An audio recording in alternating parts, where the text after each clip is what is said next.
Triplets for the Mafia King. Chapter 1. The Bride in the Snow. Sofia Belova ran from her wedding with blood on her dress and a crown in her hand. Not a real crown. Worse, a ceremonial one. Black metal, 7 points, each tip sharpened into a tiny blade.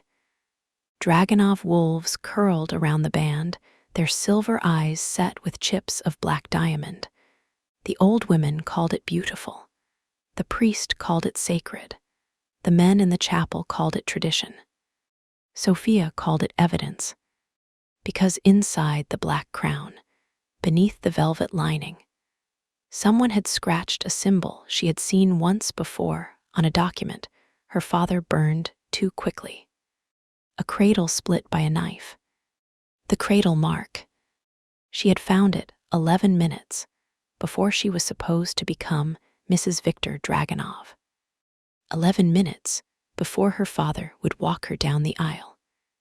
11 minutes before the man, everyone called the rightful heir to the dead Dragonov throne, would place his hand over her stomach and swear before God, Bratva, and old blood that any children born of her body would belong first to his house. Sofia had stood in the bridal suite of the mountain cathedral, wearing a white silk gown worth more than her mother's first house, holding the black crown with both hands, and finally understood the wedding was not a wedding. It was inventory. She was the container. The crown was the seal. And every man waiting beneath the chandeliers downstairs already knew. All except her. That had been their mistake. Sofia Belova was obedient only when obedience bought time. Tonight, time ran out. She heard footsteps in the hallway. Heavy, male, 2 guards, maybe 3. Outside the bridal suite door, her father's voice said, "Sofia, come, to come," the voice of a man who had sold his daughter and hated that she might make the transaction difficult. Sofia stared at her reflection in the antique mirror. The woman looking back did not look like a prisoner. That was the cruelty of expensive cages. Her gown was exquisite, long sleeves of lace, high neckline, pearl buttons down the spine, a fitted waist that made her look delicate, almost holy, if one ignored the knife strapped under her thigh and the black pistol hidden inside the bridal bouquet. Her dark hair had been twisted into a low knot beneath a veil embroidered with tiny Dragonov wolves. Wolves, everywhere wolves, on the crown, on the chapel doors, on Victor's cufflinks, on the marriage contract, on the ring box, on the men who watched her as if she had already been scented, chosen, contained. Her father knocked once. Sofia opened the door. She slid the crown into the white satin garment bag at her feet. Then she picked up the bouquet. White roses, baby's breath, 1 compact pistol wrapped in ribbon. Her father knocked again. Harder. The ceremony begins in 5 minutes. Sofia looked at the window. 3rd floor. Narrow ledge. Snow outside. Mountains beyond. A bridal suite built to make women feel elevated, not trapped. Men lacked imagination when designing prisons. They forgot windows. She crossed the room and opened the drawer of the vanity. Inside lay the marriage contract. She had not been supposed to see the final page. Victor's lawyer had placed it beneath the prayer book, thinking silk and candles made women stupid. The document was thick, old-fashioned, written in both legal Russian and ceremonial Dragonov language. Most of it was expected. Alliance, protection, property channels, inheritance rights, house obligations. Then came the bloodline clause. Bride agrees to complete all necessary medical preparation for heir viability. Sophia had read that line 3 times. Medical preparation, not pregnancy care, not fertility support. Preparation. Below it, another clause. Any gestational result of this marriage shall be recognized as Dragunov royal issue, irrespective of external genetic contribution, provided the King line protocol is fulfilled. External genetic contribution. She had stopped breathing there. The final page held signatures. Her father, Victor, 2 Dragunov elders, 1 doctor, and in the witness space, only initials. M.O. Mara Orlov, a dead woman, if the rumors were true. Alive, if the bloodbath at Black Saint Casino last night meant anything. Sophia knew more than her father thought. Not enough. Enough. She folded the page and shoved it into the bodice of her dress. A key turned in the lock. Sophia moved. The door opened before she reached the window. Her father stepped inside first. Leonid Belov had once been handsome in a cold, aristocratic way. Now power had narrowed him. Silver hair, hard mouth, dark suit. A father's face turned into a chairman's signature. Behind him stood Victor Dragunov, her groom, tall, fair-haired, beautiful in the way poisonous things sometimes were. His face had the symmetry of old portraits and the eyes of a man who had never been denied something for long. He wore black wedding clothes. Of course, only the bride had to pretend purity. Behind Victor were 2 guards. Not beloved men.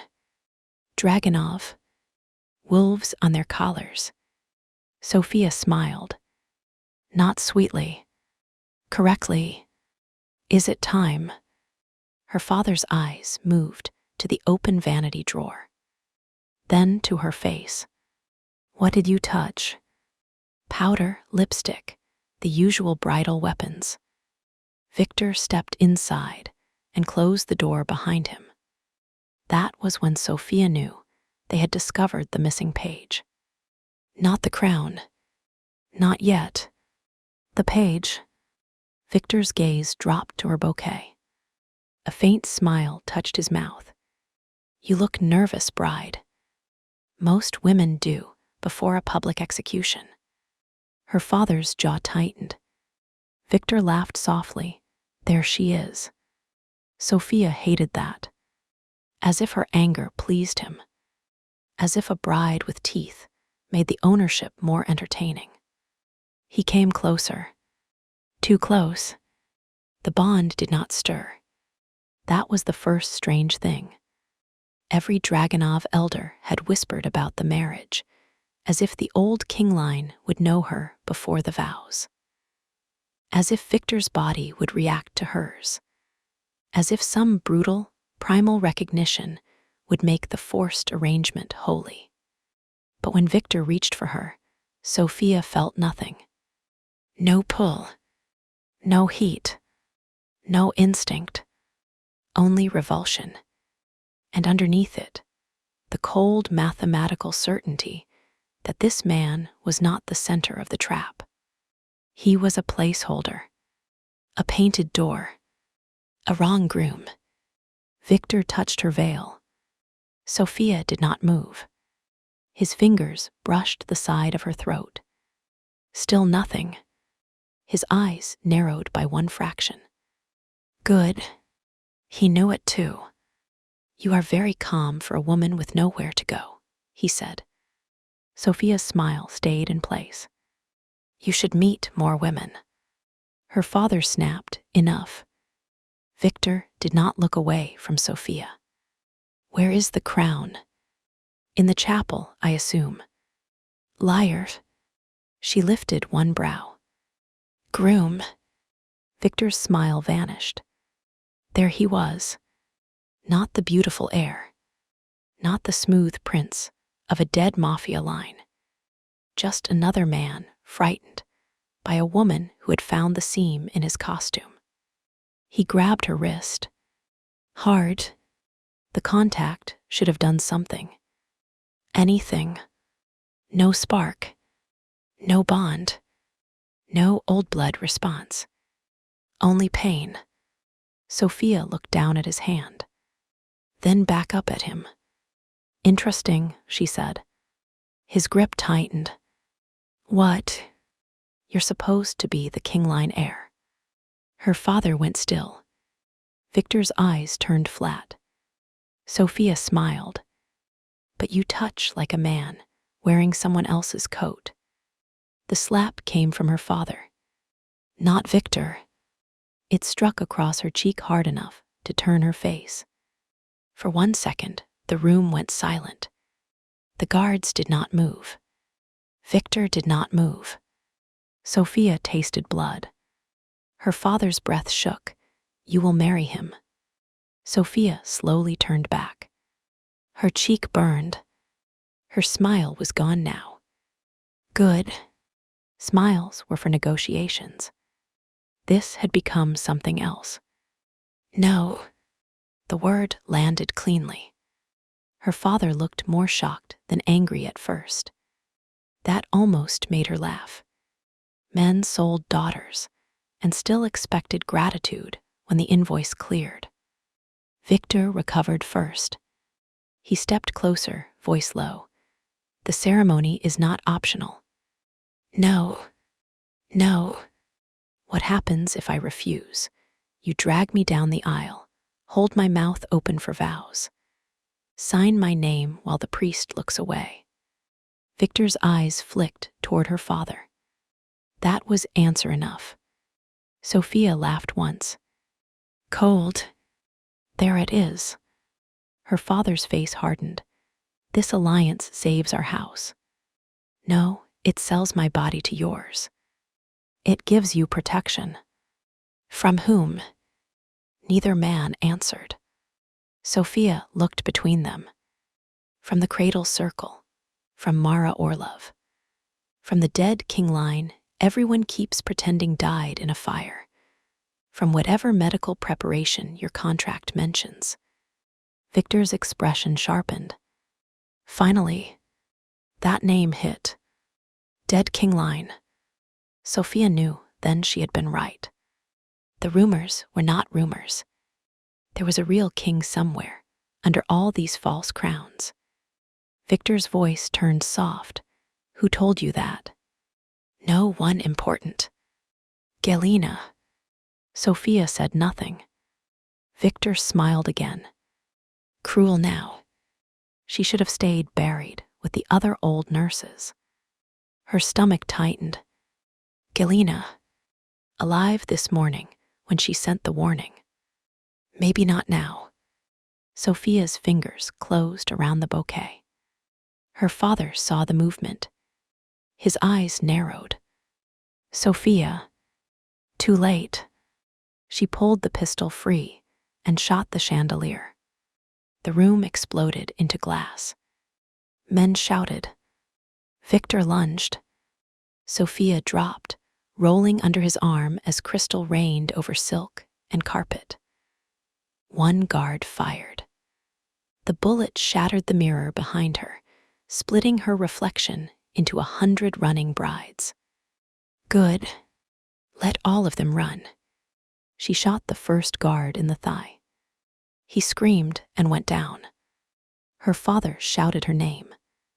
Not in fear. Command. She ignored him. The second guard grabbed her veil. She ripped free, leaving lace in his hand, and drove the heel of her white bridal shoe into his knee. Bone cracked. He cursed. She hit him across the face with the pistol. Victor caught her from behind. His arm locked around her waist. Still nothing. No bond. No primal response, just a man trying to restrain property. He pressed his mouth near her ear. "You stew, pid bride."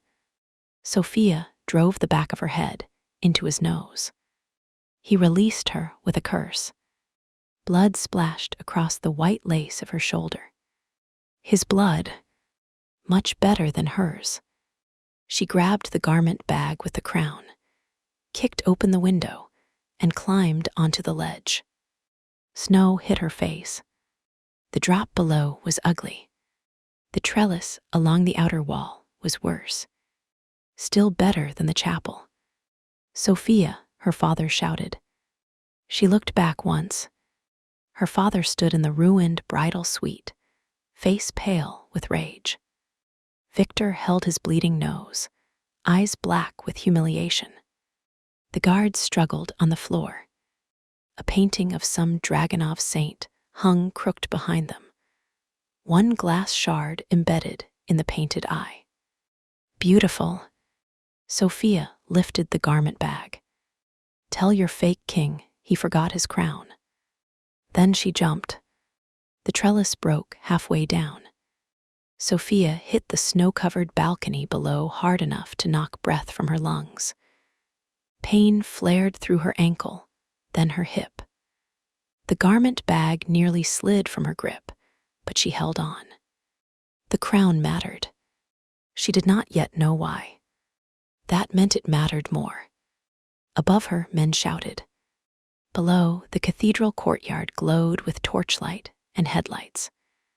Guests spilled from the chapel doors in black coats and fur wraps, murmuring like disturbed birds. They did not know whether to flee or watch.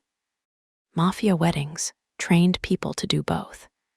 Sophia pushed herself upright. Her gown caught on the broken trellis. She yanked once. The lace tore from knee to thigh. Good. Now she could run. A shot cracked above her. Stone splintered near her shoulder. Victor had recovered his pistol. Fast. Annoying. She scrambled across the balcony and through a side door into the bell tower staircase. Cold stone. Narrow spiral. Dark. Her ankle screamed with every step. She ignored it. The pistol in her hand had 5 rounds left. Maybe 4. She had not counted during the chandelier. A woman should always count bullets.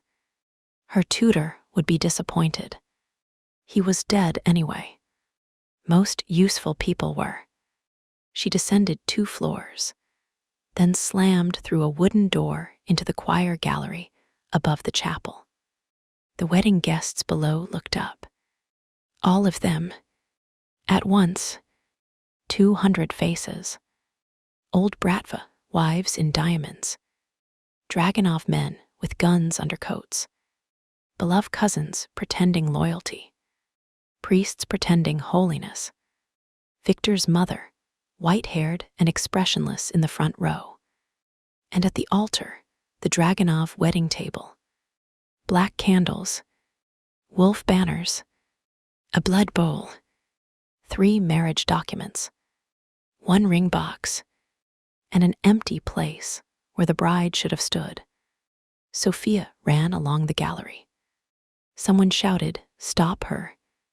A guard at the lower stairwell aimed upward. Sophia fired first. The shot hit the wooden rail beside his hand. Not him. She did not have enough bullets for warnings. That had been a mistake. He ducked anyway. Useful. She reached the far door, shoved through, and found herself in a narrow service corridor behind the chapel apse. 2 women stood there in black dresses, holding linen trays. Both stared. One crossed herself. The other looked at Sophia's torn gown, the pistol, the blood, the garment bag, and said, "Garage stairs are left." Sophia looked at her. The woman's mouth tightened. "My sister married a man like that." Sophia nodded once. Thank you. Run better than she did. That hit hard. Sophia ran. The garage stairs opened behind the cathedral kitchens. Heat, steam, and shouting spilled around her. Cooks froze with knives in hand. A boy carrying a tray of sugared nuts dropped it. Sophia grabbed a black wool coat from a hook near the door and threw it over her bridal dress. The coat smelled like tobacco and onions. Excellent disguise by humiliation. She pushed through the delivery exit into the service yard. Snow fell harder now. Not pretty snow. Mountain snow. Thick, heavy, mean. Her wedding had been held at St. Dimitri Cathedral in the Northern Ridge, because Dragunov men enjoyed symbolism and difficult roads. The cathedral stood on a mountain shoulder above a private valley, surrounded by pine forests, old chapels, guest lodges, garages, guardhouses, and one road down. One road meant one cage, unless she could reach the old logging track.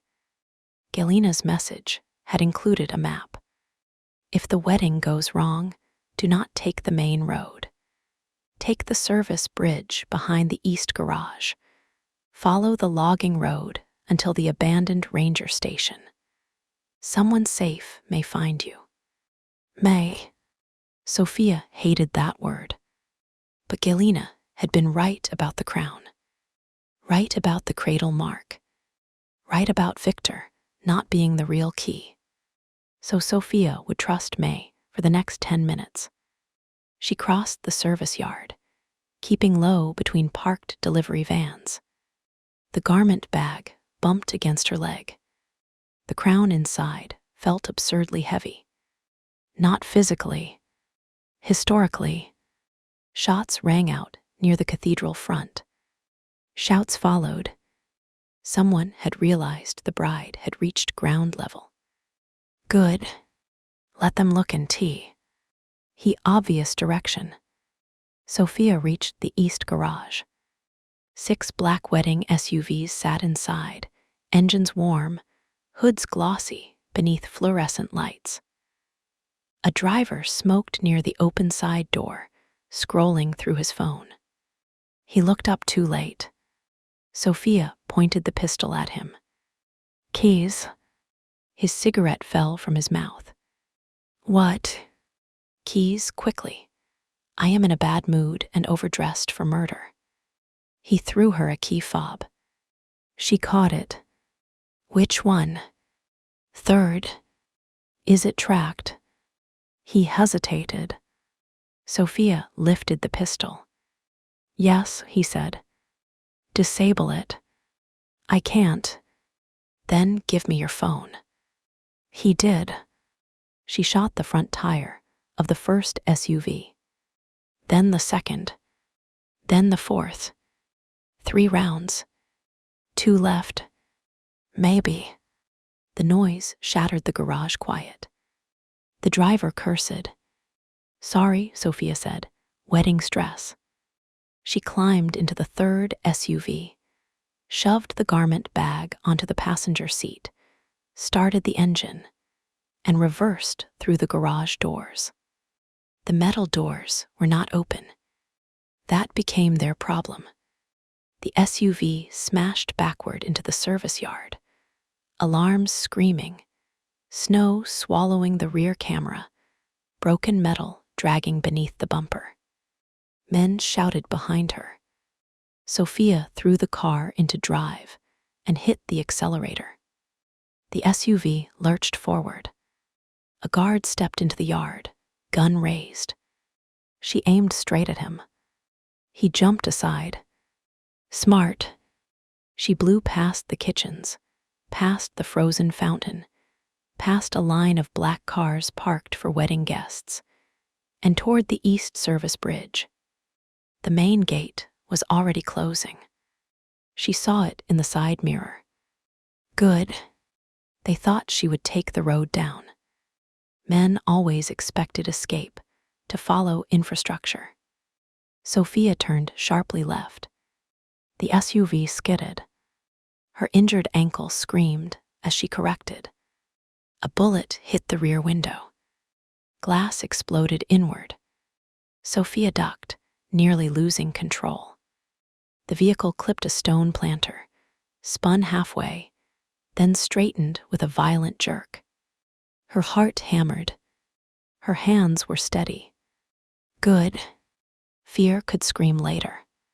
The service bridge appeared ahead, narrow and half covered with snow, spanning a ravine behind the cathedral grounds. A sign warned. Maintenance access only. Road closed in winter.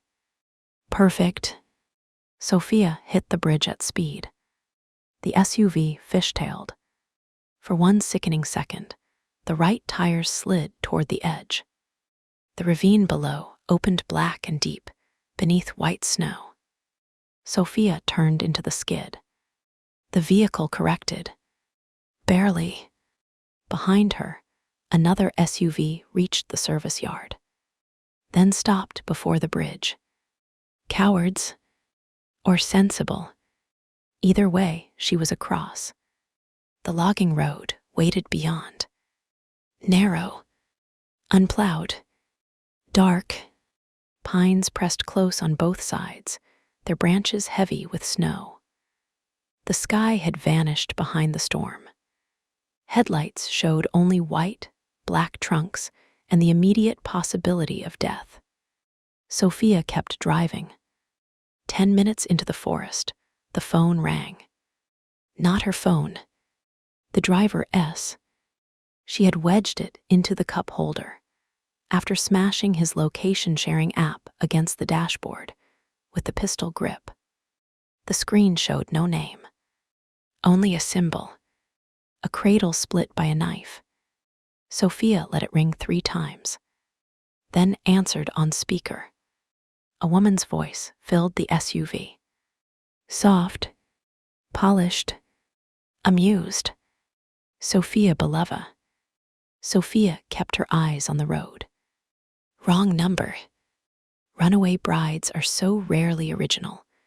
Snow, blood, stolen car. A little dramatic, but effective.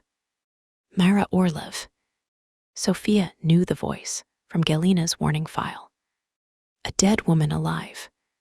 A cradle circle architect. A former wife. A collector of cages.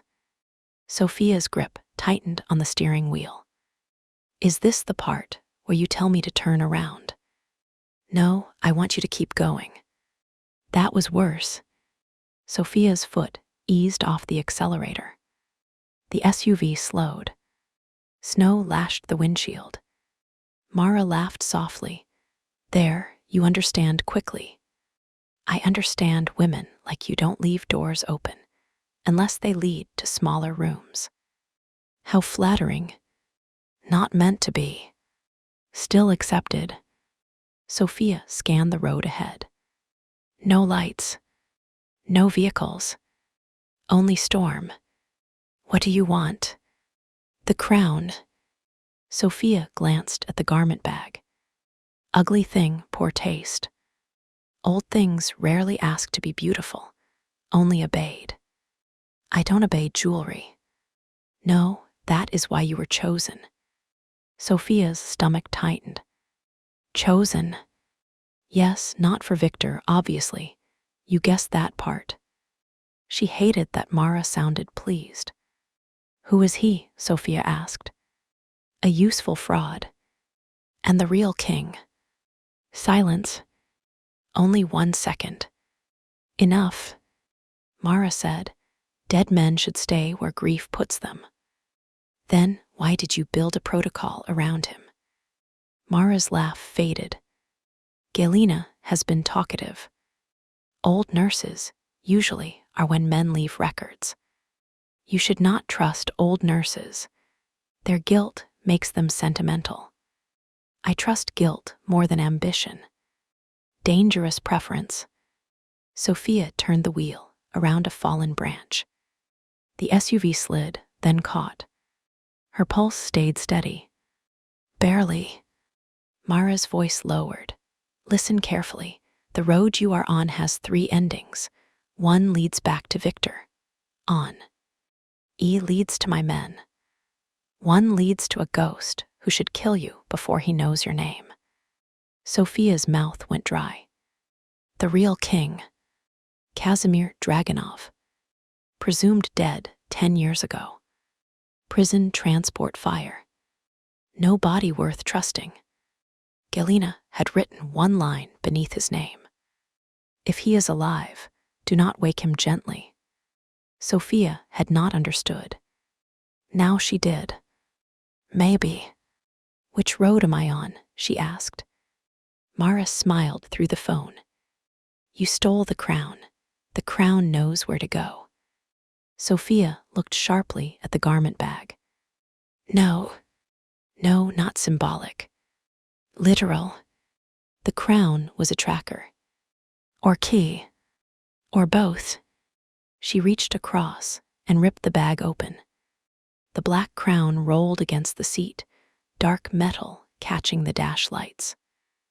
The cradle mark inside the band seemed to stare upward. A tiny red light blinked beneath one of the wolf eyes. Sophia's blood went cold. Clever, Mara said. Sophia grabbed the crown and hurled it out the broken rear window. It vanished into the storm. The phone went silent. Then Mara laughed. Not amused now.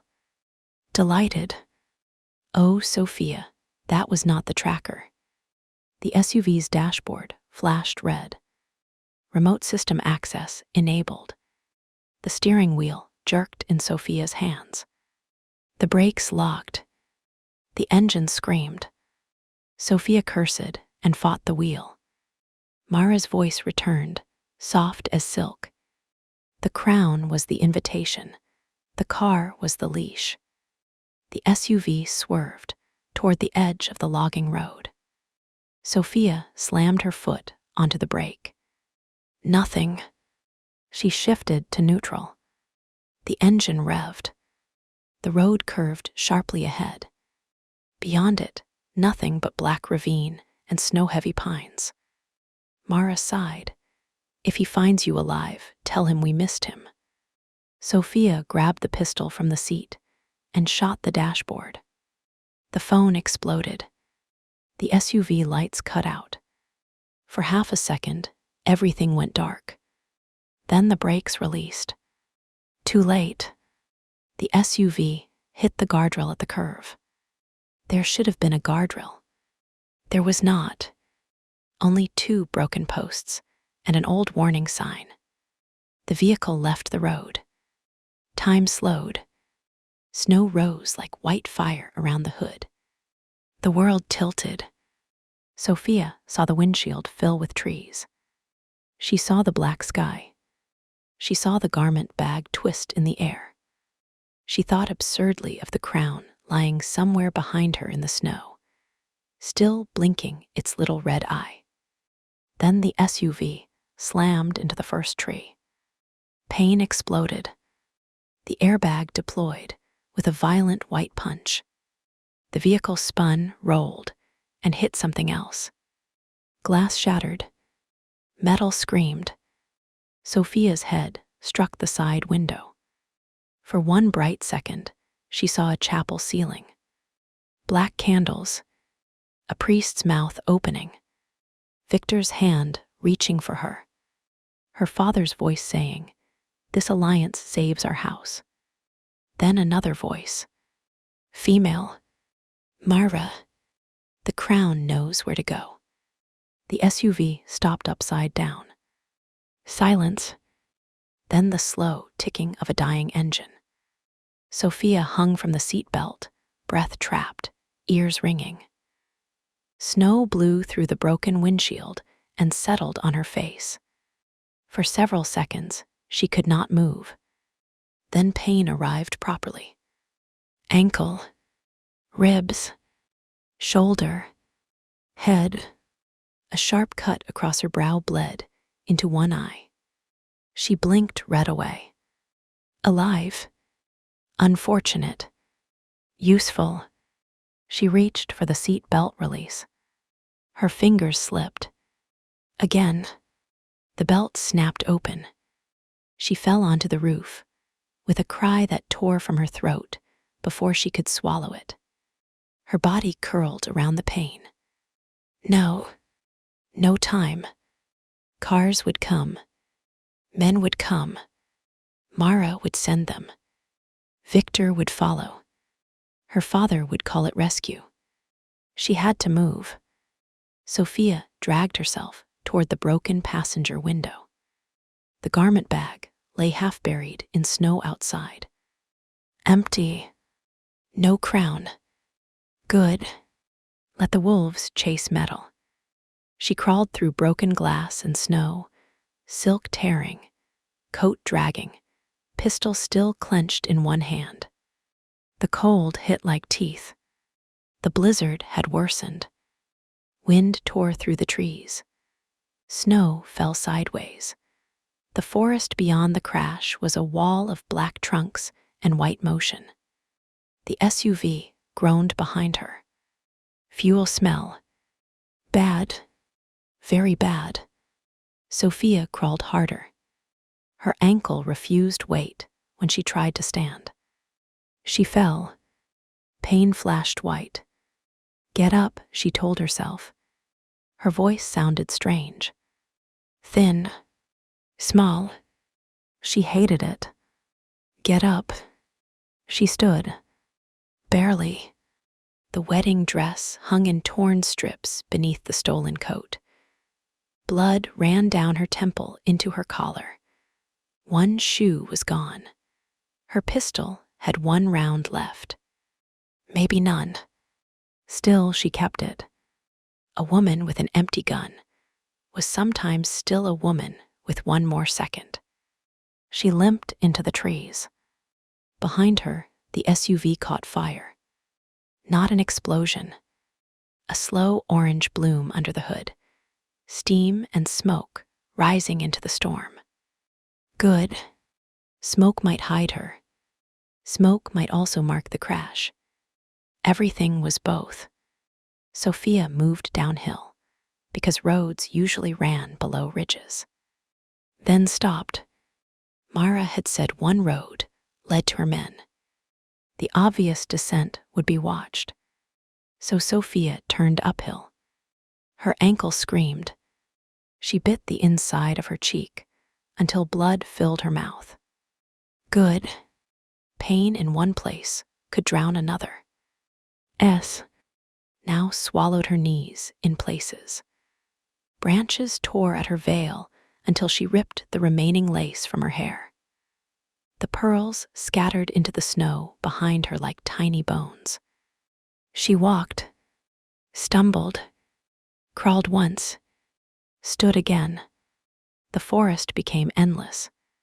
No cathedral, no road, no headlights, only storm. She did not know how long she moved before she heard the wolves. Not real wolves. Engines. Far below. Several. Search party. Sophia ducked behind a pine and looked downhill. Through the blowing snow, headlights moved between the trees. Too many. Not wedding guests. Hunters. Mara's men or Victor S. Did it matter? Both would put her back inside someone else's plan. She turned and kept climbing. The mountain did not care. It punished every step. Her lungs burned. Her fingers went numb. Blood froze at her temple. The bridal gown soaked up snow until every yard of silk became weight. She tried to tear more of it away, but her hands had gone clumsy. Stupid dress, she gasped. The mountain did not respond. Neither did God. Typical. A shot cracked below. Then a man shouted. They had found the SUV. Sophia pushed harder. The forest thinned near the ridge. Bad. Open ground meant visibility. But beyond the ridge, she saw something through the storm. A light. Small. Yellow. Impossible. She blinked. It remained. A cabin. Or a hallucination. At this point, Sophia had flexible standards. She moved toward it. The light disappeared behind snow. Then returned. Closer now. The cabin sat in a hollow between two slopes, half buried in white, smoke rising from a crooked chimney. It was old, built of dark logs and stone, with shutters closed and a woodpile stacked near the porch. No vehicles, no visible guards, no road. Too isolated to be accidental, too warm to ignore. Sophia stopped at the tree line. Her breath tore from her lungs. If this was Mara's road, then the cabin was a trap. If this was Galina's May, then someone safe might be inside. If this was the ghost's house, then she had reached the dead man. The engines below grew louder. No time. Sophia limped across the clearing. Halfway to the porch, the cabin door opened. A man stepped out. Sophia raised the gun with both hands. The storm moved around him, like it recognized his shape. He was tall, very tall, broad-shouldered beneath a dark wool coat, bareheaded despite the cold, dark hair falling around a face that looked carved from mountain stone and punishment. A beard shadowed his jaw. A scar cut through one eyebrow and down toward his cheekbone. He held a rifle in one hand. Not aimed. Worse, relaxed, as if he did not need to raise it to be dangerous. Sophia stopped. The world narrowed to the man on the porch. Not Victor. Not any Dragonov elder she had met. Not a servant. Not a guard. Older than Victor. Harder, darker, carrying authority in the body, not in jewelry. The bond hit before thought did. Not soft.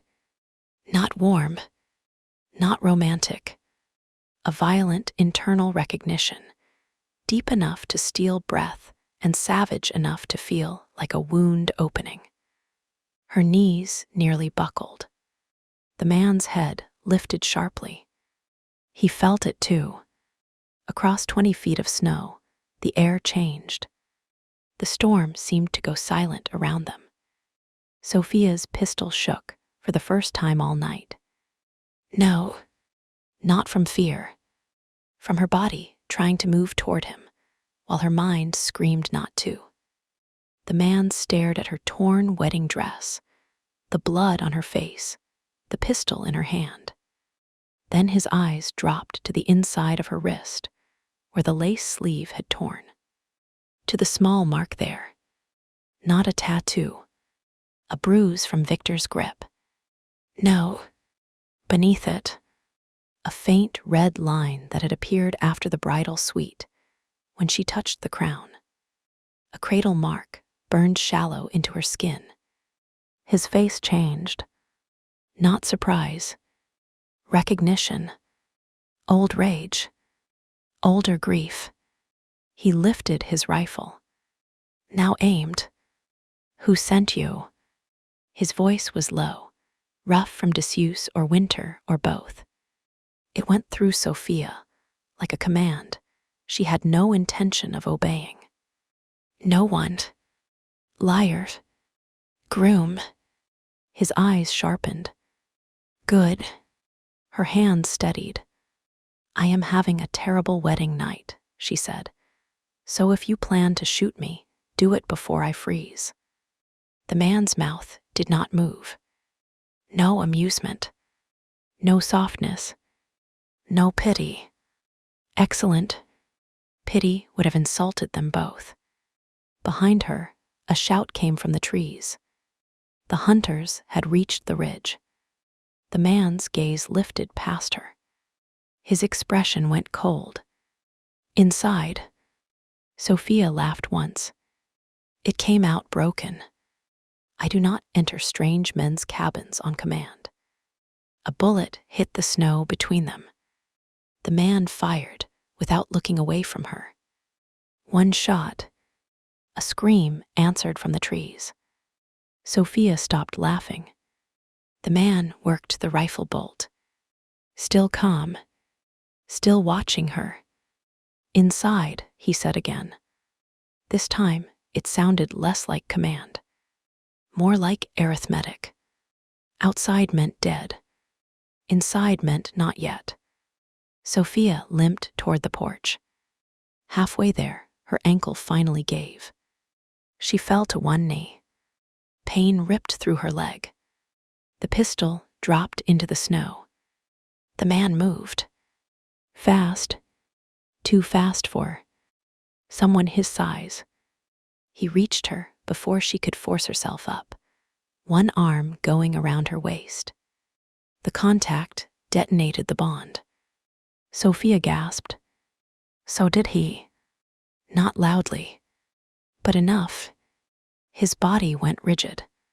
His hand clenched once at her side, then opened immediately, as if he had touched flame and forced himself not to burn. Heat moved under Sophia's skin. Wronged. Impossible. Terrifying. Her body, traitor that it was, recognized this stranger more violently than it had recognized the man she had been forced to marry. The man looked down at her. His eyes were almost black now. Not browned, not gray, black in the storm light. And in them, Sophia saw a kind of hunger that had nothing to do with desire yet. Something older. Recognition. Protection. Rage. A king's body, remembering a crown stolen from him. She shoved him weakly with one hand. Don't.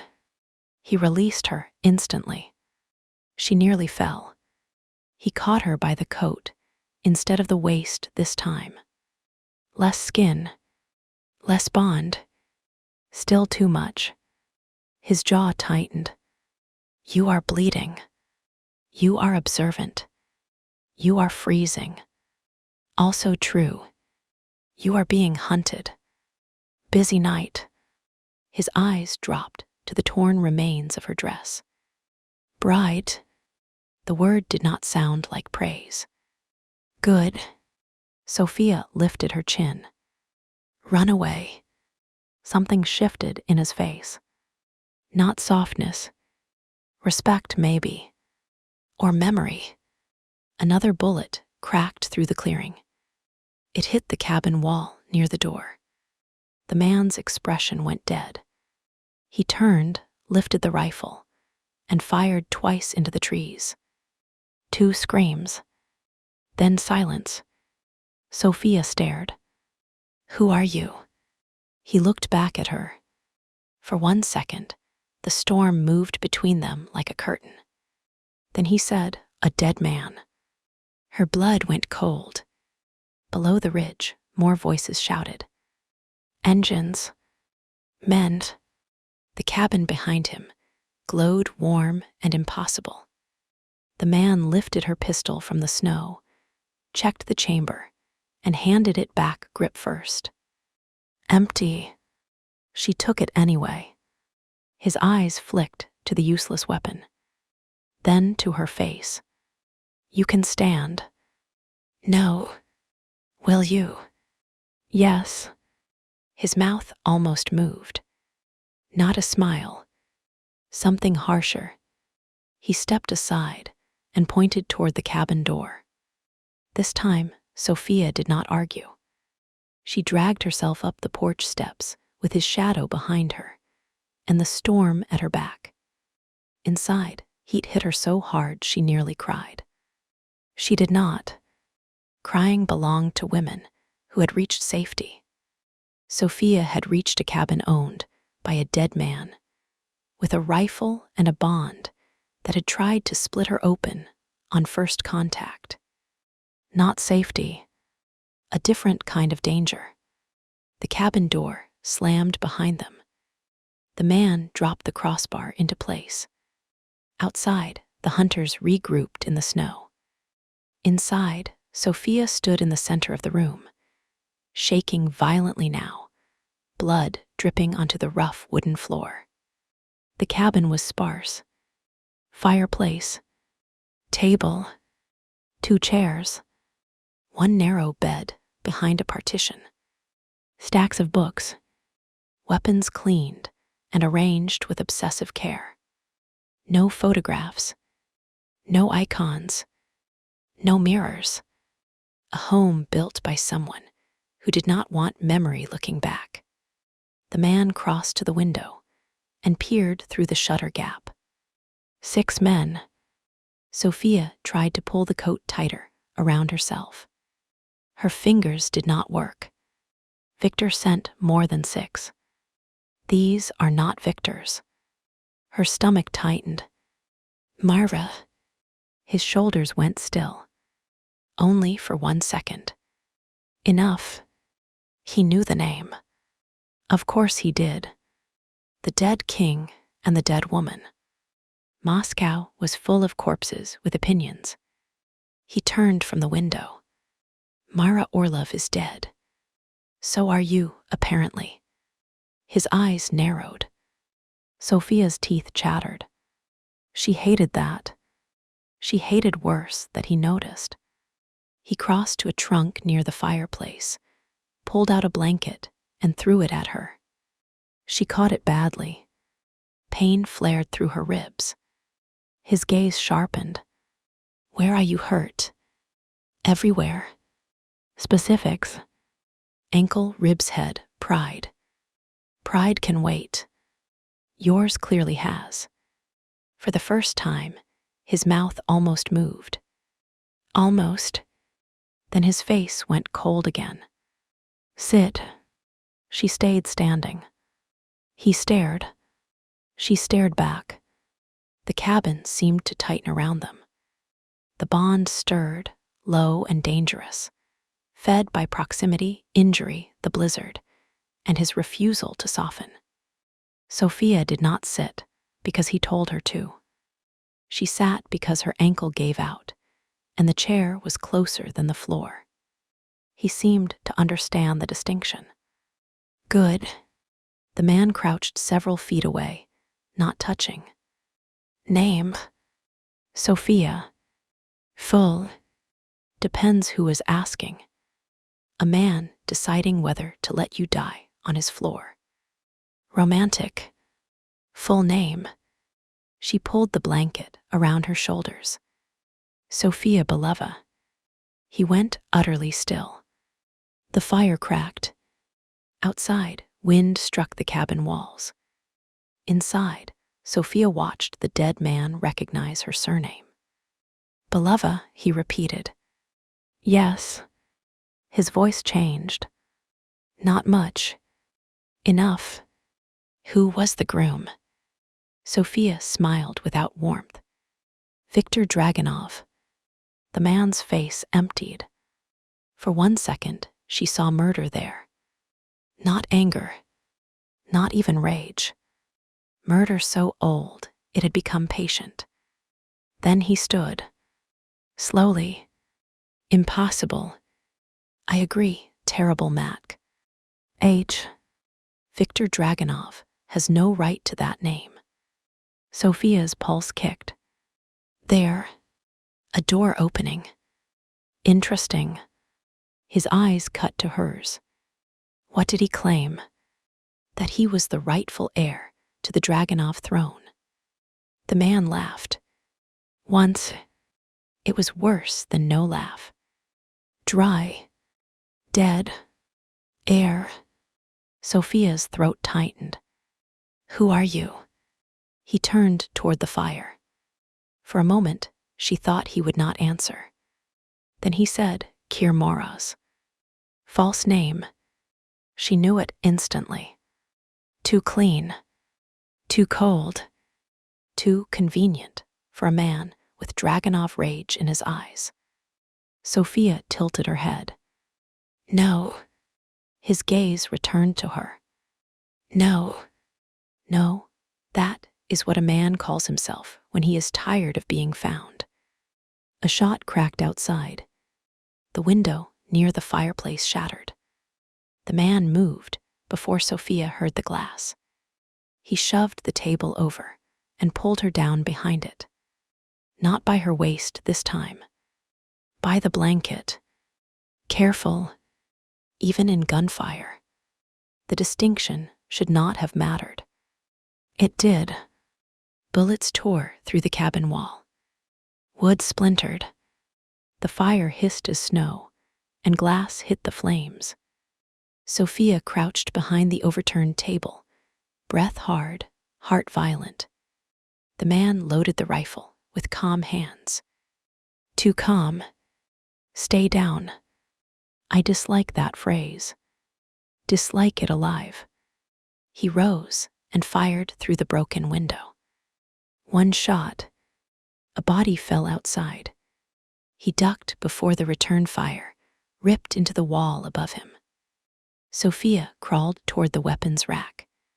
What are you doing? He snapped. Contributing.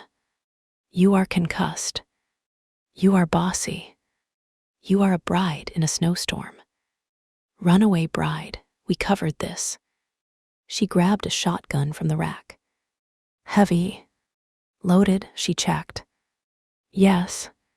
Good man. Or paranoid one. Same practical result. His eyes flicked to the gun. You know how to use that. I grew up with beloved men. That means no. I learned from their mistakes. Another shot tore through the door. The crossbar cracked. Sophia lifted the shotgun toward it. The man's gaze sharpened. Wait. The door exploded inward.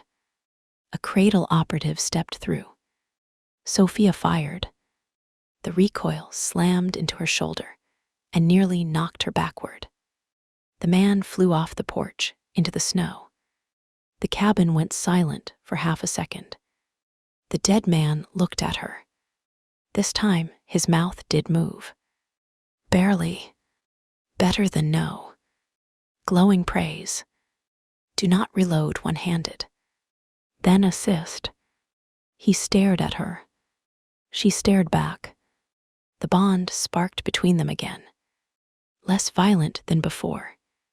Still dangerous. He crossed to her, took the shotgun, reloaded with efficient hands, and returned it without touching her fingers. A gentleman, or a man terrified of the same thing she was. Outside, an engine roared. Not approaching. Leaving. The remaining men were retreating.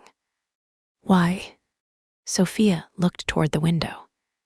The man did too. The snow beyond the cabin glowed, faintly red. At first, she thought fire. Then she saw it. A flare burning in the clearing. Red smoke spiraled into the storm. Signal. The man swore. What? He moved to the door and looked out. Then slammed it shut. Beacon. For whom? His face hardened. Worse men. Sophia's stomach turned. How many categories of bad men are on this mountain? Tonight, enough. He crossed to a floor hatch near the hearth and pulled it open. A dark passage waited beneath. Of course, everyone in this cursed world had tunnels. Can you move? He asked. No. Will you? Yes. Good.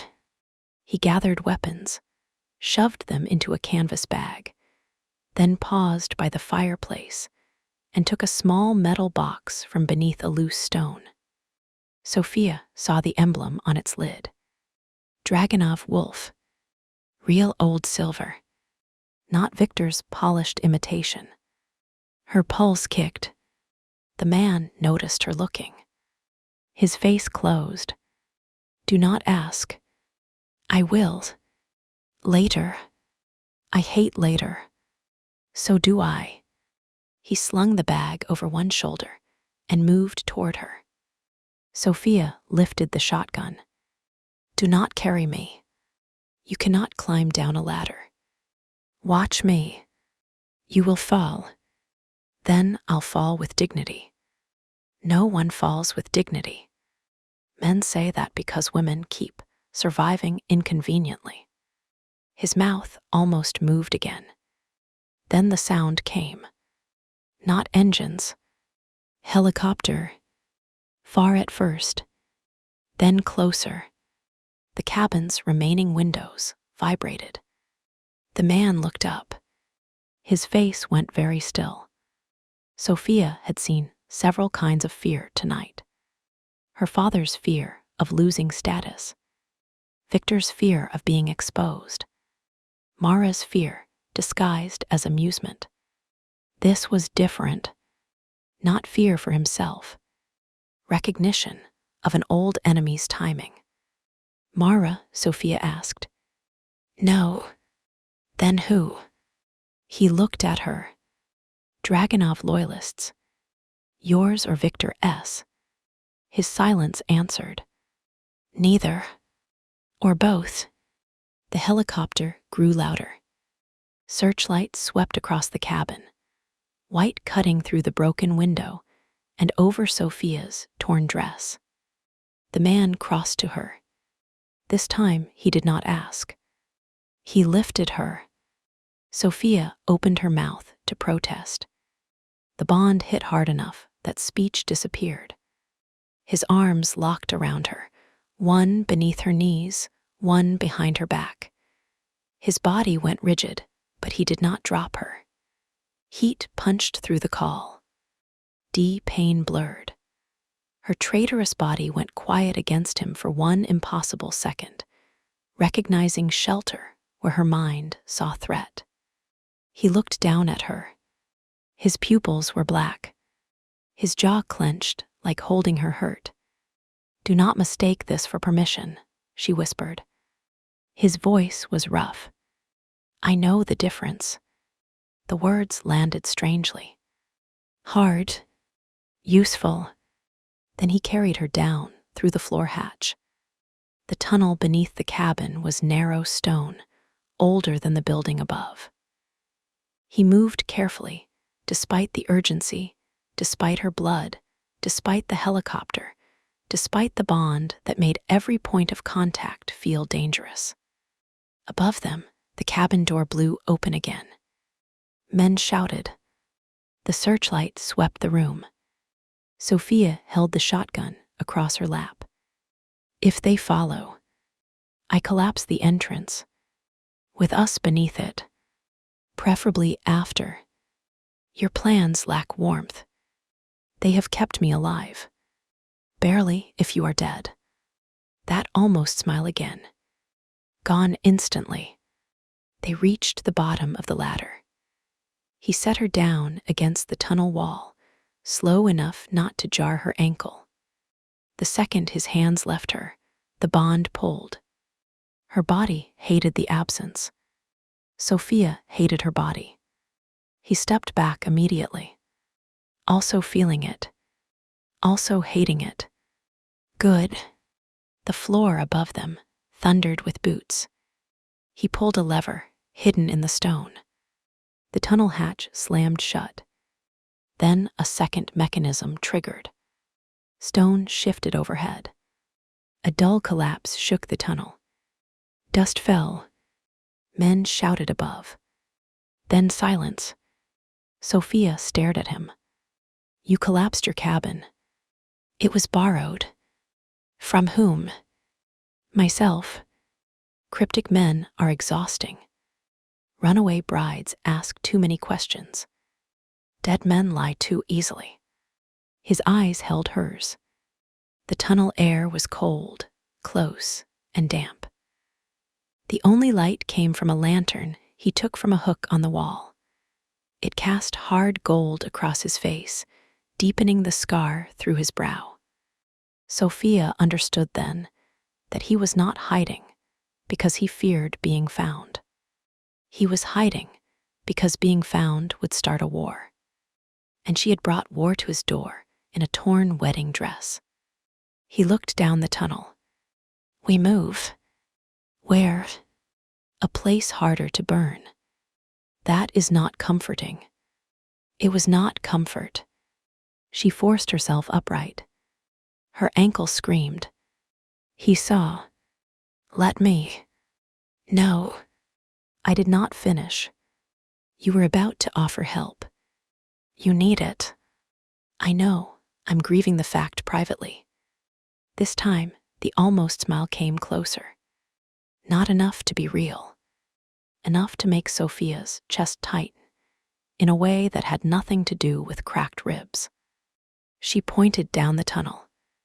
Lead, dead man. He looked at her for a long second. Then he turned and started walking. Sophia followed. 3 steps. 4. 5. On the 6th, her vision went white. She caught the wall, but the tunnel tilted anyway. Blood loss. Concussion. Cold. Pain. Bad combination. The man turned. Sophia, her name in his mouth, stopped her more effectively than command. Not bride. Not beloved. Sophia. She looked up. The lantern light blurred around him. Don't say my name like you own it. His face hardened. I own nothing. There was a story there. Of course there was. She did not have time to ask. The tunnel spun. This time when he caught her, she did not fight fast enough. His arms closed around her. The bond flared. Pain dulled. Heat rose.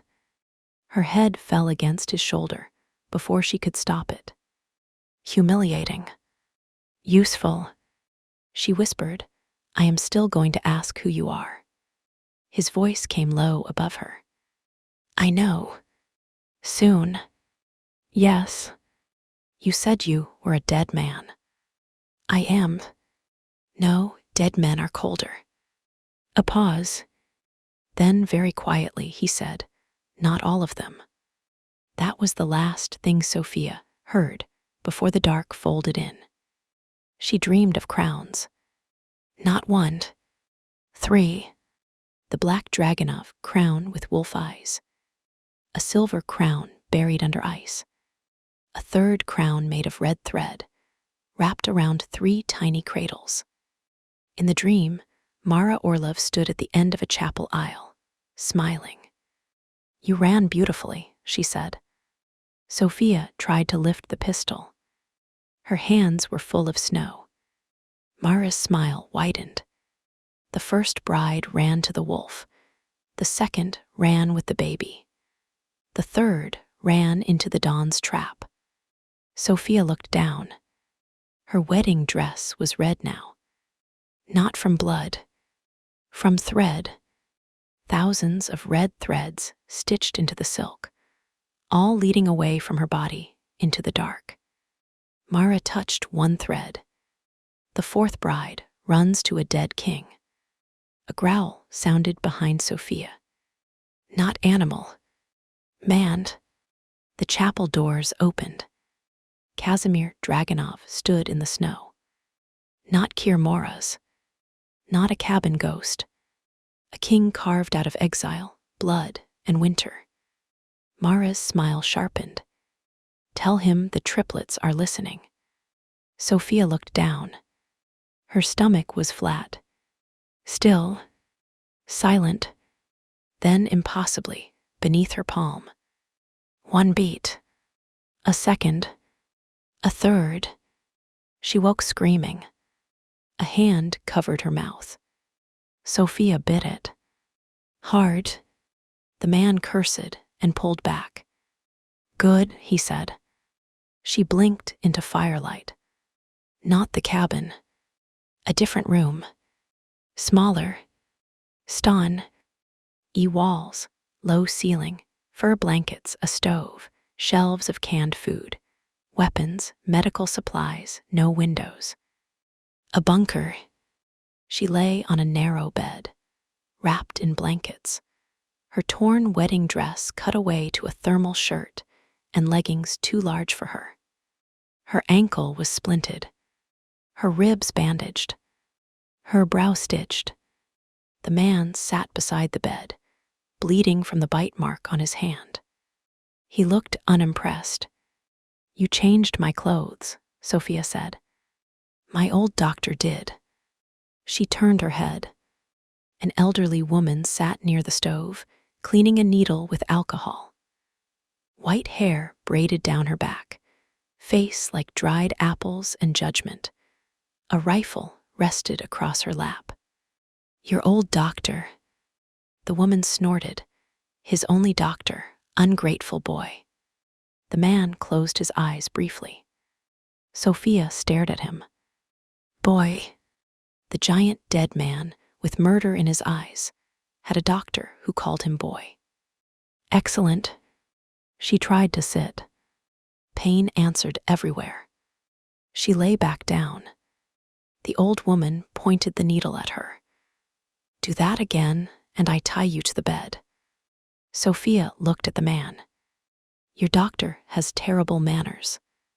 "She likes you." "I do," the woman said. "You shot Petrov's nephew." "Was he the one in the doorway?" "Yes." "Then I like me too." The old woman laughed. The man did not, but his mouth almost moved again. Sophia looked around the bunker. "Where are we?" "Safe enough." Again, everyone in this world defines safety with suspicious vagueness. The old woman looked at the man. "She talks like Galina." Sophia's head turned sharply. "You know Galina." The woman's face sobered. "We all know Galina." "Is she alive?" "For now." That was the best anyone could apparently offer. Sophia looked at the man. The crown had a tracker. "Yes." The car had remote access. "Yes." "Mara sent me here." His eyes held hers. "Possibly." "You knew Mara." "Yes." "You knew Victor." His face went cold. "Yes." "You knew the real Dragunov king." Silence. The old woman stopped cleaning the needle. The stove popped once. Sophia pushed herself up despite the pain. This time, no one stopped her.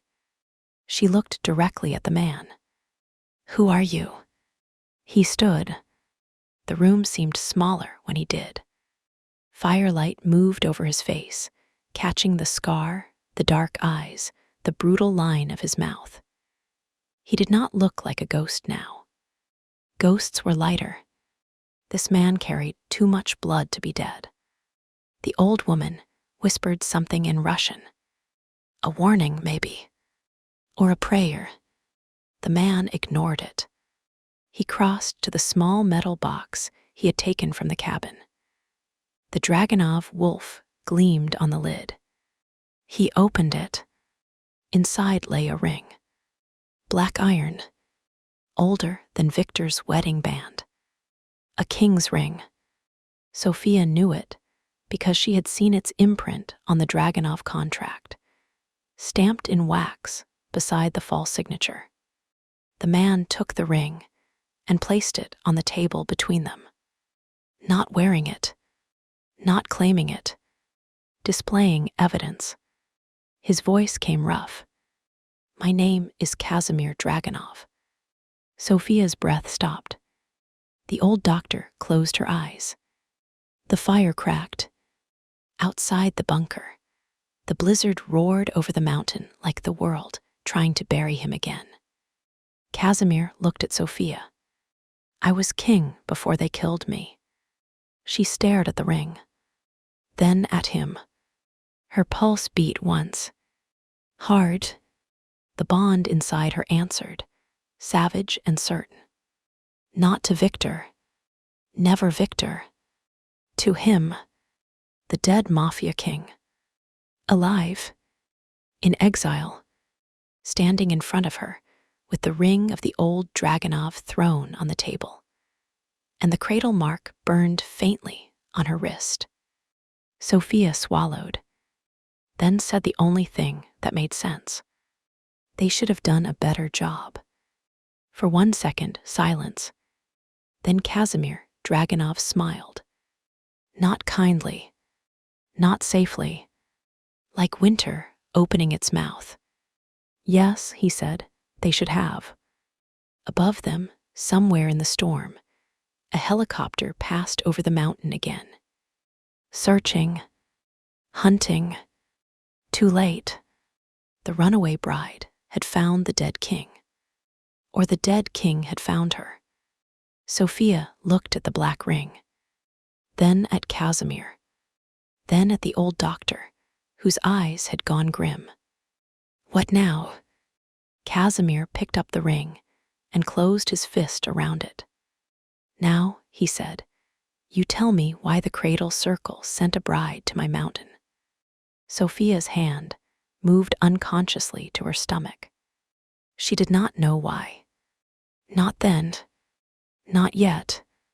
But Casimir saw. His eyes dropped to the movement. The room went very still. The bond between them stirred again, darker now, deeper, as if something under both their skins had heard the future before their minds could bear it. Sophia lowered her hand slowly. I don't know, she said. Casimir's face hardened. Outside, the storm screamed. Inside, the old doctor crossed herself, because every lie in the Dragunov house had finally reached the mountain. And beneath Sophia Belova's palm, though she could not yet feel them, 3 impossible destinies had already begun to wake. End of Chapter 1. Triplets for the Mafia King. Chapter 2. The Dead King's Cabin. Casimir Dragunov was alive. That truth should have been impossible. Sophia Belova stared at him across the bunker room while the storm battered the mountain overhead, and for 1 absurd second, all she could think was that death had made him rude. He did not soften the confession, did not sit, did not explain gently. He stood in front of her, with the black Dragunov king's ring closed in his fist, and looked at her as if she had brought 10 years of buried war through his door, wrapped in torn bridal silk. Maybe she had. The old doctor near the stove muttered, well, that was dramatic. Sophia turned her head slowly. He just announced he was a dead Mafia King. And yet somehow I blame you. I was unconscious for part of this. Not the loud part. Casimir looked at the old woman. Zoya. Do not Zoya me. You bring a bleeding bride into my bunker, admit your name before checking if she has a concussion, and then look offended that the room reacts. I checked the concussion. You asked her name and frightened her. I frightened everyone. That is not treatment. Sophia looked between them. The old woman was tiny compared to him, wrapped in a gray wool shawl, white braid over one shoulder, a rifle across her lap like a knitting project. She had the kind of face that made lying feel inefficient. Sophia decided immediately that she was the more dangerous one. You're his doctor? Sophia asked. Unfortunately, his actual doctor. Actual enough to remove bullets, not actual enough to make him listen. Casimir said, she is Dr. Zoya Markov. Sophia's attention sharpened. Markov. Zoya's eyes narrowed. Careful girl. Markov was one of the families listed in the Dragunov witness records. Casimir went still. Sophia noticed. Of course she noticed. She had spent years surviving rooms by watching which word made which man stop breathing. Zoya set the rifle aside and stood, You read the witness records. Part of them went before my wedding. Casimir's voice turned hard. How? Victor's lawyer was careless or arrogant. Usually those come in pairs. Casimir stepped closer. The bunker shrank around him. Sophia hated that her body knew he had moved before her eyes fully tracked him. The bond stirred, low and brutal, reacting to distance, pain, heat, his presence, her fear. No, not fear. She refused to name it fear. Awareness. That was worse. Which records? He asked. Sophia leaned back against the pillows, trying not to show how badly her ribs hurt. The marriage contract, the witness clause, the heir viability clause, the final page with Mara Orlov's initials. Zoya crossed herself. Casimir's jaw clenched. You saw Mara's initials. Yes, and still reached the mountain alive. Technically, I reached it half dead. Technically, Zoya said, you reached it stubborn. Sophia looked at her. That too. Casimir paced once toward the bunker door, then stopped. The motion was contained. Barely. A large predator discovering the cage had been built inside his own house. Sophia watched him. Casimir Dragunov. The real one. 10 years dead. The king whose name had been whispered in rooms where men pretended ghosts had no legal standing. She had been 12 when the prison transport burned. Too young to know what it meant. Old enough to remember the aftermath. Men visited her father for weeks afterward. They drank in the locked library and spoke in lowered voices about succession, ashes, witnesses, and whether the Dragunov line had finally been managed. Managed? One of those clean words men used when they wanted murder to sound administrative. Now the murdered king stood in front of her. Alive, scarred, furious, and the man she had nearly married downstairs at St. Dimitri Cathedral was suddenly more than a false groom. He was a thief wearing a dead man's future. Sophia swallowed. Victor is not Dragunov. Casimir's eyes came to hers. Not surprise. Confirmation. No. Who is he? A bastard branch with enough paperwork to fool cowards and enough cradle support to fool men who wanted a puppet. My father knew. Yes. The answer came too quickly. Sophia's throat tightened. Of course. Of course her father had known. Leonid Belov did not misplace daughters by accident. He sold me to a fake king. Casimir's face did not soften. Yes. The bluntness hit harder than sympathy. Good. She preferred bluntness.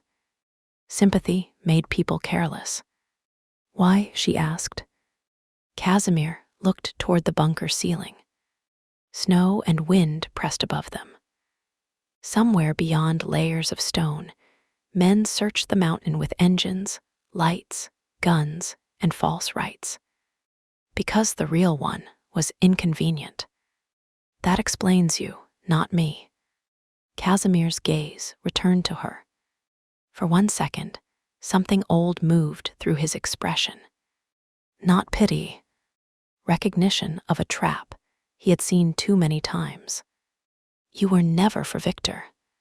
Sophia felt the words like cold water down her spine. What does that mean? Zoya sat back down slowly. She already knew.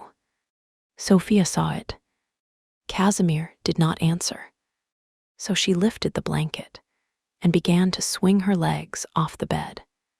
Pain detonated through her rib, and ankle. Her vision went bright. Zoya barked, "Lie down." No. Casimir was beside the bed before Sophia could blink. He did not touch her. He only stood there, large and silent, blocking the foolish attempt through sheer geometry. Sophia glared up at him.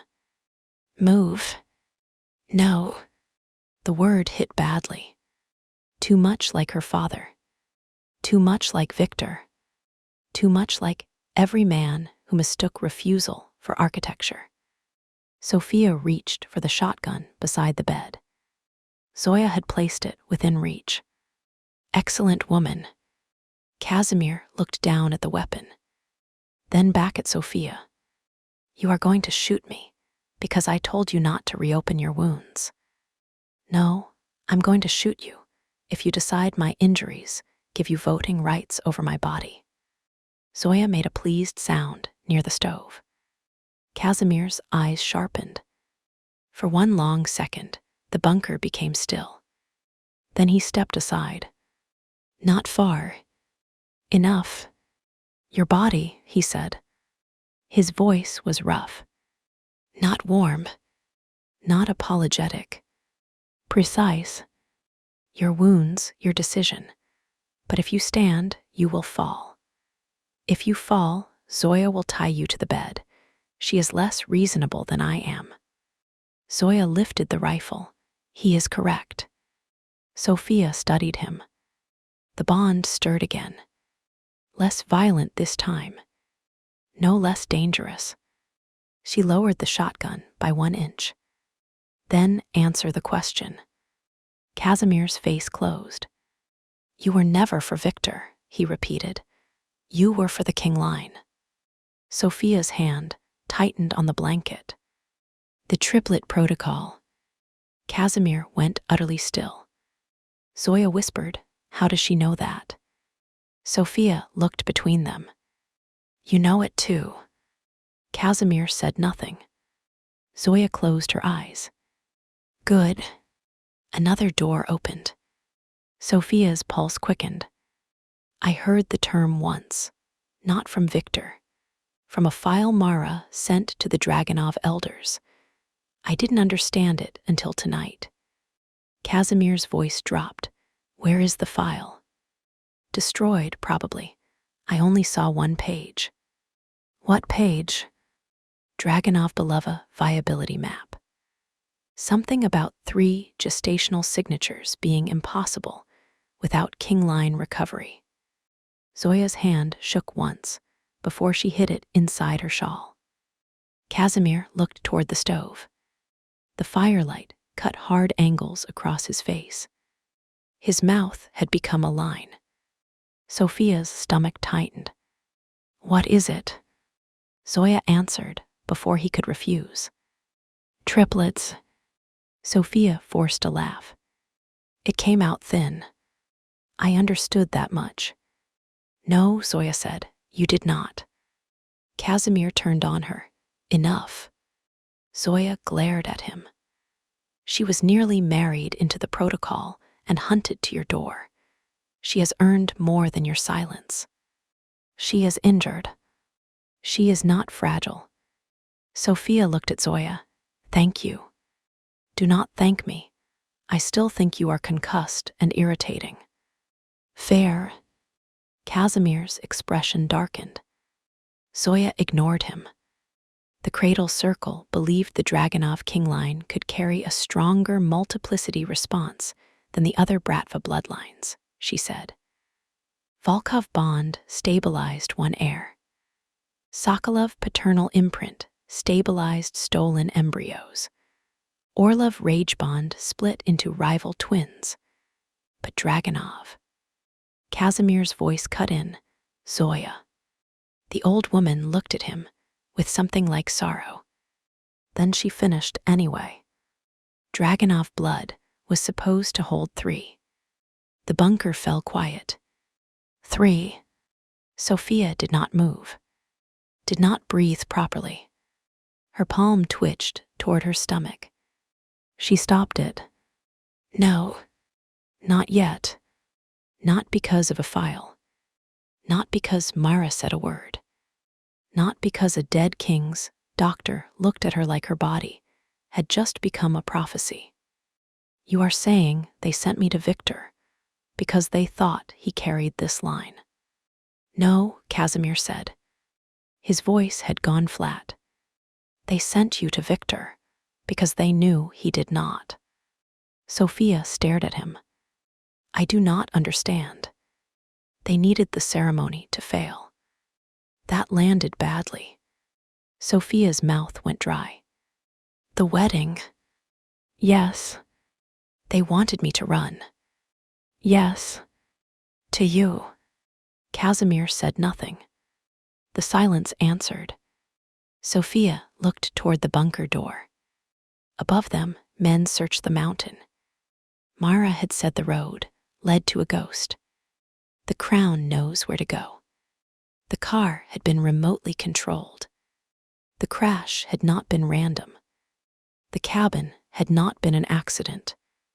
Mara had driven her into the dead king's arms. Sophia laughed once. It hurt her ribs. She did it anyway. So I did not escape. Casimir's face hardened. You survived. Do not decorate the trap. It is still survival. That is a low standard. Most true ones are. She looked at him then. Really looked. The scar through his brow. The hands that held rifles like extensions of thought. The body that had carried her without assuming permission meant ownership. The old ring he refused to wear. The face of a man everyone had buried, because his survival was inconvenient to every false king that came after. He was not comforting. That made her trust his answer more. Not trust him. Not yet. But the answer. Sophia leaned back slowly against the pillow. Her ribs screamed. You said you were killed. I said I was king before they killed me. Same difference. No. His eyes were cold. Are now. I died after. Zoya went still. Sophia looked between them. That was not metaphor. Not with him. What happened 10 years ago? Casimir turned toward the fire. For a moment, she thought he would refuse. Then he spoke. Victor's father was not strong enough to take the Dragunov seat while I lived. He had money, ambition, cradle doctors, men inside my guard, but not enough old blood behind him. Old blood, Sophia repeated. Yes. I hate that phrase. You should. He looked at the black ring on the table. I was arrested on false charges by men my own counsel paid. The public story was arms trafficking, murder, a court transfer, a prison transport fire before sentencing. And the real story: sedation, blood collection, reproductive extraction, neurological mapping, then fire. Sophia went cold. The words echoed too closely through the series of horrors she had only half heard in whispers.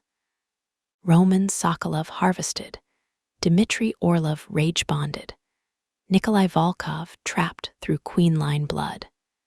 Casimir had been first, or one of the first. What did they take? Casimir looked at her. Everything they could. Zoya crossed herself again. Sophia's stomach turned. They took your genetic material. Yes. And used it in the Dragunov Belova protocol. Yes. With me. That is the question. Her pulse hammered once. Hard. Have they already?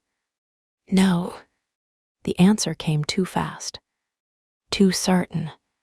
Sophia narrowed her eyes. You cannot know that. Casimir's jaw flexed. No, I cannot. Then do not lie to comfort me. I was lying to comfort myself. That stopped her. The room settled around the admission. Ugly. Honest, Sophia found she respected it more than she wanted to. Zoya stood and crossed to the bed with a small flashlight. Enough interrogation, pupils. Sophia leaned away. No, pupils, girl. I have had enough doctors in my bloodline vicinity. Zoya's face hardened. I am not Cradle. Everyone probably says that before becoming Cradle. The old woman stared at her. Then she placed the flashlight on the bed between them and stepped back. Do it yourself. Sophia looked at the flashlight, then at Zoya. Good. Very good. She picked it up and checked her eyes in the small mirror Zoya handed her. Her pupils responded. Mostly. Are you satisfied? Sophia asked. No, but I rarely am. Casimir moved to the windowless door and listened. Not to the bunker door, to something beyond it. Sophia heard nothing. Then faintly overhead, a dull thud. Not snow. Boots. The search party had reached what remained of the cabin. Casimir's face changed. Every softness, every almost human fragment vanished. The king became the dead thing men should have left buried. Zoya reached for her rifle. How many? Casimir lifted one hand. Listening. Sophia held still despite pain. Another thud. Then voices, muffled by stone. Then one phrase, clearer than the rest. Find the bride. Casimir's eyes went black. The bond answered. Sophia felt it in her chest, ribs, stomach, even her injured ankle. A primitive response from him. A flare from her. Not desire. Not yet. Threat. Recognition. The body deciding before the mind voted. Casimir looked at her. She hated that he saw the reaction.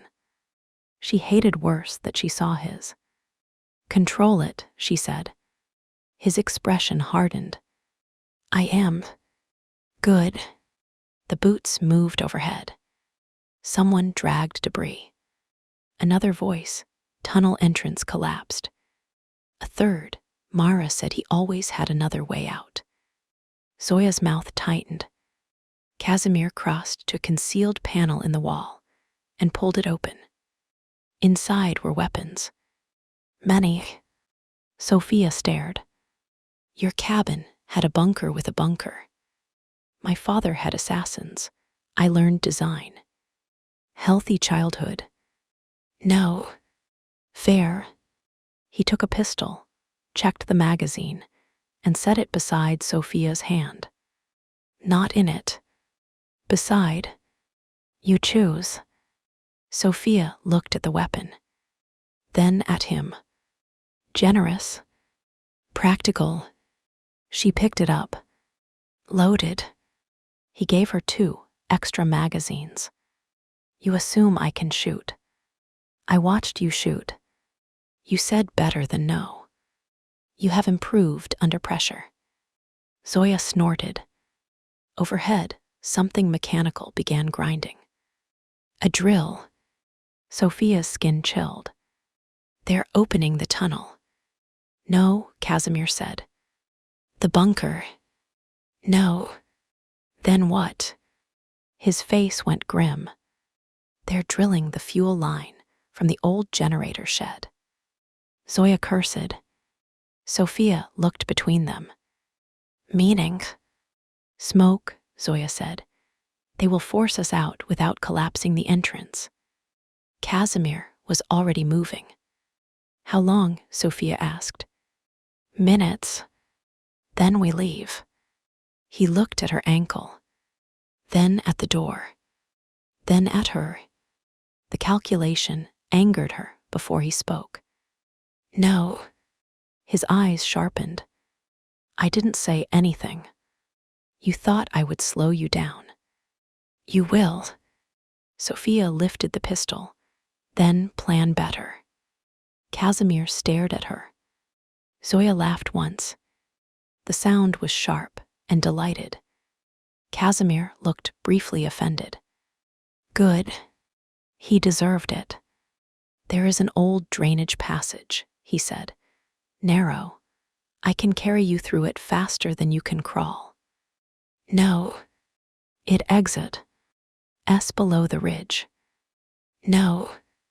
Argue while unconscious, if you prefer. Sophia's eyes narrowed. Zoya stepped between them, before Sophia could throw the pistol or Casimir could say something terminal. He can drag you on a blanket. Sophia considered. Kills dignity, preserves independence by technicality. Zoya nodded, correct. Casimir looked at both women, as if regretting survival. Sophia lifted her chin. Blanket. He exhaled once, then grabbed a canvas tarp from a shelf. Overhead, the drilling stopped. For one heartbeat, silence.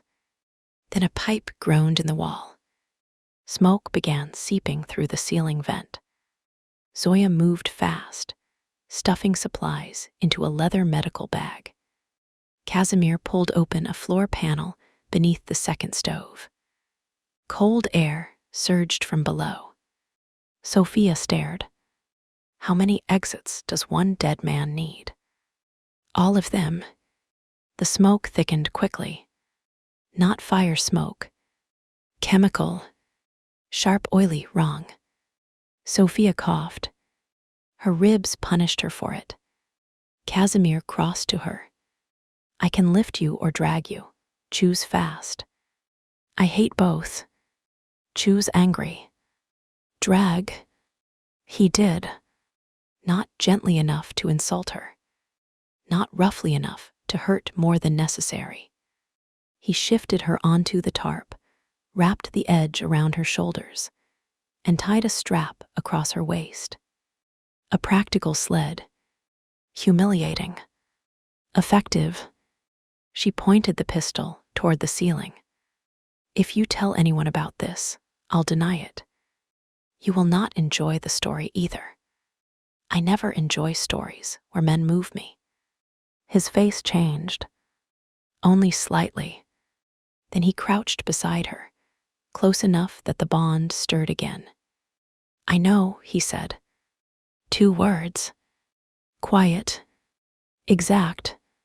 Not an apology. Not a defense. A recognition. The air between them changed. Smoke crawled lower. Zoya shouted from the floor passage. Move before both of you turn meaningful and die. Casimir looked away first. Good. He pulled the tarp into the drainage passage. The passage was worse than Sophia expected. Low. Narrow.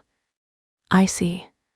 Stone pressing close on either side, forcing Casimir to move half-crouched while pulling the tarp behind him.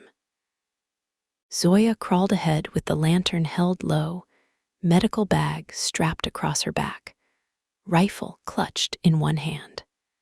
Sophia gripped the pistol and tried not to think about being dragged through a mountain by a man who should have been ashes. The chemical smoke followed them for the first 20 meters, thin and bitter. Then the air cleared. Cold replaced poison. Better. Pain became clearer too. Not better. Casimir did not speak. Neither did Zoya. Sophia's mind, unfortunately, did. Casimir had been harvested, killed, burned, hidden. Victor had stolen his name. Mara had driven Sophia to him. The cradle circle believed Dragunov blood could hold 3. Triplets. She refused to touch her stomach again. Refused. The passage dipped sharply downward. The tarp jerked. Pain shot through her ankle. She bit down on a cry. Casimir stopped immediately. Where? Ankle. He turned as much as the passage allowed. His face was shadowed by lantern light, but his eyes found hers with aggravating precision. Can you feel your toes? Yes. Sharp pain or pressure? Sharp. Splint shifted. I am thrilled by your analysis. Zoya. I heard, the old doctor snapped from ahead. 5 more meters. There is a widened section. Casimir moved more slowly. Sophia hated that she noticed. 5 meters later, the passage opened into a stone basin where an old underground stream had dried to a trickle. Zoya set the lantern down and knelt beside Sophia's ankle. Casimir crouched nearby, scanning the tunnel behind them. You can look away, Sophia said. His eyes shifted to hers. You think injury is modest. I think men enjoy helpless women too much. His face went cold. I do not. The answer came with enough darkness to stop her. Not offended. Haunted. Zoya carefully unwrapped the splint. Sophia sucked in a breath. Casimir's head turned instantly. She glared, do not. He looked away. Good. Zoya adjusted the ankle with fast, merciless hands. Sophia nearly saw God. Decided against it. The old woman tied the splint tighter. Not broken, bad sprain, possibly small fracture. You will not walk far. Sophia laughed under her breath. I have noticed. Casimir looked back down the tunnel. They have entered the bunker. Zoya swore. Sophia heard it then. Faint voices behind them. Muffled but real. Men coughing through smoke. Searching. Casimir stood. I slow them. No, Zoya said. They follow. They find the lower exit. You go back, they kill you. They can try. Sophia lifted the pistol. We are not doing brooding sacrifice in a drainage tunnel. Casimir looked at her. I do not remember appointing you strategy. You appointed me when you dragged me through your mountain, like luggage. His mouth tightened. Zoya pointed at Sophia. She is right. Do not encourage her. I encourage survival. Casimir's gaze moved between them. For one moment, he looked trapped by women, which Sophia suspected was a new and valuable experience for him. Then a voice echoed from the passage behind them. Dragunov. Casimir went still. Sophia's fingers tightened around the pistol. The voice came closer. Male. Amused. Old king, new bride. Mara sends congratulations. Casimir's face turned blank. Very bad. Zoya lifted her rifle. Sophia whispered, Who is that? Casimir's voice was barely sound. Petrov. Zoya's mouth hardened. The nephew you shot had an uncle. Sophia nodded. Family reunions are becoming hostile. Petrov laughed from the darkness. You always were hard to bury, Casimir. Casimir moved in front of Sophia. She raised the pistol around his side. He noticed, did not stop her. Good. Petrov continued. Victor wants the bride. Mara wants the protocol.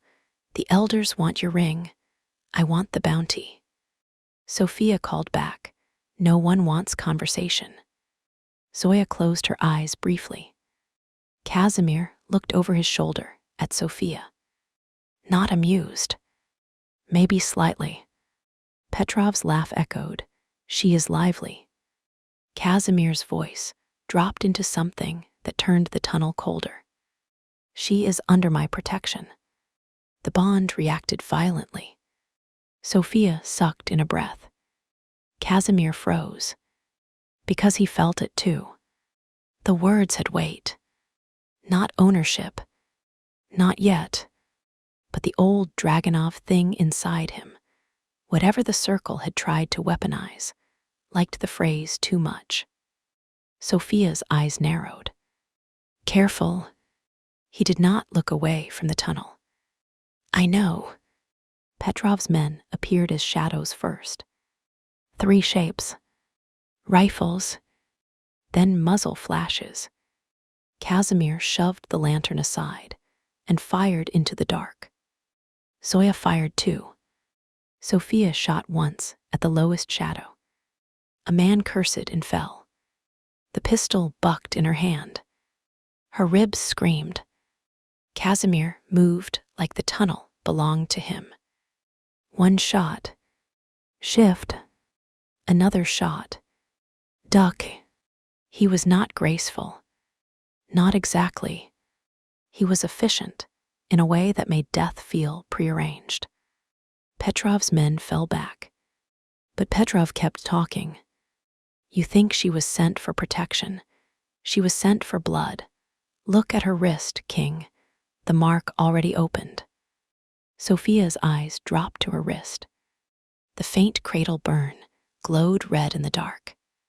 No, not glowed. Pulsed. Once. Then again. Casimir saw it. His face changed. Not fear.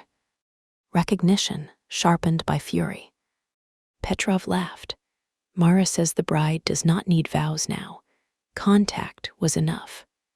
Sophia's stomach turned. Contact. Casimir's jaw locked. Petrov's voice lowered with malicious delight. Carry her again, Dragonov. Keep her warm. Let the old line remember what it was bred for. Sophia fired toward his voice. A grunt answered. Not dead. Unfortunately. Casimir did not move. That was the problem. Petrov's words had hit him. Contact. Carry her. Old line. Triplets. The first touch in the snow. His arms around her. The bond detonating. Her dream of 3 heartbeats. No. No. No. Zoya reloaded. Casimir. He blinked once. The man returned. Mostly. Exit, he said. You first, Sophia snapped. This is not. If you go brooding King sacrifice now, I will crawl back here and make your death tedious. Zoya said she will. Casimir looked at Sophia. The bond pulled again. This time, he fought it before it fully formed. Good. He turned and grabbed the tarp strap. Then shoot anyone behind us. Gladly. They moved. Gunfire followed them through the passage. Twice, Casimir stopped and fired back. Once, Zoya turned and dropped a man who had gotten too close. Sophia conserved bullets because she had no idea how many were left and no interest in dying from optimism. The passage narrowed again. Cold air strengthened. Fresh air. An exit. Ahead, moonless snowlight appeared through a crack in the rock. Zoya shoved it open with her shoulder. They emerged beneath a frozen waterfall. The world outside was blue-black and savage. The blizzard had thinned, but not stopped. Snow blew over jagged rocks and pine roots. The cabin ridge stood above them somewhere, hidden by storm and terrain. Far below, Sophia heard engines again. Casimir pulled her clear of the passage and crouched near the exit. Zoya pointed to a narrow trail. Lower shelter is 1/2 kilometer. Sophia looked at her ankle. Of course it is. Casimir looked down at her. She lifted one hand, no carrying. Then sled. Fine. A shot cracked from the passage. Stone exploded near Casimir's face. He jerked back. Blood opened along his cheek. Sophia fired into the crack. Someone shouted. Zoya slammed the rock panel shut, then jammed a steel pin through a hidden lock. "That will not hold long," she said. Casimir wiped blood from his cheek and looked at it as if mildly annoyed. Sophia stared. "You're hit. Graze. Men love that word. You used it first. I have earned hypocrisy." His mouth almost moved again. Then the mountain answered with a sound Sophia did not understand. A low groan. Deep. Heavy. Casimir's face changed. Zoya whispered, "Avalanche." The gunfire, drilling, helicopter, explosion, all of it had weakened the ridge. Now the mountain decided. Casimir looked uphill. Snow shifted along the slope. Above them, a white sheet beginning to move. Slowly at first, then faster. "Move," he said. This time, Sophia did not argue. He grabbed the tarp strap and ran.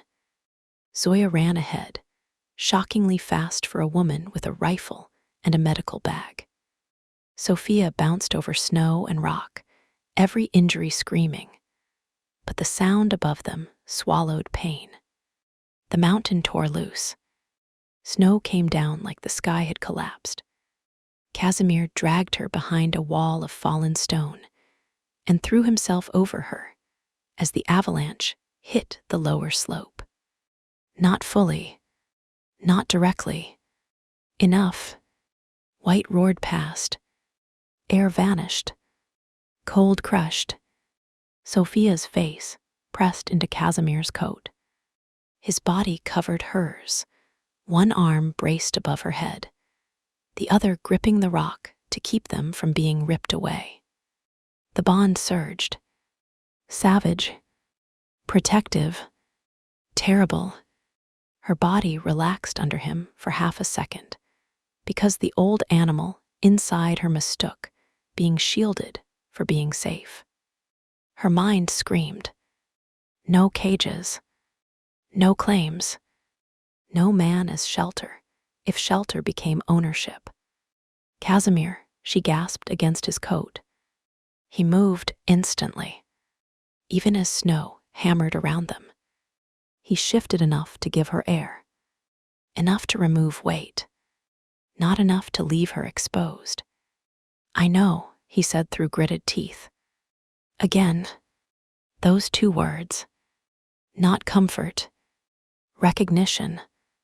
The avalanche passed in a thunderous blur. Silence came after. Not peace. Shock. Sophia coughed. Casimir pushed himself up slowly. Snow slid from his shoulders. Blood ran from the cut on his cheek. Zoya emerged from behind another rock, white from head to boots and furious. "I am too old for this." Casimir looked at the sealed passage behind them. Gone. Buried. Petrov and his men were either dead or delayed. Sophia found she did not care which. Casimir looked down at her. "Can you breathe?" "Yes." "Pain worse?" "Yes." "Where?" "Everywhere. We covered this." His mouth actually moved this time. A real almost smile. Tiny, brief, devastatingly misplaced. Sophia glared. Do not become charming during hypothermia. It was not charm. Good. Zoya looked at them both. If you are finished flirting badly, the shelter is still half a kilometer. Sophia and Casimir spoke at once. We are not flirting. Zoya rolled her eyes. Worse, you are bonding. At least flirting knows what it is. Sophia's stomach tightened. Casimir's face closed. The word bonding sat in the snow between them. Not romantic. Not safe. A cradle word now. a biological weapon, a trap with heat in it. Sophia looked at Casimir. His eyes were on the trail. Not her. Good. Maybe. He said, "We move." The lower shelter was not a shelter. It was an old mining station, built into the side of the mountain. Stone front, iron door, no windows, a rusted chimney pipe. Snow piled high against the entrance. Casimir cleared the door, with a shovel hidden under the eaves. Of course, there was a hidden shovel. Sophia was learning that the Dragunov survival strategy consisted of lying, hiding, and burying useful objects in every possible landscape. Zoya opened the lock with a key around her neck. Inside, the air was freezing but still. Casimir lit 2 lamps and started the stove with quick, practiced movements. Zoya guided Sophia onto a cot near the wall and began checking her injuries again, muttering about stubborn young women, stubborn dead kings, and the medical consequences of mafia symbolism. Sophia listened to almost none of it. Her focus had narrowed to Casimir. He moved through the shelter like a man who had rehearsed disaster. Fire, door, vent, weapons, radio, secondary lock, perimeter wire, medical water. Not panic. Pattern. 10 years of exile had taught him how to expect betrayal from weather, walls, and people. He finally sat across from her when Zoya forced him onto a crate and cleaned the cut on his cheek. He looked bored by treatment. Sophia suspected he used boredom as armor. She knew the trick. Her father used dignity. Victor used beauty. Mara used amusement. Casimir used silence. "Does everyone think you're dead?" Sophia asked. "Yes." "Everyone?" "No." "Who knows?" "Zoya, Galina, 3 men who are now probably buried in snow. 1 priest who forgot my name after I convinced him." Zoya snorted, convinced. Sophia narrowed her eyes. "And Mara?" Casimir's jaw tightened. "Yes." "Victor?" "No." That surprised her. He does not know. He suspects. Men like Victor do not need truth to fear shadows. "Does my father know?" Casimir looked at her. "No." The answer was firm. She believed it. That made her angrier.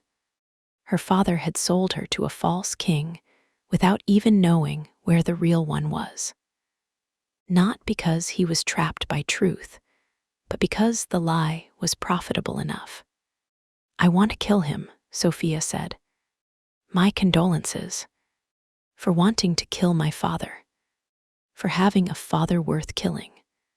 The answer was dry, almost kind. She looked at him sharply. He looked away. "Interesting." Zoya finished cleaning his cheek and slapped a bandage over it. "There, your face, Ramai. NS, unpleasant but functional." Casimir stood. Zoya pointed at him. "Sit." He sat. Sophia almost smiled. "Almost." The old doctor turned back to Sophia. "Now you." "I've been done. You've been bleeding through that side bandage for 4 minutes." Sophia looked down. Red had seeped through the white wrap beneath the thermal shirt. "Minor." Women love that word when men are not allowed to. Casimir looked at Sophia. Sophia looked back. Neither smiled. The room warmed slowly. Zoya changed the bandage at Sophia's ribs and checked the head wound.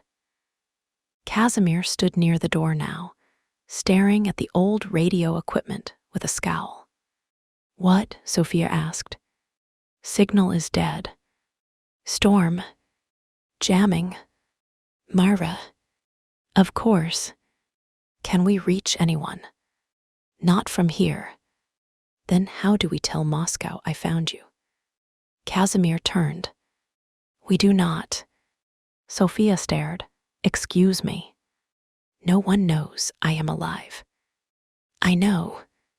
That is already a problem. You are welcome. He ignored that. If Moscow learns, every Dragunov loyalist, fake heir, cradle handler, Orlov remnant, Volkov spy, and old council butcher will come for this mountain before dawn. They're already coming. For you. Lovely distinction. For a runaway bride, he said, not for a dead king. Sophia crossed her arms carefully. So your plan is to stay dead? Yes. No. His eyes narrowed. No. You asked why the cradle circle sent a bride to your mountain. Here is the answer. Because staying dead stopped working. The room went quiet. Zoya looked at Casimir. Casimir looked at Sophia. The bond stirred, not from threat now, but from challenge. She lifted her chin. They have your sample, your protocol, your false heir, your crown, my contract. Mara knows where you are. Victor is marrying women under your name. Men are hunting this mountain. Moscow already has the Dragunov Belova canister, or they will soon. The war found you. Casimir's face darkened with each sentence. Good. Truth should leave bruises. You know too much, he said. I was nearly married to a fraud in a cathedral full of criminals. I learned under pressure. You understand less than you think. Then explain. No. Sophia laughed once. Kings and fathers, same disease. Casimir went very still. Zoya whispered, "Oh, girl." But Sophia did not retreat. She was tired, injured, half frozen, hunted, and done becoming polite around men who hoarded truth, because they were frightened of what women would do with it. Casimir stepped closer.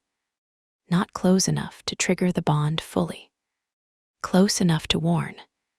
You think this is a court argument. No, I think this is a bunker where a man who calls himself dead is trying to make decisions for a woman who refused to become a bride object less than 3 hours ago. His jaw flexed. You are in no condition to enter a war. I was entered into one without paperwork. You need medical care. I need information. You need rest. I need not to be managed.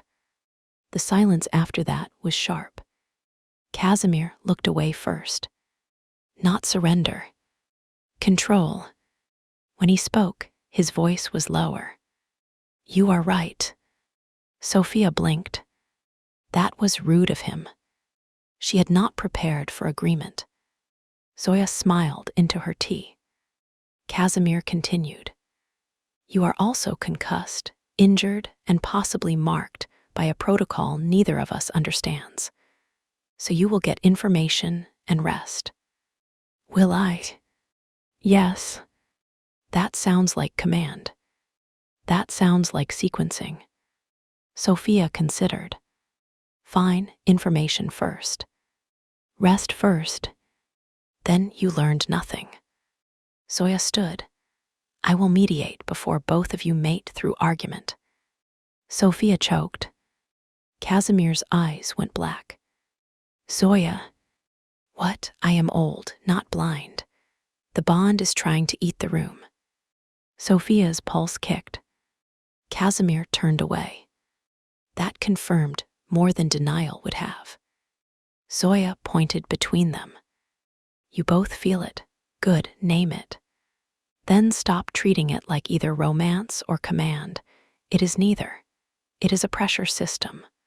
Storm inside blood, and storms kill fools. Sophia stared at her. Casimir said nothing. Zoya poured tea into a dented metal cup, and shoved it into Sophia's hands. Drink, then ask questions before you faint dramatically. I do not faint dramatically. You fainted in a tunnel. That was tactical darkness. Zoya snorted. Casimir's mouth almost moved again. Sophia caught it. He looked away too late. The bond warmed. She looked down into the tea. No, she said softly. Casimir's gaze returned. No what? No looking at me like that, because I made an old woman laugh. He went still. The words were too direct. Good. I was not. Yes, you were.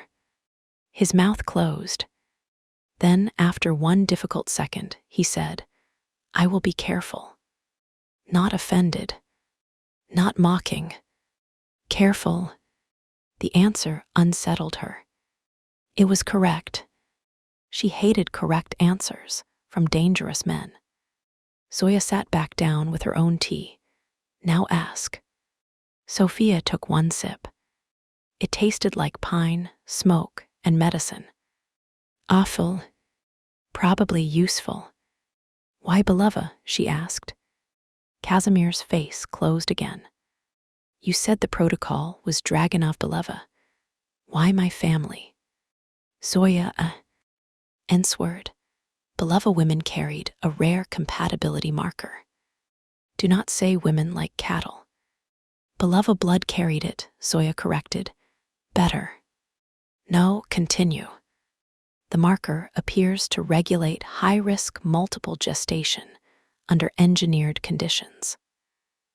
The circle believed a Belova bride, paired with true Dragonov King line, could carry what other pairings could not.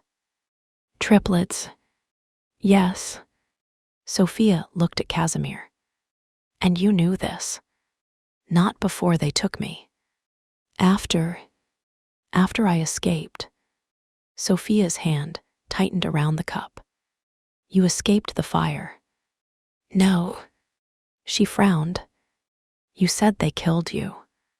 They did. Zoya's expression changed. Pain. Old. Unhealed. Casimir's voice went flat. They extracted what they needed. Then they staged the transport fire. I was inside. Sophia's breath caught. He looked at the stove rather than her. I burned. Enough that the body they displayed could have been mine. Enough that when Zoya found me, she did not know whether keeping me alive was mercy. Zoya whispered, it was. Casimir did not look at her. Sophia stared at him. At the scar, not only through his brow. Now she noticed others. The way his left hand did not fully open. The tight skin disappearing beneath his collar. The stiff line when he moved his shoulder. Burns, not obvious from a distance. Buried under wool, shadow, and force of will. They thought you were dead because you were supposed to be, Sophia said. Yes. Who pulled you out? Zoya lifted her chin. I did. How? With great skill, several illegal trucks and Galina's cigarettes. Sophia blinked. Galina helped save you. She helped save everyone worth the trouble, Zoya said. Casimir's mouth hardened. She should not have. She disagreed then, and continues to. Sophia almost smiled. Galina was becoming the patron saint of inconvenient women and dead men. Casimir continued. By the time I woke, Victor's line had already begun moving into the vacuum. My council split. My loyalists were hunted. Anyone who said I lived died. So you stayed dead? Yes. For 10 years. Yes. While Victor wore your name. Casimir's eyes flashed. There are costs to standing too early. And costs to staying buried. Yes. The answer was instant. Rough. The silence after it was not empty. It was full of every person who had died, because the king lived and did not return. Sophia looked at her tea. What changed tonight? Casimir's gaze dropped to her wrist. The faint cradle burn had dulled, but not disappeared. You did. The answer should have sounded romantic. It did not.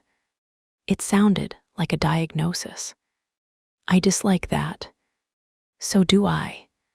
Good. Zoya made a pleased noise.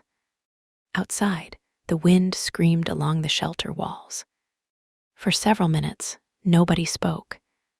Then the old radio crackled. All three of them froze. Casimir moved first. He crossed to the radio and adjusted the dial. Static.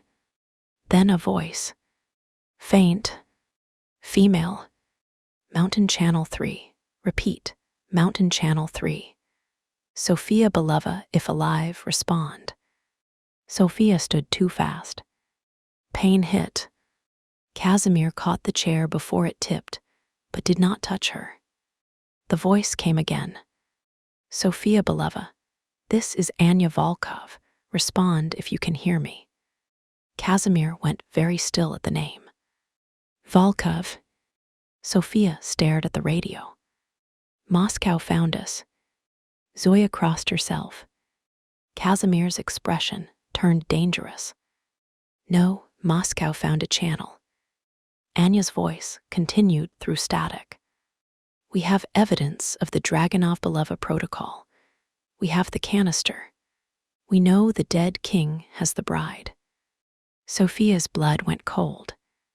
Casimir moved toward the radio. Sophia grabbed his wrist. The contact struck. Hard. They both froze. The bond flared between them, raw and sudden. Heat under skin. Blood answering blood.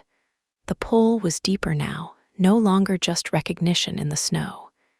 It had teeth. Casimir looked down at her hand, on his wrist. She released him immediately. Do not answer with your voice, she said. His jaw tightened. She said they have the canister. I heard. And the protocol. I heard.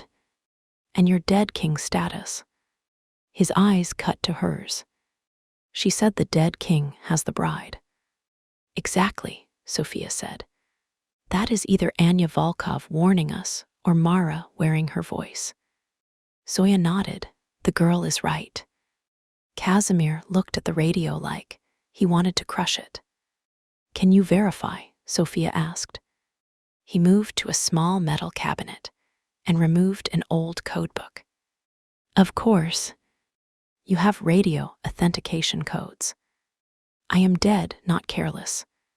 Again, cryptic and smug. He ignored that and keyed the mic. Not speaking. 3 short taps. Pause.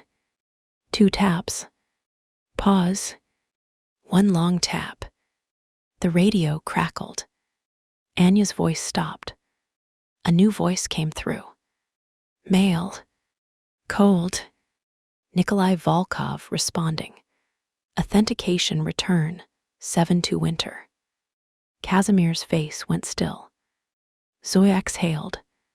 Sophia looked between them. That means old war code, Casimir said. Trustworthy.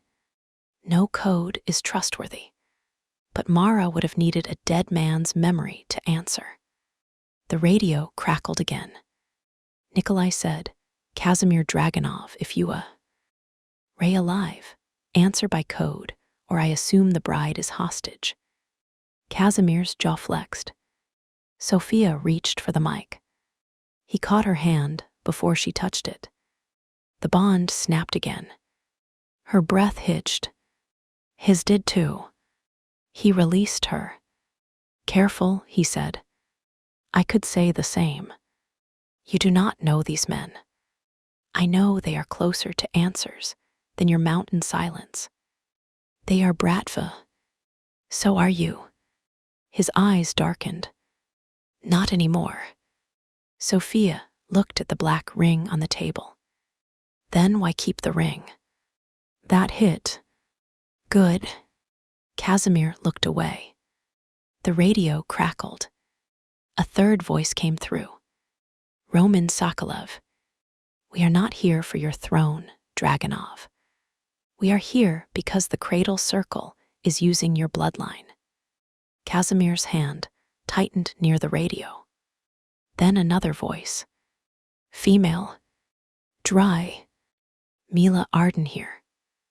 Also, there is a freezing bride involved, so if all the men could delay the territorial growling until after medical confirmation, that would be excellent. Sophia blinked. Zoya laughed. Casimir looked deeply offended by the radio. Then another woman spoke. Elena Voss. We know what it is to wake up inside their story. Sophia, if you hear this, ask for proof before trusting anyone. Sophia leaned closer. Her throat tightened despite herself. There was something in that voice. Not softness, not pity, recognition. A woman speaking from another room in the same prison. Anya's voice returned. Sophia, we have your name from Galena. We have the Dragunov Belova canister. We know Victor is not the king. We know Mara wanted you to run into Casimir. We also know the wedding contract had the cradle mark. Sophia's pulse kicked. That was proof. Mara knew all of it too. But Galena, the canister, Victor, contract, too many correct pieces. Casimir said nothing. Sophia picked up the mic. This time he did not stop her. She pressed the button. This is Sophia Belova. The radio went silent. Then several people spoke at once. Mila, oh, thank God. Roman, is Casimir with you? Elena, are you hurt? Anya, can you move? Nikolai, is the channel secure? Sophia stared at the radio. Zoya muttered, Moscow sounds crowded. Casimir reached for the mic. Sophia shifted away. He glared. She ignored him. I'm alive, she said. Hurt, not dead. With Casimir. Not hostage unless bad attitude counts. Static. Then Mila said, it often does. Roman muttered, something Sophia could not hear. Casimir took the mic then, careful not to touch her hand. This is Casimir Dragunov. Silence. Not static. Silence. The dead king had spoken. When Nikolai replied, his voice had changed. Not softer, more formal. Casimir. Nikolai. You are alive. I noticed. Sophia's mouth twitched. So did Zoya's. Nikolai said, the Cradle Circle has triggered the Triplet protocol. Casimir's face turned to stone. Explain. Roman answered. We recovered a Dragunov Belova canister from under Black Saint Casino. Mara tried to destroy it. She failed. It is stable. Casimir looked at Sophia. She felt the question like a hand at her throat. Canister. Dragunov Belova. If that existed in Moscow, what had they sent into the mountains? Sophia's stomach tightened. Is there a file? Casimir asked. Mila answered. Partial. It links Sophia's wedding, Victor's false claim, your preserved sample, and something called triple viability, awakening through first king line contact. Zoya whispered, no. Sophia's hand went cold around the blanket. First king line contact. The snow. His arms around her. The bond. Petrov's words in the tunnel. Contact was enough. Casimir's eyes went black. What does awakening mean? Sophia asked. No one answered fast enough. She pressed the mic harder. What does awakening mean? Alina answered this time. It may be cradle terminology, not medical fact. Helpful, but not an answer. I know. A pause. Then Alina said, in my case, contact and bond activation stabilized what they had already done. Sophia's throat tightened. What did they already do? Silence. Then Dmitry Orlov's voice, rough and cold. They used her body without consent. The shelter went quiet. Casimir closed his eyes once. Only once. Sophia looked down at herself. Torn wedding silk cut away. Bandages. Bruises. The faint cradle burn on her wrist. Had they already done something? Before the wedding, during the medical exam, her father insisted, was standard bridal preparation. The vitamin injections, the fainting spell last month, the missing afternoon after she signed the preliminary contract. No, maybe. Sophia's voice came out smaller than she liked. How do I know? Mila answered, and her voice had no softness, which made it easier to hear. Blood work, ultrasound if indicated, medical records if we can get them. And nobody gets to decide what the answer means before you have facts. Sophia swallowed. She liked that answer. Casimir said, she is not traveling. Sophia's head snapped up. Excuse me. You are injured, hunted, and my location is compromised. I believe I was speaking to the women with medical, ND conspiracy experience. The radio went silent. Then Mila said, I like her. Roman sighed audibly. Casimir glared at the radio. Sophia ignored him. Anya spoke. Sophia, can Casimir keep you alive for the next 6 hours? Sophia looked at Casimir. He looked furious at the question. Good. Yes, she said. Can you confirm he is not holding you there? Sophia lifted one brow at Casimir. He looked insulted. Even better. He is not holding me. He is being strategically unpleasant. Acceptable, Anya said. Nikolai said, Casimir, we can send extraction. No. Sophia and Casimir said it at the same time. They looked at each other. The bond flickered. Sophia looked away first. Not submission. Irritation. Casimir spoke into the mic. Extraction brings every tracker to the mountain. I can move her through old routes. Zoya muttered, if she survives the old routes. Sophia pressed the mic. His doctor is less optimistic. Mila replied, doctors usually are. Levina's voice came over the channel, older and sharper. This is Dr. Levina. Sophia, do not allow any king, dead or otherwise, to move you through mountain routes without checking for internal injury. Sophia looked at Casimir smugly. He looked ready to shoot the radio. Zoya reached for the mic. Zoya Markov here, I have checked. She is bruised, cut, concussed, hypothermic, and intolerable. No signs of immediate internal bleeding, but I want imaging. Levina paused, then said, Zoya. The old doctor went still. Casimir looked at her. Sophia looked too. Zoya swallowed. Irina. Levina's voice changed. Not warmer. Older. You survived. So did you. Unfortunately for everyone. Zoya laughed once. Soft. Painful. Sophia stared.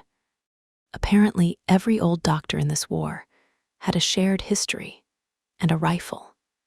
Levina said, "Keep her stable. I'll send a medical protocol by burst transmission." Zoya wiped her eyes fast enough that only Sophia noticed. Maybe Casimir too. Probably Casimir. He noticed everything he did not want to feel. Nikolai returned to the channel. Casimir. Mara is in custody, but may have remote cells still active. Victor's men are mobilizing. Dragunov elders are divided. If you stay silent, Victor reaches Moscow first with the story. Casimir's face hardened. "What story?" Roman answered. That Sophia was kidnapped by pretenders after murdering 2 wedding guards. Sophia scoffed. "2. I'm insulted by the inaccuracy." Casimir looked at her. She shrugged carefully. Stress response. Nikolai continued. "Your name is not public yet, but Victor is invoking Dragunov law to retrieve his bride." Casimir's eyes went lethal. "She is not his bride." The bond erupted at the words. Sophia's breath caught. Casimir's hand tightened around the mic until plastic cracked. Everyone on the radio heard the silence after. Of course they did. Mila said softly, "There it is." Sophia wanted to disappear into the blankets. Casimir looked horrified by himself. Good. At least both of them were equally disturbed. Sophia took the mic from him, not touching his hand. "Let me clarify," she said. "I am not Victor's bride because I refused the wedding, stole evidence, shot my way out, crashed a car, and dragged myself through snow.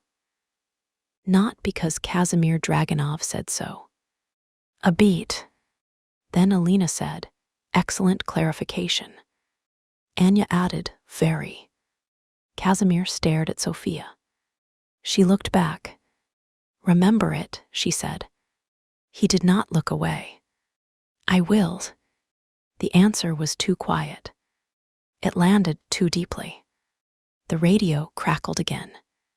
Nikolai said, "Hold position for now. Send coordinates through secure burst when safe. We will monitor Victor's movement." Casimir answered, "No coordinates." Roman said, "Dragunov." "No." Sophia took the mic again. "We can send delayed route markers, not exact shelter location." Casimir looked at her. She lifted her chin. "Terms," she said. Something in his face shifted.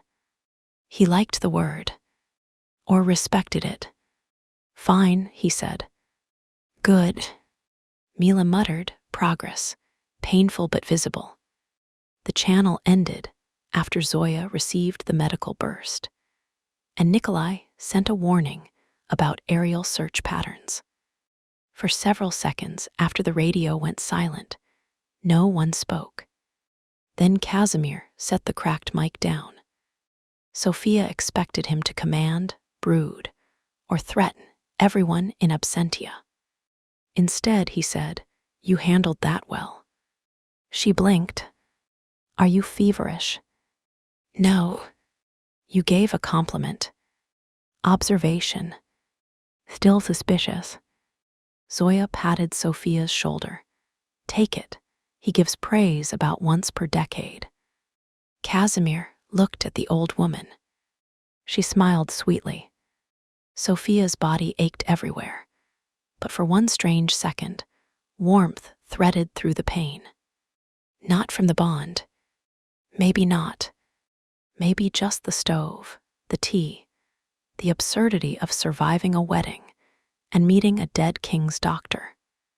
Then the shelter lights flickered. Once, twice, the radio sparked. Casimir moved instantly. "What?" Sophia asked. Zoya grabbed her rifle. The radio turned on by itself. Static filled the shelter. Then Mara Orlov's voice slid through. "Zoya, Zoya, see. Oya, still keeping broken kings in little rooms. Casimir's face went blank. Sophia's blood turned cold. Mara continued, amused. Sophia, sweet runaway, you found him. Good girl. Casimir tore the radio wire from the wall. The voice stopped. For one breath. Then the emergency speaker above the stove crackled.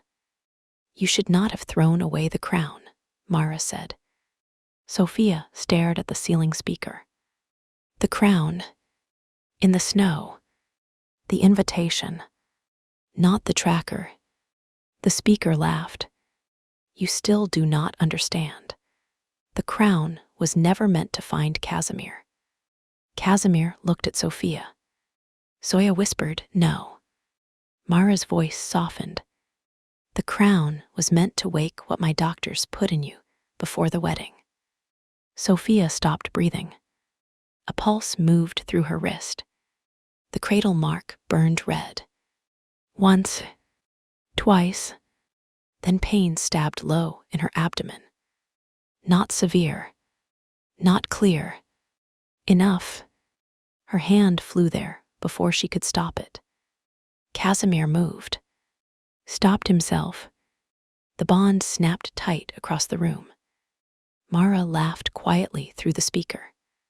Their first response confirmed. Sophia's vision narrowed. Zoya rushed to her side. Pain. Sophia swallowed hard. Low sharp gone now. Casimir's eyes were black. His voice came like winter. What did you do to her? Mara sighed.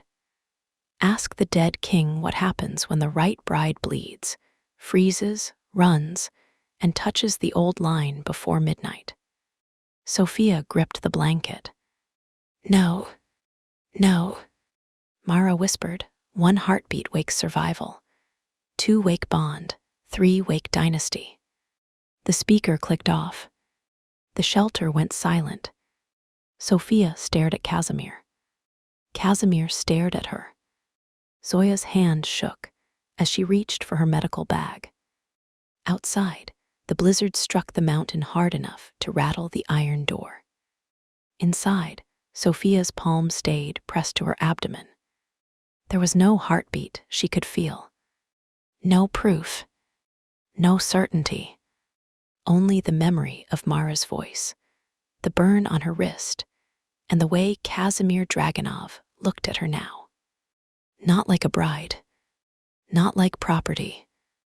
Like a woman standing at the edge of a war. His blood had started before either of them was born. Sophia's voice came out thin but steady. Tell me she is lying. Casimir closed his eyes. 1 second, then opened them. I do not know. Good. The truth. Horrible. Useful. Sophia nodded once. Then the pain came again. Sharper. She folded forward before she could stop herself. Casimir caught himself halfway to her, hands fisted at his sides, refusing to touch until asked. Zoya was there first. Good. Sophia clutched the old doctor's sleeve and forced air into her lungs. Casimir's voice was rough. Sophia. She looked up at him. The dead king stood across the room, surrounded by weapons, storm, and old grief, looking more afraid of her pain than of every hunter on the mountain. That was dangerous. Worse, it was real. Sophia swallowed through the pain. If this is another one of their rooms, she said, we burn it from the inside. Casimir's face changed. The king returned. Not the dead one. The living one. Yes, he said. Above the shelter, somewhere in the snow, the beacon from the discarded crown began to blink again. Red, red, red. End of Chapter 2. Triplets for the Mafia King. Chapter 3. 1 Bed, 1 Storm. The beacon kept blinking above the mountain. Red, red, red. Sophia could not see it from inside the lower shelter, but she felt it. Not in any reasonable way. Not with eyes. Not with skin. Somewhere beyond the stone ceiling, buried in snow near the wrecked SUV, or the collapsed cabin, or the crown she had thrown into the storm. The signal pulsed like a second heart she had never agreed to carry. Red, red, red.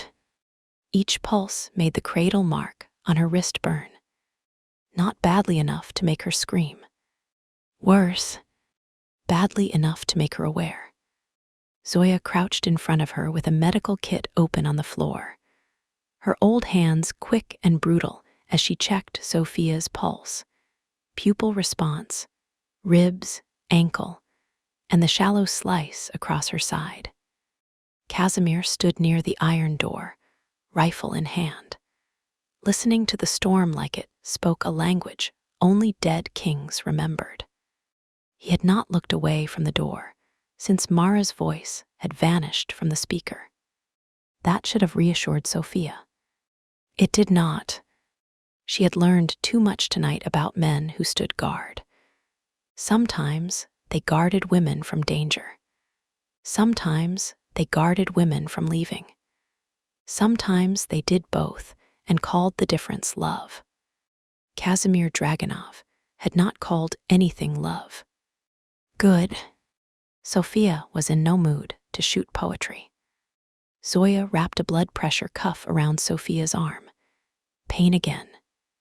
No. Lie better. Sharp low gone now. How many times? Twice. Casimir's head turned slightly. Sophia saw it. Of course she saw it. You can go back to glaring at the door, she said. I heard. You were meant to. Zoya pressed 2 fingers against Sophia's wrist, just below the faint red cradle burn. Her expression changed. Sophia looked down. What? The old doctor said nothing. That was never good. What? Sophia repeated. Zoya lifted her eyes to Casimir. The mark is warm. Casimir went still. Sophia pulled her wrist back. It is a burn. Burns are known for warmth. Not that kind. Excellent, a mysterious burn. My wedding favors were terrible. Zoya ignored her and opened a small black case. Inside were glass vials, sterile needles, test strips, a compact scanner, and folded papers covered in old handwritten notes. Sophia stared. Is that a mountain doctor kit or a witch trial? Yes. Comforting. Casimir crossed the room in 2 silent strides. Sophia stiffened. He stopped immediately. 2 steps away. Not touching. Not looming more than his body naturally loomed, which was considerable and annoying. What are you testing? He asked Zoya. Blood markers, stress response, cradle exposure if the strips are still viable. They expired 6 years ago. So did you, Zoya snapped, and yet here we are. Sophia almost laughed. It hurt her ribs. She decided almost laughing was enough. Zoya tied a band around Sophia's arm. Sophia looked at the needle, then at Casimir. Out. His eyes narrowed. No. There it is. His jaw tightened. Zoya sighed. Not now. Sophia did not look away from him. I set out. There are men on this mountain. There is a doctor in this room. There is a rifle beside her. There is a pistol under my blanket. I do not need an audience for my blood. His face hardened. Not with anger. With instinct. The old, ugly kind. The kind that had probably kept him alive for 10 years and made him unbearable for most of them. The bond between them stirred. A pressure in the room. Not heat yet. Not the savage pull from the snow. This was sharper. A question with teeth. Would he stay because his body told him her blood was his concern? Or would he leave because her word mattered more? Casimir's hand tightened around the rifle, then opened. Slowly, he stepped back. Sophia hated that relief moved through her. Not because he obeyed, because he understood why she had asked. "I will be outside the door," he said. Outside means outside. His mouth tightened. Yes. Not listening with your dead king ears. I cannot remove my ears. Try character growth. Zoya made a coughing sound that might have been laughter. Casimir looked at both of them like the mountain had betrayed him personally. Then he opened the inner door and stepped into the short stone passage beyond the shelter. The door closed. No lock. Sophia checked. Good. Zoya drew blood. Quick. Clean. No commentary until the vial was sealed. Then she said, "He did well." Sophia stared at her. "Are we rewarding Mafia Kings for leaving rooms now?" "Yes," Zoya said, "when they were raised to believe every room belongs to them." Sophia looked at the closed door. Casimir's shadow moved faintly beneath it. Waiting. Outside. Not gone. Not inside. A chosen distance. That was not nothing. She hated that it was not nothing. Zoya placed a drop of blood on a test strip. He is worse than he looks. Good, he looks terrible. Burn scars, old organ damage, bone breaks that healed badly, nerve pain, cold intolerance in his left hand. He hides most of it. Sophia's throat tightened against her will. I did not ask for his medical biography. No, you asked him to leave, which means you are wondering whether he will return correctly. Sophia looked back at Zoya. The old doctor's eyes were too sharp. I am wondering how long before someone finds this shelter. Also that. The strip changed color. Zoya's expression went still. Sophia's pulse kicked. What? Cradle exposure confirmed. Sophia's hands went cold. Zoya placed a second strip into a small reader. That does not mean pregnancy. It means exposure to their preparation agents. Preparation. Medical preparation. The wedding clause. The injection her father's doctor had insisted was nutritional support before the ceremony. The fainting spell last month. The missing afternoon. Sophia looked toward the stove. The fire blurred. No, not now. She would not break over possibilities. Possibilities were how men built cages before walls. What agents? She asked. Zoya's mouth tightened. Endocrine regulators, stress amplification compounds, possibly bonding accelerants. Translation. They prepared your body to respond. To Casimir. Zoya did not answer quickly. Sophia looked at her sharply. To Casimir. To true king-line contact, Zoya said. The distinction may matter. Sophia laughed once. It sounded brittle. How clinical. They did not prepare me for a man. They prepared me for a blood category. Yes. Better. No. Good. For a second, I thought the horror was becoming semantic. Zoya took another vial and sealed it. I need imaging to know more. Ultrasound. Yes. Do you have one hidden under the stove? No. Disappointing.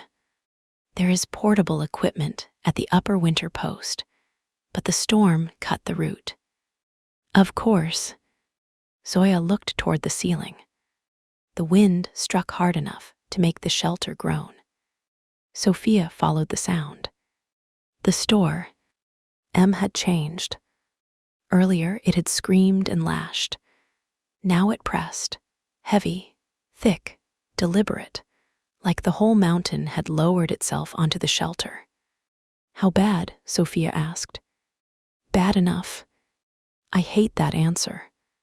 It is the correct one. The lights flickered again. Zoya looked at the stove, then the ceiling, then the old battery panel near the radio. Generator line is failing. Sophia's stomach tightened because of the drilling, because of everything. Smoke backflow, avalanche shift, damaged vent, old wiring, men with guns. Pick one. The lamps dimmed. The shelter grew colder by 1 degree.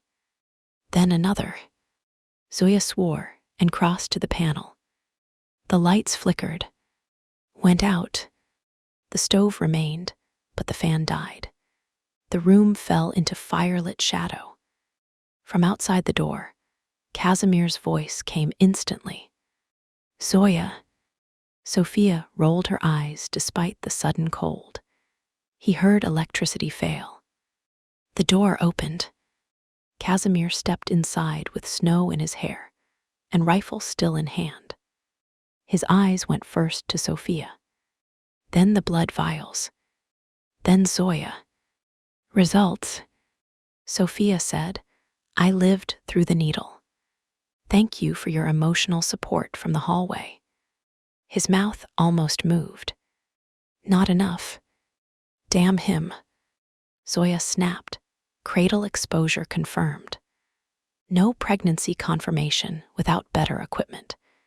Generator line failing. Stove will heat the room poorly without circulation. If the storm buries the vent, we may lose safe burn within the hour.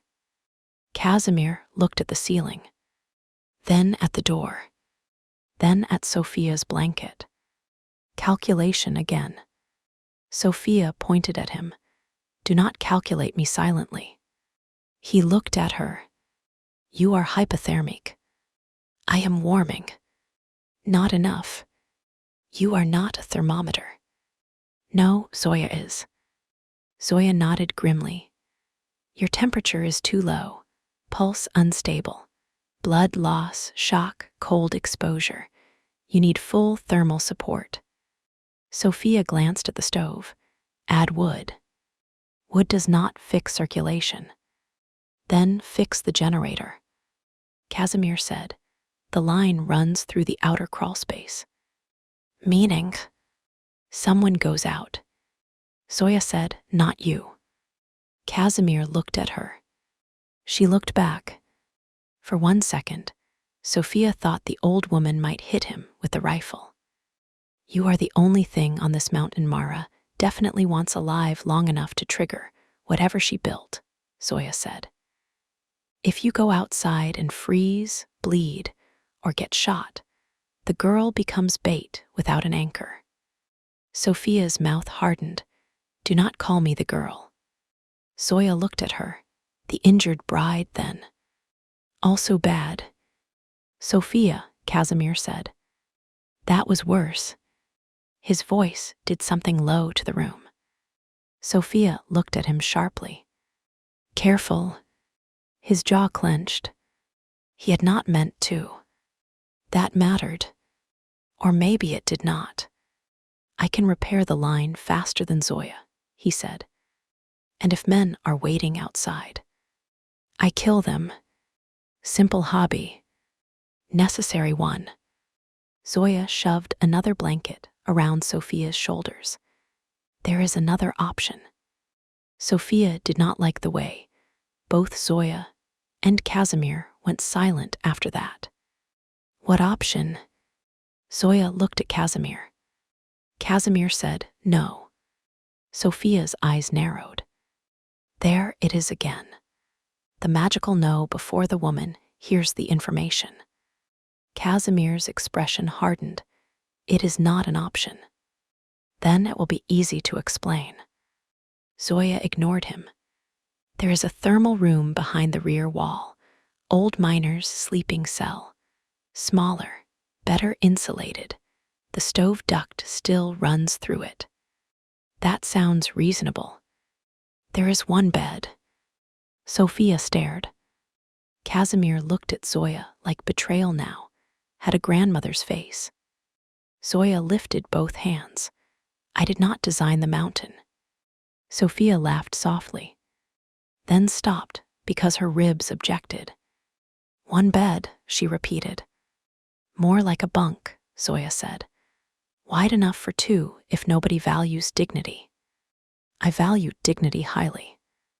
Then you should have chosen a better evening. Casimir's voice went flat. She takes the room. I repair the generator. Zoya said, if you leave while the cradle agents are close, the bond may react. Sophia looked up. Casimir did not. That was suspicious. What does that mean? She asked. Zoya's gaze sharpened. You both felt it. No. Lie worse. Sophia pulled the blanket tighter. Casimir spoke quietly. It reacts to distance under threat. Sophia's pulse kicked. You know this. I know Dragunov history. History or cradle experiment. His mouth tightened, both. Zoya stepped between them again, with the weary authority of a woman who had watched too many powerful people be stupid in heated rooms. The old king-line bond was always stronger under storm conditions. Sophia stared. Storm conditions. Cold, isolation, injury, threat, blood loss. The old wives called it winterlock. Cradle renamed it not bond because they ruin everything they touch. Casimir's face went grim. Sophia's fingers tightened around the blanket. Not bond. The word sat in the room like a living thing. Not romantic. Not soft. A lock. A biological knot pulled between two bodies until choice became harder to find. Zoya watched Sophia carefully. Old B. On stories describe a protective anchor response. The bonded male becomes violently unstable when the bonded woman is threatened. The woman's body may respond by seeking heat, proximity, and hormonal stabilization. Sophia's stomach twisted. So the cure is a bed. No, Zoya said sharply. The cure is not letting biology become law. The bed is heat. The bond is pressure. Do not confuse them. Sophia looked at Casimir. He was staring at the floor now. His hand had curled into a fist around the rifle strap. You knew. Yes. You did not tell me. I hoped it would not matter before we reached better shelter. How optimistic for a dead man. His eyes lifted. Dark, cold, ashamed. I did not want to give the thing a name before you had to fight it. That answer hit. Not softly. Honestly. Sophia hated honest answers from him. They did not excuse enough to be useful. Zoya tapped the floor with her boot. The options are poor. 1. Casimir leaves to repair the generator. You may destabilize from cold and bond response stress. 2. You go to the warmer cell alone and hope blankets suffice. 3.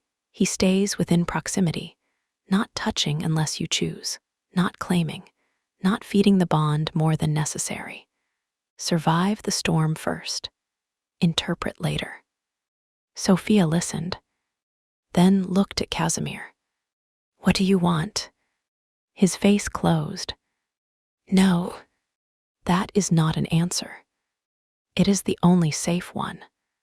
Again, what do you want? The fire cracked. The shelter creaked beneath snow.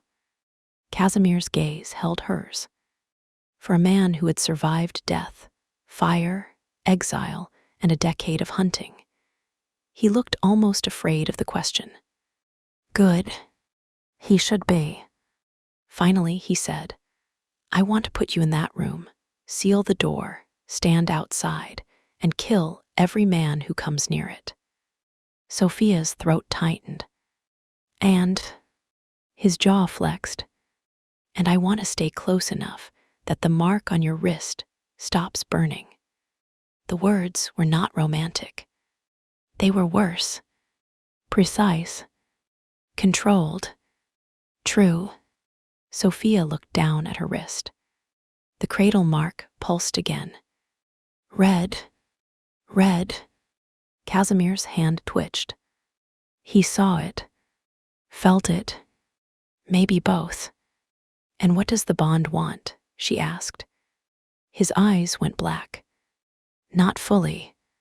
Enough. The bond wants no doors between us.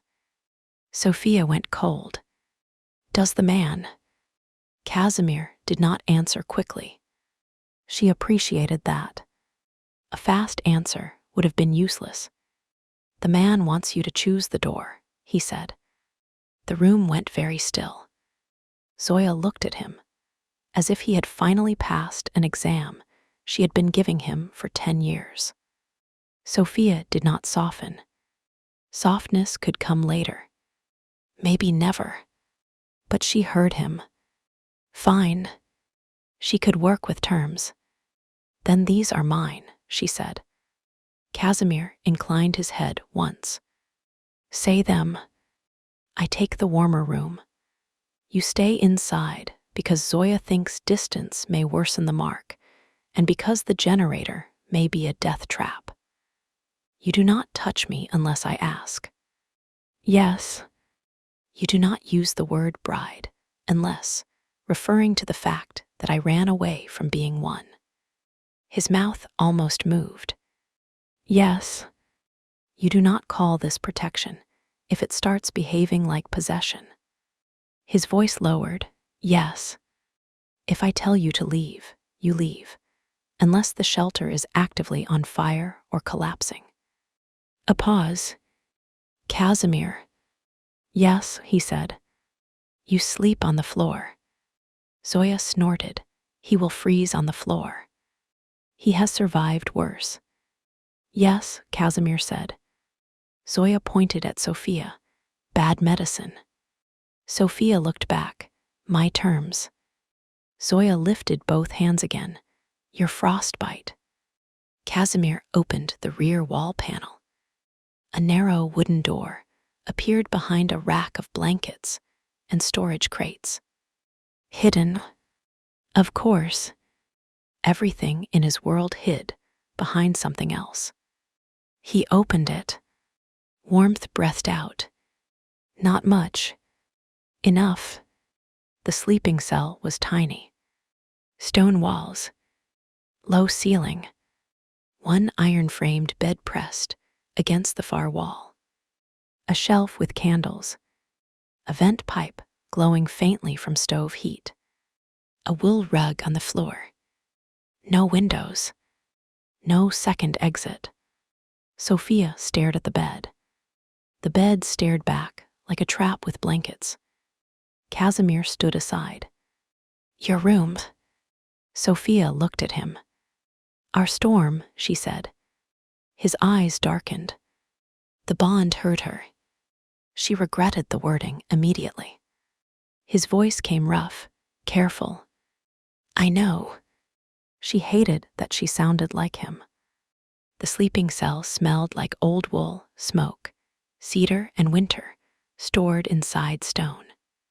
Sophia sat on the edge of the bed, while Zoya added 2 heated bricks wrapped in cloth near her feet and inspected the stove vent. The warmth helped. Not enough, but enough to make the pain in her ankle sharper and the shaking in her hands less violent. Casimir stayed by the door. Not inside, exactly. Not outside. Threshold man. It suited him. Zoya gave Sophia a cup of hot tea. then handed Casimir another. He took it without looking away from the outer passage. "Drink," Zoya ordered. "I am not cold." "You lie like a man." Sophia sipped her tea to hide the small sound that tried to escape. Casimir's mouth did the almost thing again. Zoya looked between them and rolled her eyes. "Exhausting," she said. Then she turned to Sophia. "You sleep. If pain worsens, fever starts, bleeding increases, abdominal pain returns, or the mark spreads, you wake me. Where will you be?" "Outer room. With the rifle. With the rifle." "Good." Zoya pointed at Casimir. "You, stay within sight, but do not hover like an executed saint." "I do not hover." Sophia coughed into the tea. Casimir looked at her. She smiled blandly. Zoya left before the almost smile became anything dangerous. The door stayed open. Sophia sat on the bed. Casimir stood near the doorway. The storm pressed around the shelter. For several minutes, neither spoke. The silence was not comfortable, but it was not empty. It held gunfire, snow, old fire, a false wedding, a stolen crown, Mara's voice, Zoya's warning, and the word "not bond" coiled between them like a dark thread. Finally, Sophia said, "Winterlock." Casimir's eyes shifted to hers. "What?" "That is what Zoya called it." "Yes." "Sounds like something from a folk tale." "It is." And Cradle made it medical. They medicalized every old fear they could measure. Sophia looked into her tea. "What did the old stories say?" His jaw flexed. "They said Dragunov kings were made in winter." "That is vague and dramatic. Try harder." For 1 second, the corner of his mouth moved. "Barely." Then he looked at the stone wall. Old stories said a true Dragunov king knew his queen by snow, blood, and refusal. Sophia stared at him. "Refusal?" "Yes." That sounds unusually respectful for Bratva folklore. It was not. It meant the bond would awaken only when she resisted him, and he chose not to take. The room went quiet. The words hit too directly. Snow, blood, refusal, the clearing, his arms around her, her telling him not to mistake rescue for permission. His answer, "I know the difference." Sophia looked away first. "Convenient story." "Yes." "You believe it." "No." "Liar." His gaze returned to her. "I believe stories survive because someone needed them to. That does not make them true. But sometimes men hid rules inside myths because laws could be burned." Sophia touched the rim of the cup. "You are saying refusal is part of the bond." "I am saying it should be." Cradle probably removed that part. His face hardened. "Yes, because refusal makes women inconvenient." "Yes." The answer came with such immediate disgust that Sophia looked at him. Casimir stood in the doorway, huge, scarred, half-shadowed, looking at the far wall like he was seeing an old laboratory instead of stone. "What did they do to you?" she asked quietly. His mouth closed. Sophia almost took it back. Almost. But she had asked. He could refuse. That mattered. Casimir's voice came low. "They kept me awake through parts of it." Her stomach turned. "The extraction." "Yes." "Why?" "To measure rage." Sophia put the tea down carefully. If she did not, she might drop it. Casimir continued, eyes still not on her. They thought pain created useful data. Burn pain, restraint response, threat to family, simulated threat to a bonded woman, though I had none. His mouth twisted. They showed me photographs of women they said belonged to me. Brides they could breed or kill, depending on my response. I did not know any of them. Sophia's throat tightened. But your body responded. Yes, because they made it. Because the old line was already built wrong. Sophia frowned. Wronged? Casimir's eyes lifted to hers. Dragunov men were bred for war long before the cradle circle had a name. They did not invent us. They refined the worst parts and called it science. That answer lodged deep. Sophia looked at her wrist. The mark had stopped pulsing. Mostly. Is that why you stayed dead? One reason. What were the others? Revenge, strategy, shame. Shame. His face went cold again. Men followed me, died for me, burned for me. Zoya pulled me out. Galina lied. Priests hid records. Women smuggled medicine. Everyone who helped me paid while I healed slowly in holes like this. Sophia heard the part he did not say. While Victor rose. While false heirs signed contracts. While brides were selected. While bloodlines were mapped. You think staying dead protected people. It did. Until it didn't. Yes. Sophia leaned back against the wall. Her eyelids were heavy now, but her mind refused sleep. Sleep required trust in doors, walls, men, and the future. She trusted none of them. Casimir watched her face. You should sleep. You should stop repeating Zoya. Usually good advice. Usually irritating. The shelter shook under a heavy gust. The stove vent groaned. The candle flickered. The temperature dropped again. Sophia shivered. Casimir saw. Of course. He did not move. Good. Then the cradle mark pulsed. Hard. Sophia sucked in a breath. Casimir's hand closed around the doorframe. What? Wrist. How bad?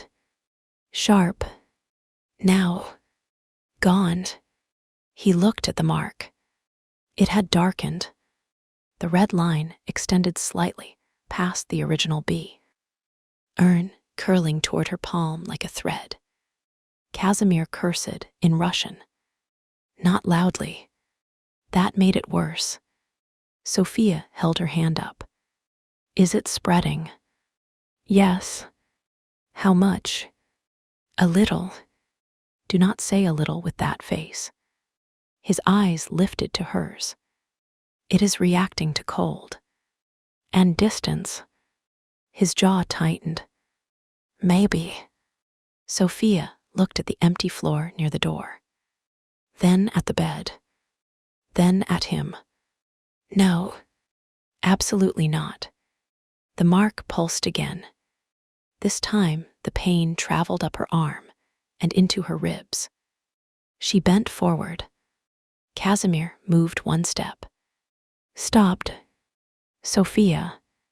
Do not. He froze. The pain faded. Her breathing sounded too loud. He looked like touching her had become a physical battle. His body wanted to cross the room. His mind held it back. That mattered. Again. Damn it. Sophia looked at the open door. Call Zoya. He did. Instantly. No ego. No argument. Zoya appeared within seconds, rifle in one hand, medical bag in the other, hair escaping her braid. She looked at Sophia's wrist and swore. Mark extension. Meaning, Sophia asked. meaning Mara was telling enough truth to be dangerous. Casimir's voice was rough. What do we do? Zoya looked at him, then at the bed. No. Sophia said it before Zoya could. The old doctor sighed. I had not finished. You were about to prescribe proximity. I was about to prescribe controlled proximity because your temperature is falling and the mark is reacting to stress. The bond may stabilize both. May. Yes. A wonderful word used by criminals and doctors. Sometimes same thing, Zoya muttered. Casimir said no. Sophia looked at him. He was staring at Zoya. Not at the bed. Not at her. At Zoya. No, he repeated. Find another way. Zoya's face softened for the first time. That frightened Sophia more than the yelling. Casimir. No. She is conscious. She has terms. You can lie beside her without becoming your blood. His expression turned brutal. You do not know that. Yes, Zoya said, I do. The room stilled. Casimir looked at her. Zoya stepped closer to him and lowered her voice. I pulled you from a fire they made with your blood. I watched you learn to hold a cup again. I watched you wake from dreams screaming that you would not become the animal they measured. Her voice hardened. Do not insult my work by pretending you are only what they did. Casimir said nothing. Sophia could not breathe properly. Not from pain now. From the look on his face. There, the dead king stripped down to the burned man underneath. Zoya looked at Sophia. Your terms remain. You may refuse. But medically, shared heat and controlled proximity are the safest option until the generator is repaired or the storm eases. Sophia looked at Casimir. He did not look back. He stared at the wall like it might offer execution. The mark pulsed, softer this time, almost waiting. One bed, one storm, one dead king whose body had been trained to treat proximity like claim. One runaway bride whose body had been prepared to answer. Sophia inhaled slowly. I decide the position. Casimir's head turned. His eyes were dark. Careful. Yes. Fully clothed. Yes. Blanket between us. Yes. Hands visible. Yes. If the bond gets worse, you leave. His jaw tightened. Even if leaving hurts me. Sophia held his gaze. Especially then. For 1 second, something raw moved across his face. Then he nodded. Yes. Zoya exhaled. Good progress. Miserable but progress. They arranged the bed like a treaty. Sophia kept the wall side. Casimir took the outer edge, boots removed, weapons within reach. Shirt still on, one arm over the blanket instead of under it. A folded wool blanket lay between their bodies like a border. Ridiculous. Necessary. Zoya placed another heated brick near Sophia's feet, checked the wrist mark again, gave Casimir a look sharp enough to cut stone, and left the door open. I will be in the outer room, she said, listening for stupidity. Sophia said, from whom? Zoya looked at Casimir. Then Sophia. Yes. She left. The door remained open. Firelight from the outer room reached the sleeping cell in a thin orange line. Sophia lay stiffly on her side, facing the wall. Casimir lay behind her, not touching. The bed was narrow enough that not touching required effort. She could feel the heat of him through the blanket barrier. Not just body heat, Something else, a steady, dark warmth that made her frozen muscles loosen against her will. Her wrist stopped burning. She hated that. "Mark," Casimir asked. "Better." His breath changed. Relief. Small. Contained. Still there. Sophia closed her eyes. "You are not allowed to be relieved. I can control my actions, not every internal response." That sounds like a legal disclaimer. It is an apology in poor shape. She opened her eyes. The stone wall was inches from her face. "Do you apologize often?" "No." "Then keep practicing." A pause. "I am sorry." The words were rough, awkward, real enough to be dangerous. For what? For Bane. Gee, the thing they sent you to find. Sophia's throat tightened. She had not expected that. Most men apologized for actions if forced, for tone, for inconvenience, for blood on carpets, for being late to things they had ruined. Casimir apologized for his existence inside the trap. That was harder to dismiss. "You did not send me." "No." "You did not mark me." "No." "You did not choose the wedding." "No." "Then your apology is inefficient." "I have not had practice." "Clearly." His breath moved behind her. No laugh, but the almost shape of one. The bond shifted. Not sharp now. Deep. It settled around the bed, around the storm, around the open door and the blanket barrier, testing boundaries like a wolf sniffing a fence. Sophia stayed still. Casimir stayed still too. That restraint was louder than touch. Outside, the storm battered the shelter. Snow scraped over stone. A beam groaned somewhere in the outer room. Zoya muttered a curse. The world had reduced itself to heat, breath, pain, and the distance of a blanket between them. Sophia whispered, "What happens if the knot bond completes?" Casimir's body went rigid. "Wrong question." "Necessary one." "Old version or cradle version?" he asked. "Both." The old version was supposed to create mutual recognition. A winterlock. The man anchored aggression through the woman's refusal and consent.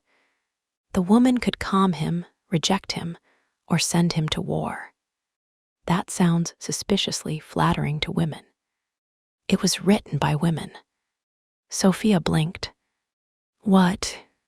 The oldest Dragunov bond laws were recorded by widows. That surprised her enough that she turned her head slightly. Not fully. Enough. Widows. Men were busy dying. Women remembered why. Sophia looked back at the wall. "I like them." "You would." "And the cradle version." His silence lasted too long. "Casimir." "The cradle version removes the law and keeps the hunger." Cold slid through her, despite his warmth. Hunger for what? Proximity, control, air response.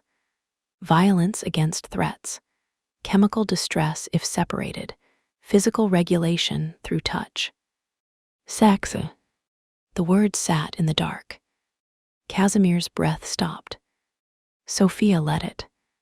She was done allowing ugly mechanisms to hide behind euphemism. "Answer." "Yes," he said. One word. Ra. But not only, not first. The circle prefers making bodies confuse everything. Warmth, protection, fear, desire, fertility, obedience. All tied to the same rope. Sophia's stomach turned. The bridal medical exam. The injection. The crown. The first contact. The mark. The pain, the way lying near him, made her body stabilize. And you. His voice lowered. I want the rope cut. The answer struck deep. Sophia closed her eyes. Good. That does not mean wanting disappears.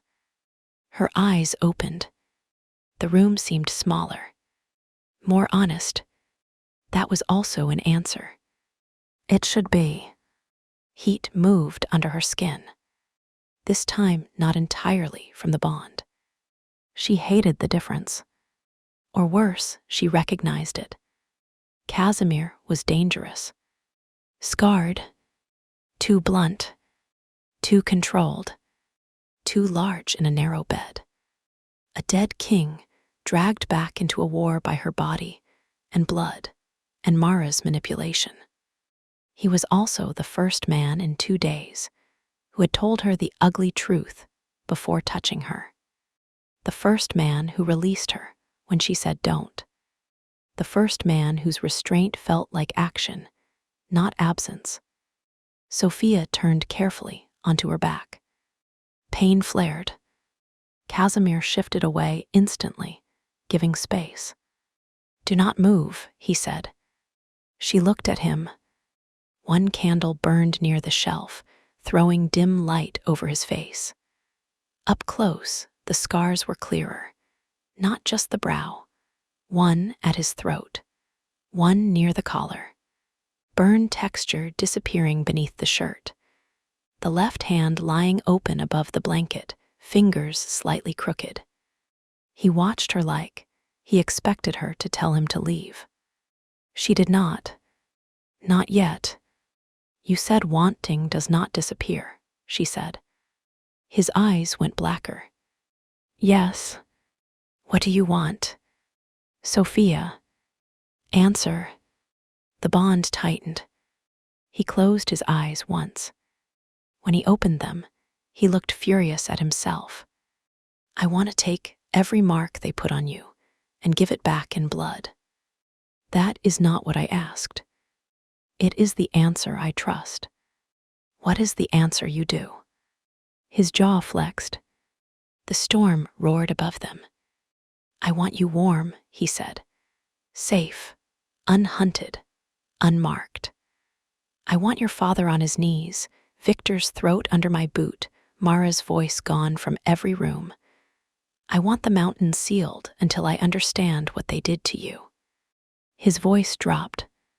And I want to touch your wrist until the mark stops burning. The words hit harder than a kiss would have. Sophia's pulse kicked. The mark warmed. Not painful. Responsive. His eyes dropped to it. He saw. Of course. She pulled her hand closer to her chest. Wanting is not permission. I know. Do you? His gaze lifted to hers. Yes. The word carried weight now. Not automatic. Earned by every time he had stopped. Sophia swallowed. The sensible answer was to roll back toward the wall. Sleep. Survive. Wait for Zoya. Leave. Na imaging Moscow facts. The sensible answer had rarely saved her. Sophia extended her wrist across the blanket barrier. Casimir went completely still. Not breathing. Not moving. Not even blinking. My wrist, she said, only the mark. His eyes held hers. You are sure? No. His hand did not move. Good. She appreciated that more than she wanted to. I am not sure of anything, she said, but I choose this. Something changed in his face. Not triumph. Never triumph. A kind of grave recognition. He lifted his hand slowly. Plenty of time for her to withdraw. She did not. His fingers touched the skin just below the cradle mark. Careful. Too careful. The bond flared. Sophia gasped. Casimir's jaw clenched so hard, a muscle jumped near his temple. His fingers did not tighten. Good. Very good. The mark pulsed once beneath his touch. Red, then faded. The relief was immediate. Not complete, but real. Sophia hated that the cradle mechanism worked. Casimir seemed to hate it more. His thumb hovered near the burn, not stroking, not claiming. Just contact. Warmth. Steady. Her pain eased by a fraction. Her body leaned toward him under the blanket. She stopped it. Barely. He saw. Did not exploit. The room thickened. Sophia whispered. The old widows wrote refusal into the law. Yes. Why? Because they knew men would forget. That is the most believable thing you have said. His mouth almost moved. This close, the almost smile was worse. Sophia looked at it. Mistake. His gaze dropped to her mouth, then back to her eyes. Immediately. No lingering. No assuming. The restraint itself became heat. Sophia's throat tightened. That, she said. His eyes sharpened. That is dangerous. Yes. You know what I mean. Yes. The bond pulled. Not like before. Not savage. Lower. Darker. Inviting her to confuse safety with surrender. Choice with destiny. Proximity with inevitability. Sophia inhaled slowly. Casimir's fingers remained still at her wrist. She could tell how much stillness cost him. That was the problem. The cost made it meaningful. Do not kiss me, she said. His eyes went black. I won't, even if I ask badly. Ask clearly or not at all. Her pulse kicked. A dangerous answer. A correct one. She let out a breath that almost shook. Good. Yes. Stop saying yes like that. Like what? Like the word has teeth. His mouth moved then. Not almost. A faint, dark curve. There and gone. Sophia stared. The bond warmed. She turned back toward the wall abruptly. Enough. Casimir released her wrist immediately. Too immediately. The mark remained dull. No pain. Only the memory of his fingers and the terrible knowledge that controlled touch could be more dangerous than force. Behind her, Casimir shifted back to the far edge of the narrow bed. The blanket border stayed between them. The storm kept howling. Sophia closed her eyes.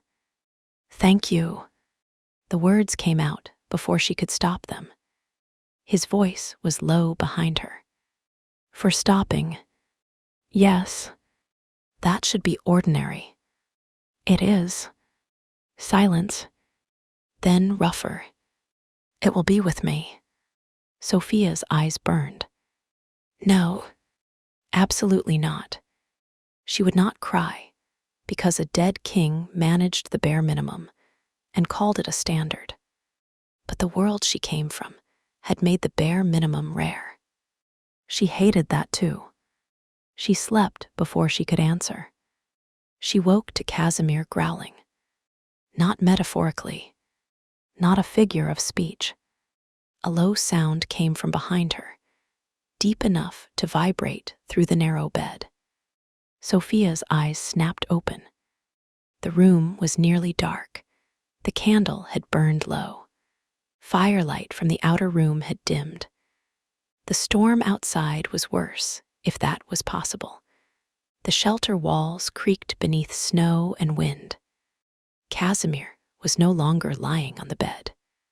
He was sitting on the edge, one hand braced against the wall, head bowed, shoulders rigid. Casimir, He did not answer. The growl stopped. His breathing was wrong. Slow, heavy, controlled too hard. Sophia pushed herself up, wincing. Hey. His hand shot up. Not toward her. A warning. Stay back. Her body went cold. Not from fear of him. From the sound of his voice. It was Casimir. And not. The bond pressed against the room, like a storm inside stone. What happened? She asked. Dream. About. Fire. His hand curled against the wall. The wood cracked beneath his fingers. Sophia went very still. The cradle version removes the law and keeps the hunger. She looked at his back. Are you awake? A harsh laugh. No. Honest. Bad. Very bad. She reached for the pistol beside the bed. Casimir heard the movement. Good, he said. That frightened her more. He wanted her armed. Good. Also horrible. Casimir, look at me. No. Why? His voice came through clenched teeth. If I look, I move. The room tightened. Sophia's pulse hammered. Outside the sleeping cell, Zoya's cot creaked. She was awake. Listening. Not rushing in. Smart or cruel? Possibly both. Sophia held the pistol in one hand. Her other hand pressed against the mattress. He needed to think, not react. If she sounded afraid, the bond might feed. If she sounded soft, it might feed. If she sounded angry, it might feed. Everything fed the cursed thing. Fine. Starve it with clarity. What does it want? Sophia asked. Casimir's shoulders shook once. Door closed, you behind me, everyone else dead. At least it is concise. He made a strangled sound. Maybe a laugh. Maybe pain. Not funny. It is a little funny. The bond has the imagination of a dungeon guard. His breathing hitched. Less heavy now. Good. She kept going. What does the man want? Silence. The right question again. His hand opened against the wall. The man wants the woman to tell him what she needs. Sophia's throat tightened. Damn him. Correct even through nightmare. I need you to breathe. He did. Once. Badly. Again. He did. Better. I need you to say where you are.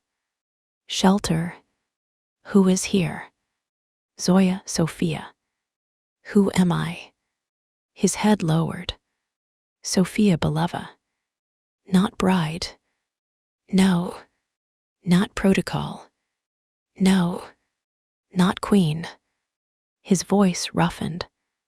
No. Not yours. His whole body went still. The bond roared. Not allowed. Inside the room.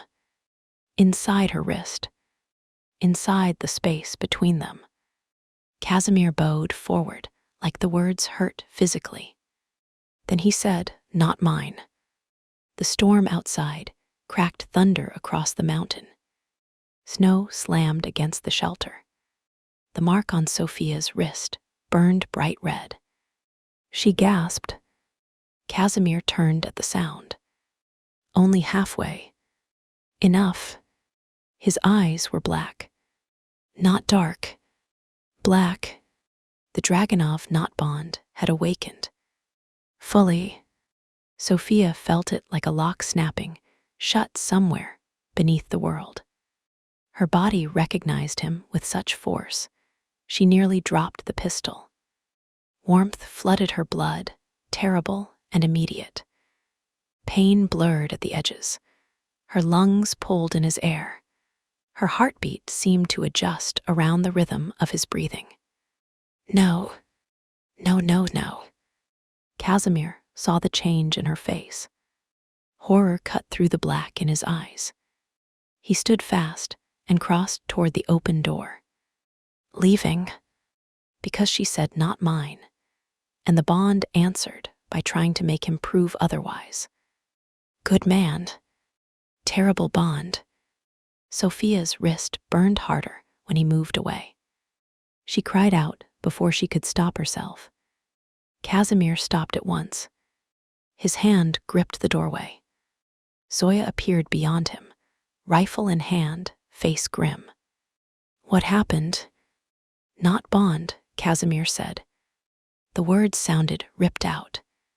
Zoya's face went pale. Complete. No, Sophia snapped, because refusing vocabulary was all she had. Not complete, activated. Zoya looked at Casimir, then at Sophia. The distinction matters. It does to me. Then it matters. Good. Sophia's breath came hard. Her wrist burned. Low pain twisted again in her abdomen. Casimir's head snapped toward her. What? Pain low again. Zoya moved instantly. Casimir did not. He stayed in the doorway, visibly shaking with restraint. Zoya checked Sophia's pulse and abdomen with careful hands. Sharp. Cramp gone. Bleeding. No. Dizziness. Yes, but I'm in a bed with a dead king during a blizzard, while biology is committing treason. Acceptable dizziness. Casimir's mouth almost moved. Then pain crossed his face. He turned away. Sophia saw his left hand shaking. The burned one. The fingers locked into a claw. Casimir. No. Hand. It is fine. You lie badly when in pain. Zoya looked up, nerve seizure. I said it is fine. Sophia pointed at the bed. Sit. His eyes cut to hers. The command hung between them. Too much. Wrong shape. She corrected. Will you sit where Zoya can see your hand? That landed differently. His jaw flexed. Then he sat on the chair near the door, far from the bed. Zoya crossed to him and took his left hand. This time he flinched. Sophia saw. So did Zoya. Cold triggered it, Sophia asked. Zoya massaged the crooked fingers with medicated oil. Cold, stress, bond activation. Old burns do not enjoy prophecy. Casimir looked offended by the word prophecy. Good. So was Sophia. The shelter shook again. A loud crack came from the outer room. Zoya's head snapped toward the sound. Casimir stood, hand half-treated. Vent. Smoke curled along the ceiling. The stove vent had cracked or clogged under snow pressure. Zoya cursed, we lose the stove. Cold rushed in through the failing draft. The sleeping cell began cooling immediately. Sophia closed her eyes. Of course, one bed had not been enough. Now the storm wanted a negotiation too. Casimir looked toward the outer room, then at Sophia, then at Zoya. Generator line, vent, I go now. Zoya shook her head. With the bond active, distance. I will not sit here while the shelter poisons her. Sophia opened her eyes. Do not make me the excuse. He looked at her. You need heat and air. Yes, that is about the shelter, not your martyrdom.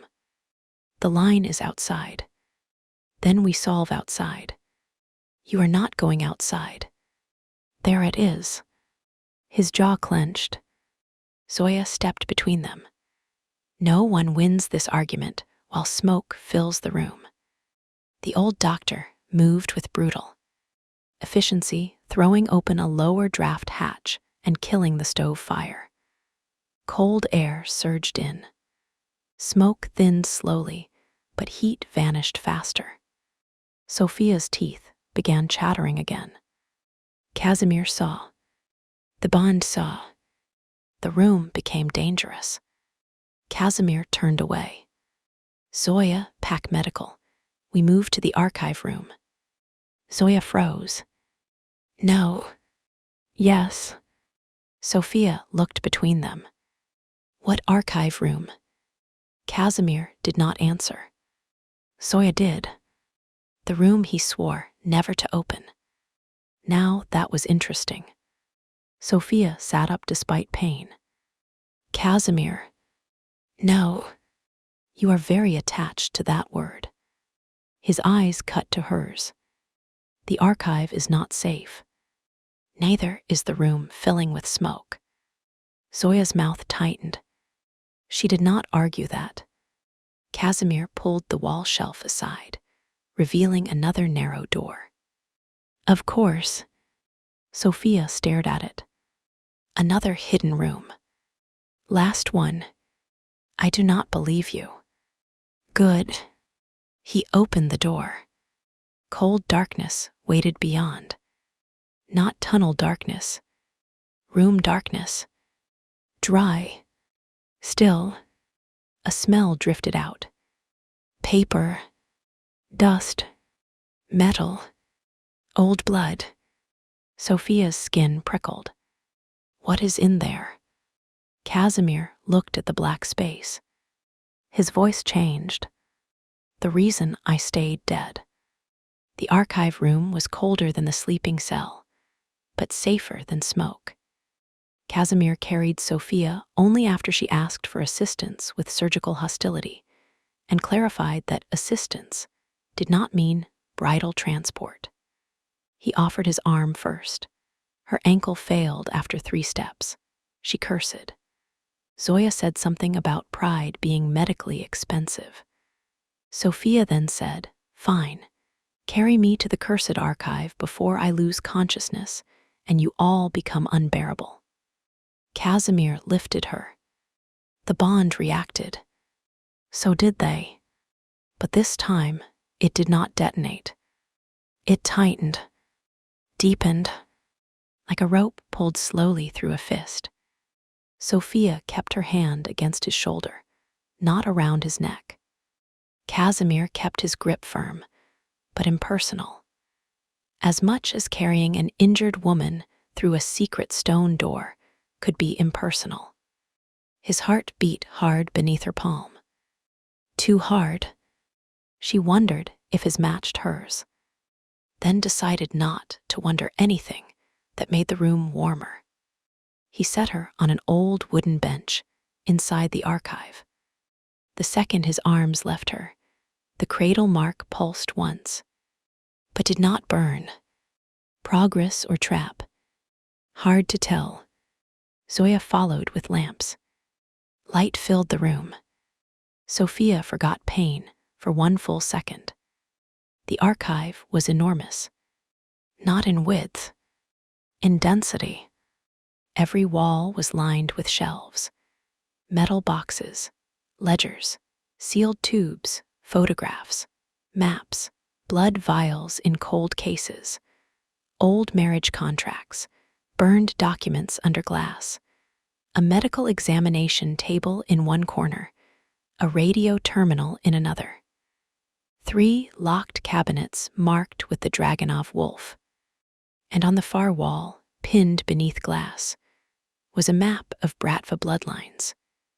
Volkov, Sokolov, Orlov, Dragunov, Belov, Voss, Morozov, Queen line. Red thread connected names, births, deaths, marriages, false deaths, and child markers. Sophia's own name was there. Not handwritten recently. Printed, filed, prepared. Her stomach dropped. She stood without meaning to. Pain hit. Casimir caught her elbow. The touch sparked. He released immediately. She barely noticed. Her eyes stayed on the map. Sophia Belova, bridal candidate / triple viability. Her throat closed. Below her name, primary route, Viktor Dragunov public marriage. Secondary route, flight path activation. Tertiary route, King line contact. Flight path activation. Mara had not predicted her escape. Mara had designed it. Sophia stepped closer. Her vision tunneled. Casimir's voice came behind her. I did not know your name was there. She turned slowly. The gun was not in her hand. She regretted that. You have a wall with my name on it. His face was pale under the scars. Yes, and you never looked. This map was sealed. How convenient. Zoya said quietly, it was. Sophia looked at her. Zoya's face had gone gray with shock. That section was not visible before. Casimir crossed to the wall. His hand hovered near the glass. Then he found the seam. A thin overlay had peeled back from the heat shift, revealing a second layer beneath the original bloodline map. A hidden map. In Casimir's own archive. Cradle had planted it here. Or someone had. Sophia laughed softly. Your room was compromised. Casimir's eyes turned black. Not Bond. Red. Old and pure. He tore the glass panel from the wall. Zoya shouted, careful. Too late. The hidden layer slid free. Behind it was a sealed metal envelope. Casimir stared. The envelope was addressed in black ink. To the dead king, when the bride finds you. Sophia's skin went cold. Mara. Of course. Casimir ripped it open. Inside were documents, photographs, a vial, and a note. Sophia held out her hand. Give it to me. Casimir hesitated. Only 1 second. Then placed the note in her hand. Good. She read aloud. Casimir, you always loved locked rooms. I improved one. You thought exile made you untouchable. But dead men leave relics, and relics make exq. Elent Laboratories. The bride was selected before Victor knew her name. The wedding was a road. The storm was timing. The crown was a trigger. You were the destination. Do not blame yourself too prettily. It becomes tedious. She would have been used either way.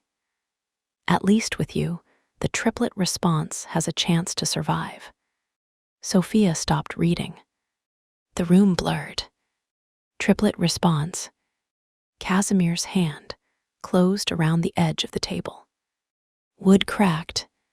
Sophia forced herself to continue. Look at the files, dead king. Learn why we kept you alive. The note ended with the cradle mark. Silence. The storm outside sounded distant now, as if the whole mountain had backed away from the room.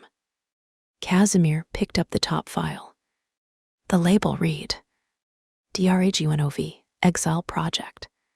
Subject, Casimir Dragunov.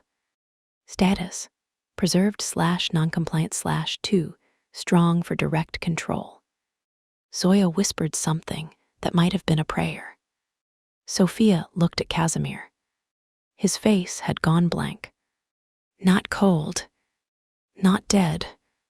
Blank in the way Roman Sokolov had been described after the false memory room. Blank in the way men became when the worst thing they imagined had been documented by someone else in neat black ink. Sophia reached for the file. Casimir's hand covered it first. The bond flared. Their eyes met. "No more hidden files," Sophia said. The words belonged to more than them. Alina had said something like it to Dmitri, according to the radio. Mila had lived through hidden files. Anya had married into them. No more. Casimir's hand withdrew. Sophia opened the file. The first page held a photograph. Casimir younger, unburned, bound to a surgical chair. Eyes open, furious, alive. At the top, King line displays abnormal resistance to obedience conditioning. Pain increases aggression, but not compliance. Bond pathway too powerful for standard bride containment. Recommend exile, observation, and future compatible bride activation. Sophia read the line twice. Too powerful. Bride containment. Future compatible bride activation. She looked up. Casimir's face had become terrible. Not at her. At himself. At the file. At the fact that his survival had not been victory. It had been storage. They did not fail to control you, Sophia said. Her voice sounded strange. They postponed you. Casimir closed his eyes once. When he opened them, the dead king was gone. The living one looked back. Yes. The room went still.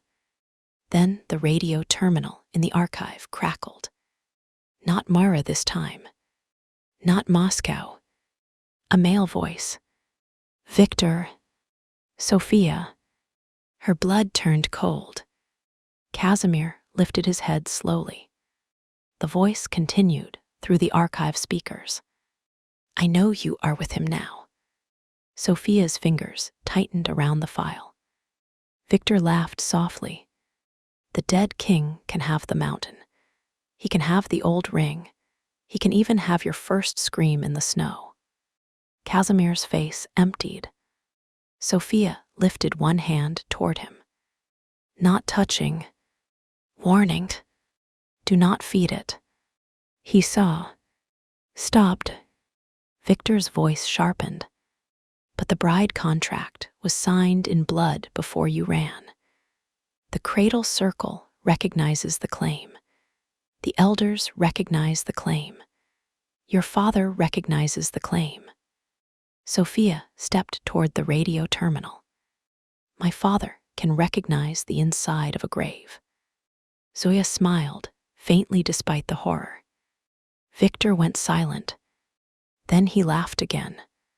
You sound brave in his shelter. I sounded brave shooting your chandelier too. You missed me.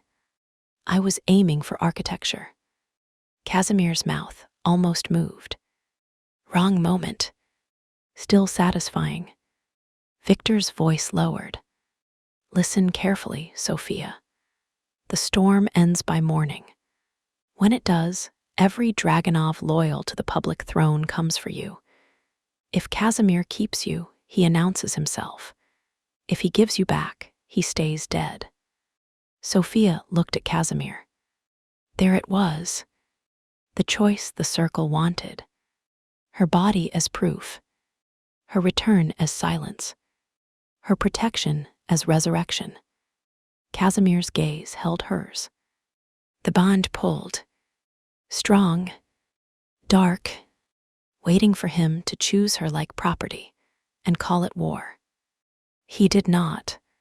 He looked at the radio and said, Sophia decides where she stands. The room changed. Sophia's throat tightened. Victor's silence was longer this time. Then his voice turned cruel.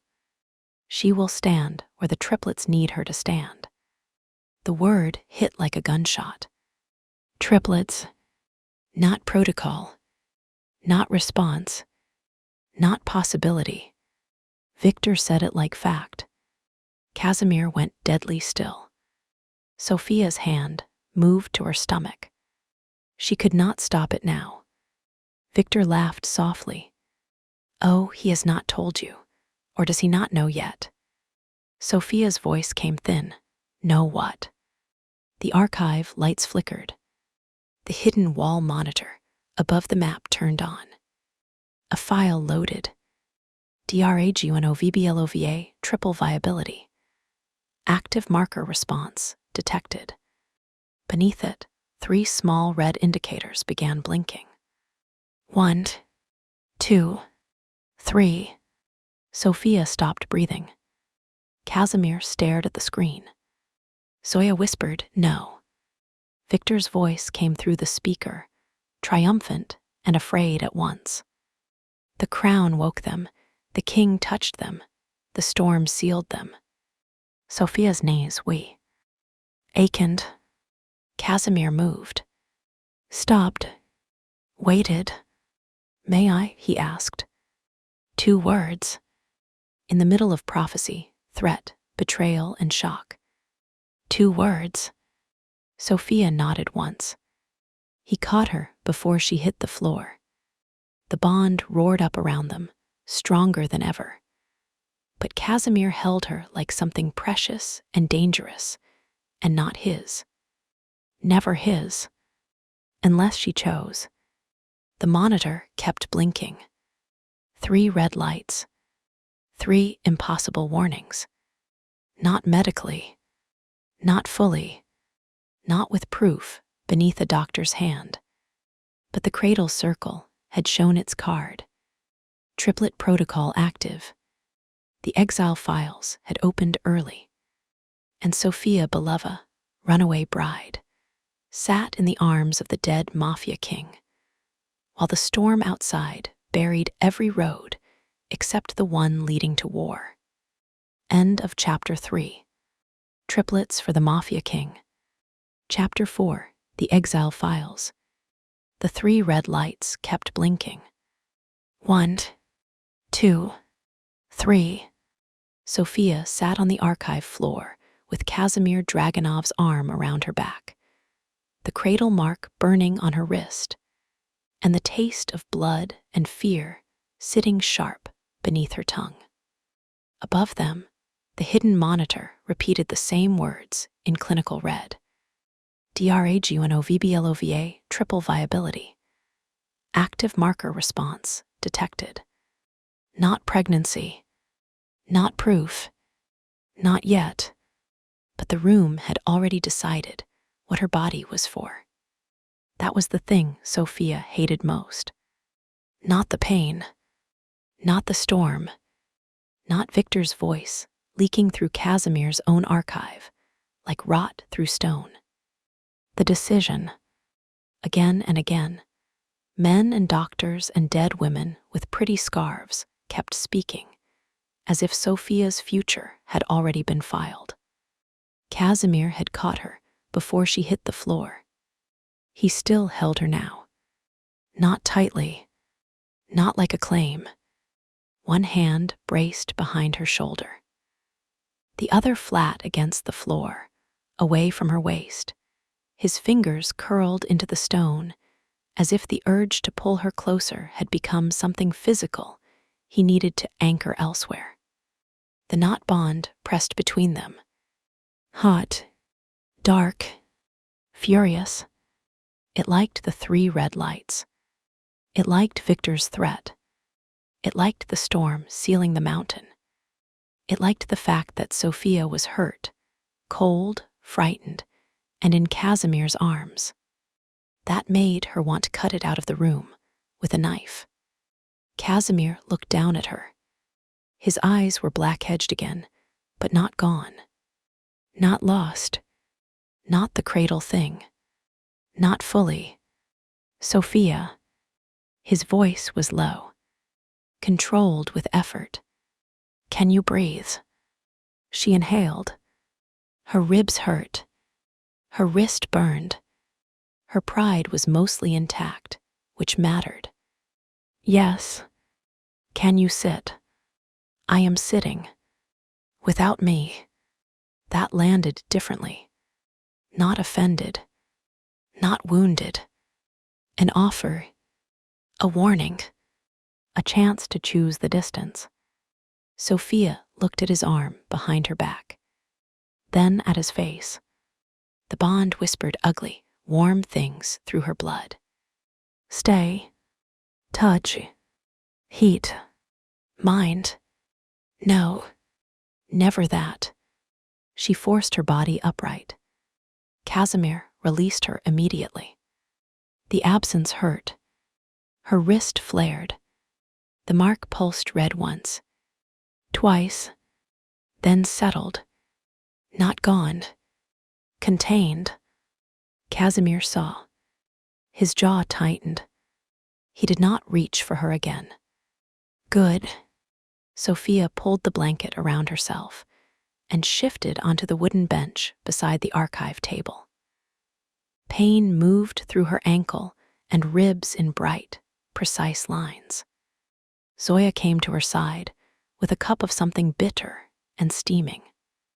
Drink. Sophia took it. What is it? Medicine. That is not an ingredient. Drink. Sophia drank. It tasted like roots, smoke, and personal insult. She coughed once. Zoya nodded. Good. No bad, very bad. You are alive enough to complain. Barely. Casimir rose slowly. The movement looked controlled, but Sophia saw the cost. His left hand had gone rigid again. The burned one. He hid it by closing his fist. She saw that too. The monitor blinked. 1, 2, 3. Casimir turned toward the radio terminal. Victor's voice returned, smug and distant. Are you still there, old king? Casimir lifted his rifle and shot the speaker. The blast cracked through the archive. Sophia flinched despite herself. Zoya swore. That was one of 2 working speakers. Casimir lowered the rifle. Now it is 1. Sophia stared at him. Feel better? No. Then wasteful. His eyes shifted to her. For 1 second, the corner of his mouth almost moved. Then the second speaker crackled. Victor laughed. Temper was always your family's flaw. Casimir's face became stone. Sophia took the pistol from the bench and aimed at the remaining speaker. Casimir looked at her. She fired. The speaker exploded. Silence crashed into the archive. Zoya stared at the shattered speaker, then at Sophia. That was the last one. Sophia lowered the pistol. Now it is none. Casimir looked at her. This time, the almost smile came closer. Dangerously close. Sophia's pulse kicked. The mark on her wrist warmed. She looked away first. Do not be impressed. I was aiming for emotional clarity. Casimir's voice was rough. You achieved it. Zoya rubbed her temples. Both of you are impossible. The old doctor crossed the room and manually disconnected the radio feed from the central con. Soul before either of them could shoot another component. The archive returned to silence. Not peaceful, armed silence. The 3 red lights still blinked on the hidden monitor. Sophia looked at them again. Her hand moved to her stomach. This time she let it. There was no heartbeat she could feel. No proof beneath her palm. Only memory. Mara's voice. Victor's threat. The crown. The medical exam. The injection. The way Casimir's touch had made something in her body wake like a locked door, hearing the right key. Casimir watched her hand. His expression went terrible. Not possessive. Not proud. Horrified. Good. If he had looked anything else, she might have used the last bullets on him. Zoya stepped in front of the monitor, blocking the red lights from Sophia's view. Enough staring at Cradle Theater. Sophia looked up. Is it theater? Partly. Medical truth. Maybe partly. Your answers are getting worse. They are honest. Casimir moved to the table, where the file lay open. The label at the top still read, DRAGUNOV, Exile Project. Subject, Casimir Dragunov. Status, preserved/noncompliant/2, strong for direct control. He touched the paper with 2 fingers. Not gently, like evidence could bite. Sophia saw the younger version of him in the photograph again. Bound, awake, unburned, furious, a king before exile, a man before the fire. She did not look away. Neither did he. Zoya came to stand beside him. Her face had changed. Less sharp now. Older. The doctor knew what was in the file. Or feared it. Casimir turned the first page. Sophia forced herself to stay seated. Not because she lacked the will to stand. Because if she stood, she might fall again. And she refused to make this room about her body when the file was about his. For once, the monster in the page was not hers. Casimir read silently. His face did not move. That was how Sophia knew the page hurt. She held out her hand. Read aloud. His eyes lifted. No. There it is. His jaw tightened. This is not yours to carry. This room has my name on the wall. His gaze shifted to the hidden bloodline map. Then back. I said no. Sophia stood. Too fast. Pain flashed through her ankle. She gripped the bench and stayed upright. Barely. Casimir moved 1 step. Stopped. Good. She pointed to the file. You do not get to decide what I can carry after Mara put my name in your archive.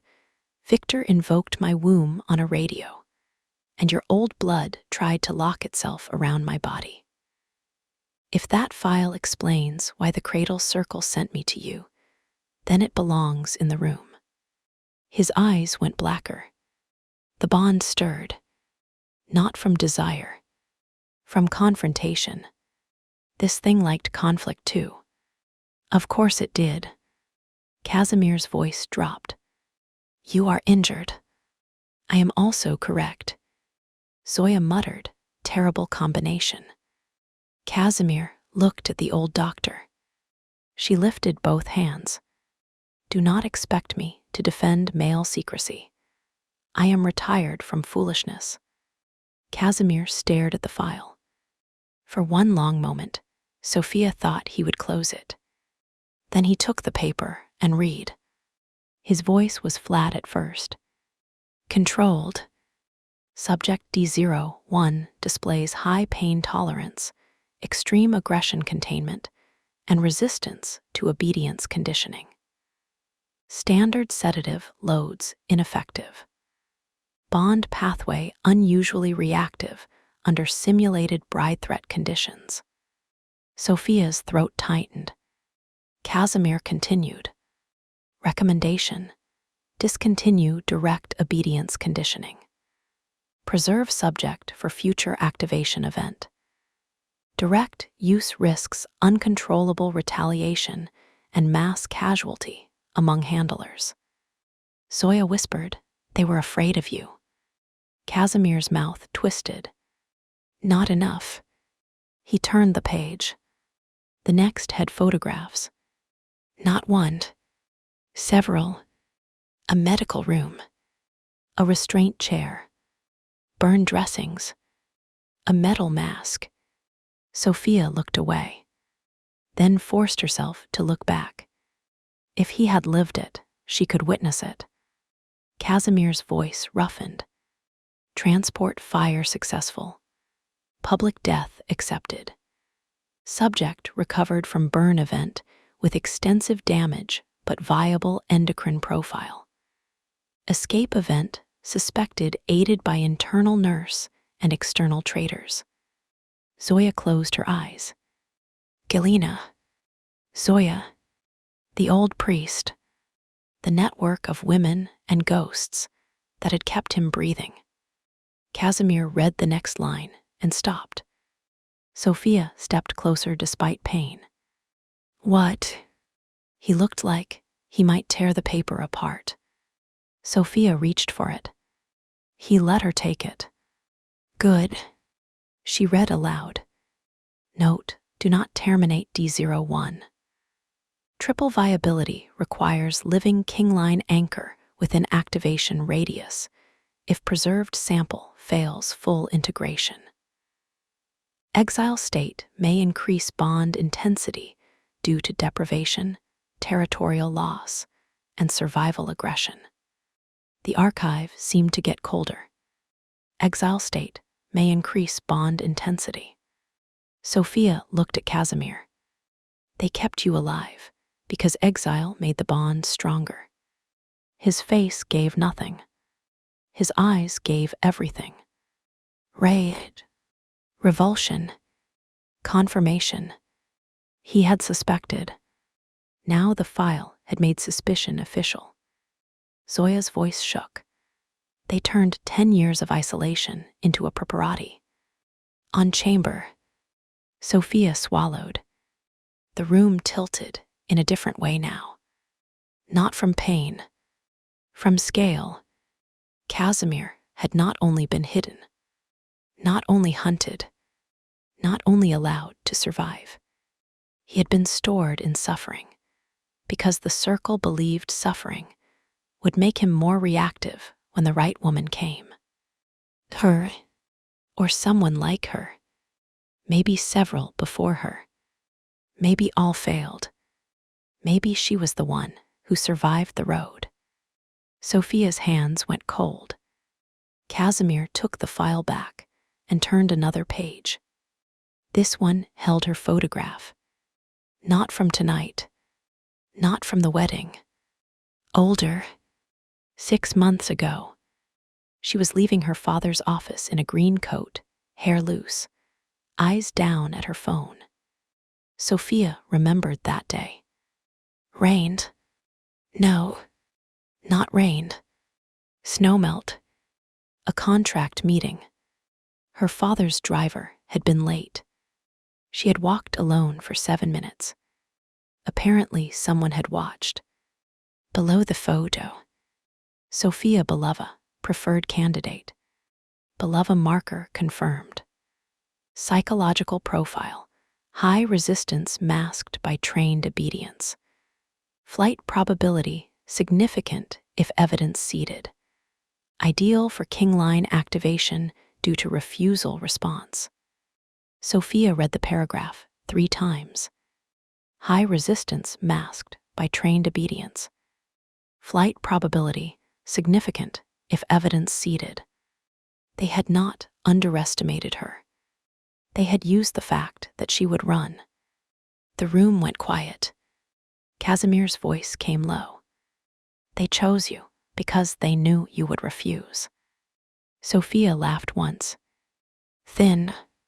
Horrible. The old widows would be thrilled. Sophia. No, it is almost elegant. They found the one part of me that still belonged to me and made it the path. Her voice did not break. That mattered. She needed it not to break. Casimir looked at her like he wanted to cross the room. He did not. Good. The distance held. Barely. Zoya touched Sophia's shoulder. Sophia flinched. Zoya withdrew immediately. I am sorry. That almost undid her. Not the file. Not the red lights.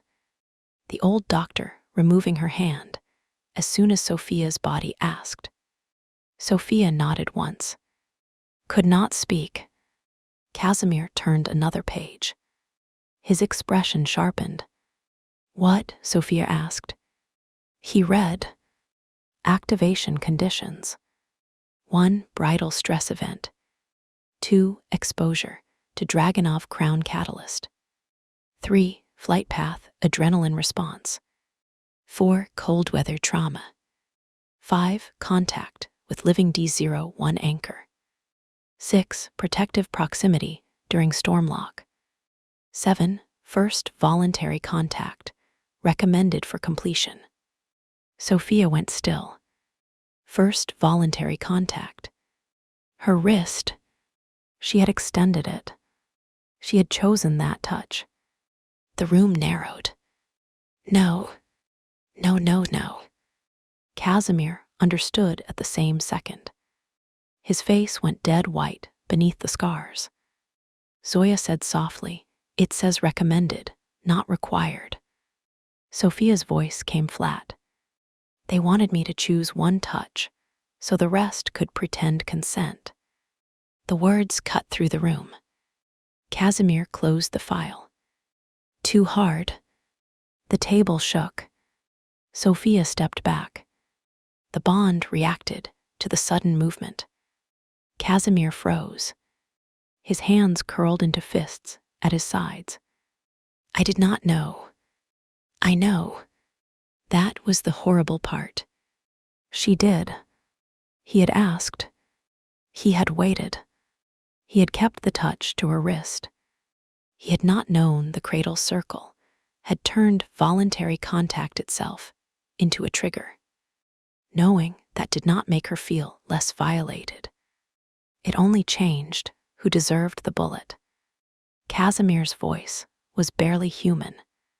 "I should have refused." Sophia looked at him. "No." His eyes snapped to hers. "No. You should not have to distrust consent because monsters rode around it." The words hit him. Hard. Good. They hit her too. Her throat tightened. "I chose that touch," she said. "They manipulated the room around the choice. That does not make the choice theirs." Zoya whispered, "Good." Casimir stared at Sophia like she had just put a knife into the exact hinge of the trap. Maybe she had. Maybe that was how women survived cradle architecture. Not by pretending the room did not exist, by naming which parts still belonged to them. Sophia looked back at the file. What does completion mean? Casimir's face hardened. No. We are past that word. Zoya took the file before Casimir could argue. She read quickly, then slower. Her mouth tightened. Completion, in their terminology, means the triplet protocol becomes biologically self-sustaining. Sophia's hand moved to her stomach. How? Zoya's eyes lifted. Through stabilized bond response, confirmed gestation, and king-line hormonal support. Sex. Casimir turned away like the word had struck him. Zoya did not. Possibly, or exposure to his blood, proximity, stress response, and medical catalysts. The file is deliberately vague. Because they wanted options. Yes. Sophia looked at Casimir's back. His shoulders were rigid. The bond tugged at the room, restless and ashamed. Casimir. He did not turn. Casimir. His head lowered. If you make this shame about you, she said, I will throw something heavy. He turned then. His eyes were black-edged. I am the trigger. You are one trigger. That is not comfort. It was not meant as calm. Fort, it was accuracy. He stared at her, then nodded once. The gesture looked like it hurt. Good, she said. The archive lights flickered, though there was no generator. Not lights. The monitor. The 3 red points pulsed again. Then the file screen changed. A new folder opened automatically. Exile files, sealed memory package. Playback required for full protocol disclosure. Zoya whispered, "No." Casimir's face closed. Sophia looked at him. "What memory package?" Casimir's voice was flat. Cradle used recordings for conditioning. Like Roman's false memory room. His eyes sharpened. "You know about that. Moscow radio fragments. Enough." He looked at the screen. The words blinked. "Playback required." "Do not open it," Zoya said. Sophia looked at her. The old doctor was genuinely afraid. Not angry. Not cautious. Afraid. Why? Zoya swallowed. Because some memories are designed to hurt the person watching. Sophia looked at Casimir. "Your memories?" His gaze stayed on the screen. "Maybe. Mind." He looked at her then. Neither of them liked the possibility. The archive belonged to him, but her name was on its hidden wall. The circle had left the note for when the bride found him. The memory package might not be only his. Sophia lifted her chin. "We need the disclosure." Casimir's voice turned rough. "No.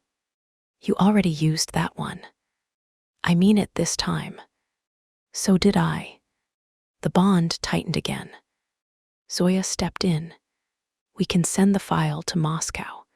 Let Levina and the others analyze it without playing it." The monitor flashed. "Remote transfer disabled. Playback required." Sophia laughed bitterly. "Of course." Casimir lifted the rifle. Sophia pointed at him. "If you shoot one more piece of useful technology, I will side with Zoya." Zoya said, "Wise." Casimir lowered the rifle slowly. His face was murderous. "Good." She preferred that to shame. Sophia crossed to the console. Casimir moved with her. Not stopping. Not touching. Close enough that the bond warmed. She ignored it. Mostly. The screen showed 2 biometric prompts. D0, 1 anchor confirmation. BLOVA, candidate confirmation. Sophia stared. "No." Casimir reached for the console. She caught his wrist. "Contact. Heat." The bond flared. Both froze. Sophia released him. "Do not break it," she said. "I can destroy the room. And then we still know nothing. We know enough. No, we know enough to be frightened. That is not the same as enough to fight." His jaw flexed. Sophia turned to Zoya. "Can this hurt us physically?" Zoya exhaled. "Maybe. Audiovisual triggers can provoke memory events, stress response, bond surges. It may have subliminal triggers. Can we reduce risk?" "Yes, I sedate both of you lightly." "No," Casimir said. Sophia and Zoya both glared at him. Casimir's eyes stayed on Sophia. "I will not be sedated in a cradle room." That was fair. Horrible. Fair. Sophia looked at Zoya. Alternatives. Mute unnecessary audio channels. Reduce brightness. Manual kill switch. Physical distance between you. I monitor vitals. Weapons out of reach. Sophia looked at Casimir. He nodded once. "Not happy." "Good. No one should be happy." Zoya set the room with ruthless efficiency. Sophia sat on the bench nearest the door. Casimir stood near the opposite wall, arms folded, eyes fixed on the monitor. Zoya put a manual power cutoff in Sophia's hand. "Grip this," If anything feels wrong, press hard. Sophia looked at the switch. And if I freeze? Zoya handed another to Casimir. If she freezes, you press yours. Casimir looked at the switch like it was both salvation and insult. Then took it. The biometric prompts remained. Casimir placed his thumb on the D01 reader. Sophia pressed her finger to the Bratva scanner. The screen turned white, then black. Then the video began. The first image was fire. Not dramatic fire. Not cinematic. A cramped transport compartment filled with orange light and smoke. Metal groaned. Someone screamed off camera. The view came from a mounted recorder tilted sideways, partly obscured by cracked glass. A younger Casimir was strapped to the floor. Not a seat. The floor. Wrist restraints. Chest harness. Medical tubing. Burned already. Alive. His eyes were open. Sophia's breath caught. Casimir did not move across the room, but the air around him changed. The bond recoiled from his pain, then surged with rage. Sophia gripped the cutoff switch. The video audio crackled. A woman's voice, younger than Zoya. Galina, move him now. If the fire reaches the rear line, he dies for real. Another voice, Zoya, I need 2 minutes. You have one. The video shook. Flames flashed brighter. Casimir's younger self tried to speak. No sound came from him. His mouth formed one word. Sophia could not read it. Zoya whispered from beside the console, enough. Her own voice in the recording continued. Stay with me, boy. Dead kings are no use if they die twice. On screen, Casimir's burned hand twitched. Then the video cut. The next image was a medical boo. Anchor. Not this one. Older. Rougher. Casimir lay on a table, bandaged from throat to wrist. Zoya stood over him. Galina smoked in the corner beside a priest with blood on his collar. A man Sophia did not recognize entered the frame. Tall, silver-haired, cold. Her stomach tightened. Leonid Belov. Her father. Sophia went still. Casimir's eyes cut to her. She could not look at him. Her father stood beside Casimir's unconscious body and spoke to Zoya. You should have let him burn. Zoya pointed a scalpel at him. You should leave before I improve your face. Galina laughed from the corner. Leonid ignored her. If he lives, every house bleeds. Victor's faction is already moving. The circle will hunt him. Belov cannot be tied to this. Belov cannot be tied to this. Sophia's throat tightened. Her father had known, not where Casimir was now, but that he survived the fire. He had known 10 years ago. The video continued. Zoya said, then untie Belov from it and go. Leonid looked at Casimir. Dead is cleaner. Galina exhaled smoke. So is cowardice if you polish it enough. Leonid's mouth tightened. Then he placed something on the table. A sealed envelope. The circle has started looking at beloved girls. Sophia stopped breathing. Zoya stiffened in the recording. Galina's cigarette lowered. Leonid continued, if I keep my house useful, perhaps they choose later. Not now. Zoya's recorded voice went cold. You would bargain your daughters. Leonid's face did not move. I bargain time. Sophia pressed one hand to her mouth. Her father had not sold her suddenly. He had started the transaction 10 years ago. Time. He had bought time with daughters as future currency. The video flickered. Next clip. A cradle facility. Myra Orlov stood beside a bloodline wall, speaking to someone off camera. Sofia Belova is the stronger candidate. Sofia's stomach turned. She looked younger in the photo on Myra's wall. 16. School uniform. Hair tied back. Angry eyes even then. Myra tapped the photo. High resistance. Useful refusal. Her sister line is weaker, but may serve for preliminary Belova response testing. Sofia's hands went cold. Sister line. She had no sister. Not living. Her mother had miscarried before Sofia was born. That child had never had a name. Mara continued, if Casimir remains in exile, bride activation must include flight path. She will not submit to Victor if given enough evidence. Seed betrayal. Seed crown mark. Let her run. The video paused on Mara's smiling face, then resumed. Cradle mistake with Voss was grief. With Belova, use refusal. Sofia's pulse hammered. Voss. Elena. Katerina. The circle studied women's pain like different kinds of fuel. Grief for Elena. Refusal for Sofia. Rage for Dmitri.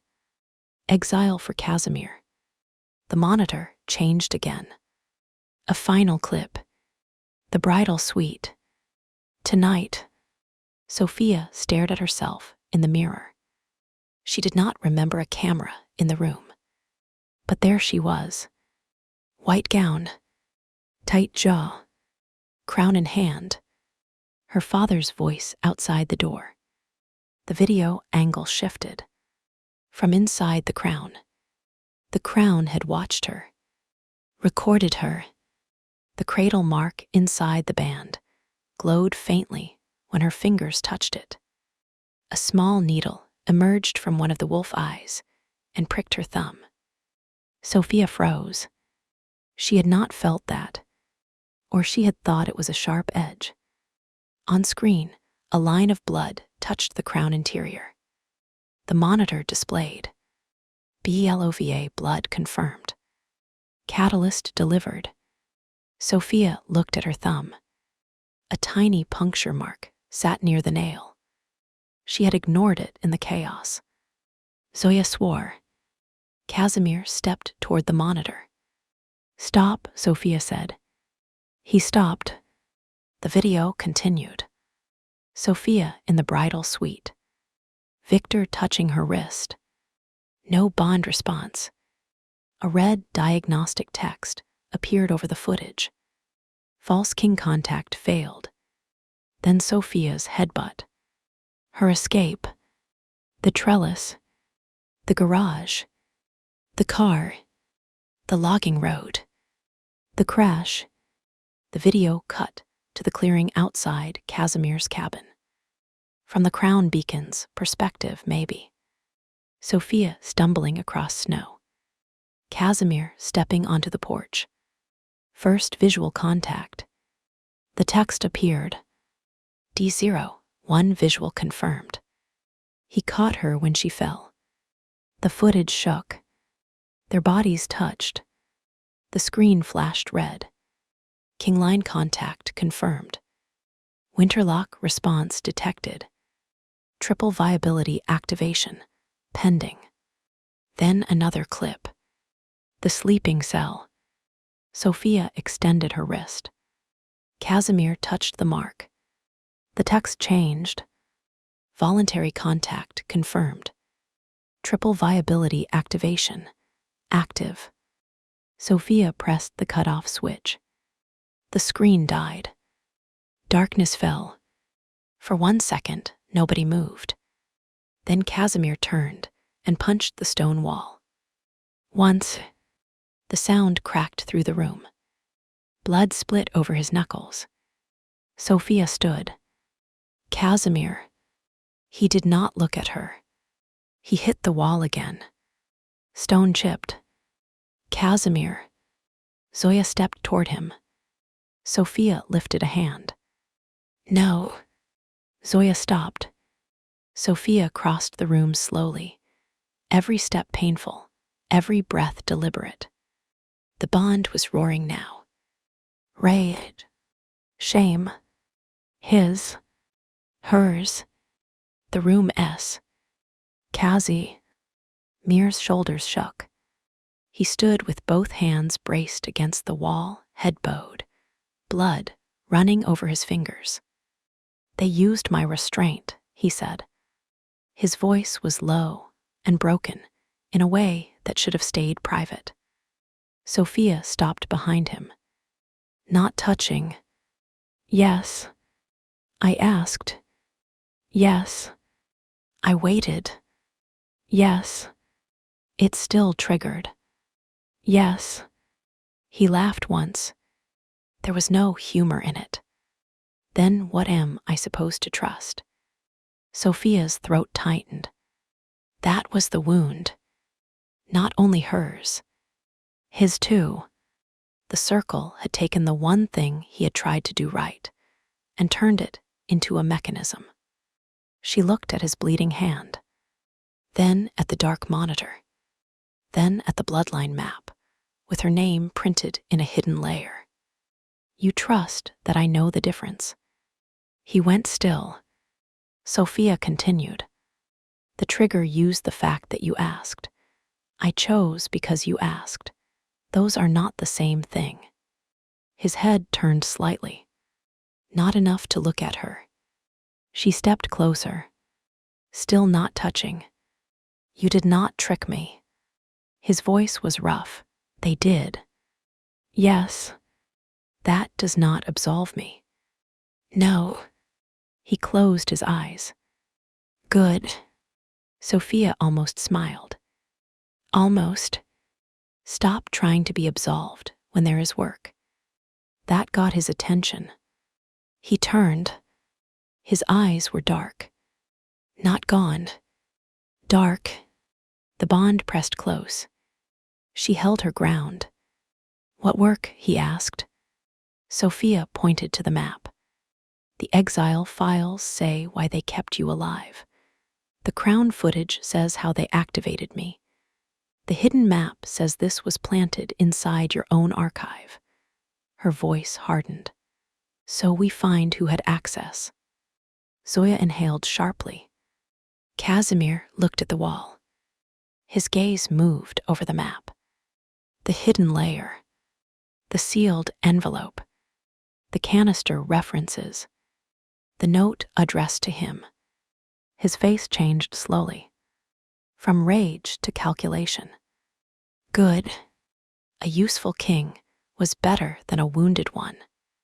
Only 4 people knew this archive existed, he said. You, Zoya Galina, the priest. Yes. Could Mara find it through old cradle channels? No. Why? Because I built this archive after I escaped. Sophia's stomach tightened. So someone inside your survival circle helped plant it. Zoya looked stricken. Casimir did not. He had already arrived there. He turned to the black cabinets, marked with the Dragonov wolf. These cabinets were sealed by Father Mikkel. The priest. Yes. Where is he? Casimir's mouth tightened. Dead. Sophia lifted a brow. Actually dead. Yes. Everyone confident. Zoya nodded grimly. I buried him myself. Given this world, that means less than it should. Zoya almost smiled, but grief stopped it. Casimir crossed to the first cabinet. Its lock had been scratched near the keyhole. Recent. He looked at Zoya. She shook her head. I did not open it. Casimir took the key from the chain around his neck. Sophia watched. Another secret key. Yes. do all emotionally unavailable men were their trust issues. Casimir looked at her. A faint shape crossed his mouth. Not a smile. Enough. He unlocked the cabinet. Inside were ledgers. Old, leather-bound, some burned, some sealed in plastic. One metal box sat in the center. On top of it lay a fresh white card. Sophia's pulse kicked. Casimir picked it up. Read. His expression went black. He handed it to Sophia. The card said, "He died praying for the wrong king." Zoya whispered, "Mikhail." Casimir opened the metal box. Inside was a priest's ring, a rosary, a blood-stained confession sheet, and a drive. Sophia looked at Casimir. Playback. His mouth hardened. No. She stared. He looked back. Not because I choose for you, he said, because we do this differently now. Good. Very good. How? We copy first, send to Moscow if possible, then watch only what we need. Zoya nodded, better. Sophia picked up the confession sheet. The handwriting shook. Forgive me, Casimir. I thought hiding you was obedience to God. I did not know I was hiding you for them. The woman in white came before the first snow. She knew the old prayer. She carried Galina's seal. I opened the archive. Zoya's hand flew to her mouth. Galina's seal. Casimir's face turned deadly. Sophia read on. She did not say Mara. She said mercy. She said the bride would save the king from exile. I believed because I wanted your suffering to have purpose. That was my sin. Sophia swallowed. A priest had betrayed the archive, not for money. For meaning. Somehow that was worse. Casimir looked at the note. He died 2 weeks later. Murder, Sophia asked. I thought age. Convenient age. Yes. Zoya sat heavily in the chair. Mikhail would not have helped Mara knowingly. I know, Casimir said. His voice was cold, but not cruel. That mattered. The room's old ghosts shifted around them. Father Mikhail had opened the archive. Mara had planted the hidden map. The exile files had waited. The bride had arrived. The triplet protocol had activated. Every piece had been staged, but not every person in the staging had known. That made the web more dangerous. Sophia turned to the drive. We need to know what is on it. Casimir connected it to the isolated terminal, not the main monitor. The screen blinked. A folder appeared. MIKHIL confession / DRAGUNOV succession. Inside, 1 video, 2 documents, 1 map. Casimir opened the documents first. Good. Learning. The first document was an old Dragunov succession register. The public version named Victor's branch as successor after Casimir's death. The hidden version did not. It named no successor. Instead, beneath Casimir's name, stamped in red, King presumed dead, throne held in abeyance, until body verified by blood council. Sophia's eyes sharpened. Victor's claim is illegal under your own law. Casimir nodded. Yes. Does he know? Yes. Do the elders? Some. And still they plan the wedding. Power prefers convenient paperwork. Families too. His gaze shifted to her. The second document was a list of blood council members. Several were marked dead. Several missing. 3 active. One name made Casimir go still. Leonid Belov. Sophia closed her eyes. Of course, her father was not just selling her to a false king. He was part of the council that refused to verify the real one. He had legal authority, she said. Yes. He knew Victor's claim was invalid. Yes. And he still offered me. Yes. Sophia opened her eyes. No tears. Good. She was done giving her father water. Then he dies politically before he dies physically. Casimir looked at her. Something like approval moved through his face. Dangerous. She felt the bond warm.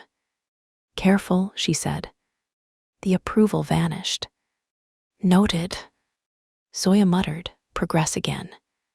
Casimir opened the map. It showed St. Dimitri Cathedral, the mountain roads, the service bridge, the logging track, the cabin, the lower shelter, the archive room. Sophia's route, marked in red. At the bottom, flight path model successful if bride refuses ceremony after crown contact. Estimated survival to D01, 41%. Sophia stared. 41%. Less than half. They had built a plan where her survival was not guaranteed, only useful if successful. If she died in the crash, they would call it failed data and choose another bride. If she made it, the protocol advanced. If Casimir killed her, useful proof of instability. If he saved her, bond data. Every outcome had value. Except to her. Casimir read the map with a face like carved ice. Then the terminal beeped. The video file activated by itself. Sophia stepped back. Casimir. He reached for the cutoff. Too late. Father Mikkel appeared on screen. Old. Thin. Eyes hollow. He sat in what looked like this archive, candlelight trembling around him. If you are seeing this, the priest said, then I failed you. Casimir stopped moving.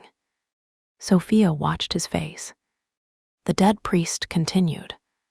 The woman said the bride would bring you home. She knew the winter prayer. She knew the scar beneath your left hand. She knew the words your mother spoke when you were crowned. Casimir's hand closed. Mikkel's voice shook. I believed she came from the old widows. Zoya whispered. Mara studied the widow laws. On screen, Mikkel bowed his head. I opened the archive. She placed files in the wall.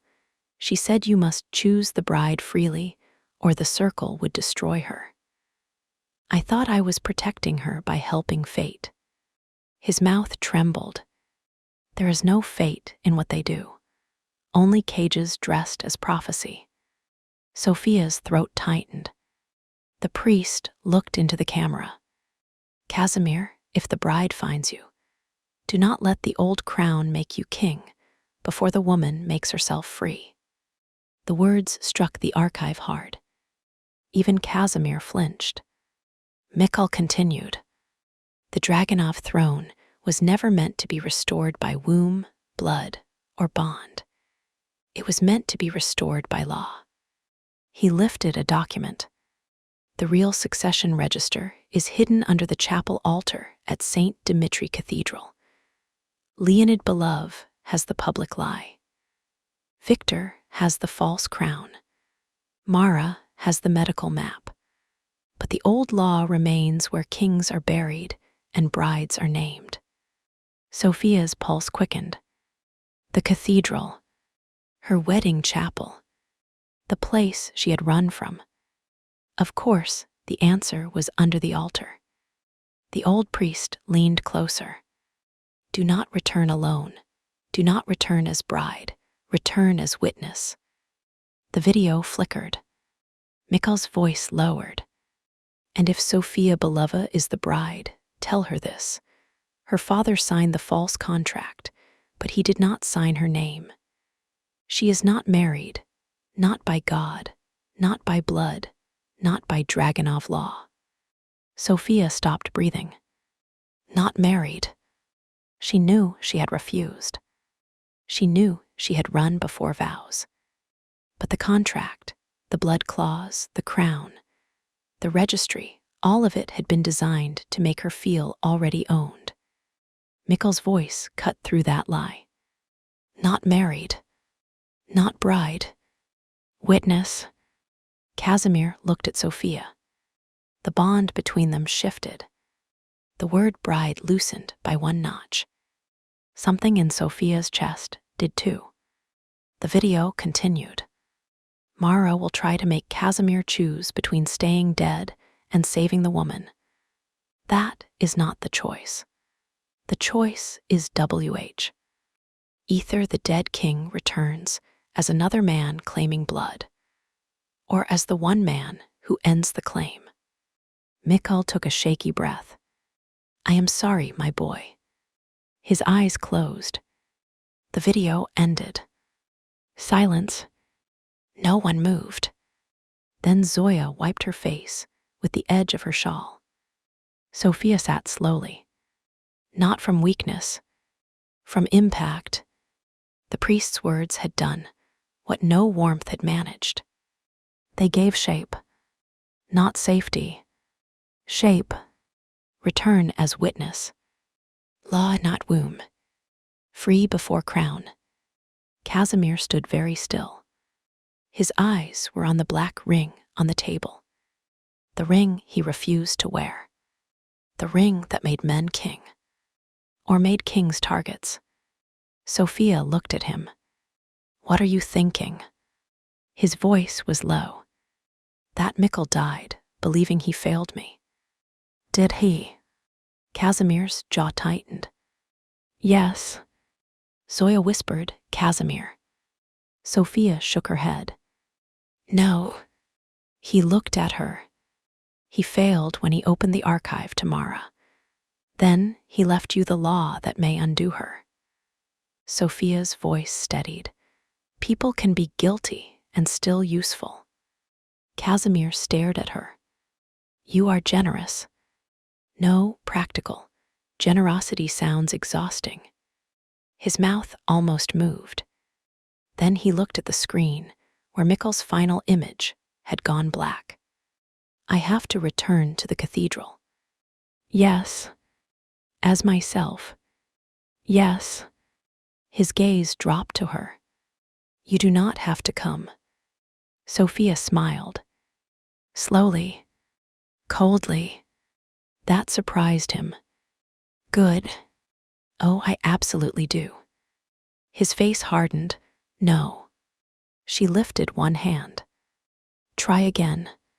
He closed his mouth. Breathing once. Learning. Sophia, he said carefully. The cathedral is full of men who tried to deliver you to Victor. Yes. You are injured. Yes. The storm is not clear. Yes. The bond is active. Yes. If I walk in as Casimir Dragunov, every faction in that chapel will either kneel, shoot, or both. Efficient summary. His eyes narrowed. You find this amusing. I find it clarifying. This is not a game. No, it is my wedding venue. That shut him up. Good. Sophia stood more slowly this time. Pain answered, but she held the edge of the table and stayed upright. That chapel is where my father sold me, where Victor waited for ownership, where the crown marked me, where the real succession register is hidden, where the cradle circle expected the next stage to begin without me. Her voice hardened. So yes, I am going. Casimir stared at her. The bond pulled. Pride, fear, rage, want. His body tried to translate all of it into protection. He fought it. She watched him fight. That mattered more than agreement. Finally, he said, not as bride. No. As witness. Yes. And if the triplet protocol is active, then we expose it there. His face went very still. Sophia. No more hidden rooms, she said. The words had become law. For both of them now. No more maps under walls. No more contracts behind prayer books. No more men deciding that my body is too dangerous to discuss in public. Casimir's eyes held hers. Then he nodded. Once. Terms. Sophia's mouth softened by the smallest degree. He had asked. Good. Zoya clears me to move. Zoya snorted. I will not. Sophia ignored her. You do not carry me unless I ask, or I am unconscious. Yes. You do not announce me as your bride, mate, queen, or anything else medieval. Yes. You do not kill my father before I speak. A long pause. Casimir. His jaw flexed. Yes. You may threaten Victor creatively, but not before we get the register. His mouth almost moved. Yes. And if the bond surges, I step away. If I tell you to stop, I stop. If anyone asks what I am to you. His eyes darkened. He waited. Sophia lifted her chin. You say I am the witness. Casimir looked at her for a long moment. Then, very quietly, you are the witness. The bond did not like that. Good. Let it starve. Zoya pointed at both of them. This is all very stirring and medically idiotic. Sophia turned to her. You're coming too. Obviously, someone has to keep the dead king from bleeding symbolism everywhere. Casimir sighed. The sound was tired, almost human. Then the archive terminal beeped again. A new message appeared. Not from Mara. Not Victor. Not Cradle. Secure burst transmission. Moscow. Zoya opened it. Nikolai's face appeared on the small screen, distorted by weak signal. We received partial archive burst before the channel died. Casimir, if you are hearing this, do not return to the cathedral until backup arrives. Casimir's mouth tightened. Roman appeared beside Nikolai. Victor has declared Sophia kidnapped and invoked emergency retrieval under Dragunov law. Alina's voice cut in from somewhere off-screen. Which is fraudulent if the real register exists. Anya appeared. We are moving. Mila leaned into frame. Also, Sophia, if anyone tells you to rest, assume they are medically correct and strategically annoying. Sophia almost smiled. Then Dimitri's voice came through, rough and controlled. Mara is awake. Casimir's face hardened. Dimitri continued. She says the cathedral is not the climax. It is the lock. Sophia's skin chill. Nikolai looked grim. She says if Casimir enters without the bride, the register burns. If Sophia enters without Casimir, Victor claims her. If both enter, the triplet protocol completes. Silence. Then Mara's voice came faintly from somewhere behind them, amused despite distance. Tell the snow bride I saved her veil. The transmission cut. The archive went dark. For several seconds, there was only storm and breath. Casimir looked at Sophia. Sophia looked back. The trap was clean.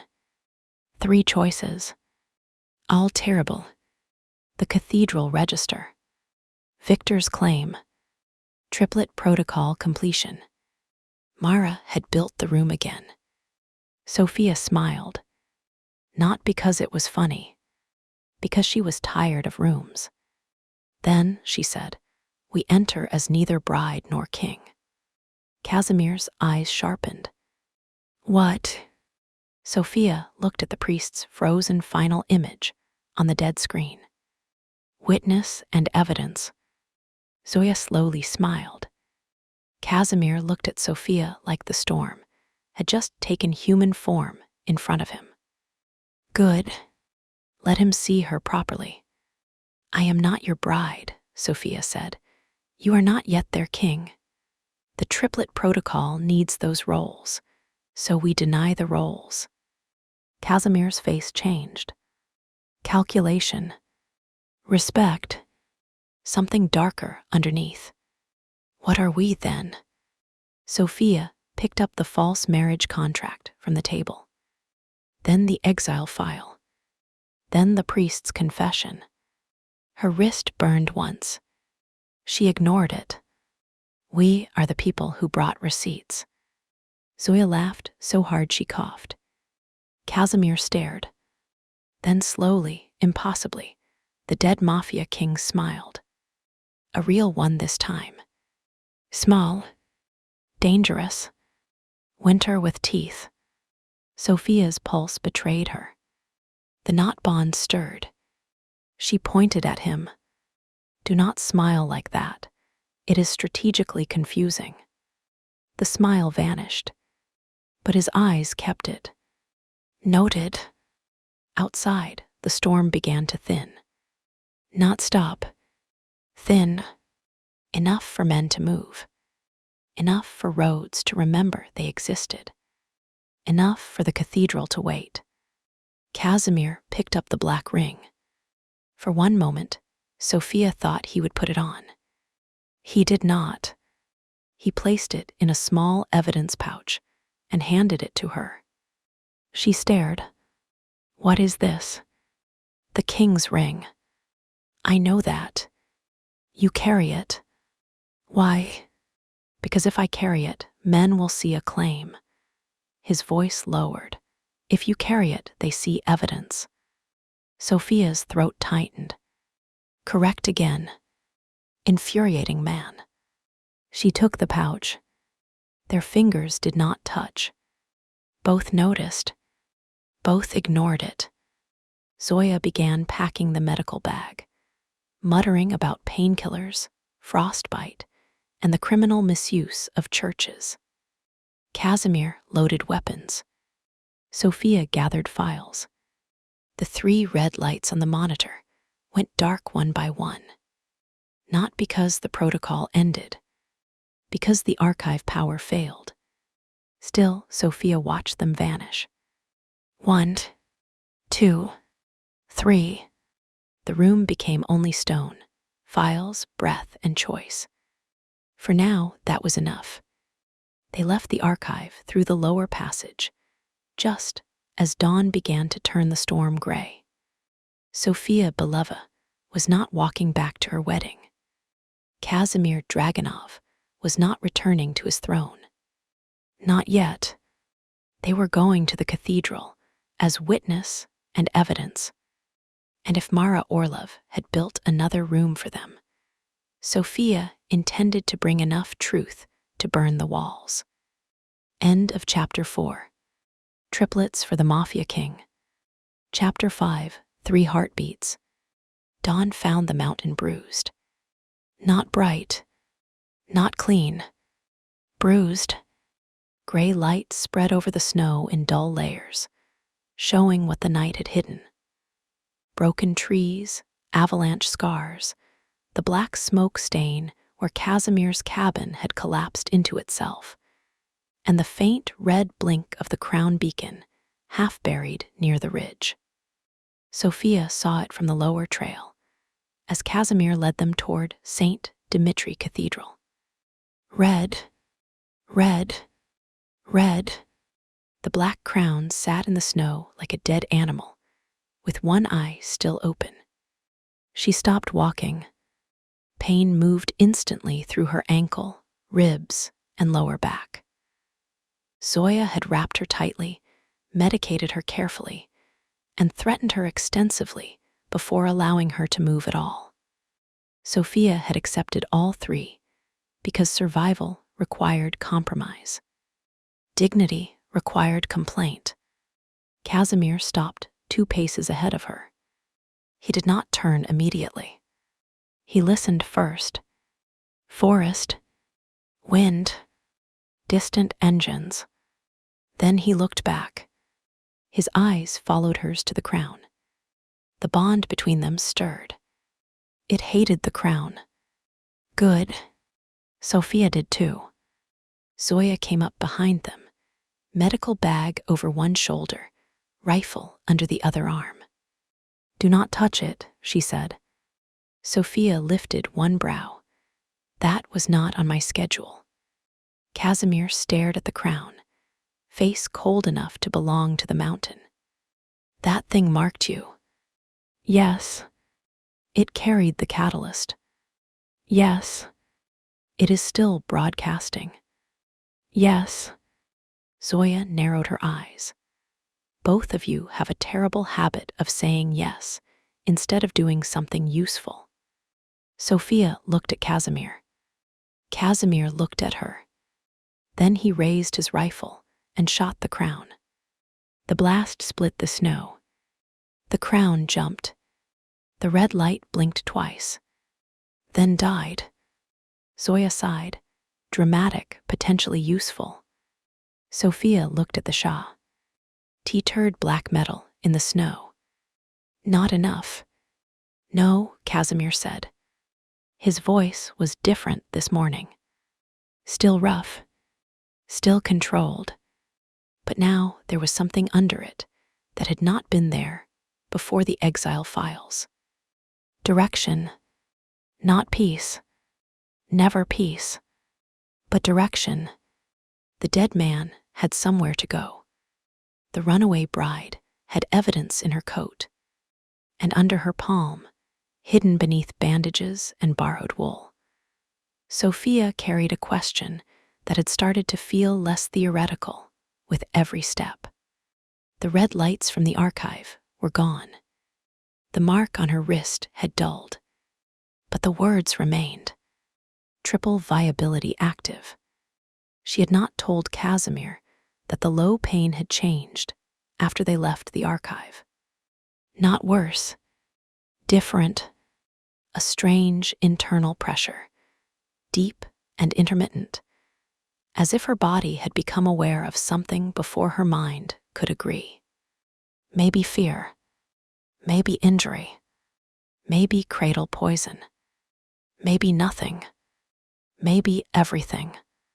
She touched the inside pocket of her coat, feeling the hard square of the evidence pouch. The king's ring. Casimir had given it to her. Not as jewelry, not as claim. Evidence. That distinction had kept her steady for exactly 19 minutes. Then she had started thinking about what it meant for a king to trust a bride with the thing men killed for. Not bride. Witness. She corrected herself sharply. Always. Witness. Casimir's gaze dropped briefly to her hand against the coat. You have it. Yes. Good. You ask that every 7 minutes. 6. Comforting. His mouth almost moved. Almost. The almost smiles were becoming a danger category. She would need to create rules for them. Zoya checked the trail behind them. Move. The storm covered tracks, but not forever. They continued downhill. St. Dimitri Cathedral waited below the ridge, like a black tooth in the snow. At night, it had been lit by wedding torches, chandeliers, and the arrogance of men who thought ceremony could sanctify ownership. In morning, it looked uglier. Older, more honest. Dark stone, tall spires, wolf carvings over the doors, a bell tower scarred by centuries of weather. Guest lodges clustered below like smaller sins. Black SUVs lined the courtyard. Men moved between them with rifles. Victor's men, beloved men, Dragonov elders, maybe Cradle agents dressed as all three. The wedding had not dispersed. Of course not. A bride had run. A groom had bled. A false king had been exposed, but not yet publicly. No one would leave before the next lie arrived. Casimir crouched behind a snow-heavy pine at the edge of the old pilgrim path. Sophia lowered herself beside him with considerably less grace and far more pain. Zoya came down on her other side. Sophia looked at the cathedral courtyard through the branches. Her father stood near the main steps. Leonid Belov wore the same suit from last night, though the collar had been changed, and his cheek bore a thin scratch from flying glass. He looked composed. That offended her. A father should not look composed after selling his daughter, slapping her, losing her, and lying to a chapel full of wolves. He should look afraid. She intended to correct that. Beside him stood Viktor Dragonov. Viktor's nose was swollen from her headbutt. Excellent. A dark bruise spread beneath one eye. Better. He wore a fresh black coat over his wedding clothes and held himself with royal irritation. The posture of a man who had expected to be obeyed and received a concussion instead. Around them clustered the elders. Old men in heavy coats. Old women in fur and diamonds. Priests. Lawyers. Soldiers. All waiting for someone to tell them what version of truth would be safest. Casimir watched without expression. No, not without expression. Without waste. Sophia saw the way his gaze moved. Exits, guns, faces, allegiances. The dead king counted his ghosts. Recognize them, she asked. All of them. Enemies. Most. Friends. One if he is still breathing. Cheerful. That is not required. Zoya pointed with 2 fingers toward a small side chapel near the east cloister. The old altar access is there. Casimir nodded. Sophia narrowed her eyes. The register is not under the main altar. No, Zoya said. Father Mikkel would never hide real law where ambitious men pray loudly. I like him. He was irritating. I like irritating people. Casimir looked at her. She looked back. Careful, she said. The bond warmed once and retreated. Good. Learning. They had spent the last 4 hours learning how to move near each other without letting the bond turn proximity into appetite. Distance helped. Not too much distance. A glance could sharpen it. Touch could ignite it. A command made it ugly. A choice made it dangerous in a different way. The winterlock, Zoya said, would not vanish because they gave it rules. But rules mattered. Rules were not magic. They were rope. Enough rope could make a bridge or a noose. Sophia preferred bridges. For now, Casimir looked toward the cathedral again. We enter through the crypt passage. Sophia adjusted the pistol inside her coat. Not the front. Not until we have the register. Good, I'm underdressed for another aisle. Zoya gave her a sharp glance. You are also overinjured for sarcasm. I'm pacing myself. Casimir's gaze dropped to Sophia's ankle. She saw. Do not calculate. His eyes lifted. I was calculating the slope. With my ankle, as the primary variable. Yes, at least honest. You can make the descent. No. His jaw tightened. She held up one hand. I can make it badly. No. There it is. He exhaled once. A visible act of discipline. How do you want to descend? Good. Better. Sophia pointed toward a narrow line of trees leading to the east cloister. Slowly, with Zoya on one side. You 3 paces ahead, since your body keeps trying to become a shield, and I refuse to walk inside a moving wall. Casimir looked at Zoya. Zoya nodded, good terms. He did not like it. He did it anyway. That mattered more than liking. They moved.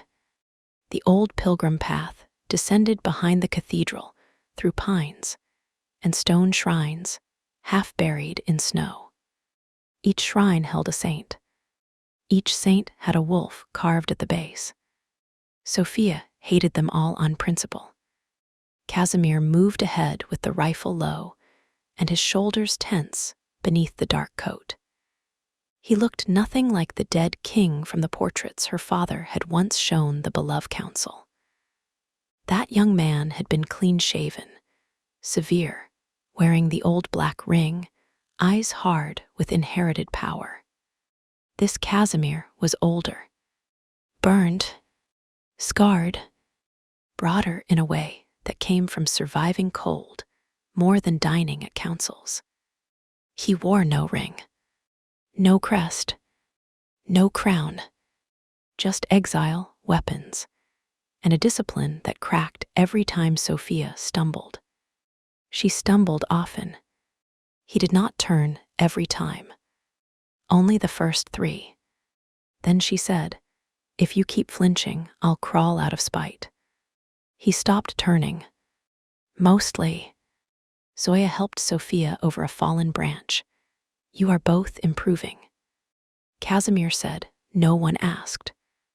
Zoya smiled. I answer anyway. Halfway down the path, voices carried from the courtyard. Victor. Loud. Public. Excellent.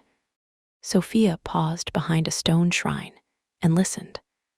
My bride was taken by pretenders and traitors, Victor announced. His voice echoed across the snow. Sophia's lips curved. Casimir looked at her. What? He sounds better with a broken nose. Casimir's mouth almost moved. Zoya whispered, focus. Victor continued, louder now. Under Dragunov law, a bride marked by the crown and named before witnesses belongs under protection of the groom's house until the marriage is completed or dissolved by blood council authority. Sophia's smile vanished. Casimir's face went lethal. Zoya muttered, there it is. Leonid Belov spoke next. Her father. My daughter was frightened by lies and manipulated by enemies of this alliance. She is not responsible for what happened. Sophia's fingers curled around the pistol. Not responsible. Frightened. Manipulated. How easily men turned refusal into temporary illness. Casimir did turn this time. His eyes found hers, not asking if she was all right. Good. She was not. Asking if she wanted him to stop. Also good. She shook her head once. Not yet. Victor said the crown accepted her blood. The bride path opened. The king line protocol is active. By old law, she must be returned. One of the elders spoke. Old woman. Sharp voice. The crown accepted blood before vows. Victor hesitated. Sophia's head lifted. Good. There were still people here who knew law from theater. The crown was prepared, Victor said. The old woman's voice turned colder. That is not what I asked. Casimir's eyes narrowed. Who is she? Sophia whispered. Raisa Dragonov, my great aunt. Friend. Worse. Family. Yes. Zoya snorted quietly. Raisa's voice carried again. No bride belongs to a house because a crown cut her. Sophia liked her immediately. Victor did not. You challenge me, matron. I question a boy wearing a dead man's name. The courtyard went silent. Casimir froze. Sophia looked at him. His face had changed. Not softness. Something older. Pain hiding under recognition. Raisa Dragonov knew. Or suspected. Victor's voice sharpened. Careful. Raisa replied, I have outlived better threats. Excellent woman. Leonid cut in smoothly. The legal register will confirm Victor's claim. Casimir's expression hardened. Sophia whispered, Then we should retrieve the real one before my father retrieves the fake one. Yes, Casimir said. They moved again. The east cloister stood behind a row of snow-covered cypresses. A small chapel door sat beneath a carved stone wolf, whose muzzle had been broken off decades ago. Zoya reached it first and pressed a hidden latch beneath the step. The door did not open. She frowned. Casimir stepped beside her. Sophia leaned heavily against the wall, breath sharp. What? The latch is sealed, Zoya said. Recent? Casimir asked. Yes. Sophia looked toward the courtyard. Victor. No, Kay. Casimir said. Myra. Of course. Myra did love doors. Casimir examined the lock. Wired. Sophia's stomach tightened. Explosion. Alarmed. Can you bypass? Yes. Zoya looked at him.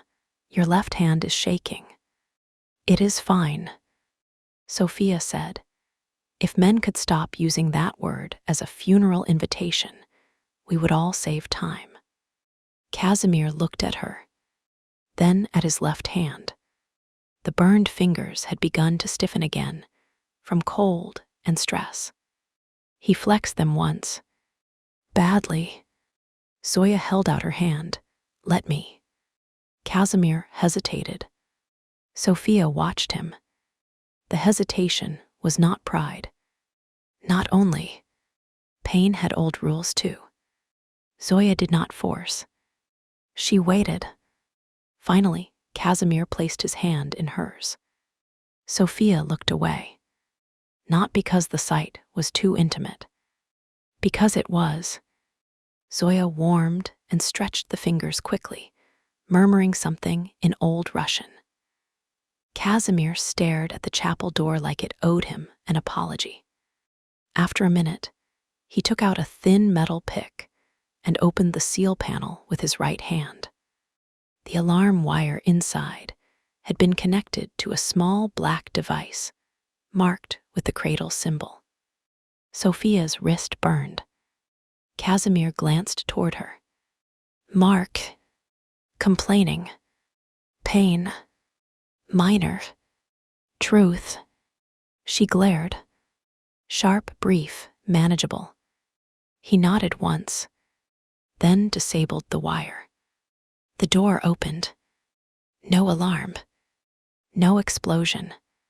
Almost disappointing. The small chapel smelled of dust, wax, and cold stone. There were no chandeliers here, no guests, no flowers, no wedding silk. Only a narrow altar beneath a cracked icon of Saint Dimitri, 3 unlit candles, and a floor worn smooth by generations of knees. Sophia stepped inside and felt the difference instantly.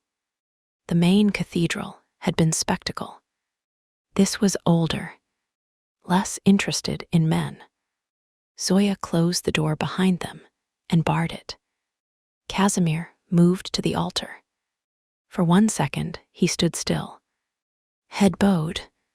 Not prayer. Memory. Sophia gave him that second. Then another. Then she said, softer than before, Mikkel. Casimir nodded. He crowned me here. Sophia looked at the small altar. No gold. No wolves. No crowd. He crowned you in this little room. The real law did not need an audience. That landed. Hard. Maybe because she had almost been married in a hall full of witnesses who did not intend to see anything. Casimir knelt before the altar and pressed 2 fingers into a seam beneath the stone base. A hidden panel opened with a low scrape. Inside was a narrow cavity. Empty. Casimir went still. Zoya whispered, no. Sophia's chest tightened. The register was gone. Casimir reached deeper. Nothing. Only dust and a strip of red thread. He pulled it free. Attached was a card. White. Of course. He gave it to Sophia without reading. Good. She unfolded it. Witness and evidence. Clever. Sophia's mouth tightened. Myra. The note continued. But law is still a room, darling. I simply arrived first. Casimir's face turned black with rage. Sophia kept reading. The register is not destroyed. I am not sentimental enough to burn leverage. If the dead king wants his law, if the runaway bride wants her body, and if the doctor wants proof before the 3 heartbeats become 3 coffins, come below the cathedral. Zoya crossed herself. Sophia read the final line. Bring the bride path blood. Bring the king line anchor. Bring no army or the register burns. The small chapel seemed to contract. Casimir reached for the note. Sophia held it away. I'm not finished. His jaw clenched. You finished. The tone is yours, but the paper is mine. He inhaled once. Let it out. May I read it? Better. She handed it over. He read it once, face expressionless. Then again. Zoya went to the altar panel and searched the cavity. Nothing else. Casimir looked at the floor, below the cathedral. Sophia followed his gaze. The nursery. No, older. Zoya's face was grim. The crypt hospital. Sophia laughed. It sounded wrong in the chapel. Crypt hospital. Zoya looked at her. You asked. I regret that. Casimir folded the note. There were medical rooms under the cathedral during the war. Which war? All of them. Of course. Zoya said, Cradle could have converted them. Likely, Casimir said. Sophia looked toward the chapel door. Outside, Victor was still speaking. Her father was still lying. Raisa Dragunov was still questioning. And beneath all of them, Mara waited with the real register, medical proof, and a trap neatly shaped like necessity. Sophia's wrist burned again. This time, the pain moved up her arm and into her chest. She gripped the altar. Casimir stepped toward her. Stopped. Sophia. Mark. Zoya was beside her instantly. The old doctor pulled back Sophia's sleeve. The cradle mark had spread. Not far. Enough. A red line now curled from her wrist into her palm, forming the beginning of a circle. Zoya's face went pale. Casimir's voice was rough. What does that mean?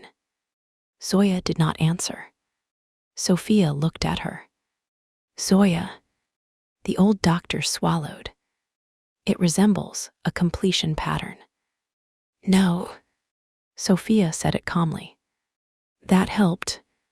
No, she repeated. Ed, it resembles ink under my skin. We are not letting a symbol complete anything by assumption. Zoya looked at her, then nodded once. Correct. Casimir's breathing had changed. The bond pressed hard against the small chapel. Too much fear. Too much proximity. Too much bloodline. Sophia looked at him. Casimir. His eyes lifted to hers. Black-edged. Fighting. Step back. Pain crossed his face. He stepped back. The mark burned harder for 1 second. Sophia gripped the altar. Did not cry out. Then the burn faded. The bond steadied. Casimir looked like stepping back had cost him more than standing in gunfire. Good. Let it cost. Choice needed weight. Sophia turned to Zoya. Can we get below without crossing the main chapel? Yes, old crypt stairs behind the sacristy. Then we go. Casimir's jaw tightened. Mara told us to. Mara also told us to run. We did. Then we found your archive. That nearly completed the protocol. And gave us proof. His eyes held hers. She stepped closer by half a pace. Not enough to trigger. Enough to challenge. I am not saying Mara's traps are harmless. I am saying refusing every door she points at still lets her choose the building. Casimir said nothing. Zoya murmured, she is right. Casimir looked at the hidden altar cavity, then at the chapel door, then at Sophia. Terms, he said. The word warmed something in her chest. Not the bond. Maybe. Her terms had become their weapon. Good. No touching unless necessary. Yes. If the mark spreads, Zoya decides medical action, not you. Yes. If Mara offers proof in exchange for separation, we do not separate until we understand the mechanism. A pause. Casimir. Yes. If Victor or my father appear, you speak first. Good. If they aim at you, then you shoot first. His mouth almost moved. Yes. Zoya opened the sacristy door. Before you two finish drafting a constitution, the crypt awaits. Sophia looked at Casimir.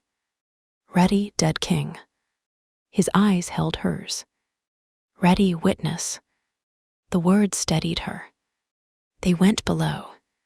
The crypt stairs were narrow, wet, and old enough to resent footsteps. Sophia descended with one hand on the wall. Zoya behind her, Casimir ahead. Not too close. Not too far. The bond stayed tense but manageable. A dark animal pacing at the edge of the torchlight. The air changed as they went lower. Less wax. More mineral. More antiseptic. That was wrong. No crypt should smell recently cleaned. Zoya noticed too. Medical disinfectant. Casimir lifted his rifle. Sophia drew her pistol. The stairwell ended at an arched iron gate. Behind it stretched a corridor carved beneath the cathedral's foundation. Stone alcoves lined both sides, some holding old coffins, others empty. Electric lights had been installed along the floor, glowing red. Not old. Cradle. Sophia's wrist pulsed in answer. Casimir disabled the gate lock with a controlled violence that made the metal look ashamed. They entered.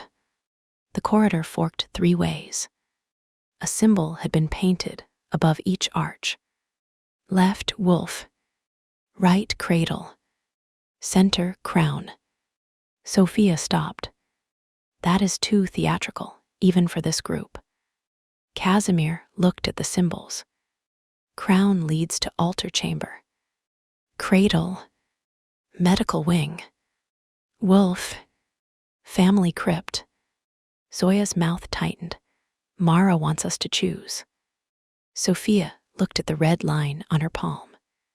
Then at the 3 arches. 1 for king. 1 for cradle. 1 for old blood. All of them rooms. She smiled without warmth. Then we do not choose hers.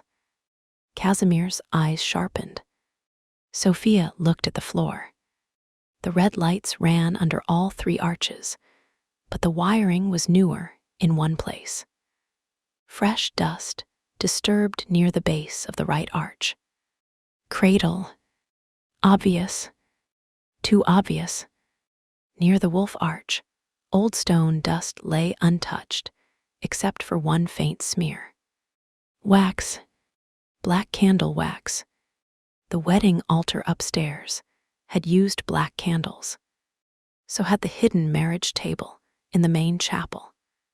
So, she said, if Mara wants theater, she waits in the crown. If she wants medicine, she waits in the cradle. If she wants leverage, where is the register? Casimir looked at the wolf arch. Family crypt. Old law with old bones. Zoya nodded. Mikkel would approve. They took the wolf passage. The air grew colder. Stone coffins lined the walls now, each marked with Dragonov names. Men, women, children, kings and widows. Wolves carved over family names, some old, some new. Sophia read as they passed.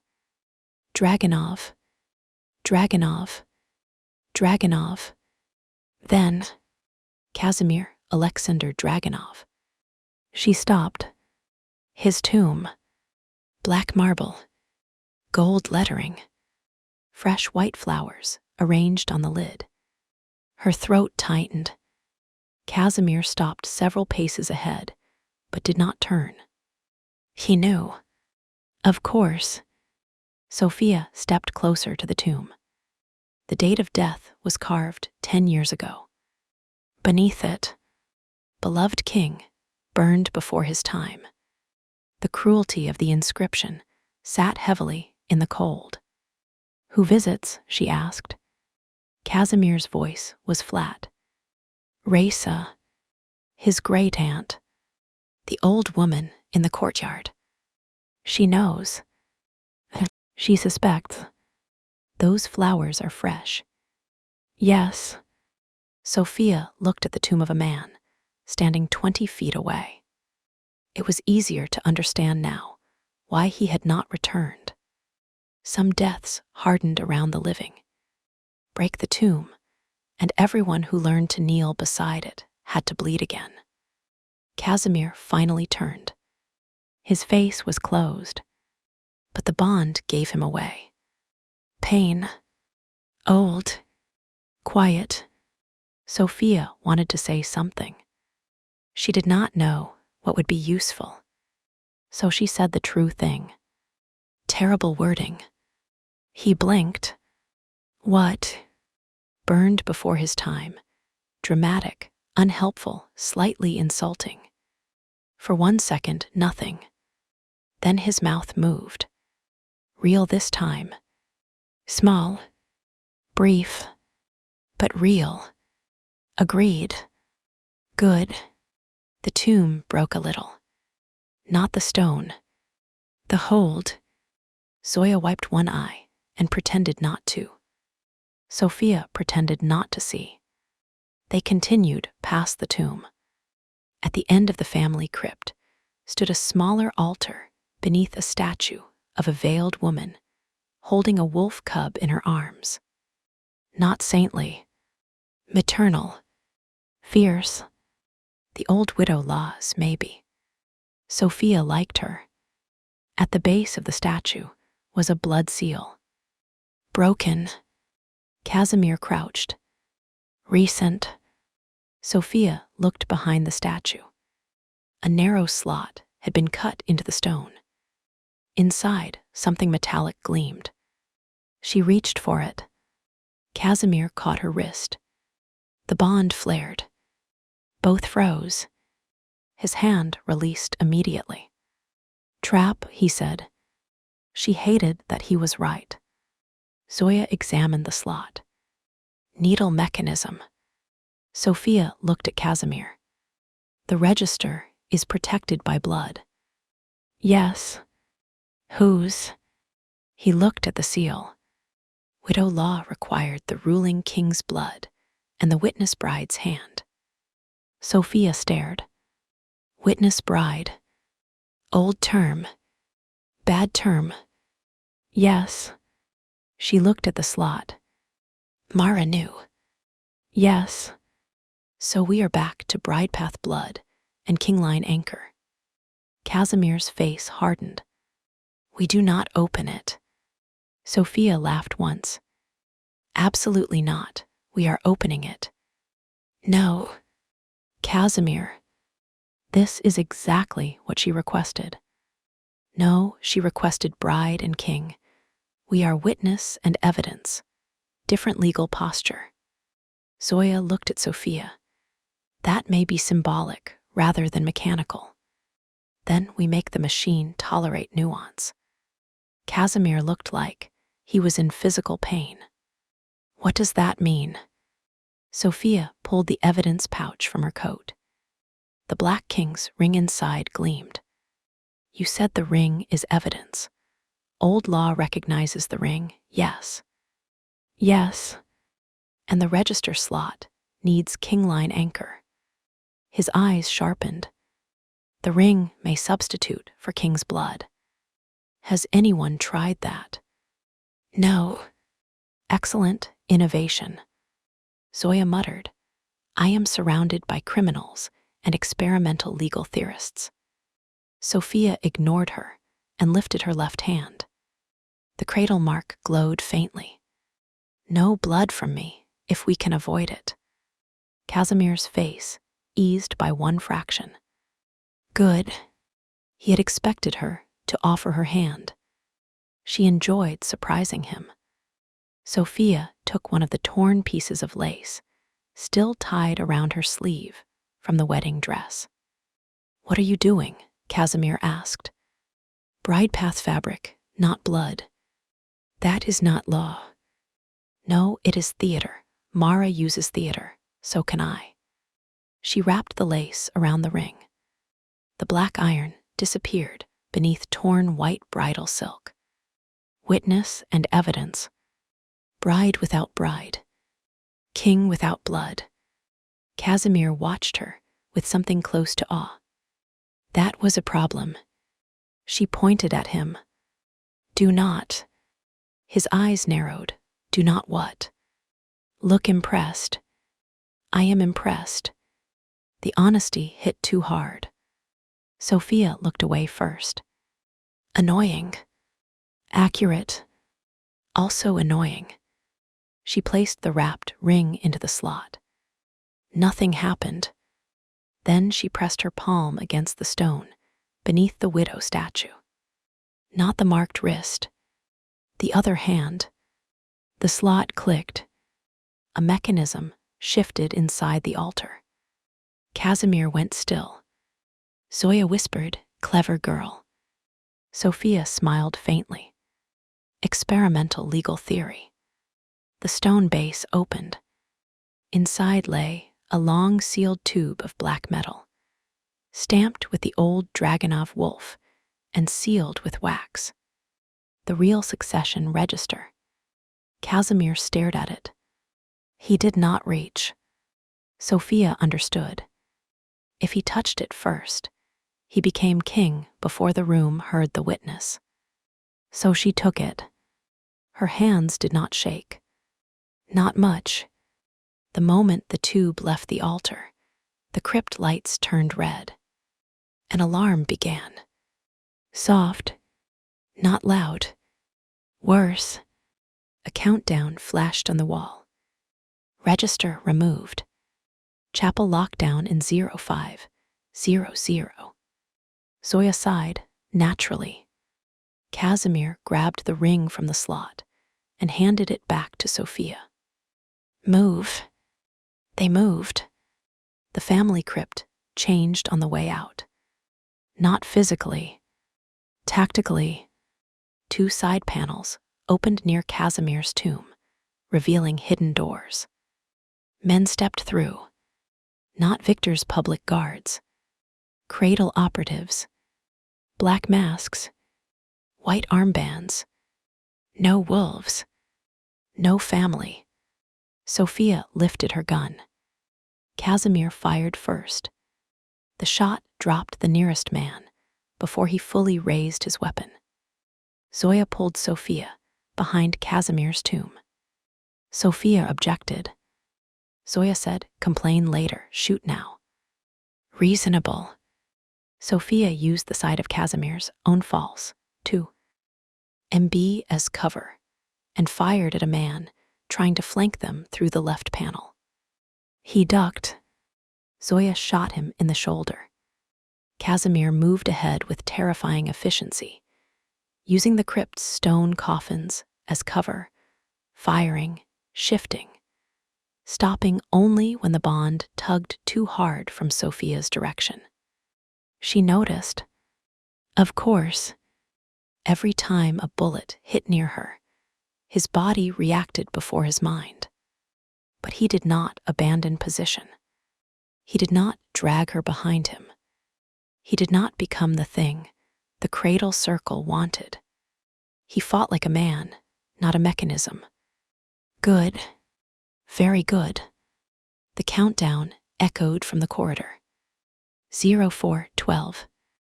Sophia clutched the register tube under one arm. Her wrist burned again. Worse. Not from contact now. From the tube. From love.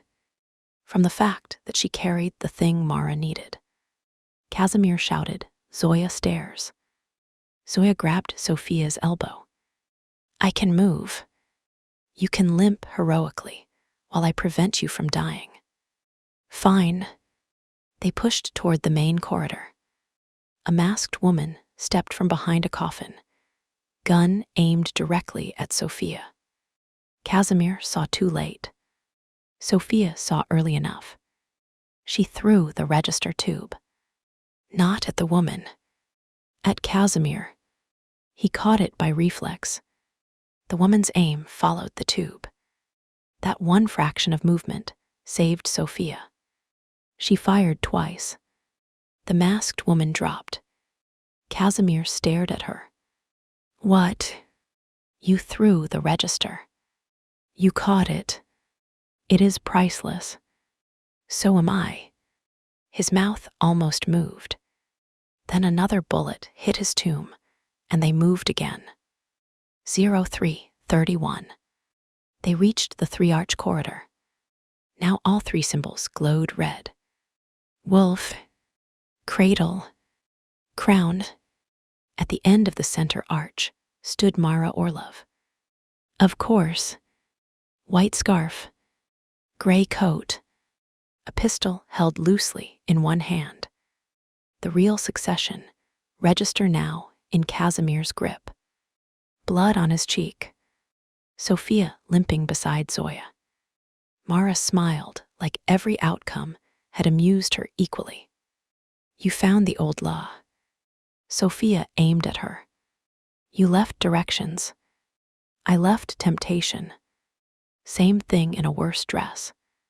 Mara's gaze flicked to Casimir. Dead king. His voice was ice. Mara, you look better burned, more mythic. Casimir lifted the rifle. Mara smiled wider. Shoot me, and the lockdown seals the crypt before your witness reaches the chapel. He did not shoot. Good. Sophia liked that he hated not shooting. Mara's eyes moved to Sophia's stomach. The smile softened. That was worse. How do they feel? Sophia's hand tightened around the pistol. There is no they until a doctor I choose says so. Myra laughed, still clinging to paperwork, adorable. Zoya snapped, move aside. Myra looked at her. Zoya, you look tired. You look alive. We all endure disappointments. Mara's mouth tightened. A small victory. Mara lifted her free hand. On the wall behind her, a monitor flickered on. Not 3 red lights now. 3 white pulses. Slow. Delicate. Almost like. No. Sophia's breath stopped. Mara watched her face. There, she whispered, the body knows. Casimir's voice went deadly quiet. Turn it off. Why? It is the first honest thing this cathedral has shown all morning. Sophia forced her gaze away from the monitor. 3 pulses. No, not proof. Theater. Cradle theater. Zoya's voice was urgent. Do not trust the display. I'm not, Sophia said. But her voice shook. Damn it. Mara's gaze sharpened. The triplets were theoretical for 20 years. Volkov gave us queen line stabilization. Sokolov gave us paternal imprint inheritance. Orlov gave us split-line twins. She looked at Casimir. But you, old king, your blood was always built for 3s. Casimir's jaw locked. Mara continued. Do you know how many Bratva candidates failed before Sophia? Sophia went cold. Zoya whispered, do not answer. Mara's smile widened. 7. The numbers struck the corridor. 7. Sophia's mind flashed to her mother's miscarriages. Not 1. Not only the sister, no, 1 named. Medical complications, her father had said. Weakness, older women had whispered. Bad luck. Maybe not luck at all. Sophia's hand tightened around the pistol until her fingers hurt. What did you do? She asked. Mara tilted her head. Me, nothing personally. Some were before my time. You used Bratva women. Bratva blood carried possibility. Possibility invites research. Casimir's rifle lifted by 1 inch.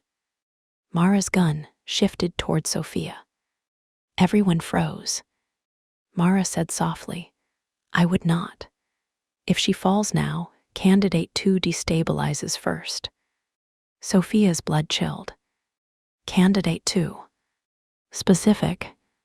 Too specific. Liar, she said. Mara smiled. Mostly, not entirely. The countdown continued. 0208. Mara stepped aside from the center arch.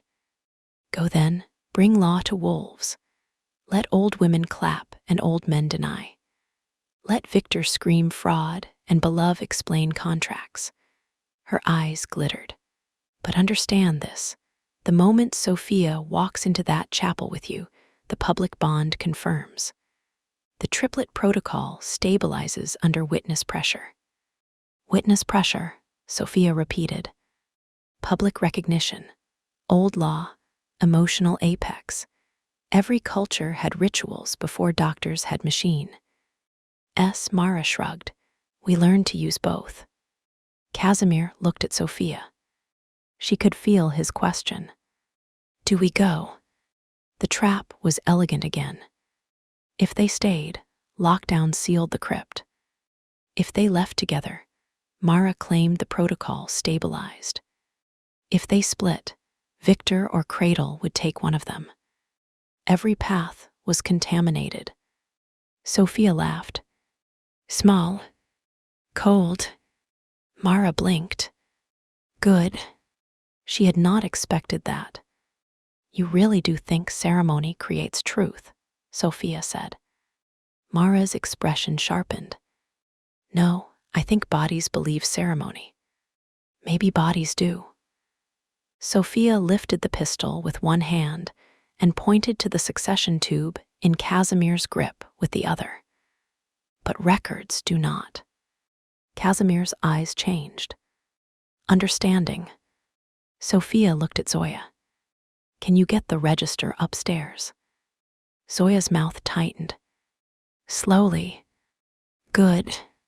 Casimir's voice came low. No. Sophia did not look away from Mara. Give Zoya the register. Sophia. Give Zoya the register. The bond flared. Not because he wanted to disobey. Because every instinct in him hated separating Sophia from the only useful proof. Casimir looked at Zoya, then at Sophia, then placed the register tube in Zoya's hands. Mara's smile faded. Just a little. Sophia saw. There, the path Mara disliked. Zoya carrying law. Not bride. Not king. The doctor. The witness to wounds. Mara lifted her gun slightly. Casimir fired. Not at Mara. At the ceiling above her. Stone exploded. Dust and fragments fell. Mara ducked back. Sophia fired at the floor near Mara's feet, forcing her behind the crown arch. Casimir grabbed Sophia by the coat sleeve, not arm, not waist, and pulled her toward the left arch as Zoya ran toward the stairs with the register. Sophia stumbled. Pain shot through her ankle. Casimir released immediately. She nearly fell. He caught the back of her coat again, not her body, and steadied her. Good. Even in motion. Even in gunfire. He remembered. The countdown screamed. 01:22. Mara shouted from behind the arch, Run then. The chapel will still want names. Sophia shouted back, Then it can learn mine properly. They ran. The old crypt stairs led them into the sacristy, behind the main cathedral. Noise hit first. Voices. Arguments. Footsteps. The wedding that had never become a wedding had curdled into a trial. Zoya reached the small chapel first with the register tube clutched against her chest. She looked absurdly fierce, a white-haired doctor with a rifle medical bag and the law of dead kings under one arm. Sophia followed, leaning hard against the wall. Casimir came last, closing and barring the crypt door as the lockdown alarm died below. He turned to Sophia. Pain. Yes. Mark. Quiet. Truth. She looked at him. Low pain again, brief, also quiet. His face tightened. He did not move toward her. Good. Zoya shoved the register into Sophia's hands. You carry it now. Sophia blinked. Me. You are the witness. The tube was heavier than expected. Casimir looked at it in her hands. Then at her. No claim. No demand. Only recognition. Sophia lifted her chin. Then let's go ruin my wedding. They entered the main cathedral through the side door. The effect was immediate. The room stopped. Completely. 200 people turned. Every murmur died. Sophia Belova stood at the side of the altar in a torn white dress under a black coat. Bruised, bandaged, blood dried near her brow. Pistol in one hand, sealed succession register in the other. Beside her stood an old doctor with a rifle. Behind her came a dead man. Casimir Dragunov entered the cathedral without crown, ring, or ceremony. And the old world recognized him before anyone said his name. Raisa Dragunov stood first. The movement was small, slow, powerful, Her black fur coat fell from one shoulder. Her white hair was pinned beneath a veil. Her face, which had been hard and amused in the courtyard, went still. Then her hand went to her mouth. "Casimir," she whispered. The name moved through the chapel, like fire finding dry wood. Casimir.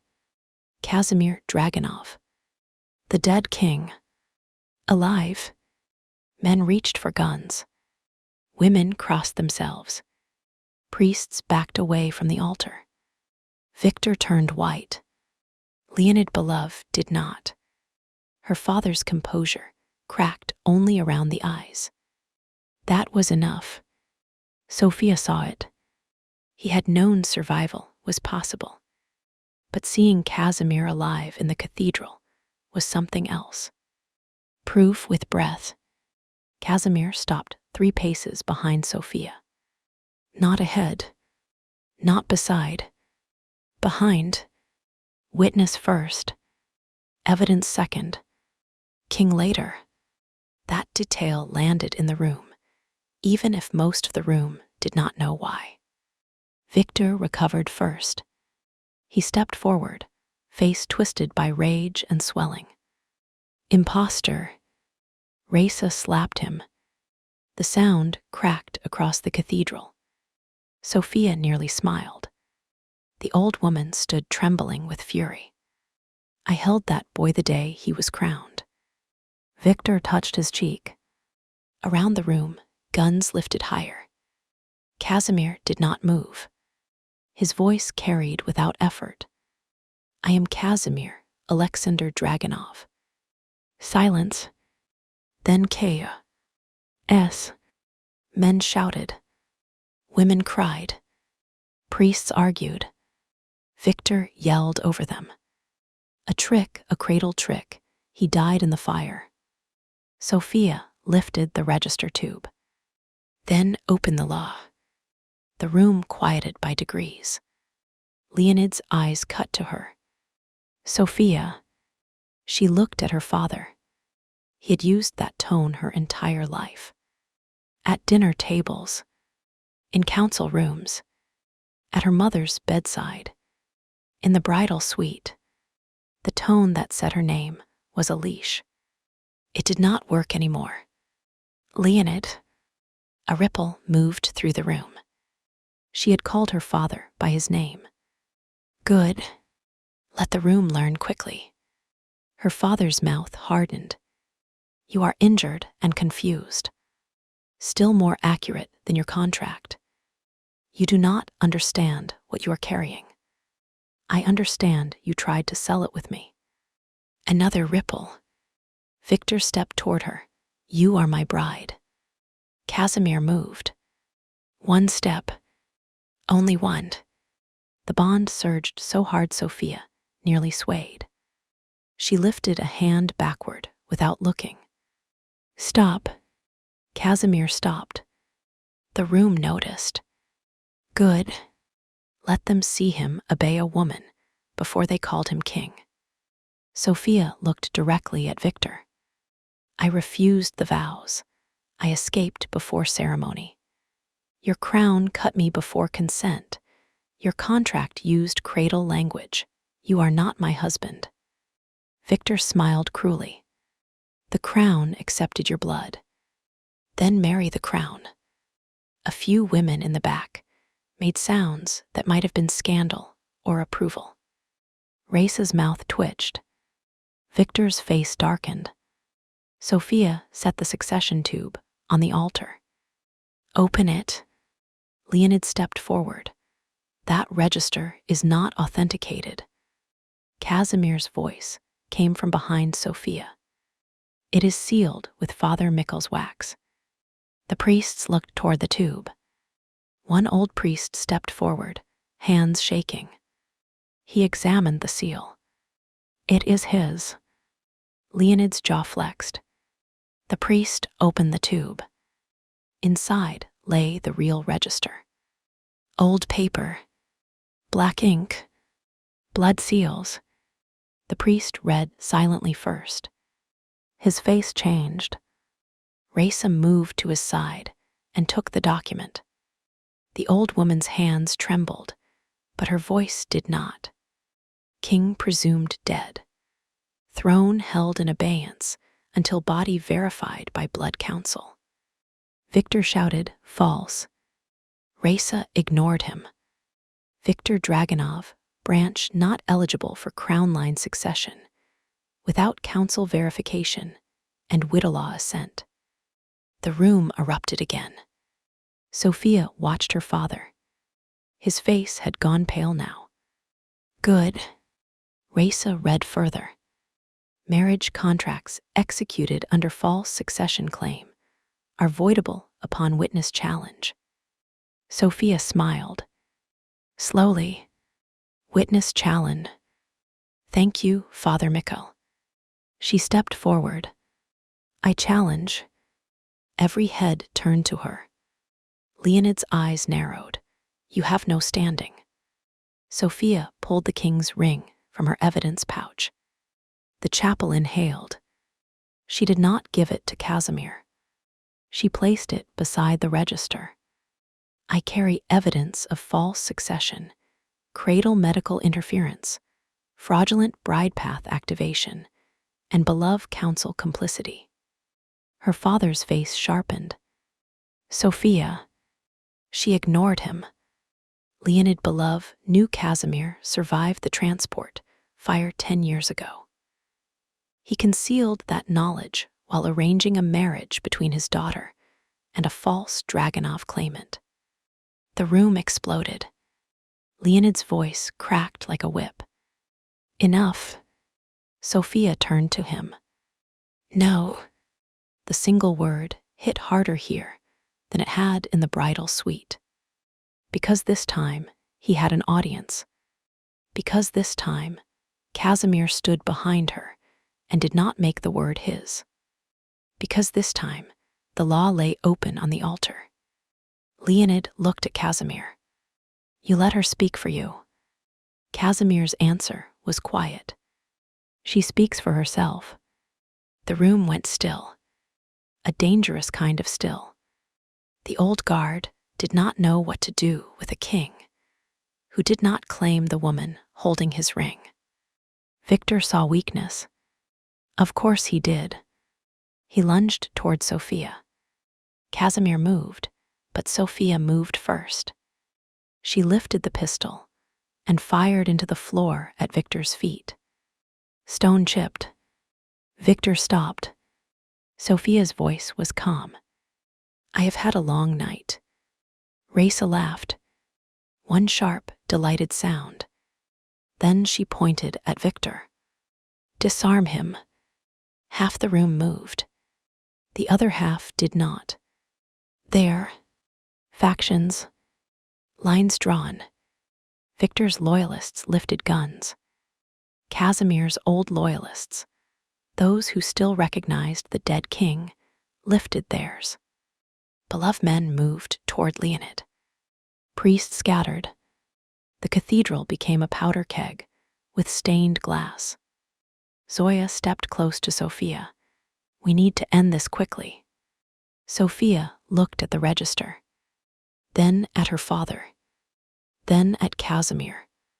He was watching the room, not her, body tight with restraint. The bond was going mad under the pressure. Public recognition. Old law. Threat. Ceremony. Everything Mara had named. The triplet protocol wanted the moment. Sophia felt it in her wrist, in the low pull inside her abdomen, in the heat crawling under her skin. No, not like this. Not as a room's reaction. She reached for the altar and gripped the edge. Zoya saw. Sophia, I'm fine. Lie worse. The low pain returned. Sharper. Sophia's vision blurred at the edges. Mir turned instantly. Across the room. Across law. Across guns. He felt it. Of course he felt it. Mara had built him too. Victor noticed too. His smile returned. There, he said loudly, the bride path confirms. Sophia forced herself upright. Shut up. Victor stepped closer, despite the gun pointed near his feet. You feel it now, don't you? The crown, the king line, the triplets waking under cathedral law. Casimir's eyes turned black. The cathedral seemed to lower around him. Raisa whispered, Casimir. Zoya grabbed Sophia's arm. You need to sit. No. Casimir started forward. Sophia looked at him. Stop. He stopped. The entire cathedral saw it. The dead king stopped, because Sophia Belova told him to. Good. Let them rewrite every old story at once. Then the cathedral screens turned on. Screens Sophia had not noticed before, hidden behind saint banners and wedding floral arrangements. Mara appeared on all of them. White scarf, red mouth, still imprisoned somewhere in Moscow, if the others had told the truth. Still everywhere.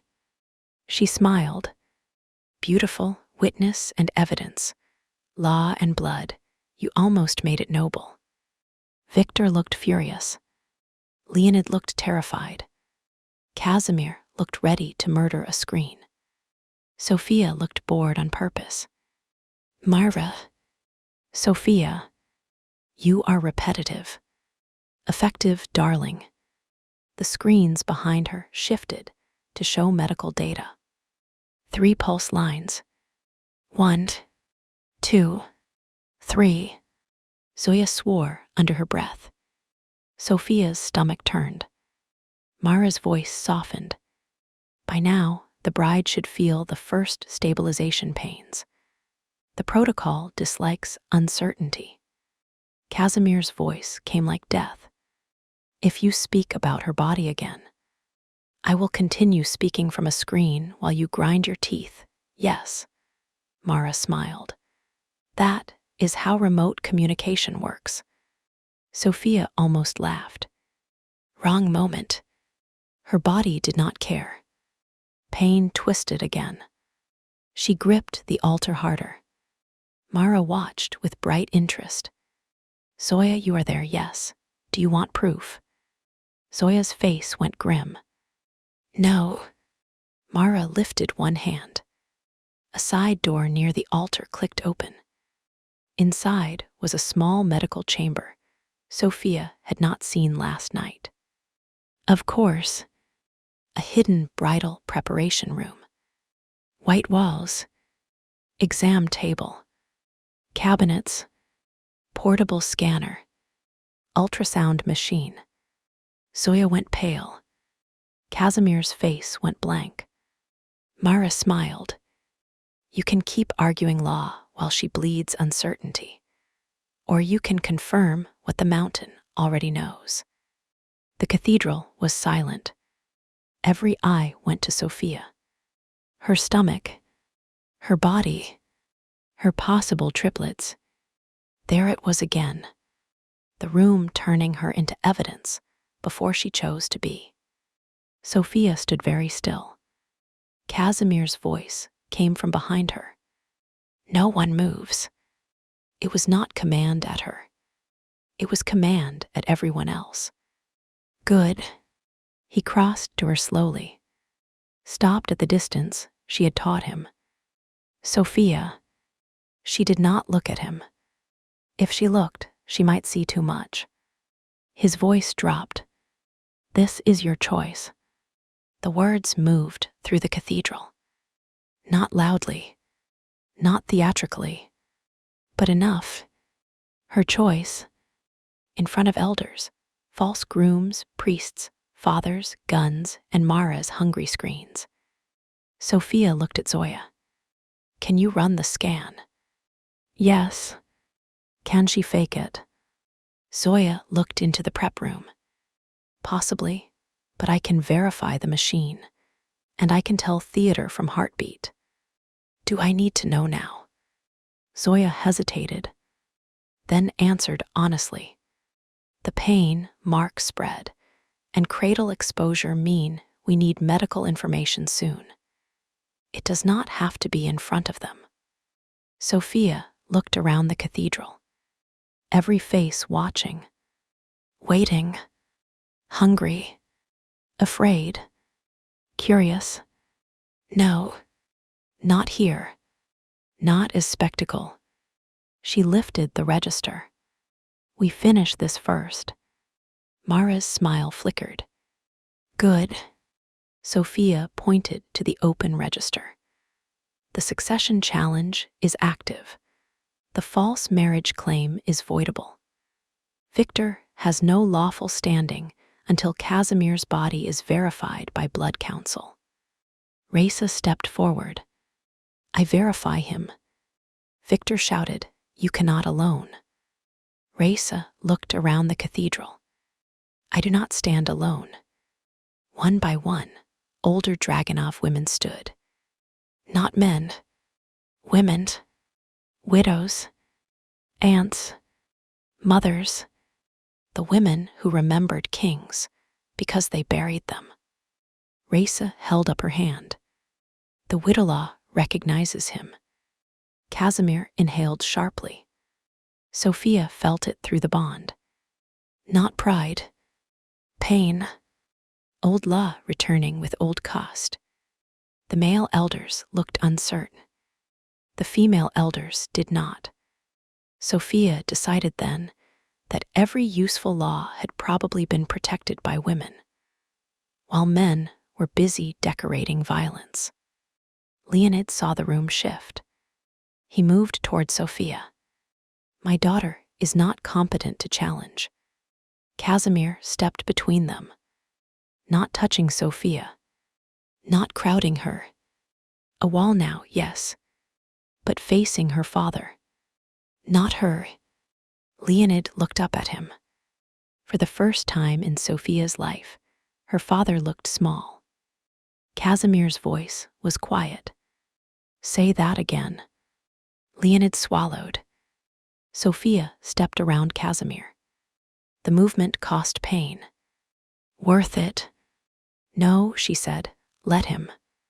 Her father's eyes cut to her. You are making a mistake. I was your mistake. Sophia said, You started selling me 10 years ago and called it buying time. The room went silent. Leonid's face turned gray. Good. She took the confession sheet from her coat and gave it to Raisa. Read that when you decide whether beloved stays on your blood council. Raisa took it. Her eyes moved over the page, then hardened. Leonid lunged for it. Casimir caught his wrist. The bond surged. Sophia felt the violence in him, the desire to break bone. The old king and the cradle-bred monster both agreed on one thing. Leonid beloved should suffer. Casimir's hand tightened. Leonid gasped. Sophia said, Casimir. He froze. Do not break him yet landed in the room with satisfying force. Casimir released Leonid. Her father stumbled back, holding his wrist. Raisa looked at Sophia with new appraisal. Good. Let the old women see her clearly. Victor moved then, not toward Sophia, toward the prep room, toward the ultrasound machine. Zoya saw. Stop him. Victor grabbed a vial from the medical cabinet and smashed it against the floor. A sharp chemical smell filled the air. Mara's screens flickered. Victor, she said, irritation cutting through amusement. He ignored her and grabbed the scanner tablet. If the protocol belongs to me, I decide when it is confirmed. Sophia lifted her gun. Casimir lifted his. Raisa's men lifted theirs. Victor grabbed a young nurse from the prep room and hauled her in front of him. Human shield. Coward, the nurse sobbed. Victor pressed his gun under her jaw. Back. Casimir went still. Sophia's stomach twisted. The room froze. Mara laughed softly from the screens. Oh, wrong groom, always reaching for the nearest woman. Wrong groom. Sophia's grip tightened on her pistol. Victor's eyes were wild now. No beauty. No smooth royal mask. Just desperation in a stolen coat. The bride was promised to me, he said. Casimir's voice came low. No. The protocol was mine. No. The triplets. Sophia fired. Not at him. At the scanner tablet in his hand. The device shattered. Victor shouted. The nurse ducked. Casimir shot Victor's gun hand. The pistol fell. Race's guards swarmed him. Victor screamed as they forced him down to the chapel floor. Sophia lowered her weapon. Her hand shook now. Hard. Zoya was at the nurse's side, instantly. Casimir turned to Sophia. Pain. Yes. Mark. Yes. Truth. She looked at him. The word nearly undid her. Worse. His face changed. Not rage. Focus. He turned to the entire cathedral. Clear the chapel. Victor laughed from the floor, blood on his hand. You cannot hide it now. Casimir did not look at him. Raisa stepped forward. The king said, clear it. The room moved. Not fast, but it moved. Widows first, then priests, then guests, then armed men under careful watch. Leonid Belov remained near the front, flanked by Dragunov guards. Victor remained restrained on the floor, bleeding and laughing under his breath. Mara remained on the screens, watching. Sophia pointed at them. Turn her off. No one moved. Casimir shot the nearest screen. Then the next. Then the next. Others followed. Screens shattered one by one, until Mara's face vanished from the cathedral. Silence returned. Broken. But theirs. Zoya looked into the prep room. I can use the backup scanner, not the one he broke. Sophia swallowed. Private. Casimir nodded immediately. Everyone out except Zoya. Sophia looked at him. His jaw tightened. Accept whoever you choose. Good. Even now. Especially now. Sophia's throat tightened. You stay outside the door. Yes. If I call. I come. If I do not. I wait.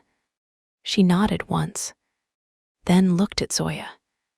Now, the bridal preparation room had been hidden behind velvet banners and lies. White walls, soft lighting, medical cabinets, a narrow exam bed, a mirror surrounded by bulbs, a rack of bridal robes, a small refrigerator marked with coded labels. It looked like a luxury dressing room, until one noticed the restraints under the bed. Sophia noticed. So did Zoya. The old doctor muttered a curse and removed them before Sophia sat. Better, Zoya said. Sophia looked at the discarded restraints on the floor. Not enough. No. Outside the door, Casimir stood with his back to the room. Not looking, not listening, maybe, or trying not to. Raisa guarded the corridor with 2 armed women Sophia did not know. Casimir had ordered no male guards near the room. No one had argued. Progress could be terrifyingly efficient when guns supported it.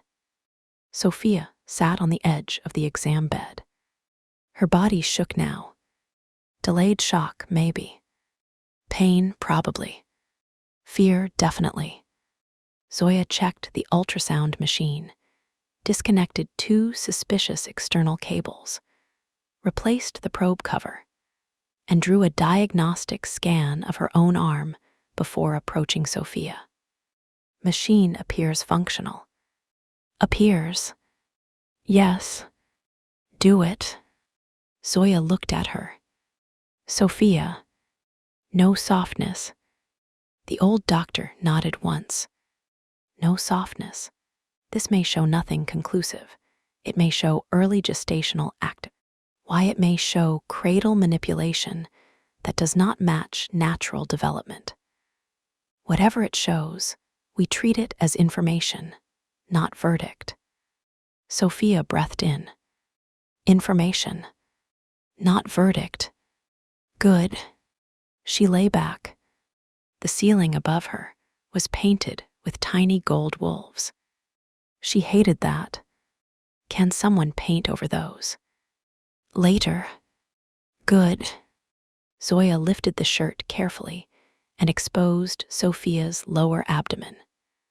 Bruises marked one side from the crash. A small puncture mark sat near her hip. Zoya went still. Sophia's throat tightened. What? Injection site. Sophia closed her eyes. The bridal medical exam. The vitamin shot. Her father's doctor smiling. For strength, weddings are exhausting. Sophia laughed once. It sounded like breaking glass. Of course. Zoya's face hardened. We document it. Later. Yes. Cold gel touched her skin. Sophia gripped the sides of the bed. Not from pain. From the fact that her body was about to become evidence again. No. Information. She forced the correction. Information. Zoya placed the probe against her abdomen. The screen flickered. Static first, then gray. Shadows. Sophia stared at the ceiling, not the monitor. She did not want to look. She did. She refused. She turned her head. The image shifted. Zoya's face went very still. Sophia's heart stopped. Say it, she whispered. Zoya adjusted the probe. Once, twice, a soft sound filled the room. Not one sound, a layered flutter. Fast, tiny, impossible. Sophia gripped the bed harder. Zoya swallowed. There is gestational activity. Sophia could not breathe. How many? Zoya did not answer immediately. The fluttering grew clearer. One rhythm, then another, then a third, slightly offset from the others. Sophia turned her head fully now. On the screen, 3 tiny flickers pulsed in the gray. 1, 2, 3. The world narrowed until there was only the screen and the sound. 3 heartbeats. Not red lights. Not Mara's theater. Not Victor's threat. Not an archive file. 3 actual rhythms inside her body. Sophia stared. Her hand lifted toward the screen, then stopped. She did not know what to feel. Horror arrived first, then rage, then grief for the version of herself who had thought running from the wedding would mean escape. Then something smaller, stranger, a fragile, terrifying refusal to call them nothing. Zoya's voice was low. Sophia, say it clinically. Zoya inhaled. There are 3 early gestational sacs, all currently showing cardiac activity. Sophia's eyes burned. No, no crying. Not here. Not under gold wolves. How? I do not know yet. Are they? She could not say mine. Could not say his. Could not say children. Zoya understood anyway. They are inside your body. That is the only fact we assign meaning to right now. Good answer. Terrible answer. Sophia closed her eyes. The heartbeats continued. Tiny. Relentless. 3. Outside the door, something hit the wall. Casimir. He had heard. Of course he had heard. Not because he was eavesdropping. Because the sound had filled the room, and maybe the bond had carried the rest. Sophia opened her eyes. Is he? He is still outside, Zoya said. Sophia nodded. Good. Very good. Another sound from outside. A low, broken breath. Not entering. Not claiming. Not making the room about him. Just breaking quietly on the other side of the door. Sophia's chest hurt. That was inconvenient. Are they stable? She asked. Zoya adjusted the probe again, took measurements, and frowned. For now, yes, but development is not normal. Accelerated. Yes. Cradle. Almost certainly. Sophia looked at the 3 flickers. How far? Impossible to date cleanly. Biochemically recent. Developmentally advanced beyond expected timeline. The crown. Catalyst. The injection likely prepared. Contact with Casimir may have activated. The protocol may have used preserved genetic material already introduced before the wedding. Sophia swallowed hard. So they were already there. Zoya's mouth tightened. Possibly. Before I ran. Yes. Before I met him. Yes. The answer hit. Casimir had not created this in the snow. Not alone. Not with touch. The triplets had been a trap already laid. The bond had awakened what Cradle had placed. Sophia pressed one hand over her mouth. The heartbeats continued. 3. 3. 3. The door outside creaked softly. Casimir's voice came through. Not entering. Not demanding. Sophia. She closed her eyes. The sound of her name in his voice nearly broke something. What? Do you want me gone from the door? She looked at Zoya. Zoya said nothing. Good doctor.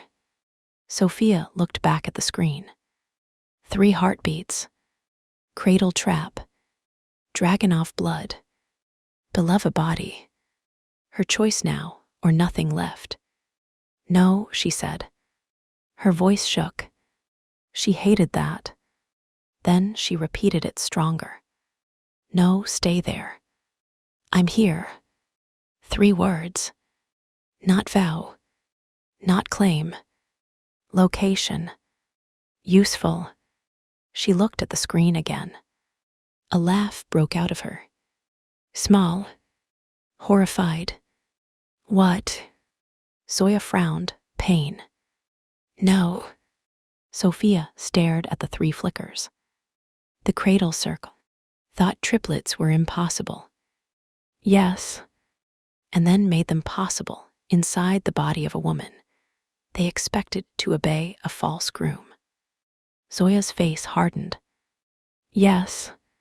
Sophia's mouth curved without warmth. They really should have chosen a quieter woman. Zoya's eyes softened despite herself. No softness, Sophia warned. Respect is not softness. That nearly undid her again. Outside, Casimir said nothing. But the bond warmed. Not violently. Not possessively. Proudly. Sophia pointed toward the door. Do not be proud either. A pause. Then his voice came rough. I am failing. She almost laughed. Then the screen flickered. The ultrasound image vanished. Zoya cursed and hit the side panel. The machine rebooted. A new message appeared. Triple heartbeat confirmed. Protocol stage 5 complete. Awaiting King acceptance. Sophia went cold. Outside the door, Casimir's body hit the wood. Not entering. Bracing. Zoya ripped the machine cable from the wall. The screen died. Too late. The message had been sent. Somewhere. To Mara. To Victor. To the circle. To every hidden room, waiting for the word complete. Sophia sat up slowly. The gel cold on her skin. 3 heartbeats still echoing in her skull. King acceptance. She looked at the door. Casimir. Yes. Do not accept anything. His answer came instantly. I accept nothing they name. Good. Sophia slid off the bed. Zoya caught her arm. You need to lie still. I need to stand before the next man, says these heartbeats belong to him. Zoya did not let go, but she helped her stand. Good. The door opened only after Sophia said, Come in. Casimir entered. He did not look at her stomach. He looked at her face. Good. Very good. His face was pale, eyes black-edged. Control stretched so tightly it looked painful. 3, he asked. Sophia nodded once. 3. The word stood between them. Not prophecy now. Fact. He closed his eyes. Only for a second. When he opened them, there was no triumph. No claim. No kingly satisfaction. Only grief, rage, and something terrifyingly careful. What do you need? He asked. Sophia stared at him. No man had ever asked that question in a room where bloodline mattered. Not her father. Not Victor. Not the doctors. Not the contracts. Casimir asked and waited. It was almost unbearable. Sophia swallowed. I need to not be looked at like a miracle. His gaze sharpened. You are not a miracle. Good. You are a woman they harmed. Her throat tightened. And there are 3 heartbeats inside you that did not ask to be weapons.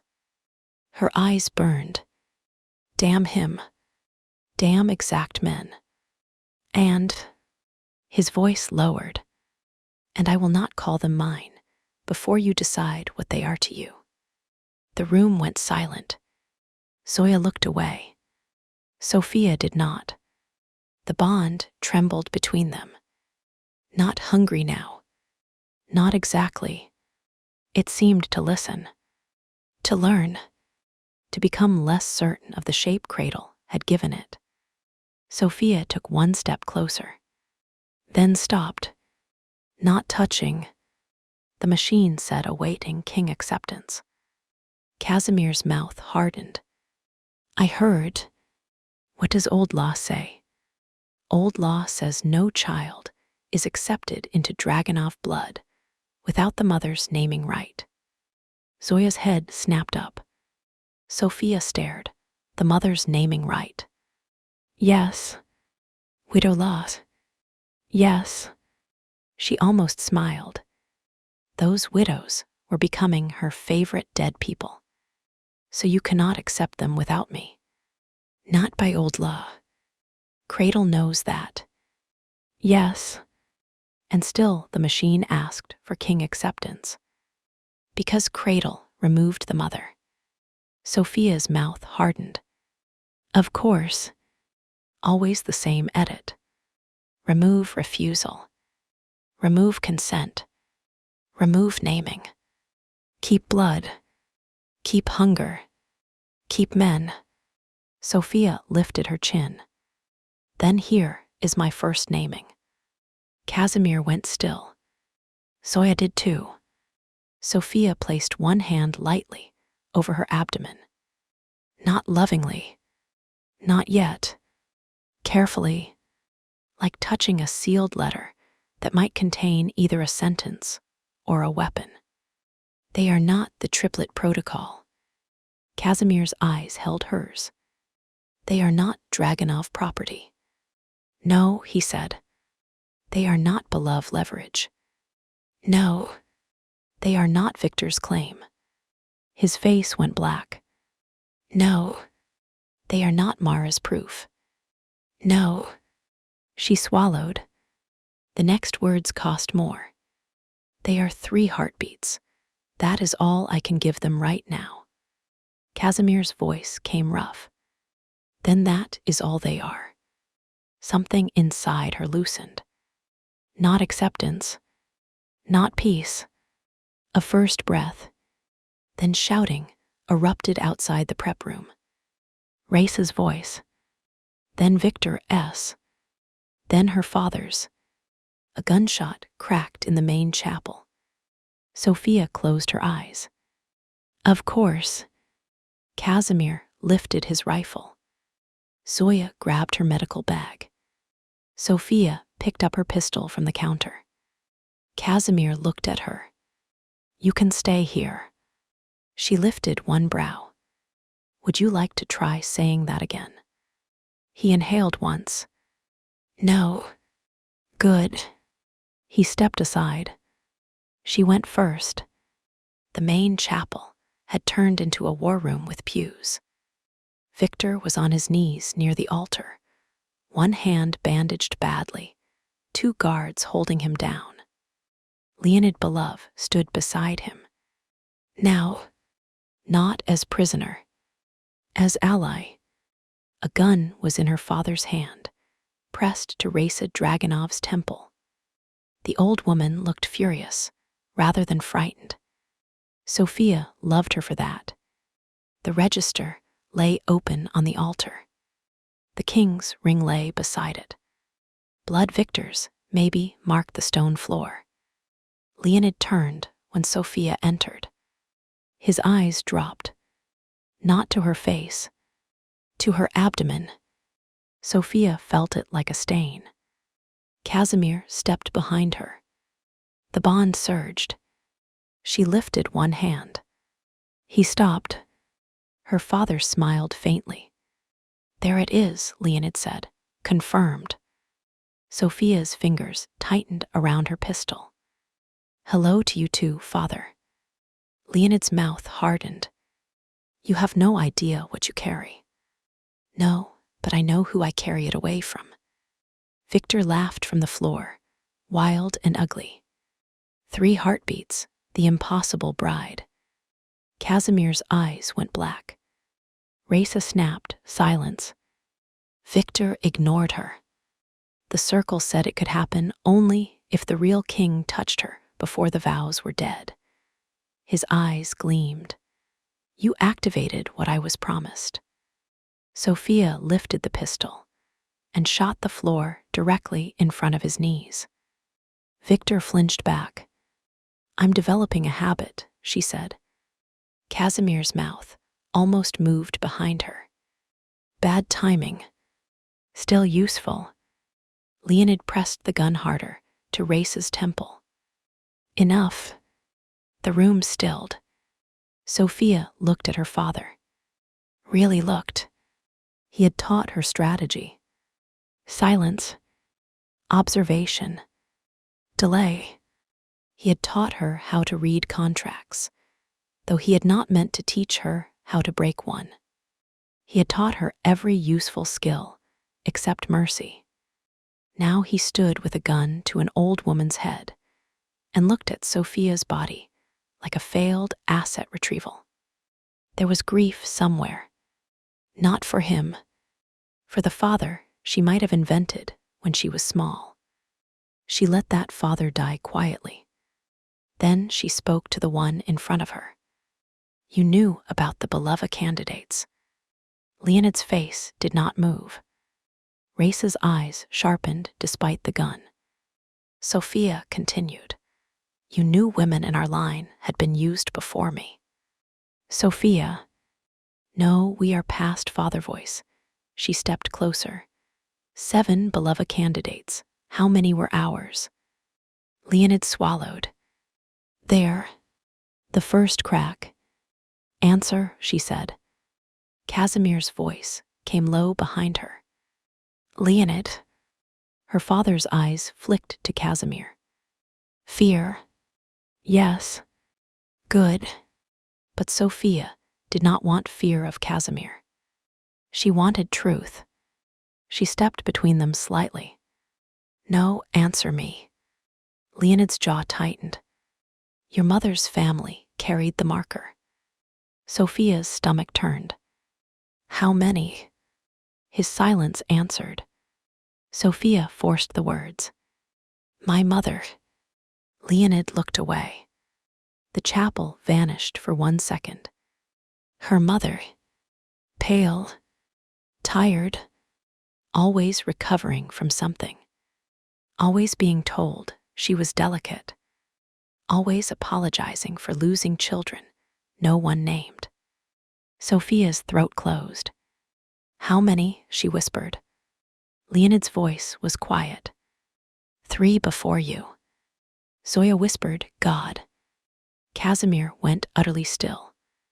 3. Her mother had lost 3 pregnancies. Bratva candidates. Research. Failures. Sophia's vision narrowed. You let them experiment on my mother. I tried to stop it. No. Her voice cracked like a whip. You do not get to make yourself tragic. Leonid's face hardened. I kept you alive. Sophia laughed. It came out sharp and wet and terrible. You sold me later. Was that your version of keeping? I bought time. You keep saying that like time is not paid in bodies. Leonid's hand shook on the gun. Raisa, still held hostage, said coldly. Belove always did confuse delay with courage. Sophia liked her more every second. Leonid pressed the gun harder. Casimir stepped 1 pace. Sophia lifted her hand again. Stop. He stopped. The room watched. The dead king, halted by a wounded runaway bride carrying 3 heartbeats and a pistol. Good. Let them remember. Sophia looked at her father. You will let Raisa go. Leonid's mouth twisted.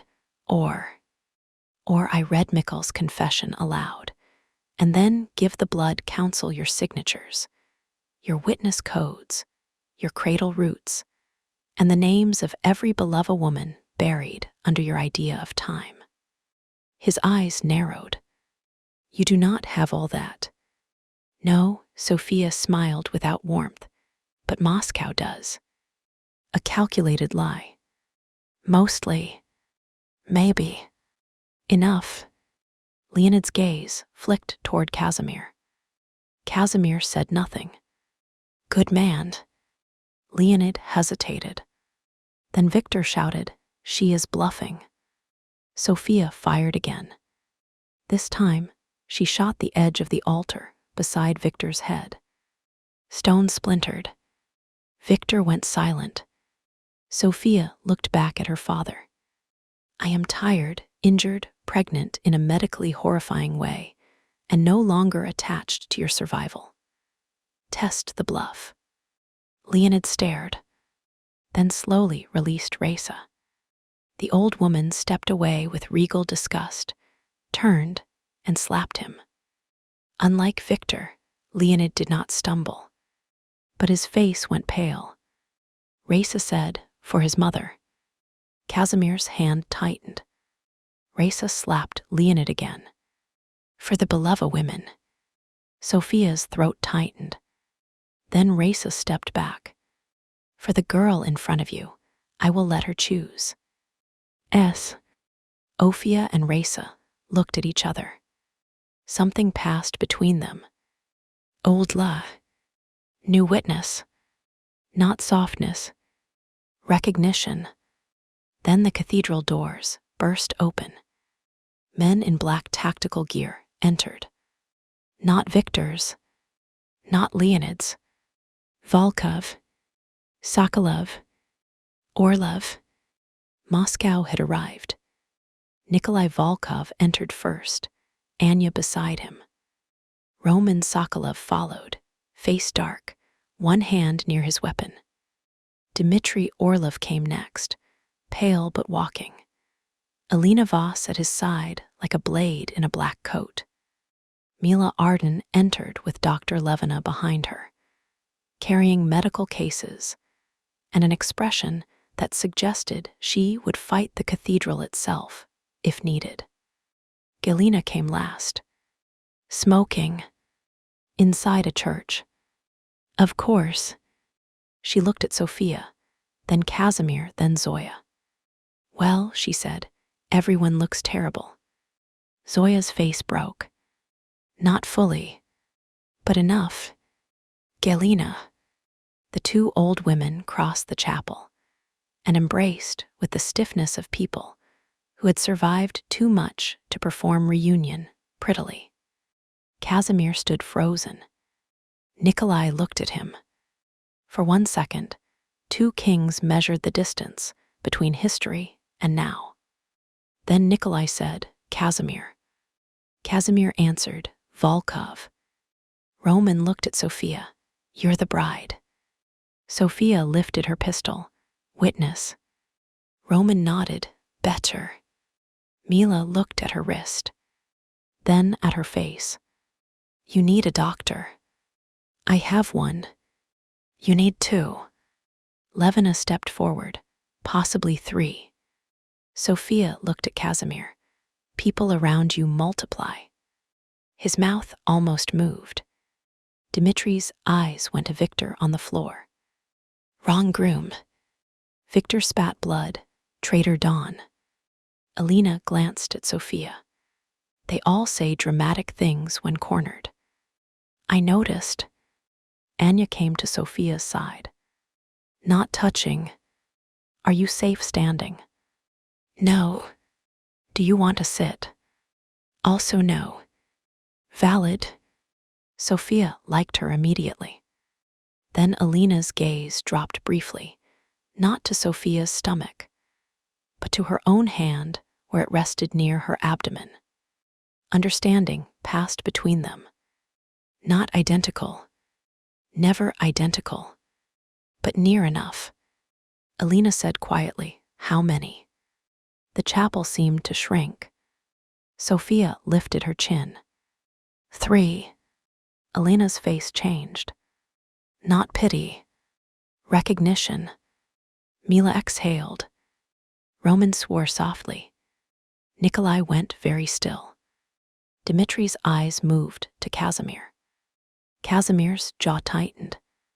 The word had left private room and entered war. 3. The impossible number. The final key, if the cradle circle was right. The room understood before anyone explained. 3 meant mythology. 3 meant succession. 3 meant every Bratva house would either kneel, bargain, or hunt. Levina broke the silence.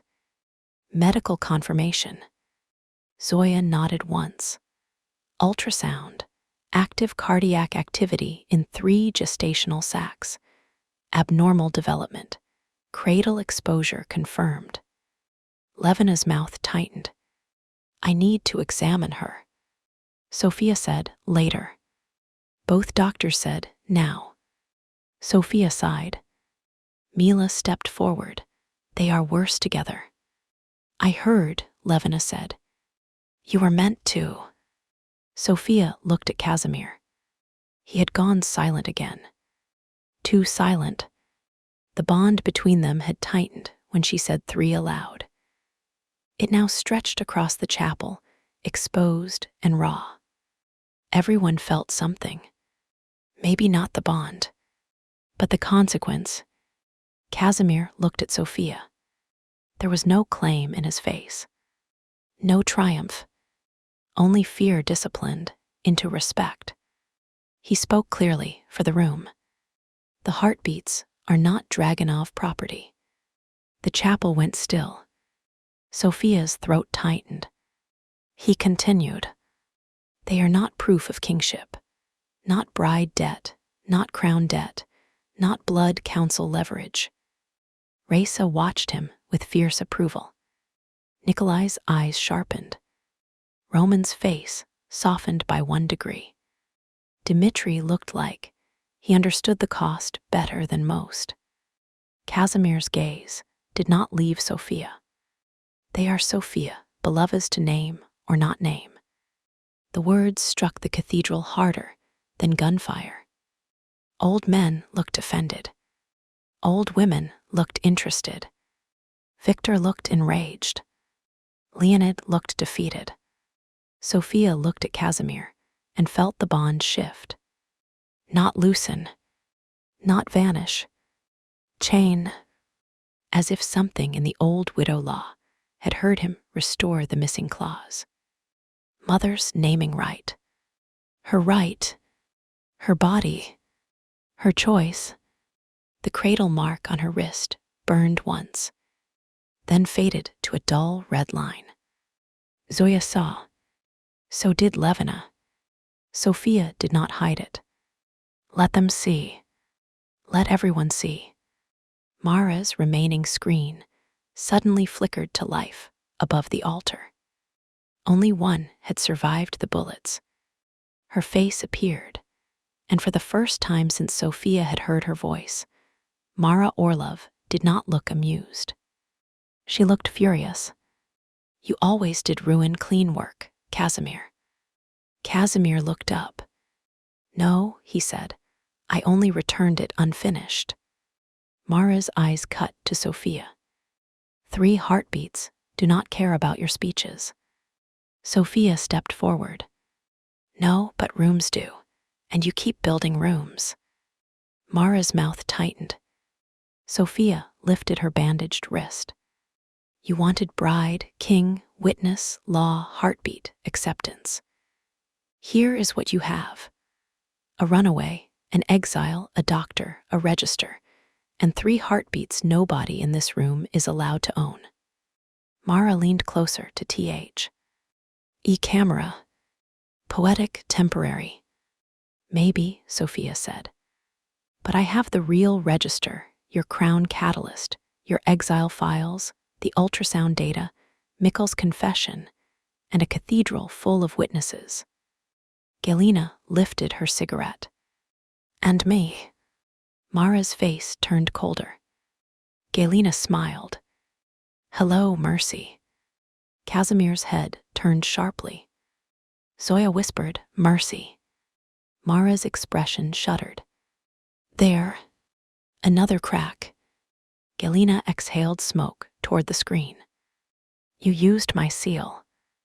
Mara said nothing. Galina's smile vanished. Bad choice. The screen went black. This time, no message followed. The silence held. Then Raisa Dragunov turned to the cathedral and raised her voice. The Blood Council will convene under widow law. Victor Dragunov's claim is suspended. Leonid Belov is detained for council inquiry. Casimir Dragunov's return is provisionally recognized pending formal verification. Victor screamed. No one important listened. Raisa continued. And Sophia Belova stands as protected witness, not bride. Protected witness, not bride. The room repeated it in whispers. Sophia nearly swayed. Casimir saw. This time she looked at him. One small nod. Permission. He crossed to her and offered his arm. Did not take hers. Offered. She placed her hand lightly on his sleeve. The bond warmed. The chapel watched. Let them. This touch was not trigger, not trap, not crown, not cradle. Hers, Casimir's voice, was for her alone. You need the doctors. I know. Will you go with them? Yes. Relief crossed his face. Small. Quick. There. She saw it. She did not punish him for it. Not this time. Alina came to Sophia's other side. Anya stood near her shoulder. Mila signaled Levina and Zoya. For the first time since she ran from the bridal suite, Sophia was surrounded by women before men could close the circle. Good. Excellent. Casimir stepped back one pace. He understood.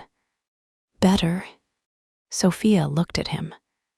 The dead king, alive in the cathedral, blood on his hand, exile in his eyes, restraint in every line of his body. 3 heartbeats inside her. One bond between them. A crown destroyed in the snow. A false groom bleeding on the floor. A father without power. A circle not broken, but wounded. She should have felt safe. She did not. Safety was too far away. But she felt something harder. Position. A place to stand. That would do. For now. As Levina and Zoya led her toward the side chamber, Sophia heard Victor laughing behind them. Not loud. Not sane. Triplets need a king, he said. Casimir stopped. Sophia did too. Victor lifted his bloodied face from the floor. His eyes glittered. Ask Mara, ask the files, ask the old widows. 3 heartbeats wake only under a crowned line. Sophia turned slowly. Victor smiled at her. If he refuses the crown, one dies. If he takes it, the protocol completes. That is why they chose you. His gaze slid to Casimir, not to bring the king home. His smile widened. To force him onto the throne. The cathedral went silent. The bond tightened. Casimir looked at Sophia. Sophia looked back. 3 heartbeats. 1 crown. 1 dead king dragged toward power by the bodies he refused to claim. Victor laughed again. Congratulations, runaway bride, he whispered. You did not escape the wedding. His eyes went to Casimir. You brought him to it. End of Chapter 5. Triplets for the Mafia King. Chapter 6. The Wrong Groom. Victor's laughter crawled through the cathedral like smoke. Not loud. Not powerful. Worse. Certain. He knelt on the stone floor with blood dripping from his wounded hand. 2 Dragunov guards holding him down. 1 eye swollen, mouth split. And still he smiled like the room had only now reached the part of the ceremony he had been waiting for. Congratulations, runaway bride, he whispered. You did not escape the wedding. His gaze slid past Sophia to Casimir. You brought him to it. The words landed with surgical precision. The cathedral did not move. Not the elders. Not the priests. Not the armed men. Not the women standing like a second court around the altar. Not even Sophia.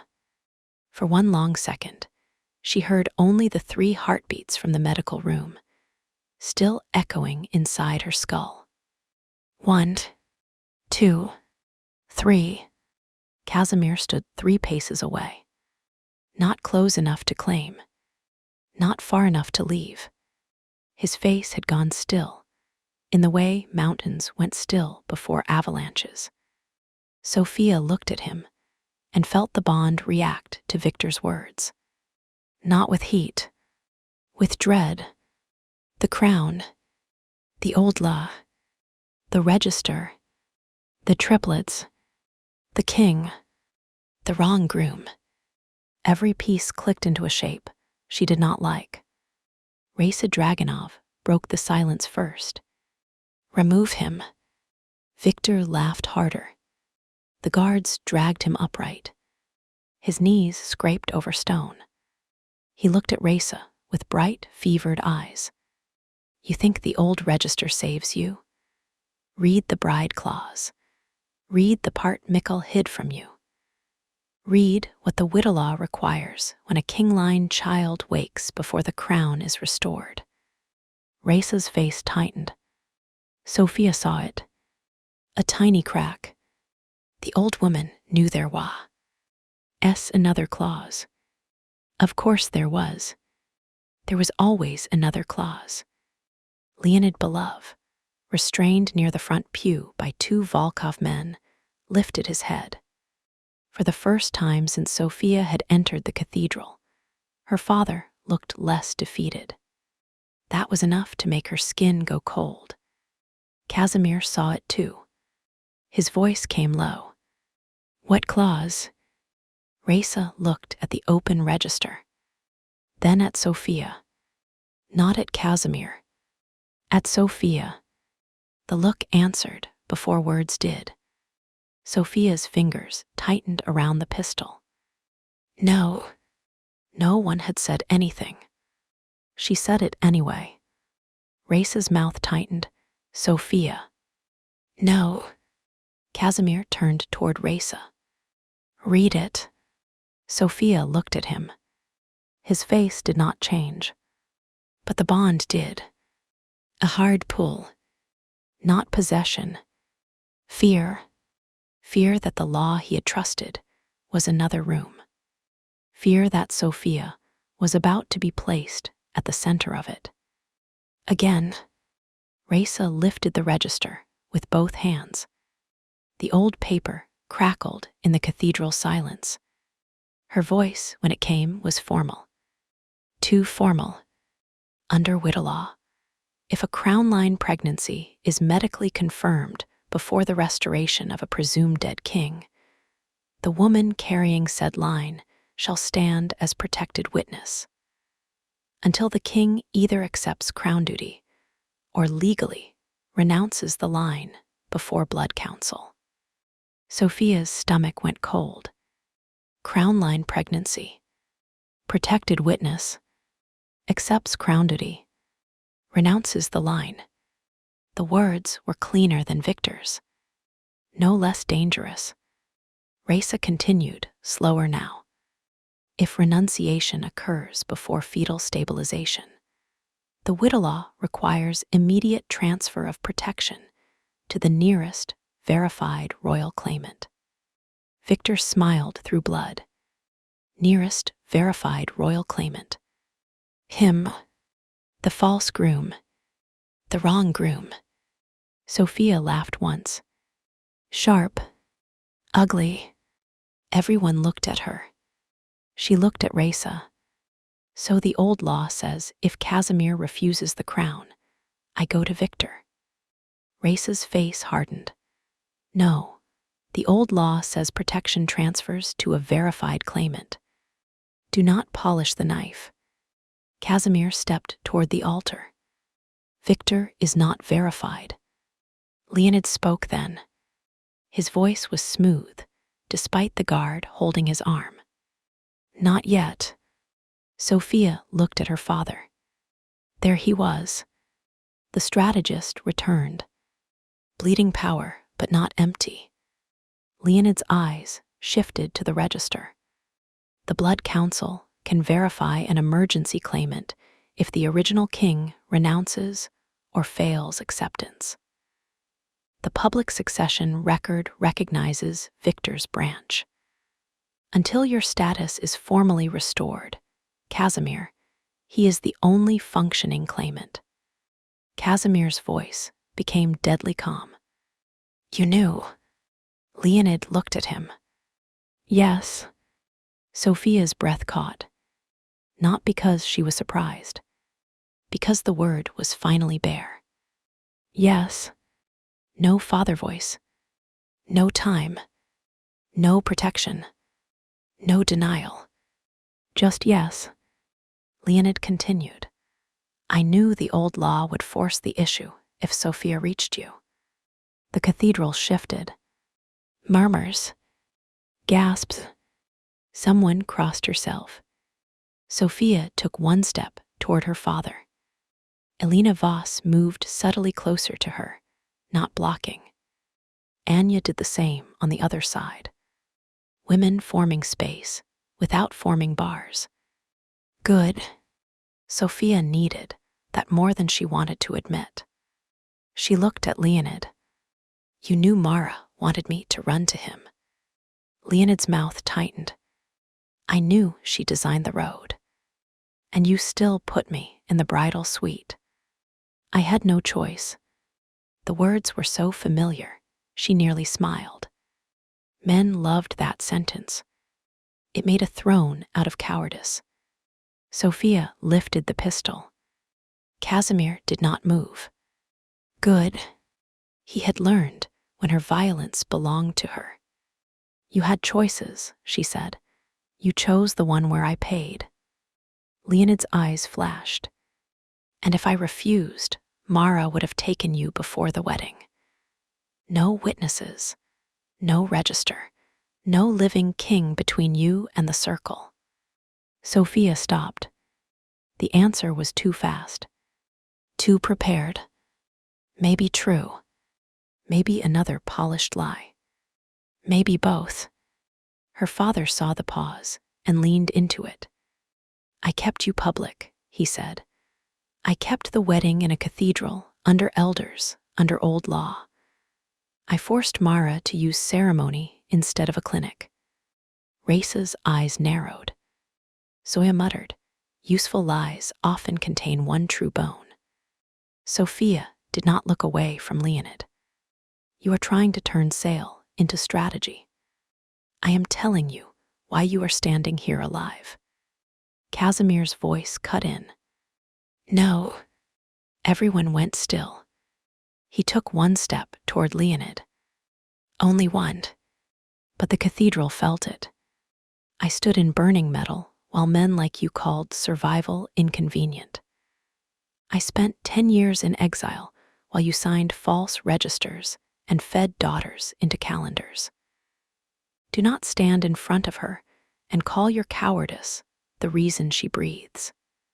Leonid's face hardened. You think your restraint saves her. Your existence activated the protocol. The bond slammed hard through the room. Casimir went still. Sophia felt it too. Low, dark, punishing. Leonid had found the cut and pushed. Victor laughed from the floor. Yes, dead king. Every moment you stand near her proves Mara right. Casimir's eyes blackened. The cathedral air tightened. Men she. F dead. Weapons rose by instinct. Sophia turned toward him. Casimir. He did not look at her. His gaze stayed on Leonid. On Victor. On the men who had built choices around her body, and then blamed him for triggering the lock. Casimir, she said again. This time he looked. His eyes were almost fully black. But he looked. Good. She stepped closer. One pace. The bond pulled. She stopped before it could become command. Do not let them make your rage the witness. His jaw flexed. The words hit. She saw them hit. He closed his eyes once. When they opened, gray had returned at the edges. Not enough, but some. He stepped back from Leonid. The cathedral breathed again. Victor stopped laughing. Good. That bothered him. Sophia looked at Raisa. What else? The old woman's mouth tightened. There are more clauses. Of course. Mila muttered. Mafia paperwork is a medical hazard. Roman glanced at her. You are not wrong. Levina looked ready to agree professionally. Sophia held out her hand to Raisa. "Give me the register." Casimir looked at her, not stopping, waiting. Raisa handed it over. The old paper was heavier than it looked. Sophia set it flat on the altar and began reading. Not the ceremonial language, the legal column beside it. The one men assumed brides did not understand. She read fast, then slower. The problem emerged in layers. First, the bride was not named as wife. She was named as protected witness carrier. Second, the groom was not named Victor. Not exactly. The public contract said Victor Dragunov. The old law annex said, the verified living Kingline anchor, or nearest emergency claimant. Third, the contract had been designed so that Victor could stand at the altar as groom only until Casimir appeared. If Casimir remained dead, Victor claimed her. If Casimir appeared, the role transferred. If Casimir refused the role, Victor reclaimed her. Wrong groom. Wrong in every direction. Sophia looked at the page until the ink blurred. She did not cry. She refused. Instead, she laughed. Quietly this time, cold enough that several people stepped back. It was never Victor. No one answered. She looked up. At Leonid. At Victor. At Raisa. At the priests. At the old women. At Casimir. It was never Victor, she repeated. He was a placeholder.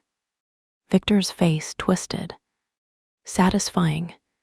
She turned toward him fully. You were not even chosen. You were rented. The insult hit better than the bullets. Victor lunged against the guards. You little. Casimir moved one step. Sophia lifted a hand. He stopped. Good. Let Victor see that too. She looked at the register again. They needed me in a wedding because ceremony opened old law. They needed Victor because a false groom would make me run. They needed the crown because blood activated the mark. They needed Casimir because the triplets required true Kingline contact. Her voice hardened, and they needed every man in this room to argue over which one of you I belonged to. Because the law assumed I had to be transferred somewhere. Silence. Raisa looked down. Not shame. Recognition. Old laws, even the useful ones, had old rot. Sophia placed one hand on the altar. The groom was wrong because the question was wrong. Alina's eyes sharpened. Anya's mouth curved faintly. Mila whispered, good. Sophia turned to the room. I was promised to a fake king while the real one was hidden in exile. That is the story you all understand. Her voice rose, but it is still the wrong story. The cathedral held its breath. Sophia touched the register. I was promised without my consent. That is the story. Casimir's face changed. Not visibly to most, but Sophia saw it. The bond, the law, the crown, the throne, all of it shifted around the sentence. Not gone, not fixed, but challenged. Raisa slowly nodded. True. One word from the old matron. The room felt it. Leonid did too. His mouth tightened. Victor spat blood onto the floor. Pretty speech does not change the clause. Sophia looked at him. No, but it changes who reads it. She turned to Levina and Zoya. Medical answer. Does Casimir refusing the crown right now physically endanger the 3 heartbeats? Casimir went still. So did everyone else. Good. No more metaphor. No more prophecy. Medicine first. Levina and Zoya exchanged a look. Then Levina stepped forward. We do not have enough data for certainty. Sophia's jaw tightened. Levina held up one hand. But based on what we have, the danger appears tied to stress, cradle agents, and proximity response, not legal coronation. Victor snarled, liar. Levina did not look at him. I am many unpleasant things. Careless is not one of them. Zoya nodded. The file used ceremony as trigger because bodies respond to stress and meaning. It does not prove a crown is medically necessary. Then if he refuses the crown, Sophia asked. Zoya answered carefully. Immediate emotional shock could destabilize your body if it produces severe stress. But the refusal itself is not medicine. Good. Sophia looked at Casimir. He looked like a man standing at the edge of a bridge. He could either burn or cross. What do you want? She asked. The room froze. Raisa blinked. Leonid stared. Victor laughed bitterly. Casimir looked only at Sophia. His voice was low. That is not the question they need answered. I know. Then why ask?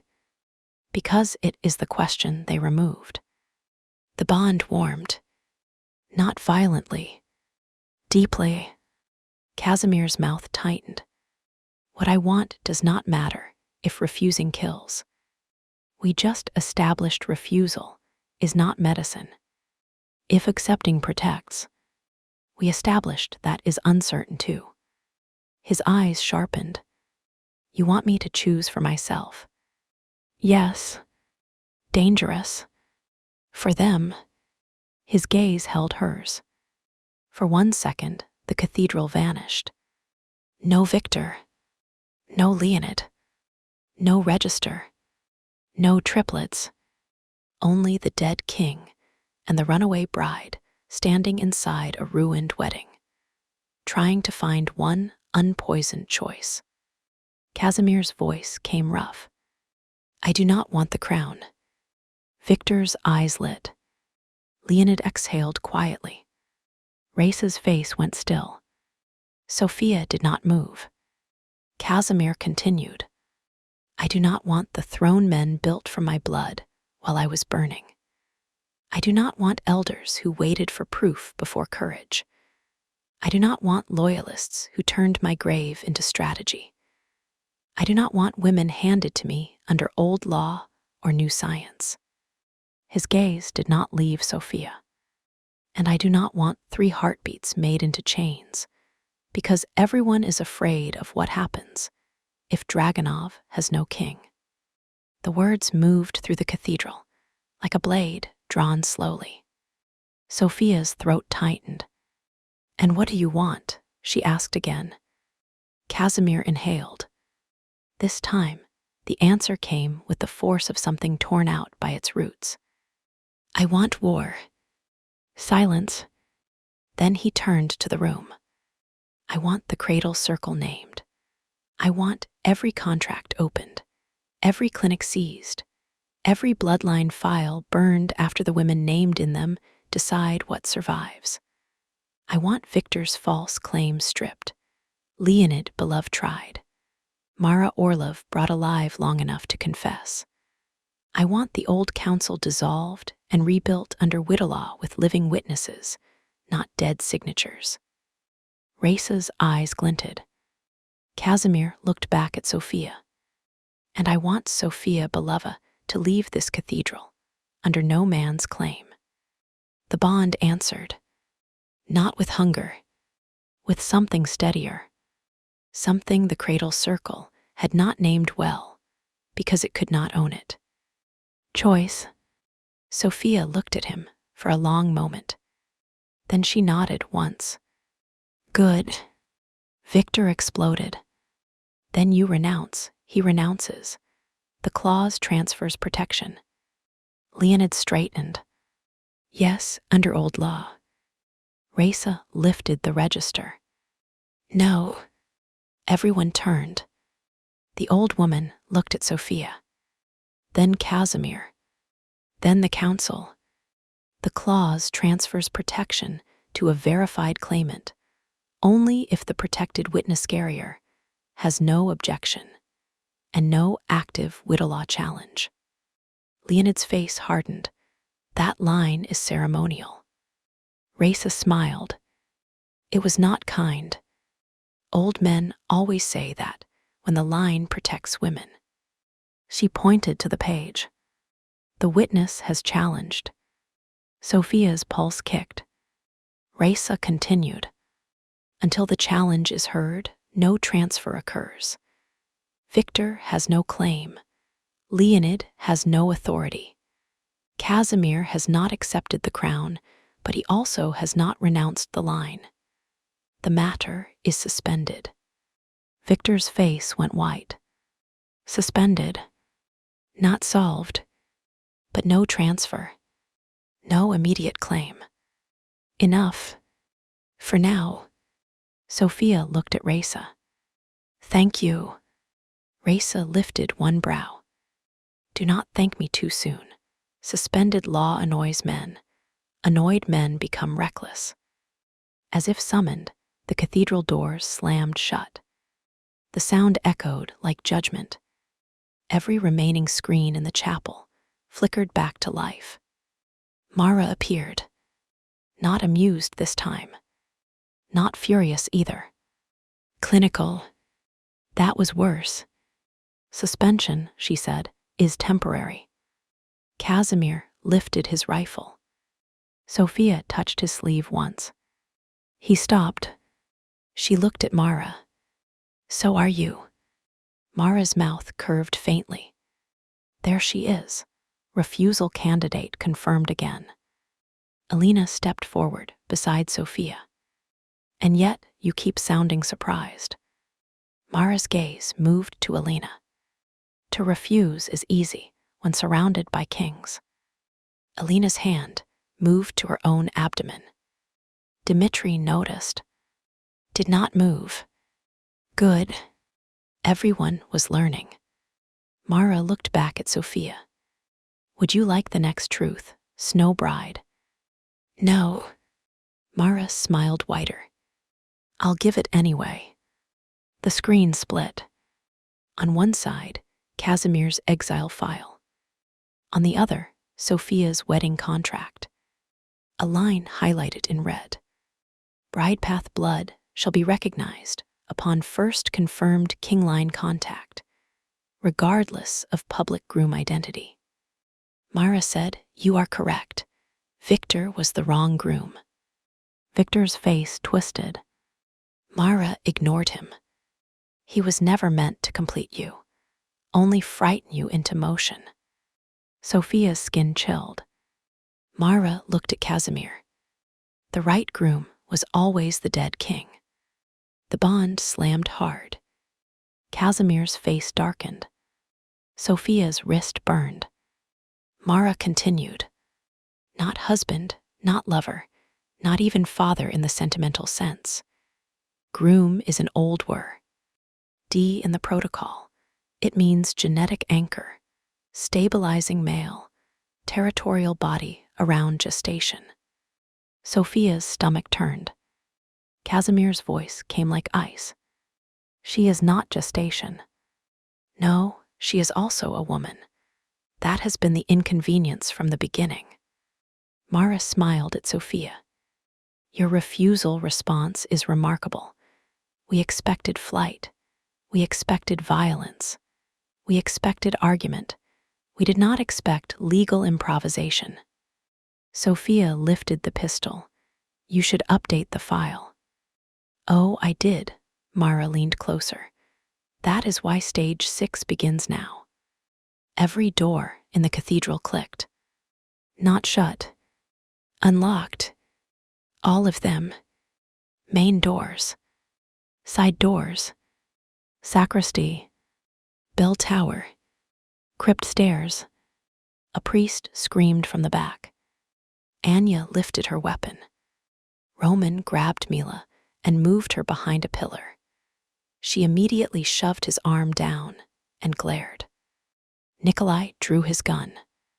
Dmitri stepped in front of Alina, then caught himself and shifted beside her instead. Good. Even in crisis, lessons mattered. Casimir moved to Sophia's side, not in front. Also good. Mara's voice filled the chapel. Stage 6, wrong groom correction. The side doors opened. Men entered. Not cradle masks. Dragunov colors. Victor's loyalists. Behind them came beloved men. Behind them, in white coats, came medical handlers carrying black cases. The cathedral erupted. Raisa shouted orders. Volkov men fired first. Sokolov men moved to secure the women and exits. Orlov guards dragged Victor away from the altar, but 2 of his loyalists broke through and cut him free. Victor snatched a gun from one of them and turned toward Sophia. Casimir fired. The shot hit Victor's shoulder. Victor spun and dropped behind a pew. Leonid used the chaos instantly. Of course, he shoved one guard into another and lunged for Sophia. Not Casimir, not the register. Sophia. Her father understood the same thing Mara did. The body was the battlefield. Sophia raised her gun. Leonid stopped. For 1 second, father and daughter stood 6 feet apart with the altar between them. You will come with me, he said. No. I can protect you. No. Mara will cut them out of you. The words hit like ice. Casimir made a sound behind her. Not human. Sophia did not look back. She kept her gun on Leonid. And you would protect me by giving her the room. Leonid's face cracked. Only once. I would do what I must. Exactly. She fired. The bullet hit his thigh. Leonid screamed and fell. The sound should have done something to her. It did. Not grief. Not satisfaction. Release. Casimir stepped closer by 1 fraction. Not touching. There if asked. She did not ask. Not yet. Zoya dragged Leonid's gun away and kicked it under a pew. Good shot, the old doctor said. Sophia's hand shook. Not fatal. Better than he earned. The fight spread across the cathedral. Gunfire shattered stained glass. Old saints broke in colored fragments. Priests crawled under pews. Raisa stood beside the altar, with a pistol in each hand like age, had only refined her violence. Mila and Levina moved wounded women into the prep room. Alina helped Katerina, who had arrived with the Moscow convoy, but remained near the rear, drag a bleeding nurse behind cover. Anya shot a handler reaching for a black medical case. Roman covered her. Nikolai moved through the center aisle like a king who had run out of tolerance for subtlety. Dmitri reached Mara's nearest relay screen and smashed it with the butt of his gun. Mara's face jumped to another screen. Then another. Annoying woman. Casimir looked at Sophia. Can you move? Yes. Truth. No. Then. She lifted her chin. Ask better.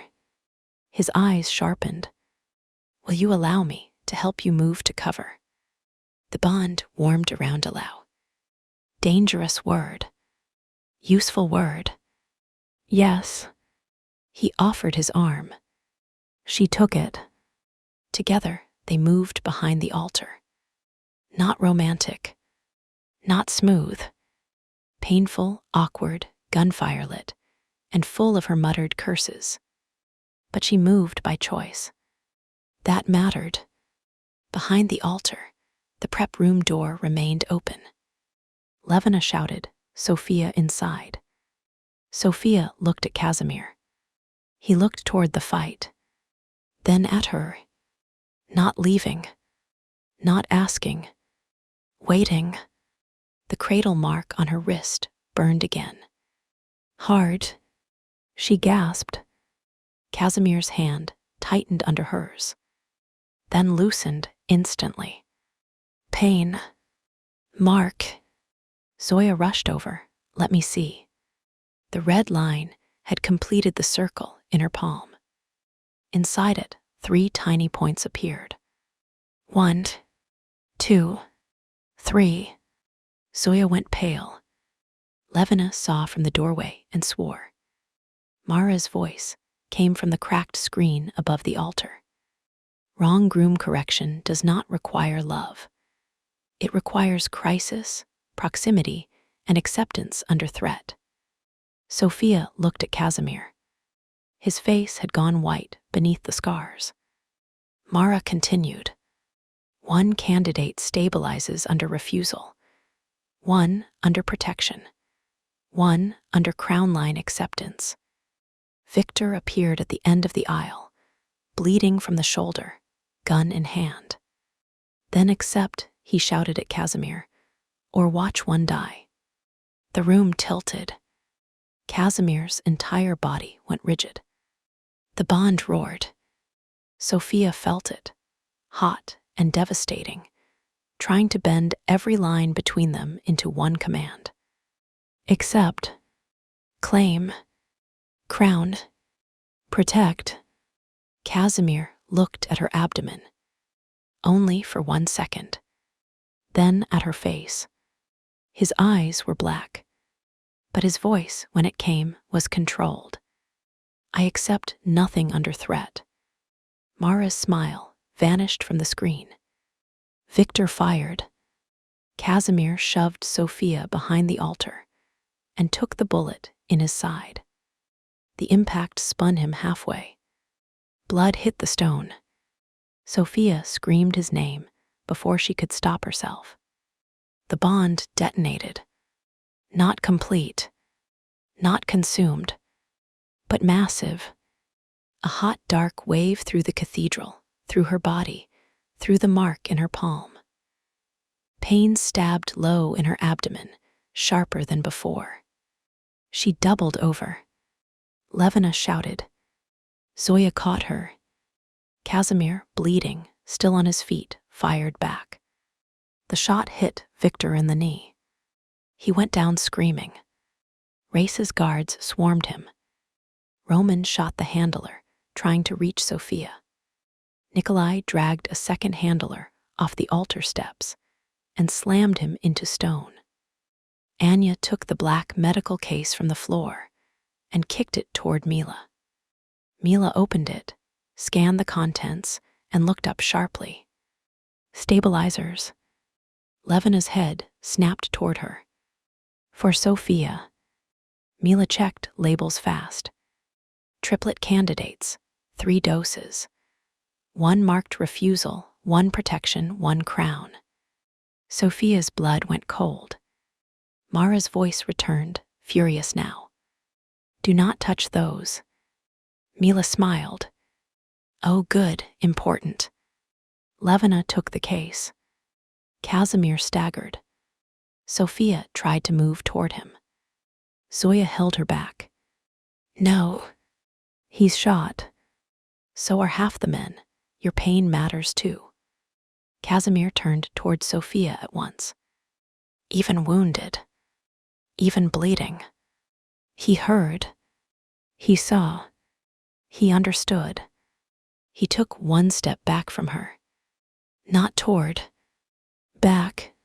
The pain in Sophia's abdomen eased by a fraction. The mark dulled. Levina saw. Distance reduces overload. Mara's screen flickered. No. Zoya looked at the mark, not too far. Casimir stopped at exactly the point where Sophia could breathe, and the mark did not burn. He was bleeding on the cathedral floor, holding himself upright through will alone. But he stopped. Terms even now. Sophia's throat tightened. Victor writhed near the front pew, while guards restrained him again. Leonid lay groaning near the altar, hand pressed to his bleeding thigh. Mara's screen stuttered as Alexei's voice came over the chapel speakers.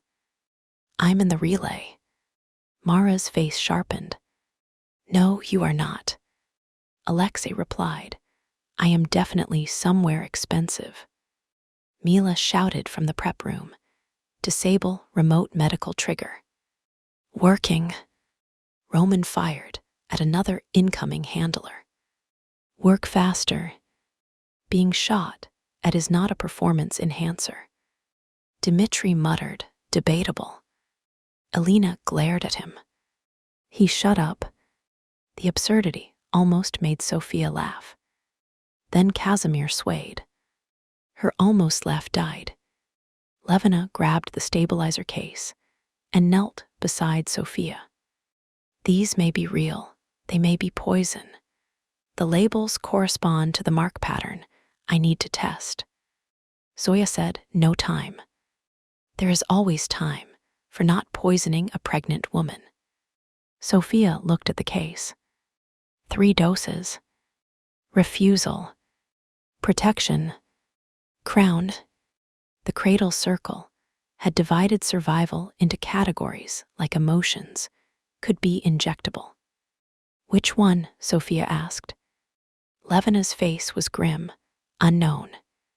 Mara's voice cut through the screen, now distorted. You need all 3. No, Levina and Zoya said together. Mara laughed sharply. The triplets are not equal. Candidate 1 stabilized when she refused Victor.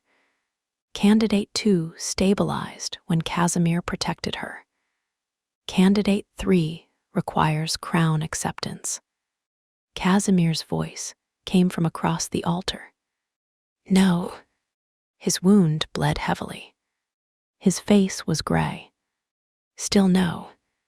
Sophia looked at the 3 vials, then at the mark in her palm. 3 points. 1 circle.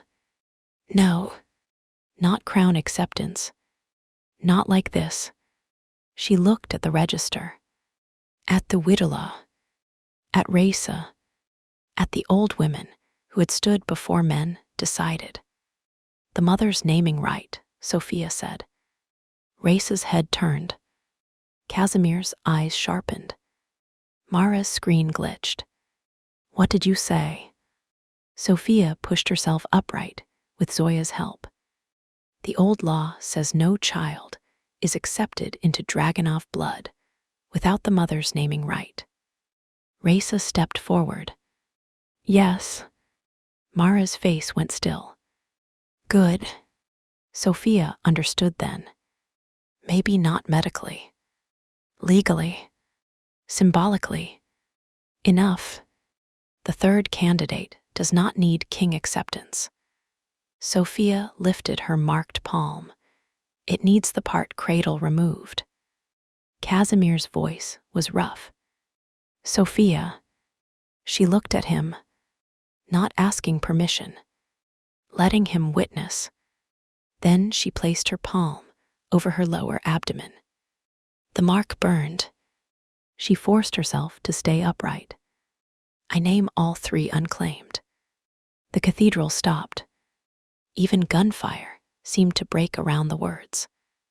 Myra whispered, no. Sophia's voice strengthened. Unclaimed by crown. Unclaimed by groom. Unclaimed by father, council, bloodline, contract, clinic, or circle. The mark burned hotter. She nearly fell. Zoya held her.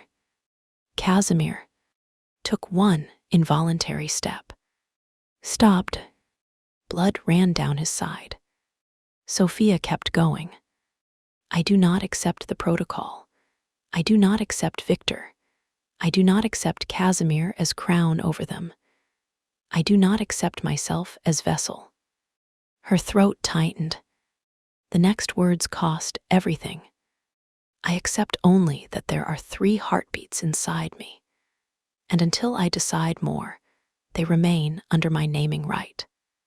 The cradle mark flashed bright red, then white. Pain tore through her palm. Sophia cried out. Casimir roared her name. The bond surged so violently, every light in the cathedral seemed to flicker. Levina grabbed the stabilizer vial, marked refusal. Mila shoved a testing strip into the liquid. Not poison, hormone regulator. Levina injected it into Sophia's arm before anyone could object. The burn in Sophia's palm eased. Not gone. Eased. The 3 points remained inside the circle, but the circle broke at one edge. Open. Not completed. Mara screamed through the screen. Actually screamed. Not in pain. In fury. Alexei's voice crackled through the speakers. Remote trigger disabled. The screen went black. This time, Mara did not return. For one glorious second, the cathedral belonged to breathing people. Then Casimir collapsed. Sophia saw him fall. The world narrowed. She moved before anyone could stop her. Zoya shouted. Levina cursed. Pain flared through Sophia's body, but she crossed the altar space and dropped to her knees beside him. Casimir lay on his side, blood soaking his shirt, one hand pressed to the wound. His eyes opened when she reached him. Still black-edged, still himself. You should not have moved, he said. Sophia laughed once, shaky and furious. You were on the floor. Observation. Idiot. His mouth almost moved. Then pain took it. Sophia pressed her hand over his wound. He hissed. The bond flared. This time, she did not pull away immediately. She looked straight into his eyes. My choice. His breathing changed. He understood. He placed his bloody hand over hers for 1 second. Not holding. Not trapping. Acknowledging. Then he let go. Your choice, he said. Levina and Zoya arrived with medical kits, both furious. Move, Levina ordered. Sophia looked at her. The doctor softened by 0%. Move, or he bleeds out under your naming rights, and I become unpleasant. Sophia moved. Barely. Raisa came to stand beside her as the doctors worked on Casimir. The old matron looked at the broken mark on Sophia's palm. Open circle, Raisa said softly. What does that mean? The old Wittela used an open circle for unborn heirs under maternal protection. Sophia looked at her palm. Open circle. 3 points. Not cradle's completion mark. Something older. Something the widows had left behind. She swallowed. Did Mara know? Raisa's mouth curved. No, men forgot that symbol first. Sophia almost smiled. Almost. Across the chapel, Victor began laughing again. Everyone turned. He sat on the floor, restrained, bleeding from shoulder and knee, face twisted with pain and hatred. You think that saves them? He spat. Open circle, Wittelaw, pretty speeches. His gaze fixed on Sophia. You still need a king by birth. The circle will come. Every Dragunov faction will come. Every house that fears 3 heartbeats will come. Casimir's eyes opened. Even while Levina packed his wound, even bleeding, even pale. He turned his head toward Victor. Good. The word cut through the room. Sophia looked at him. Casimir's eyes found hers. Then Raisa-s. Then Nikolai's. Roman-s. Dimitri's. Anya's. Alina-s. Mila's. The entire chapel. His voice was low but clear. Let them come. Raisa went still. Sophia's heart began to pound. Casimir continued. I do not accept the crown to complete a protocol. I do not take a throne to claim a woman. I do not become king because Victor, Mara, or old law trapped me against 3 heartbeats. He pushed himself up on one elbow despite Levina's furious protest. Blood darkened his shirt. His face looked carved from death. His voice carried anyway. I accept war duty. The cathedral froze. Raisa inhaled sharply. Zoya whispered, Casimir. He did not stop. Not crown, not throne, not bride claim. War duty. The old emergency right. Dragunov blood used only to defend the line until the witness challenge is heard, and the women named in cradle files are safe from seizure. Raisa's eyes filled. Not tears. Something harder. Memory. War duty has not been invoked in a century. Casimir looked at her.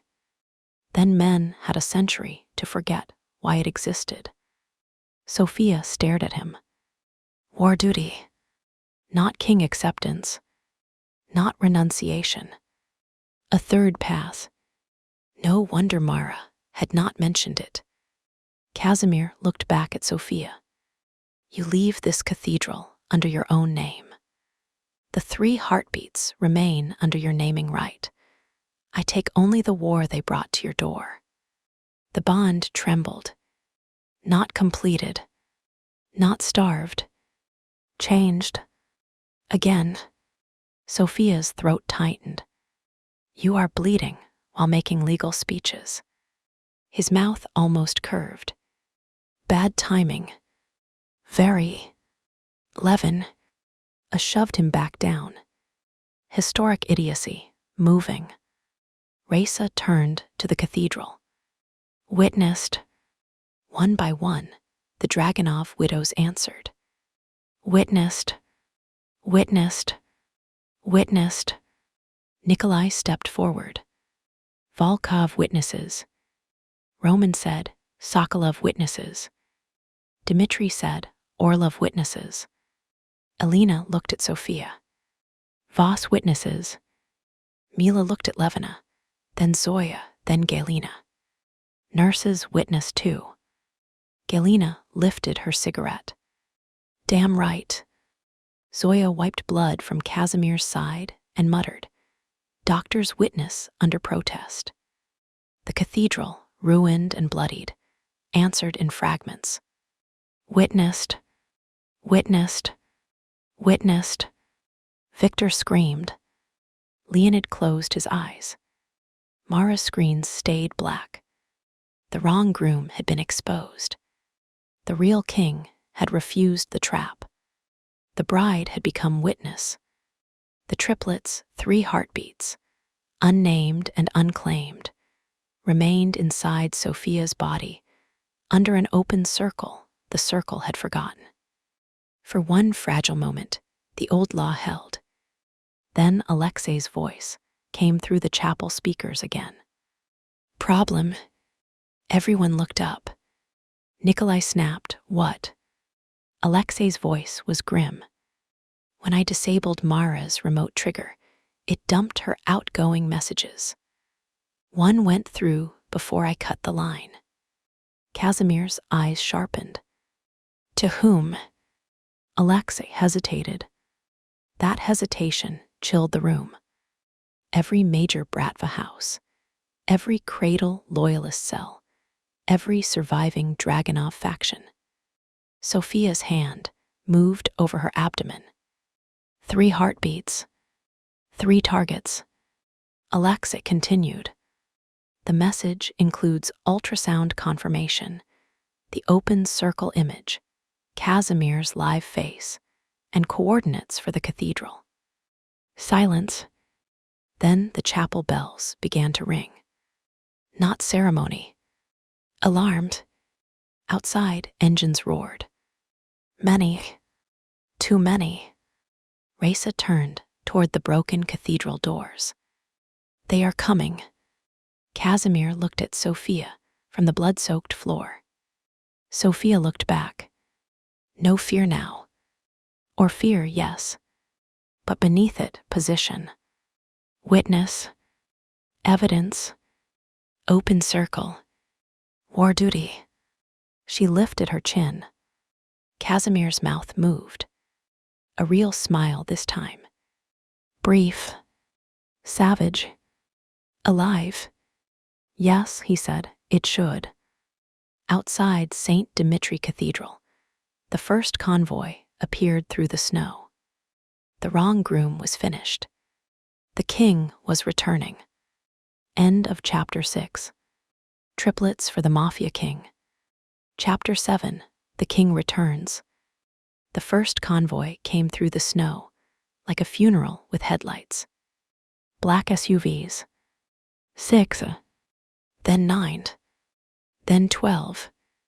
Their beams cut through the white morning and washed over St. Dimitri Cathedral, turning broken glass, blood, and fallen wedding flowers into glittering ruin. The bells kept ringing, not from any priest's hand. Alarm mechanism. Old mountain iron screaming above a chapel full of kings, brides, widows, traitors, and 3 heartbeats everyone had just learned existed. Sophia stood beside the altar, with one hand pressed over her abdomen and the other clenched around her pistol. 3 heartbeats. 3 targets. Outside, engines growled. Inside, every armed man chose a door. Casimir lay on the cathedral floor with Levina and Zoya over him, blood darkening the bandages at his side. He should have been unconscious. He should have been useless. He was neither. The dead king had one elbow under him, rifle within reach. Eyes fixed on the cathedral doors like death had asked for an appointment, and he intended to be punctual. Sophia looked at him. Stay down. His eyes shifted to her. Even pale, bleeding, and half-repaired by 2 furious doctors, Casimir Dragunov managed to look offended. I am downed.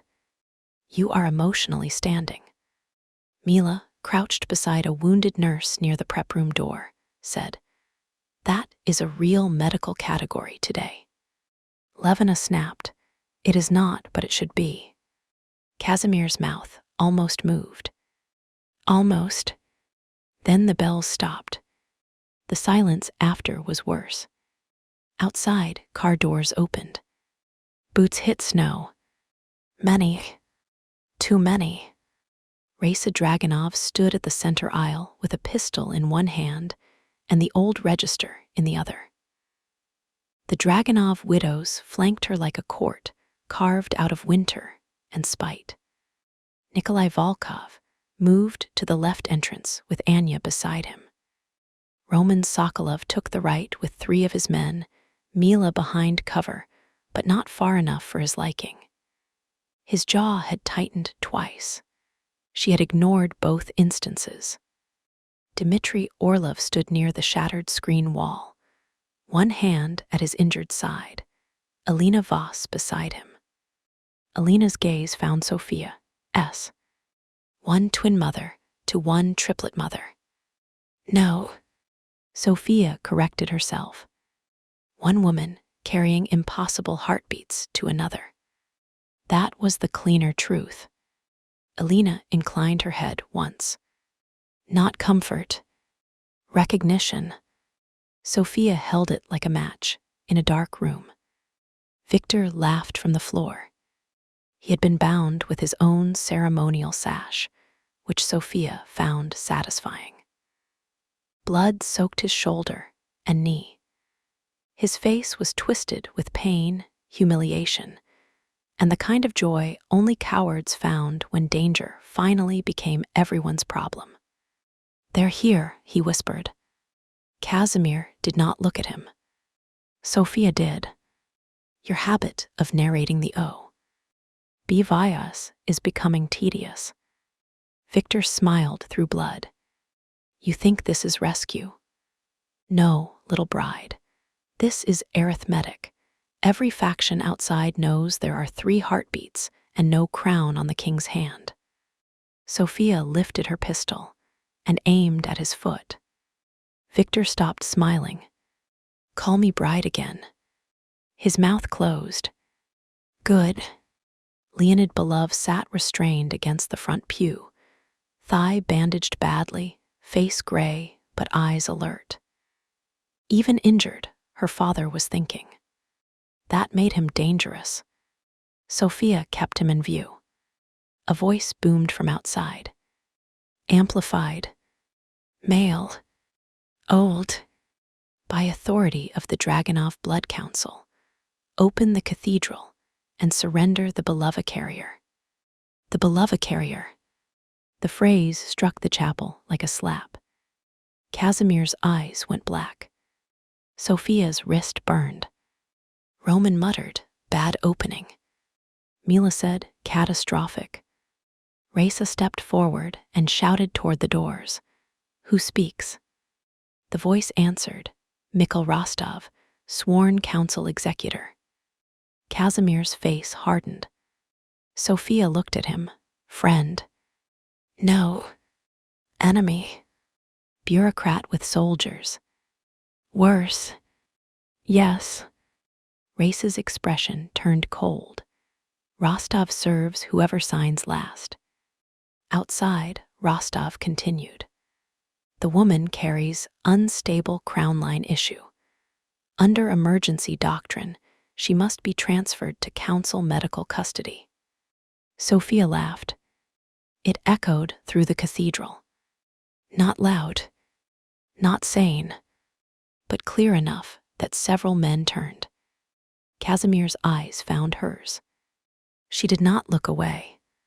"Medical custody," she said. "They really do keep finding uglier synonyms." Levina stood from Casimir's side, bloody gloves on, face carved with professional contempt. She shouted toward the doors, "This woman is under active medical care. Any man who says custody before care can step inside and be anatomically corrected." Mila looked at Roman. "I love her." Roman said, "That concerns me." Rostov ignored the doctor. "Casimir Dragonov, if you live, you will present yourself to council authority. If you refuse, you are considered a hostile claimant." Casimir tried to stand. Sophia turned sharply. "No." He froze, not because his body agreed, because she had spoken. The whole chapel saw it again. "Good. Let them see it until it became boring." Casimir looked at her, jaw clenched. "This is my name. And my body." His face closed. Not anger. Recognition. She stepped closer, careful of her ankle, careful of the bond, careful of the fact that every room kept trying to turn them into old roles. "You invoked war duty. You said the heartbeats remain under my naming right. Do not ruin your own law in the first 5 minutes." His eyes held hers. The bond pulled hard. He forced it down. Then slowly he nodded. "My mistake." The words were quiet, but not private. Raisa heard. Her eyes sharpened. The widows heard. So did Nikolai. So did Victor, unfortunately. His face curdled with hatred. Sophia turned toward the doors. Rostov. Silence outside. Then who speaks? Sophia lifted her chin. Sophia Belova. Protected witness under active Widolaw challenge. Not carrier, not bride, not council property. A murmur ran through the men outside. Rostov answered, "You have no authority to interpret Dragunov law." Raisa shouted, "She does, while holding my witness recognition." Sophia glanced at the old matron. Raisa did not look back. "Excellent woman." Rostov said, "Raisa Dragunov, you are emotional." Raisa smiled. That was bad for Rostov. "Open the door and say that where I can see your teeth." Even Nikolai's mouth moved slightly. Anya looked openly pleased.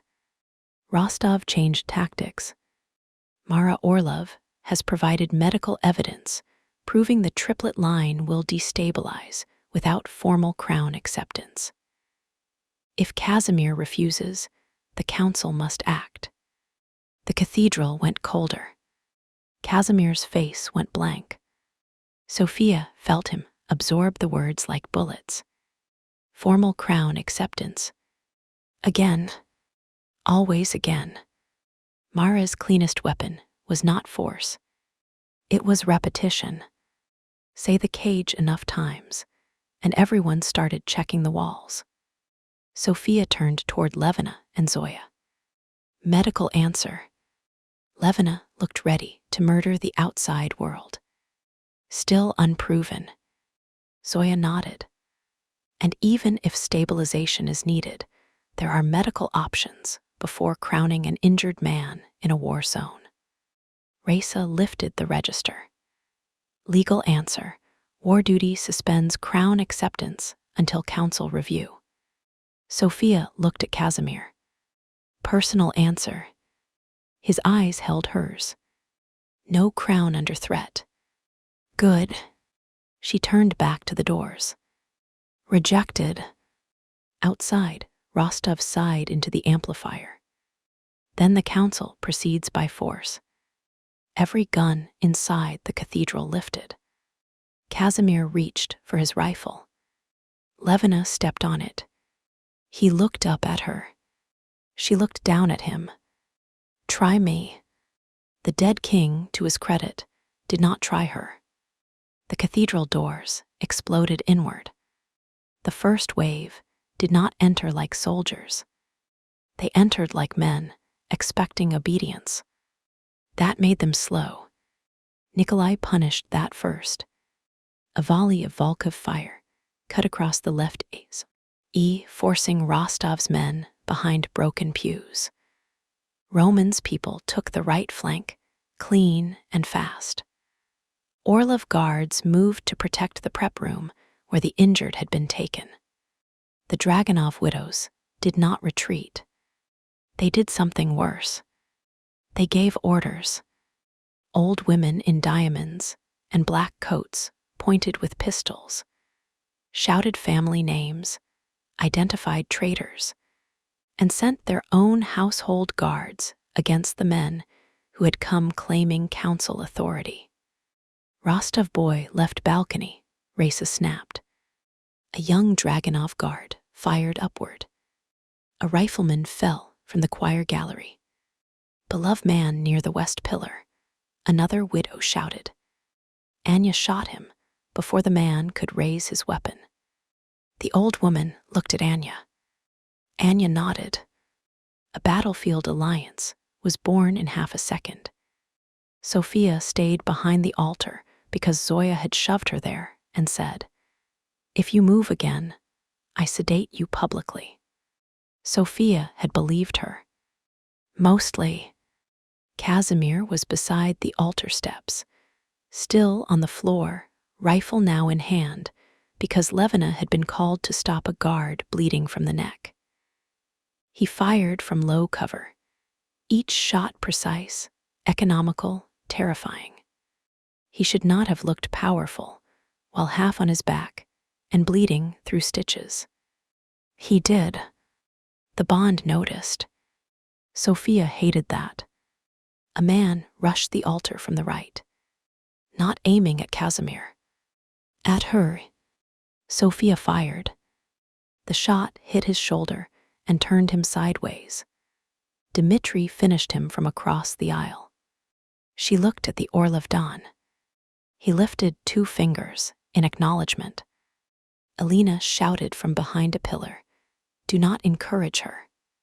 Dmitri lowered the hand. Sophia almost smiled. Then pain stabbed low in her abdomen. She gripped the altar.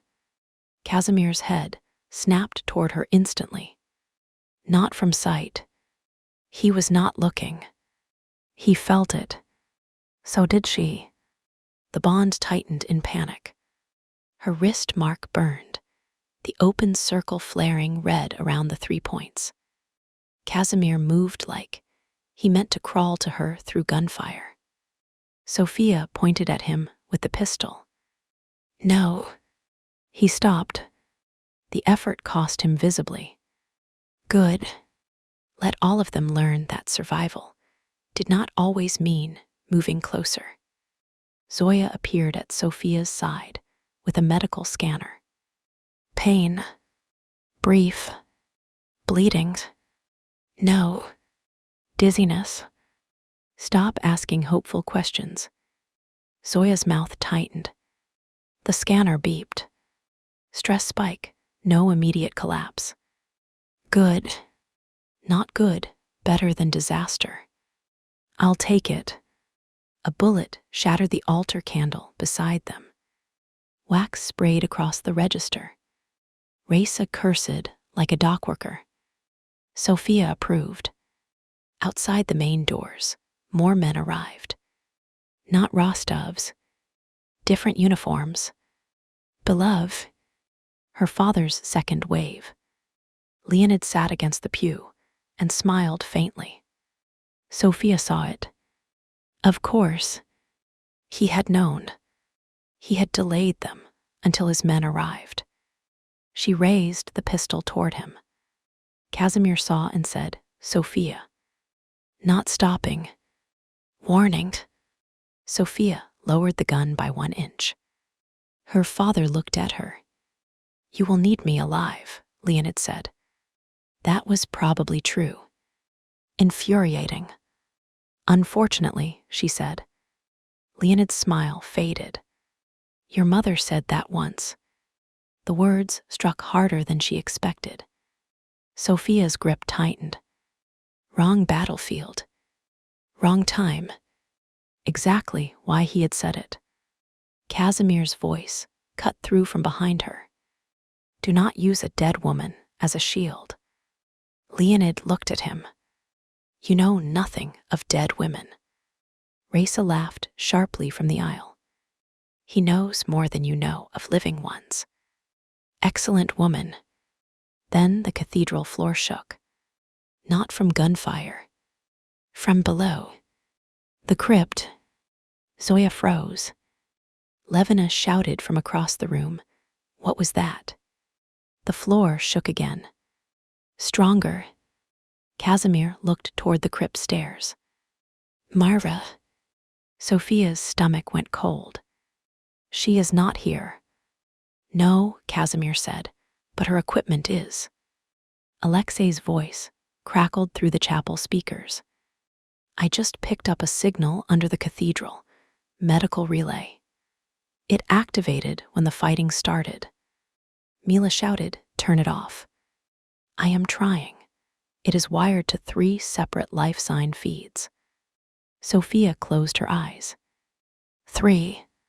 Of course. Alexei continued, grim now. The relay is tied to Sophia's scan data. Casimir's face turned deadly. What does it do? A pause. Too long. Sophia opened her eyes. Alexei. His voice came back quieter. If Sophia's stress markers stay elevated, the relay broadcasts full genetic mapping to every receiving cell. The cathedral went still around the ongoing gunfire. Full genetic mapping. Not just triplets. Not just pregnancy. Every marker. Dragonov. Beloved. Anything Cradle had inserted. A map for anyone who wanted to claim, kill, or cut. Sophia's hand moved to her stomach. Casimir's eyes went black. The bond surged. Stress. More stress. The relay wanted exactly that. Clever. Vile. Predictable. Sophia inhaled slowly. 1, 2, 3. The 3 heartbeats existed somewhere under her palm. Too small to feel, and already too public. She refused to give Mara her stress like tribute. Alexei, Sophia said, what lowers the trigger? Silence. Then Mila answered instead. Your stress markers. I gathered. Levina shouted. And proximity stability. But do not let anyone turn that into a command. Casimir looked away, as if struck. Sophia almost laughed. Even under attack, Levina protected language. Good doctor. Alexei added. Signal dips when Casimir is within active radius, but not touching. Sophia and Casimir looked at each other. Of course. Not too close. Not too far. The entire system had been built to make distance itself negotiable. Sophia's mouth hardened. Then he stays where he is. Casimir nodded once. Yes. Rostov's men pushed deeper into the cathedral. A bullet hit the altar, stone near Sophia's hand. Casimir fired. The man dropped. The bond stayed controlled. Barely. Good. They could do barely. Barely was a strategy now. Nikolai shouted across the chaos. We cannot hold the doors and disable the relay. Roman fired twice, then cursed. We need a team below. Casimir looked at the crypt stairs. I go. Sophia and Levina said, no. He stopped. Mila pointed at Roman. You also know. Roman looked offended. I did not say anything. You breathed in a strategic way. Anya looked toward the crypt entrance. I can go.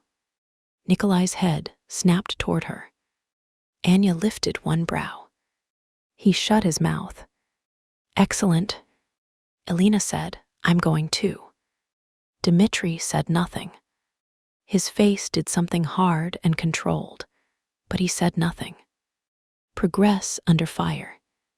Mila grabbed the black medical case containing the 3 stabilizers. I need to see the relay. Roman said, Mila. She glared. He corrected. I am coming with you. Better. Levina pointed at Sophia. You stay here if your stress spikes.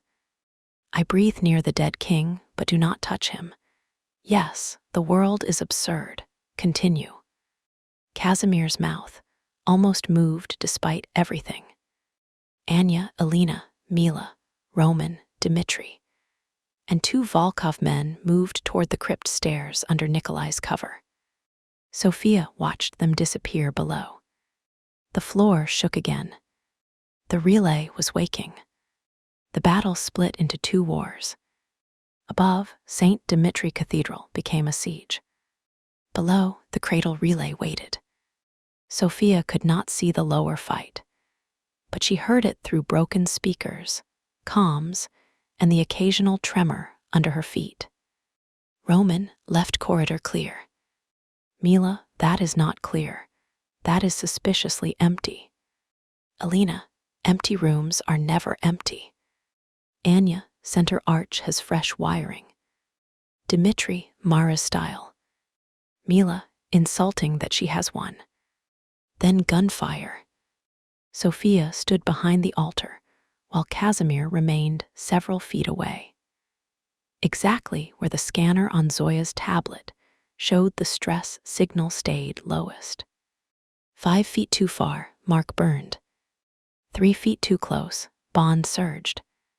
At 4 paces, the open circle in her palm stayed dull red. Terms measured in steps. Her life had become geometry. Rostov entered the cathedral at last. He was older than Sophia expected. Heavy coat, gray beard, council chain over his chest. He did not carry a rifle. Men like him rarely carried the weapons they caused others to use. He stepped over broken glass and blood with visible distaste. His eyes went first to Casimir, then to Sophia. Not her face, her stomach. Sophia lifted her pistol. Look higher. Rostov's gaze rose. Slowly. Miss Belova, I am here to prevent factional war. You brought soldiers to a church. Because Dragunov law is being manipulated by women, with grudges and men, with broken claims. Raisa fired a shot near his boot. Rostov stopped walking. The old matron smiled. I have excellent hearing. Sophia said, Rostov, if you want war prevented, order your men out. I cannot or will not. His mouth tightened. Once triple viability was confirmed, council obligation activated. Casimir's voice came low. No council obligation outranks Widolaw challenge. Rostov looked at him, spoken like a man who abandoned the council for 10 years. The cathedral chilled. Casimir's face did not change. Sophia felt the wound hit through the bond. Old guilt, old exile, old deaths. Rostov continued, you were alive while your house fractured, alive while impostors rose, alive while women were selected, alive while the circle wrote itself into our law. Casimir went very still. Sophia's hand tightened around her pistol. Rostov smiled faintly. Dead king, indeed. The bond twisted. Casimir's eyes blackened. Sophia stepped between them, despite the pain. Casimir's head snapped toward her. Sophia. She did not look at him. She looked at Rostov. You want him unstable. Rostov blinked. Good. She had caught him.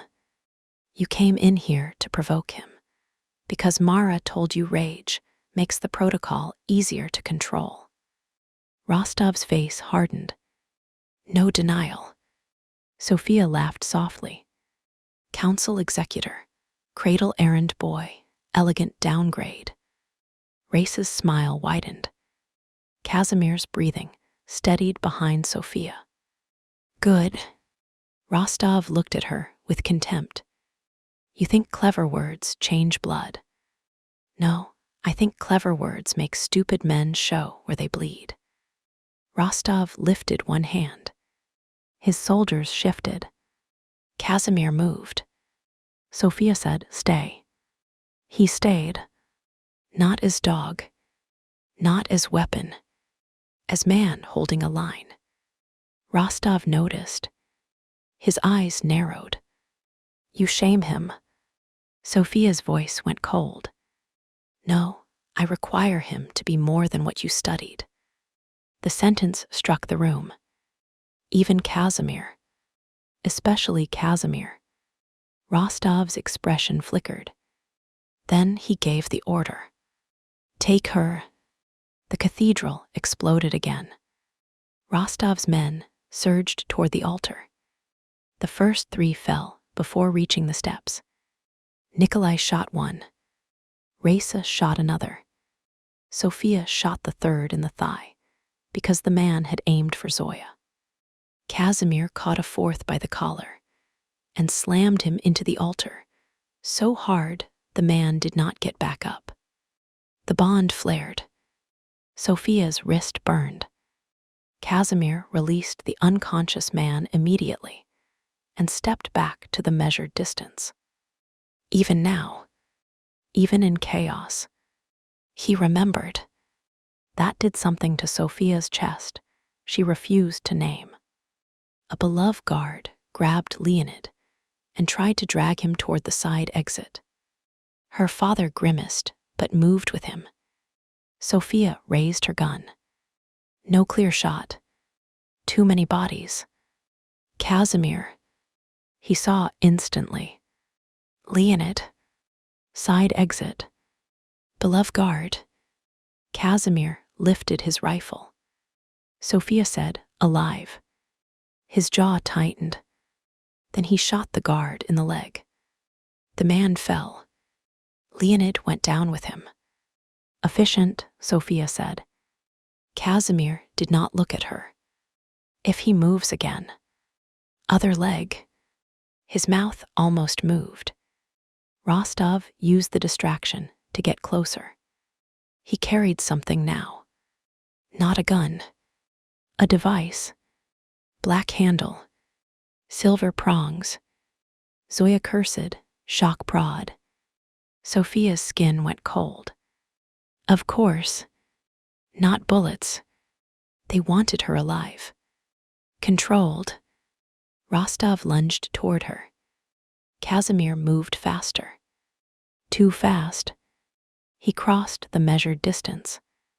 The bond detonated. Sophia gasped as heat tore through the open circle in her palm.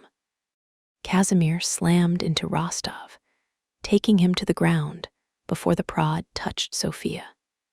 The device sparked across the stone. Rostov drove his knee into Casimir's wounded side. Casimir's face went white with pain. Rostov jammed the prod toward him. Sophia fired. The shot hit the prod. It shattered. Rostov's hand snapped back, burned. Casimir punched him once. Rostov collapsed. The cathedral quieted by one layer. But Casimir was too close now. On his knees in front of Sophia. Bleeding. Breathing hard. Eyes black. The bond surged in triumph and panic. Close. Protective. Mind. No. Sophia stepped back. The mark burned sharply. Casimir flinched as if the pain were in his own palm. He lifted both hands. Open. Bloodied. Not touching. Step, Sophia said. His jaw clenched. He moved back one pace. The burn eased. One more. He moved. The bond resisted. He moved anyway. At 4 paces, the mark dulled. Casimir's breathing shook. But he held. The entire chapel had seen it. A king ordered to step away from the woman carrying his line. A king obeying. Race's eyes shone like black diamonds. Witnessed, she said softly. The widows echoed. Witnessed. Rostov groaned from the floor. Sophia looked down at him. You came for custody. She stepped closer. Not too close to Casimir. Geometric warfare. I give you testimony instead.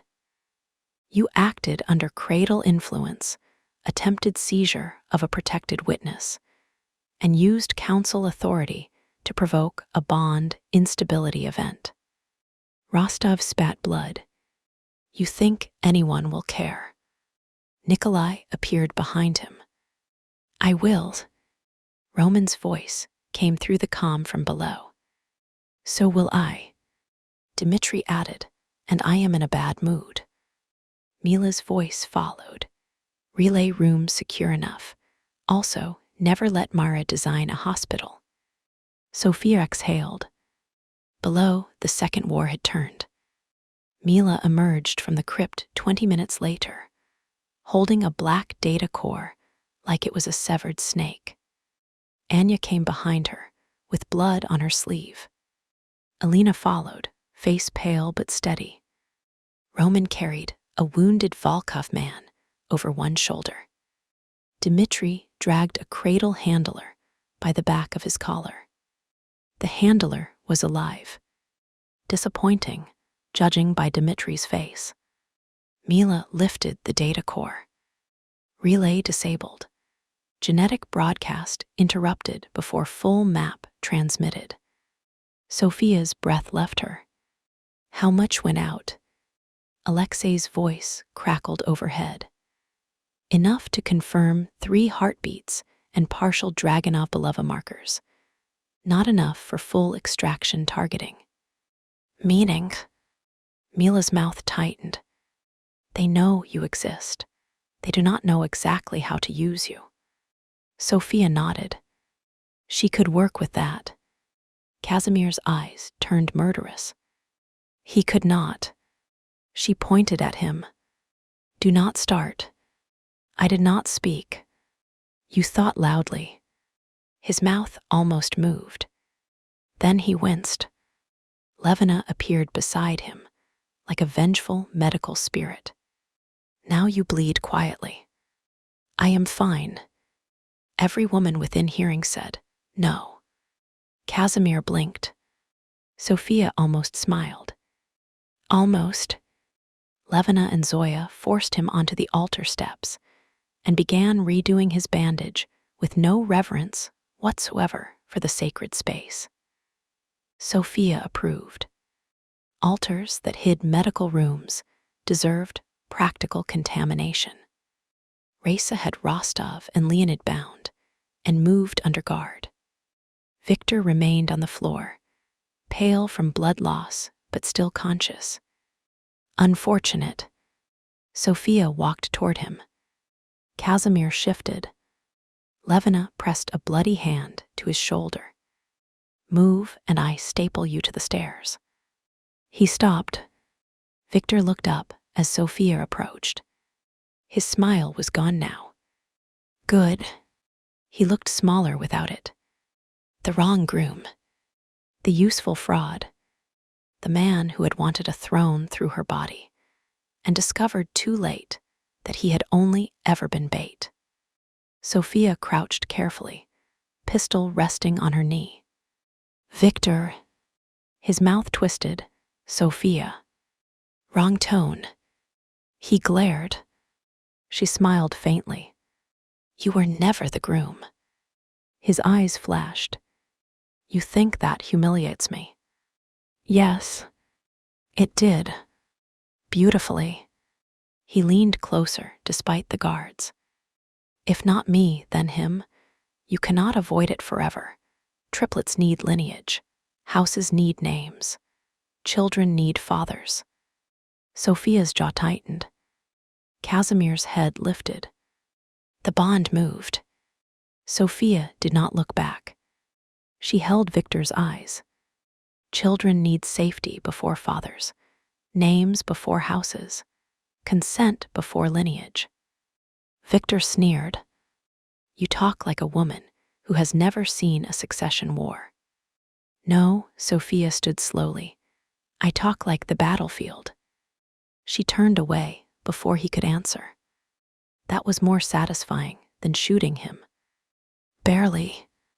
At the altar, Raisa had gathered the Dragunov widows, Nikolai, Roman, Dmitri, Casimir, and the key witnesses. Sophia joined them because Zoya allowed her exactly 7 steps and then threatened a chair. Sophia accepted the chair.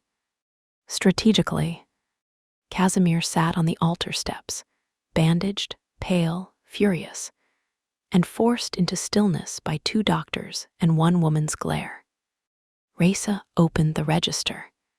The widow law challenge stands, she declared. Victor Dragunov's claim is suspended pending inquiry. Leonid Belov is removed from council authority pending trial. Rostov is detained for cradle collaboration.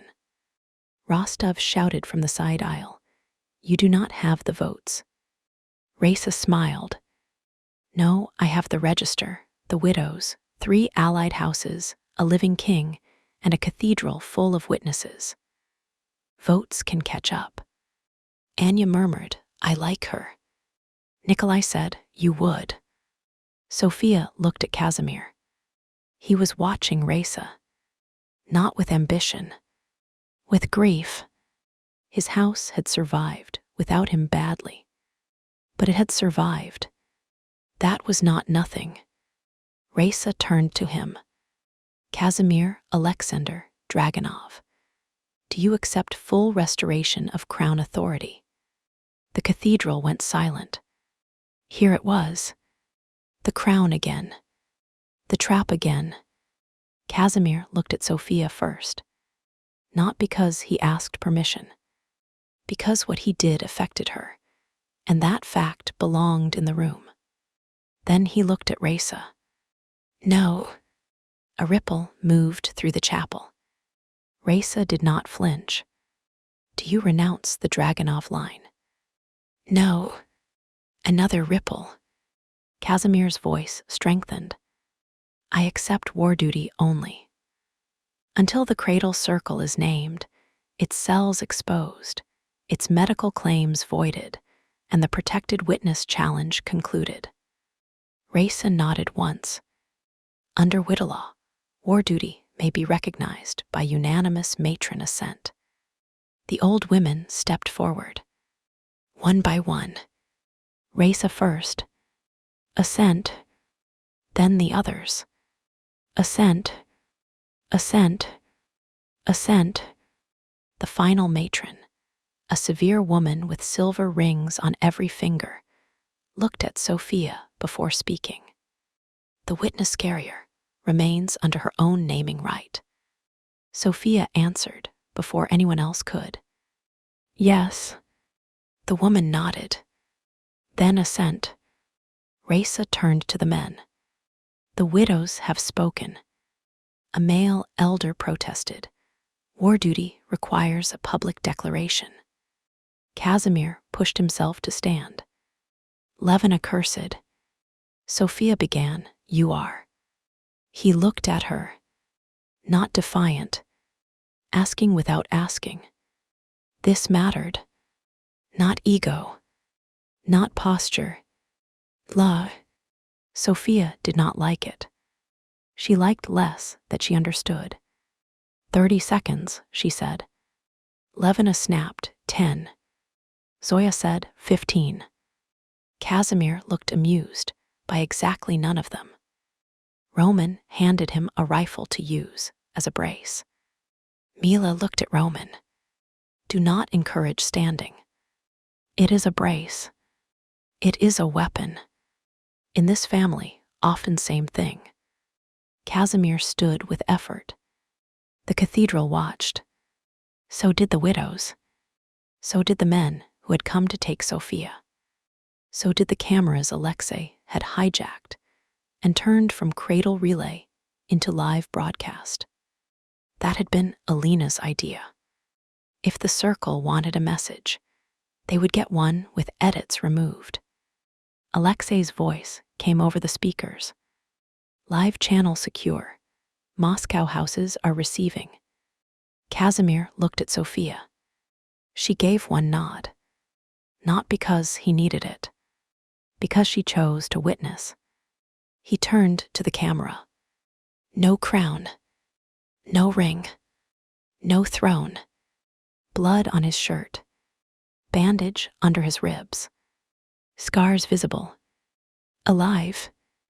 I am Casimir Alexander Dragunov," he said, "presumed dead by fire, preserved by exile, witnessed alive under Witta law."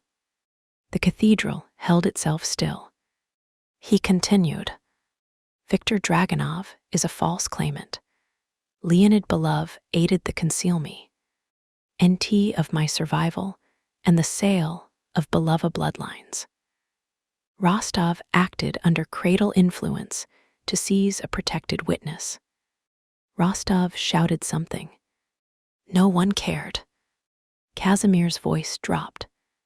"The cradle circle has used our houses, our dead, our doctors, our contracts, our brides, and our children as laboratory material." Sophia's hand moved to her stomach. Alina did the same. Mila's jaw tightened.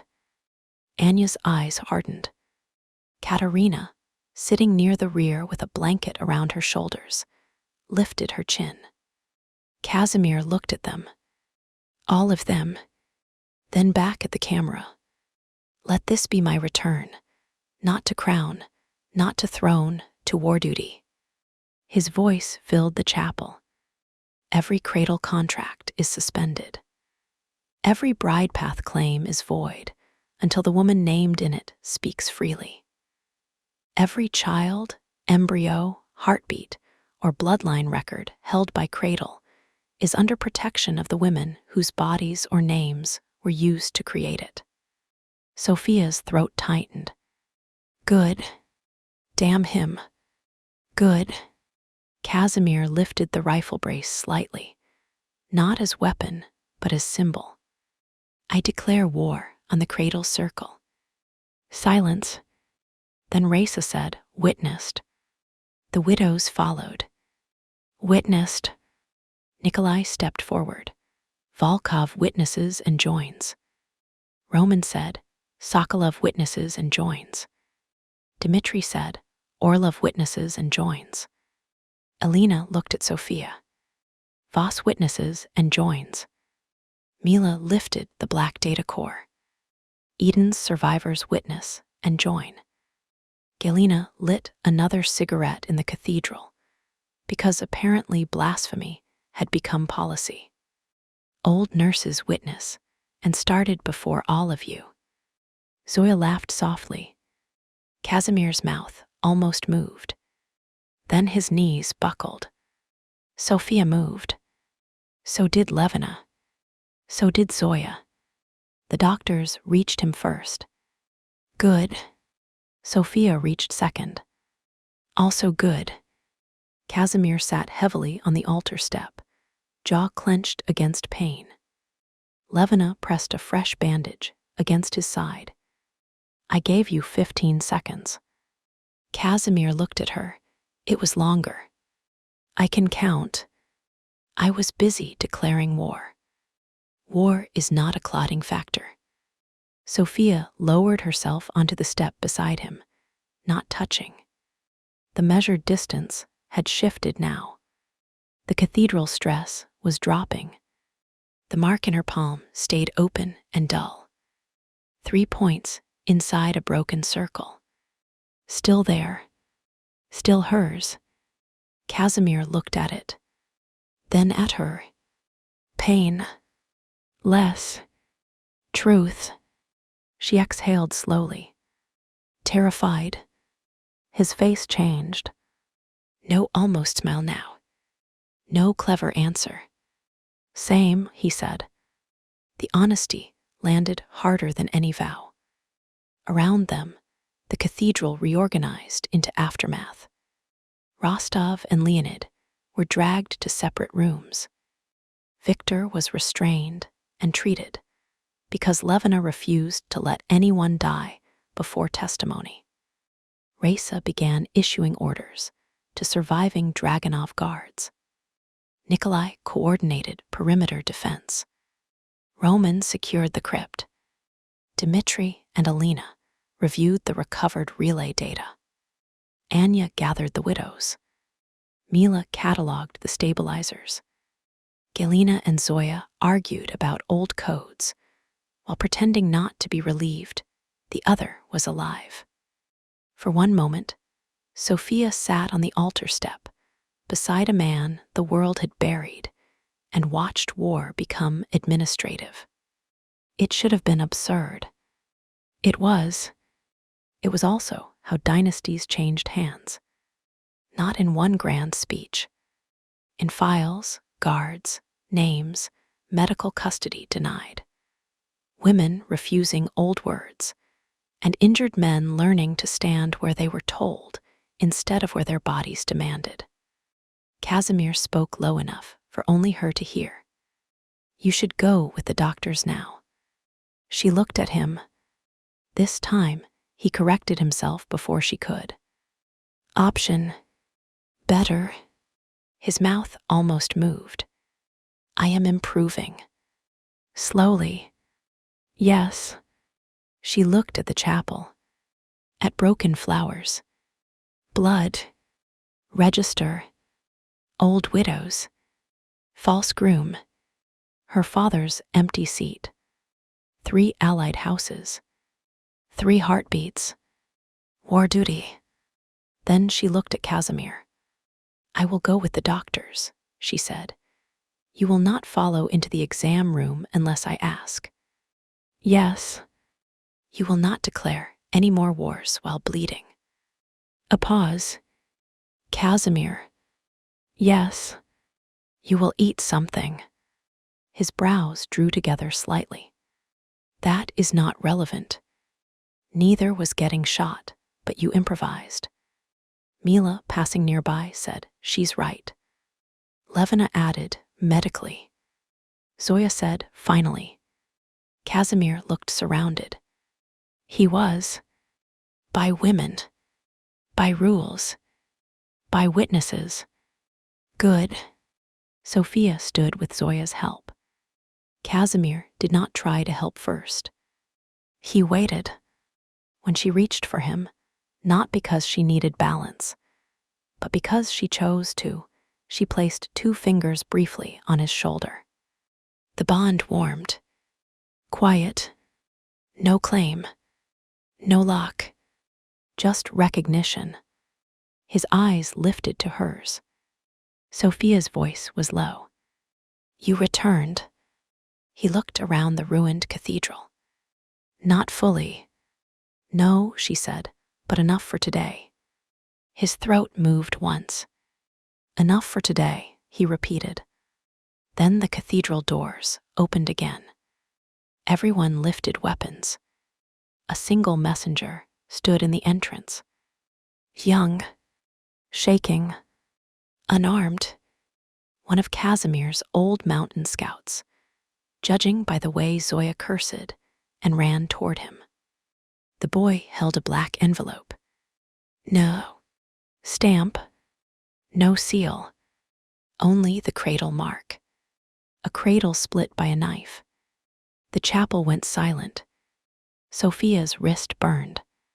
Casimir stood halfway, before Levina shoved him down with one hand. The scout looked at Casimir, then at Sophia, then at Nikolai, Roman, Dmitri, and the women beside them. It was pinned to every gate, the scout said, voice shaking. Cathedral, Volkov Estate, Black Saint, Sokolov Safe House, all at once. Nikolai took the envelope, did not open it immediately. He looked at Anya, then at Roman, then Dmitri, then Casimir. Sophia's stomach tightened. This was bigger than Dragunov, bigger than the triplets. Nikolai opened the envelope. Inside was one card. He read it. His face went colder than Sophia had ever seen a human face become. Roman took the card next. His jaw locked. Dmitri read it. His eyes went black. Casimir reached for it.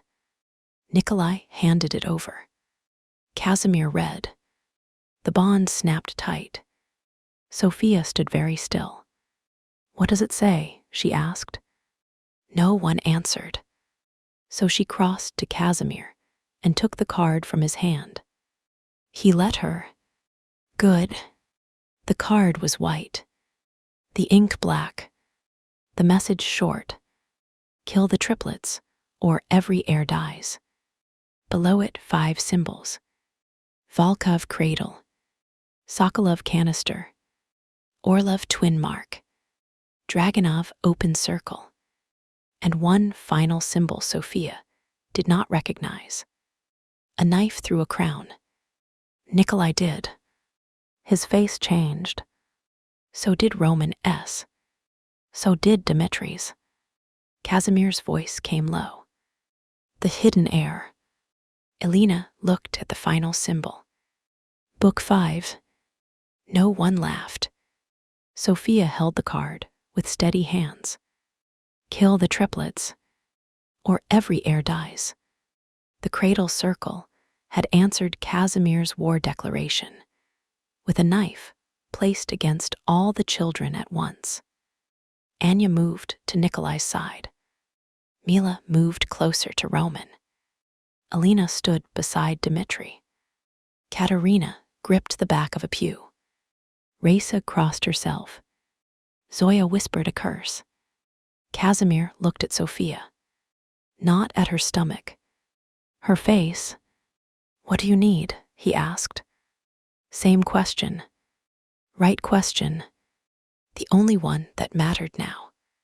Sophia folded the card once, then again, then handed it to Raisa. Her palm, marked with the open circle and 3 points, no longer burned. It felt cold, clear. "I need every gate sealed," she said. "Every air moved, every file copied, every woman with a name in those records protected before the men start trading threats." Nikolai nodded once. "Done," Roman said, already moving. Dmitri looked toward the doors. "Black Saint can hold prisoners and records." Mila said, "Volkov estate holds medical and children." Alina's voice was cold. "And we find the final heir before the circle does." Casimir pushed himself upright again, despite Levina's glare. This time, Sophia did not tell him to sit. Not yet. He stood beside her, not in front. The cathedral watched. The king had returned. The bride was witness. The triplets were named only as heartbeats and targets. The war had begun. Sophia looked at the open doors, at the snow beyond, at the road leading back to Moscow. Then she looked at Casimir. "Now you can return fully." His eyes held hers. "To Moscow. To war." His mouth curved. Not almost. A real smile. Small. Savage. Alive. "Yes," he said, "to war." Outside, the snow finally stopped. End of chapter 7. Triplets for the Mafia King. Epilogue: Kill the triplets. The snow stopped, as if the mountain had finally run out of breath. For hours, St. Dmitri Cathedral had belonged to gunfire, bells, old law, blood, and women refusing to be renamed by men. Then the storm ended without ceremony. No choir, no sunlight through stained glass, no clean blessing, only a gray sky over a ruined church and a road opening toward Moscow. Sophia Belova stood at the cathedral doors, with a black threat card folded in her fist. "Kill the triplets, or every heir dies." The words had not changed. She had read them 4 times. Once silently, once aloud for the room, once while Casimir watched her face instead of her stomach, once when she tried to convince herself the threat would feel smaller if she memorized its exact shape. It did not. The card stayed cold in her hand. Behind her, the cathedral had become a command center.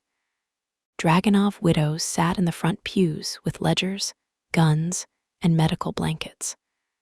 Volkov men secured the doors. Sokolov men dragged cradle handlers from the crypt. Orlov guards stripped weapons from Victor's loyalists. Priests moved broken glass out of the aisle as if cleaning would make the place holy again. It would not. Sophia had learned that some rooms became honest only after they broke. This cathedral looked honest now. Blood on the altar steps, shattered saints, torn bridal flowers, the real succession register open under armed guard. Victor Dragunov bound and sedated by doctors who had no interest in his comfort. Leonid Belov restrained in the side chapel, still alive because Sophia had decided death was too simple for men who hid behind paperwork, and Casimir Dragunov sitting on the altar step, refusing to look as weak as his blood loss made him. He had returned, not as crowned king, not as groom, not as owner of the 3 heartbeats inside her.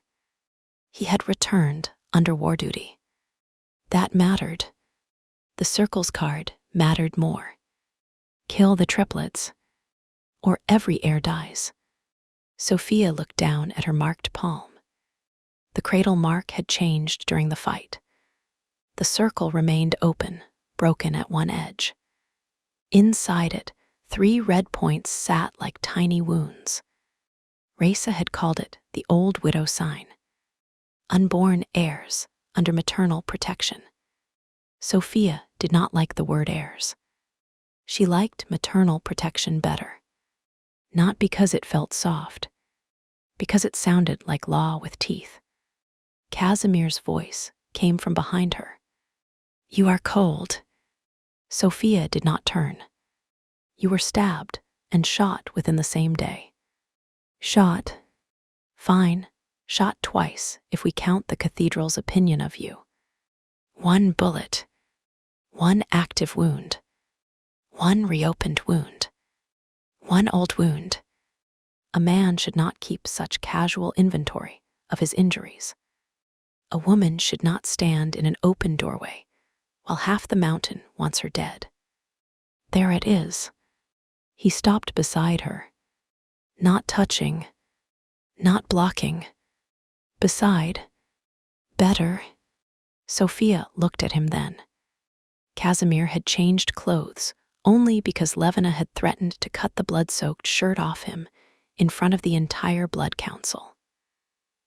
Now he wore a black sweater beneath an open coat, white bandage visible near his collar and under one side. His face looked pale under the beard and scars. His eyes looked violently awake. He should have been in bed. There were no beds left in Sophia's world that did not come with traps, so she did not suggest one. You should sit, she said. He looked at her. She lifted one brow. Option. His mouth almost moved. The almost smile had survived the war. Unfortunate. Noted, he said.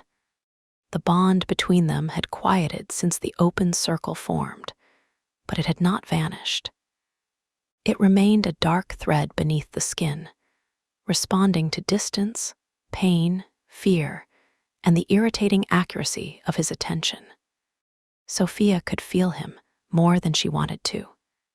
His restraint, his injury, his rage every time his gaze passed over the card in her hand. His deliberate refusal to let the word triplets become mine. That mattered too. Annoyingly, she held out the card. Read it again. His face hardened. I remember it.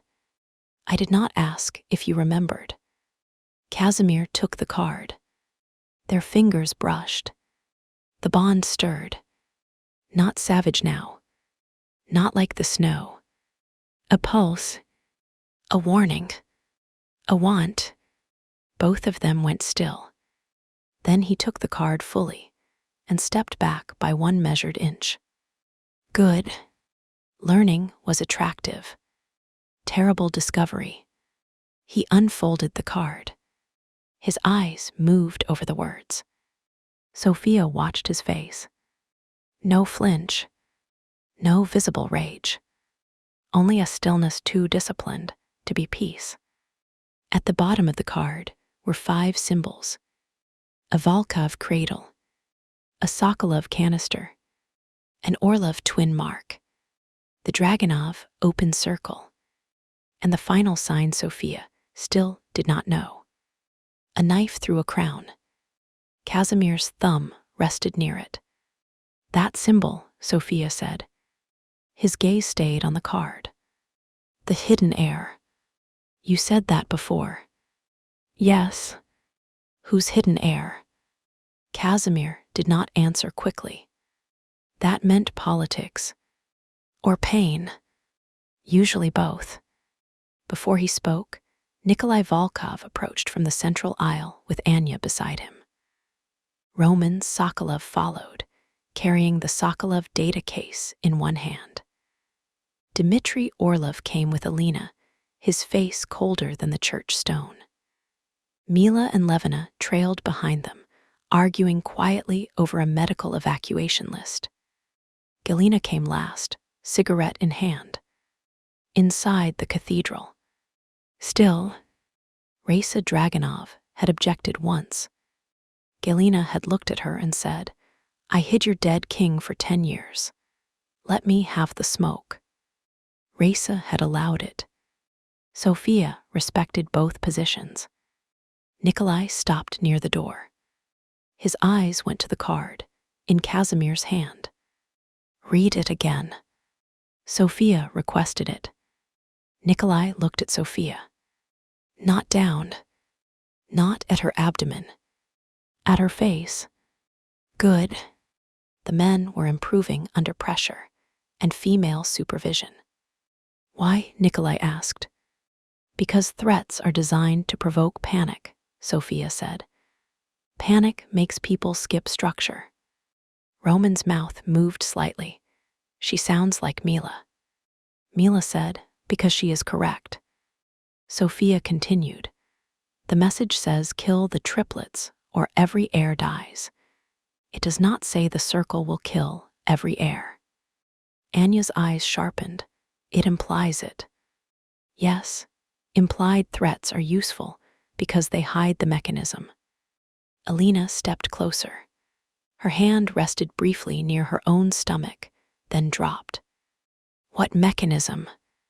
Sophia looked at the symbols. Maybe the heirs are already connected. The air changed. No one spoke. Then Dmitry said, bloodline map. Casimir's jaw tightened. Final key. Sophia looked between them. Explain. Mila took the card from Casimir and laid it on the stone ledge beside the cathedral door. Levina, despite loudly hating symbolism, crouched beside it. Mila pointed to the first symbol. Volkov cradle, Anya's line, queen blood stabilization. Anya's expressio.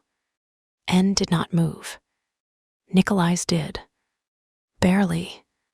Mila pointed to the second. Sokolov canister, Lev, and the surviving embryo markers. Roman's hand tightened once around the data case. Mila noticed. She placed her fingers over his for half a second. He stilled. Mila moved to the third symbol.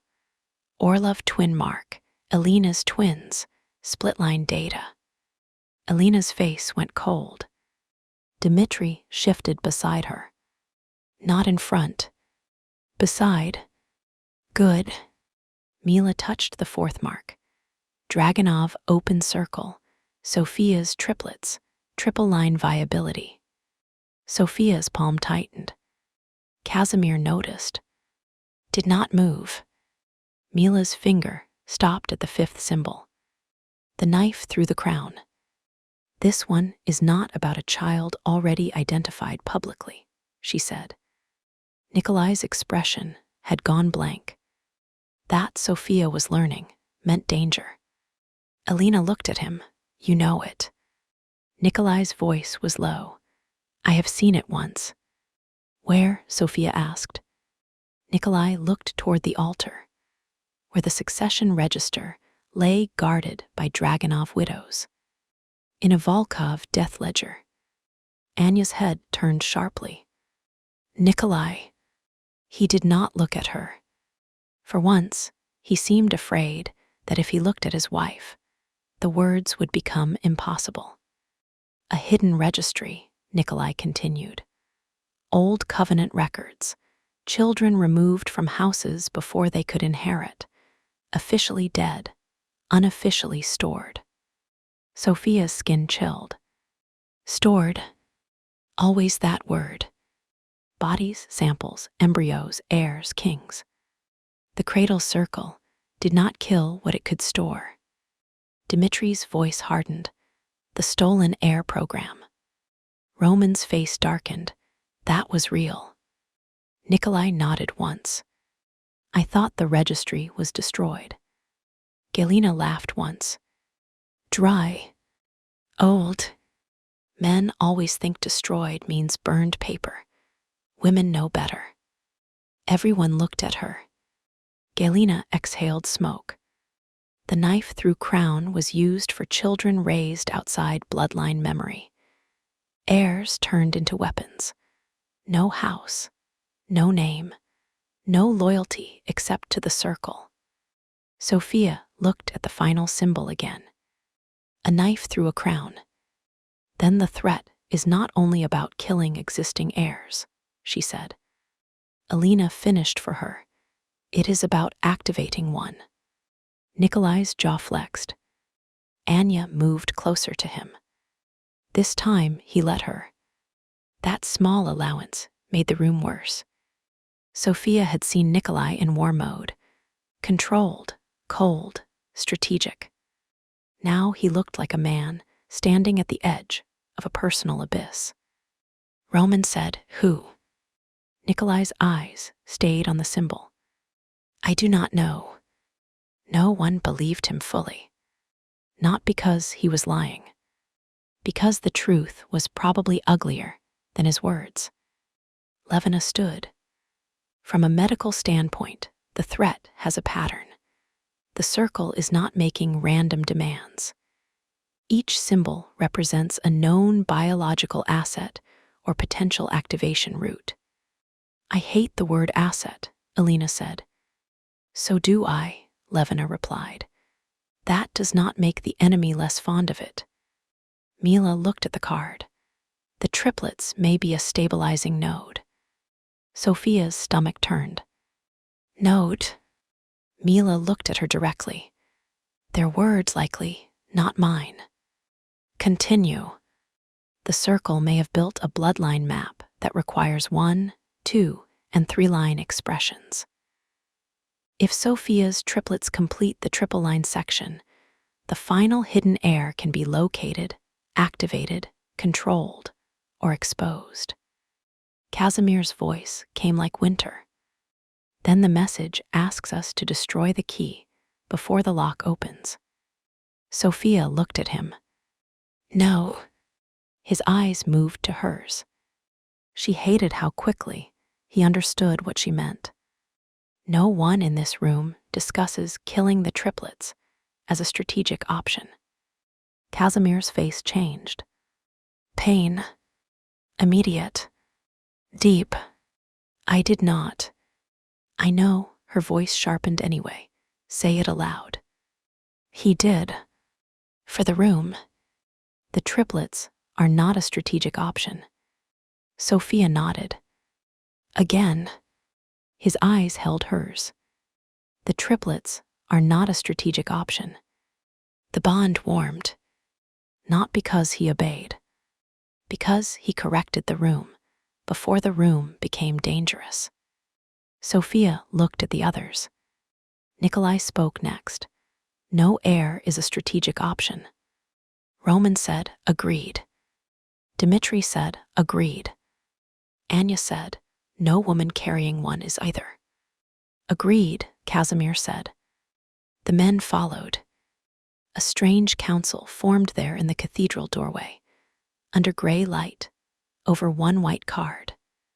Not safe, not clean, but stated. Stated mattered. Raisa approached slowly from the altar. She had heard enough. Of course she had.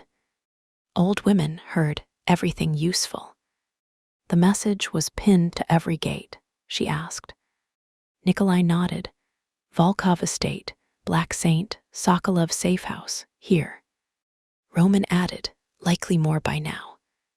Raisa looked toward the open road. Then the circle is no longer hiding. Galina snorted. The circle hides while making everyone else panic in public. Old tactic. Sophia looked at the card. Can they reach the heirs now? Mila answered carefully. Some are already secured. Lev is at the estate. The canisters are in transit to Levina's vault. Alina is here. Anya is here. You are here. That leaves the hidden heir. And any unknown women named in records, Alina said. Sophie nodded. Then the threat is also a diversion.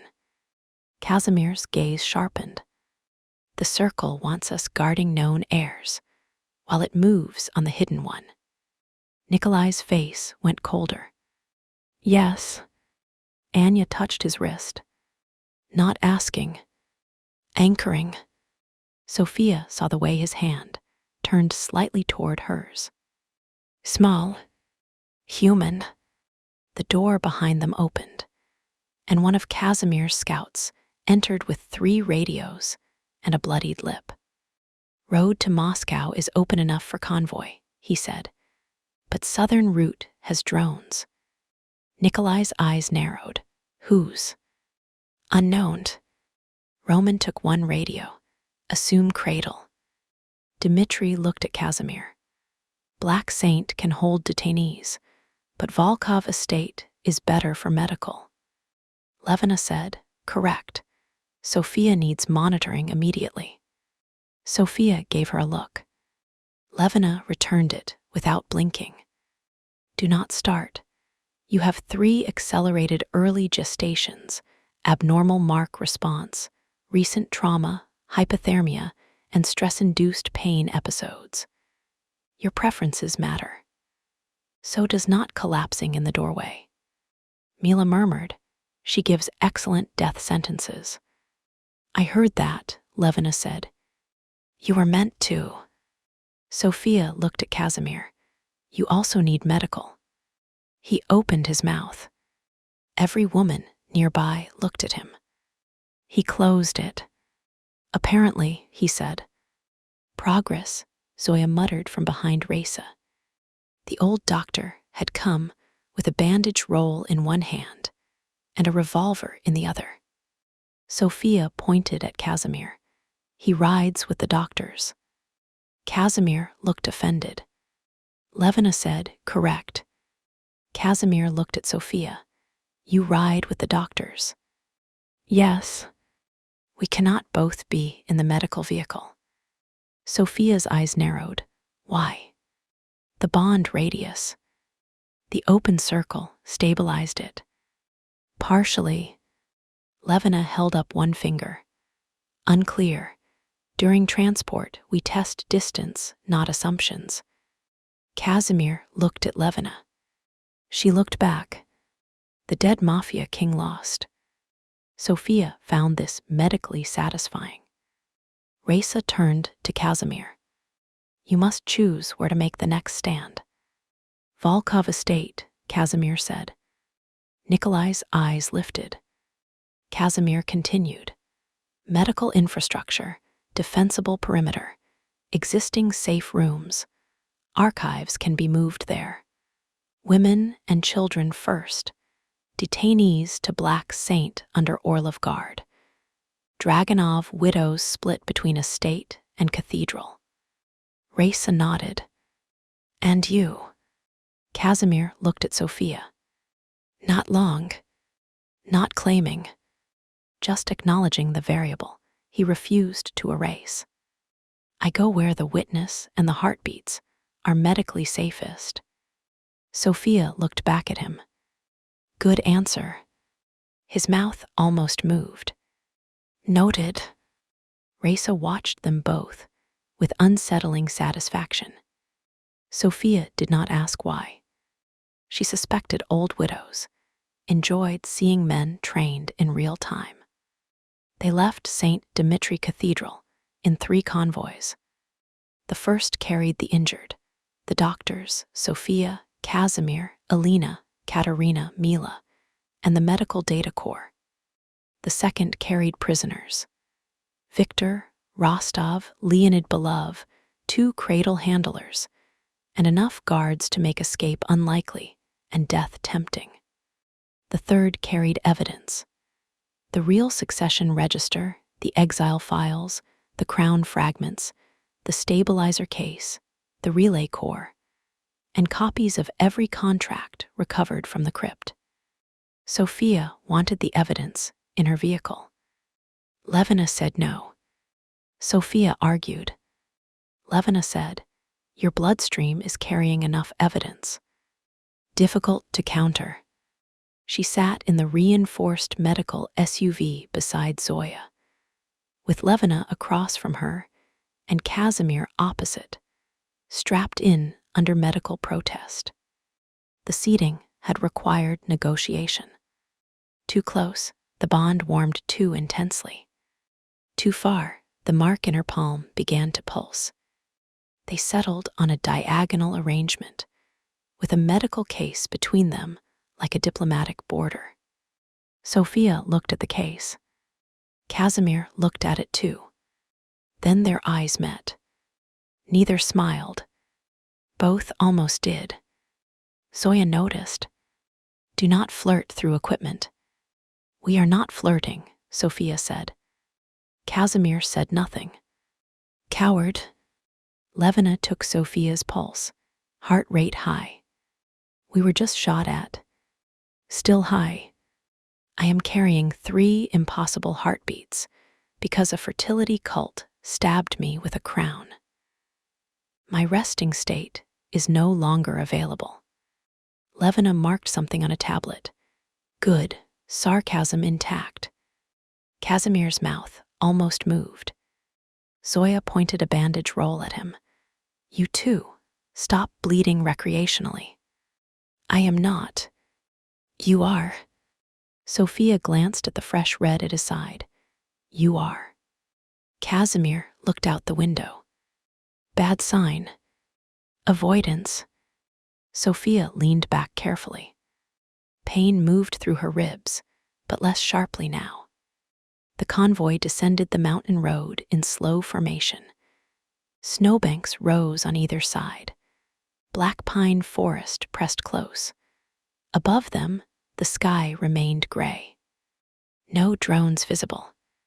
That did not reassure anyone. In the front passenger seat, Alina spoke quietly into a secure phone. "Anya, repeat the estate status." Sophia heard Anya's voice through the speaker. "Perimeter sealed. Lev is in the inner medical wing with Mila's team. Anya and Nikolai's suite converted to second. Ari operations. All children's records moved offline. Marta has kitchen and communications." "Marta has kitchen and communications?" Sophia asked. Alina glanced at her. "Apparently that means the estate is functioning." Zoya said, "Never underestimate women who control food." Casimir murmured, "Or communications." Levina tightened the bandage under his coat without warning. He hissed. "Or doctors," Sophia said. His eyes cut to hers. "There." The almost smile. "Better than blood loss." The vehicle jolted over ice. Sophia's hand flew instinctively to her stomach. Casimir's body reacted instantly. He did not move from his seat, but every muscle tightened. The bond flared. The mark warmed. Sophia forced herself to breathe. 1, 2, 3. She hated that counting now had new meaning. Levina saw her face. Pain. No. Truth. Fear. The SUV went quiet. Not pity quiet. Witness quiet. Casimir's voice came low. "Same." Sophia looked at him. He was pale, bandaged, scarred, half dead again, and looking directly at her with no crown, no claim, no false reassurance. "Same." Good answer. Annoying answer. Useful answer. Alina's phone buzzed again. She looked at the screen. Her face changed. Dimitri's voice came through from the second convoy. Elena. She did not answer him. She looked at Sophia, then Casimir, then Nikolai's voice came over the convoy channel. All vehicles hold formation. We have a new message. Sophia's palm went cold. The medical SUV slowed. Casimir's hand went to his weapon. Levina slapped it away. He gave her a dark look. She ignored him. Nikolai continued. Message sent to Elena's phone. Unknown number. Text only.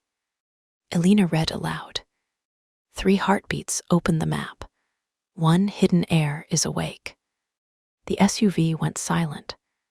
Then another message arrived. Elena read.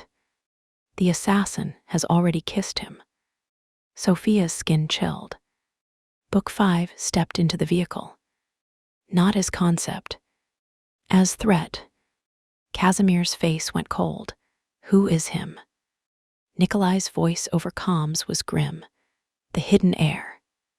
Roman spoke next. Location. Elena stared at her phone. No location. A third message appeared. Elena swallowed once. Dimitri's voice hardened. Read it. She did. Ask Nikolai what happened to the son who died before he was named. The convoy channel went dead silent. Sophia looked toward the front windshield, as if she could see Nikolai's car through snow and metal. Anya's voice came across the comm. Very quiet. Nikolai. No answer. Then Nikolai spoke. Not to the convoy. To himself, maybe. He was dead. No one replied. The words were too familiar.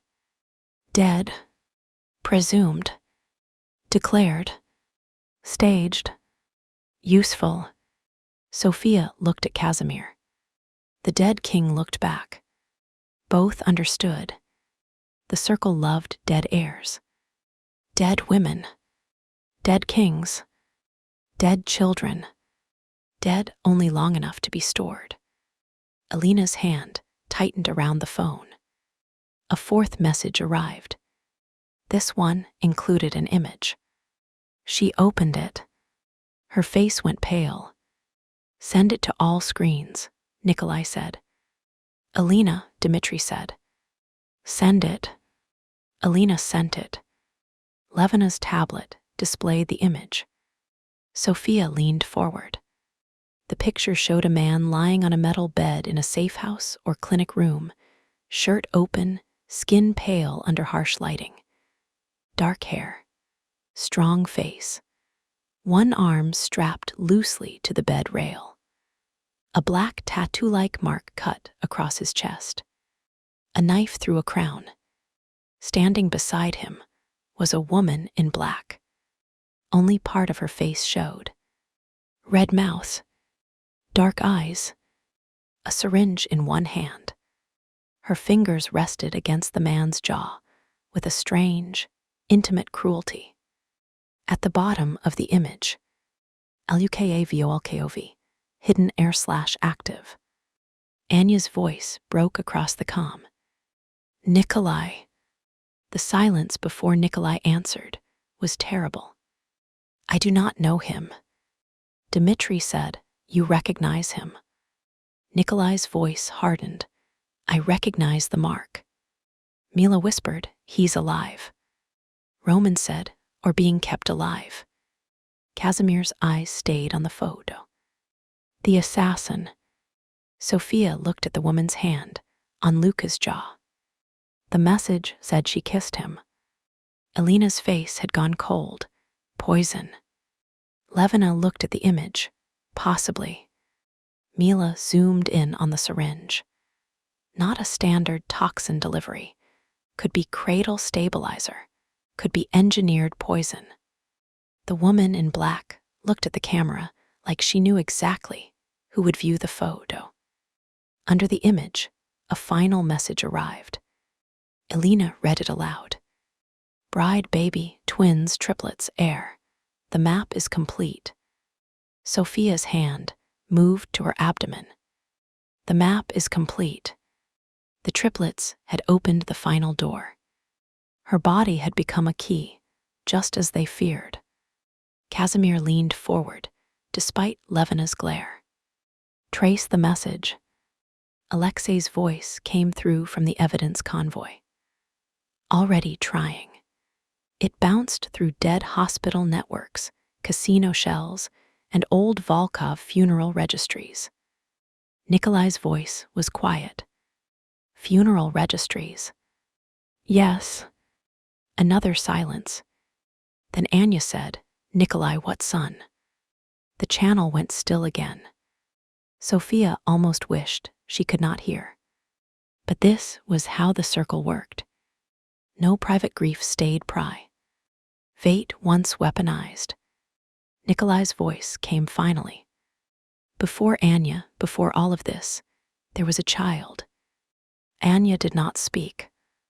Nikolai continued. Officially stillborn. No name entered. No body given to me. I was told the mother's family handled burial. Galina's voice cut through, sharp enough to slice glass. Who told you? Nikolai answered. Octavia. Dmitri swore in Russian. Elena looked sharply at the phone. Mila's mouth tightened. Casimir's eyes narrowed. Sophia did not know the name, but the vehicle's reaction told her enough. Octavia. Old blood. Old monster. Nikolai continued, voice colder now. I believed it because I was young enough to believe family cruelty still had limits. Anya's voice was quiet. Where is Octavia now? No one answered quickly. Dmitri finally said, missing since the Volkov files were seized. Of course. Dead relatives, missing matriarchs, hidden sons. The circle's favorite materials. The convoy began moving again. Slowly. Toward Moscow. Toward the Volkov estate. Toward the hidden heir. Sophia looked at the image on Levina's tablet. Luka Volkov. Alive. Marked. Poisoned or preserved. A woman in black beside him. The assassin. Who is she? Sophia asked. No one answered. Then Galina said, Vera.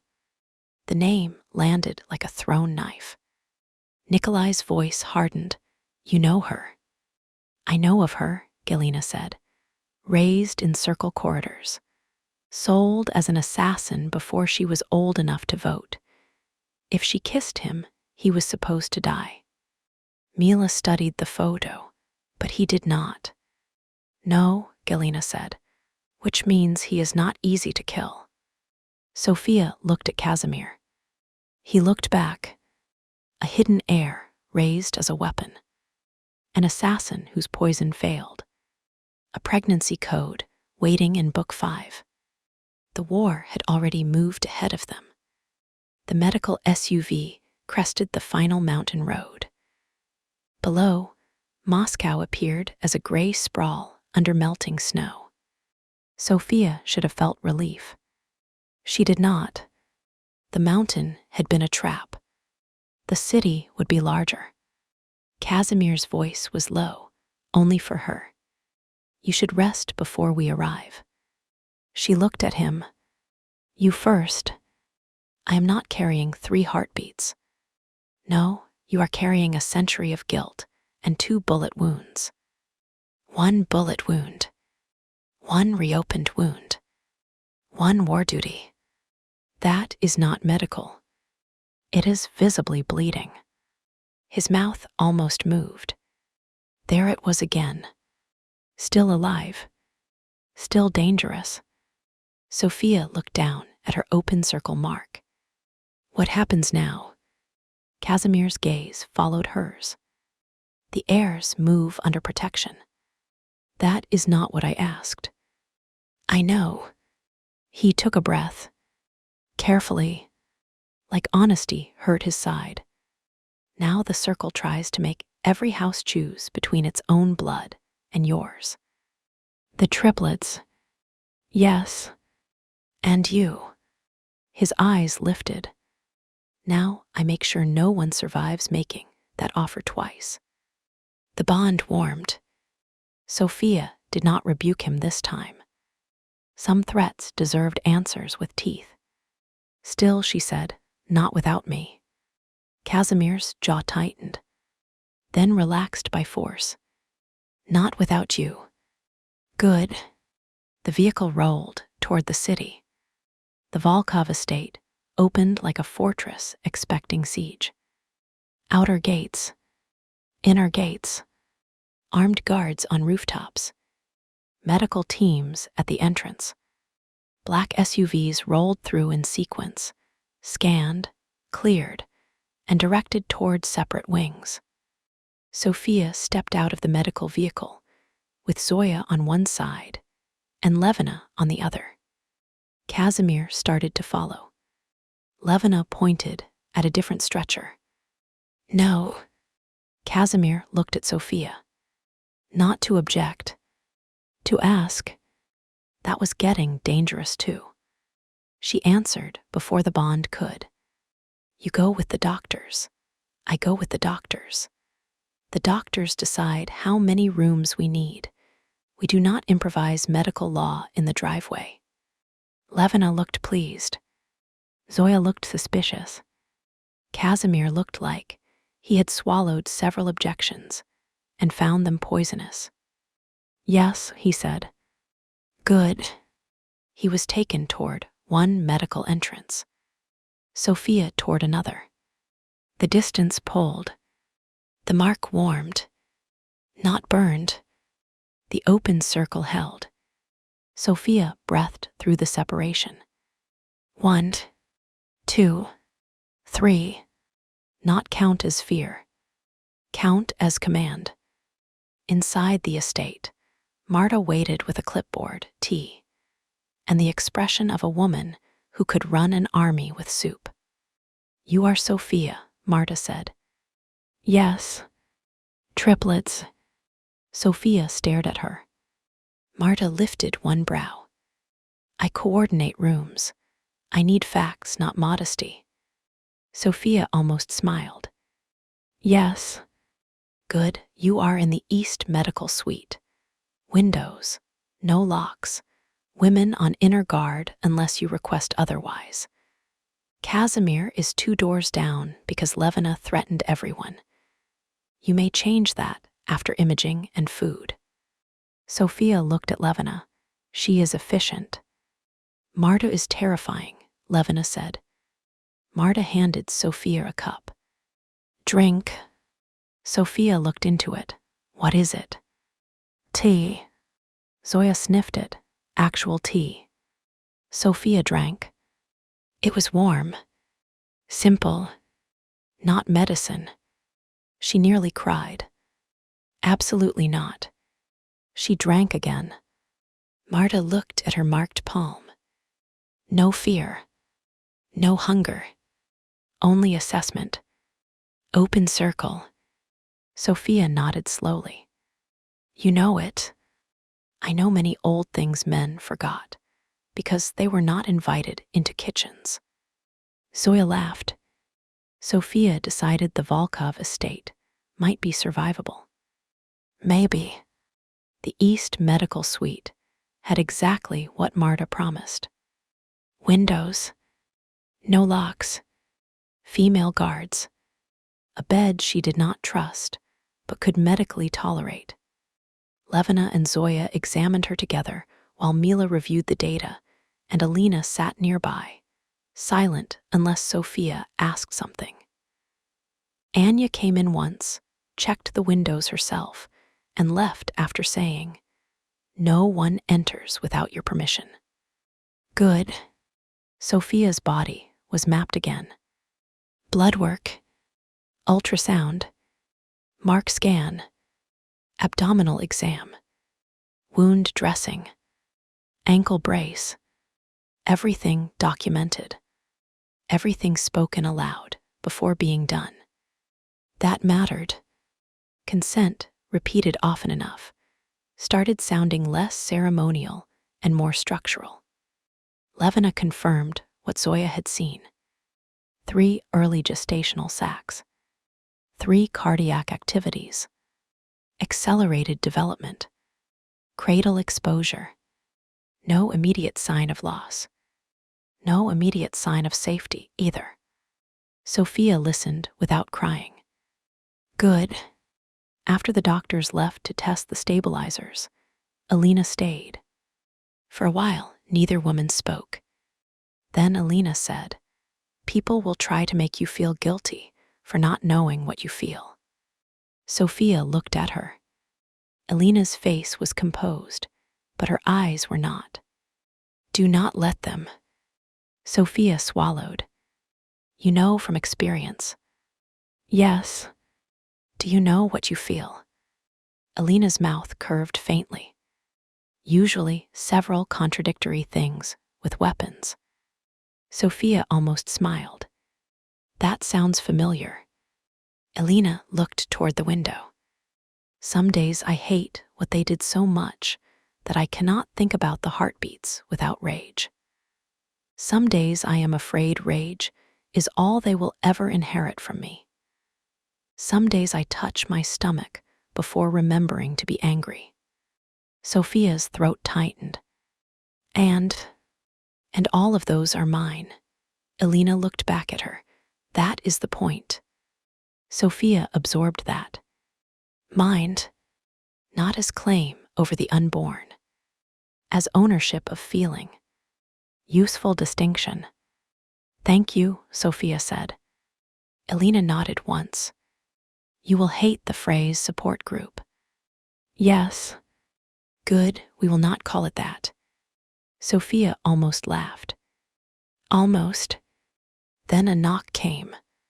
Not on the door. On the wall beside the open doorway. Casimir stood outside. Not entering. Bandaged again.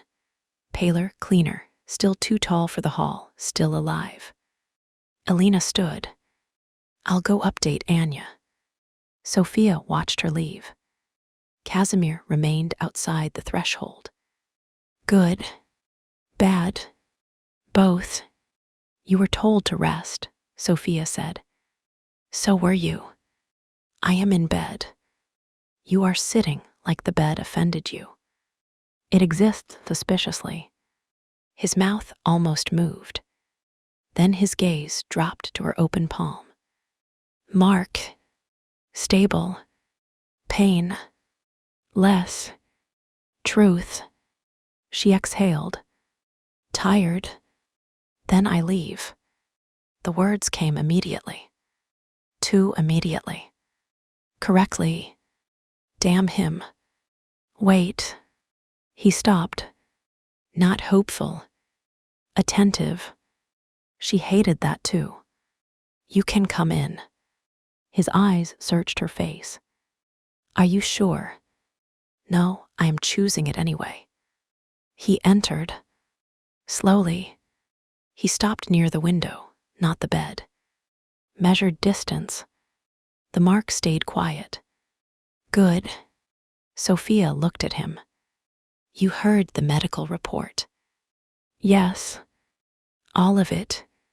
"Yes." "Then say it." His face hardened. Not at her. At the words. Still, he said them. 3 heartbeats. Stable for now. Cradle accelerated. No one knows what they will need. And his voice lowered. "They remain under your naming right." "Good." He looked at the window. The city stretched beyond the estate walls. Moscow. The next battlefield. Sophia studied his profile. The scars. The exhaustion. The restraint. "The circle wants them dead now," she said. "Yes." "Or wants us to think killing them saves others." "Yes." "Would it?" Casimir went very still. She watched him. The question was cruel. Necessary. Medically, he asked. Strategically. His jaw flexed. Strategically, killing innocent heartbeats. Because an enemy threatens other heirs, teaches the enemy the correct price. Sophia's throat tightened. And medically, I am not a doctor. Good, you learned one boundary. He looked at her. That was almost praise. Do not become dependent. Too late. The words landed before either of them could stop them. The room stilled. The bond warmed. Casimir's face closed. He looked away. Sophia. No, leave it. His mouth shut. Good. Some truths could sit without immediate autopsy. She looked down at her hands. I do not know if I want them. The sentence was barely sound. Casimir did not move, did not speak too fast. Good, she continued, because silence made room. I do not know if I can separate them from the way they were made. I do not know if I am angry at them, for them, because of them. I do not know if I will wake tomorrow and feel differently. I do not know if saying that makes me monstrous. Casimir's voice came low. It makes you honest. Her eyes burned. No, not crying. She looked at the window instead. What if every house comes because of them? Then every house meets war duty. What if one of the heirs dies because the circle chooses them over the triplets? Then the circle killed that heir. What if they make it my choice? His eyes returned to her. Then I stand beside you and refuse the premise. That nearly broke her. Not because it solved anything. It solved nothing. But the sentence did not say he would choose for her. It said he would stand beside her while she refused. That was more useful than comfort. Good, she whispered. Casimir's hand twitched once. He wanted to touch. She saw. He did not ask. Also saw. Maybe because she looked too close to breaking. Maybe because he knew touch would complicate. Maybe because restraint had become their language before affection could. She extended her hand. Not the marked one. The other.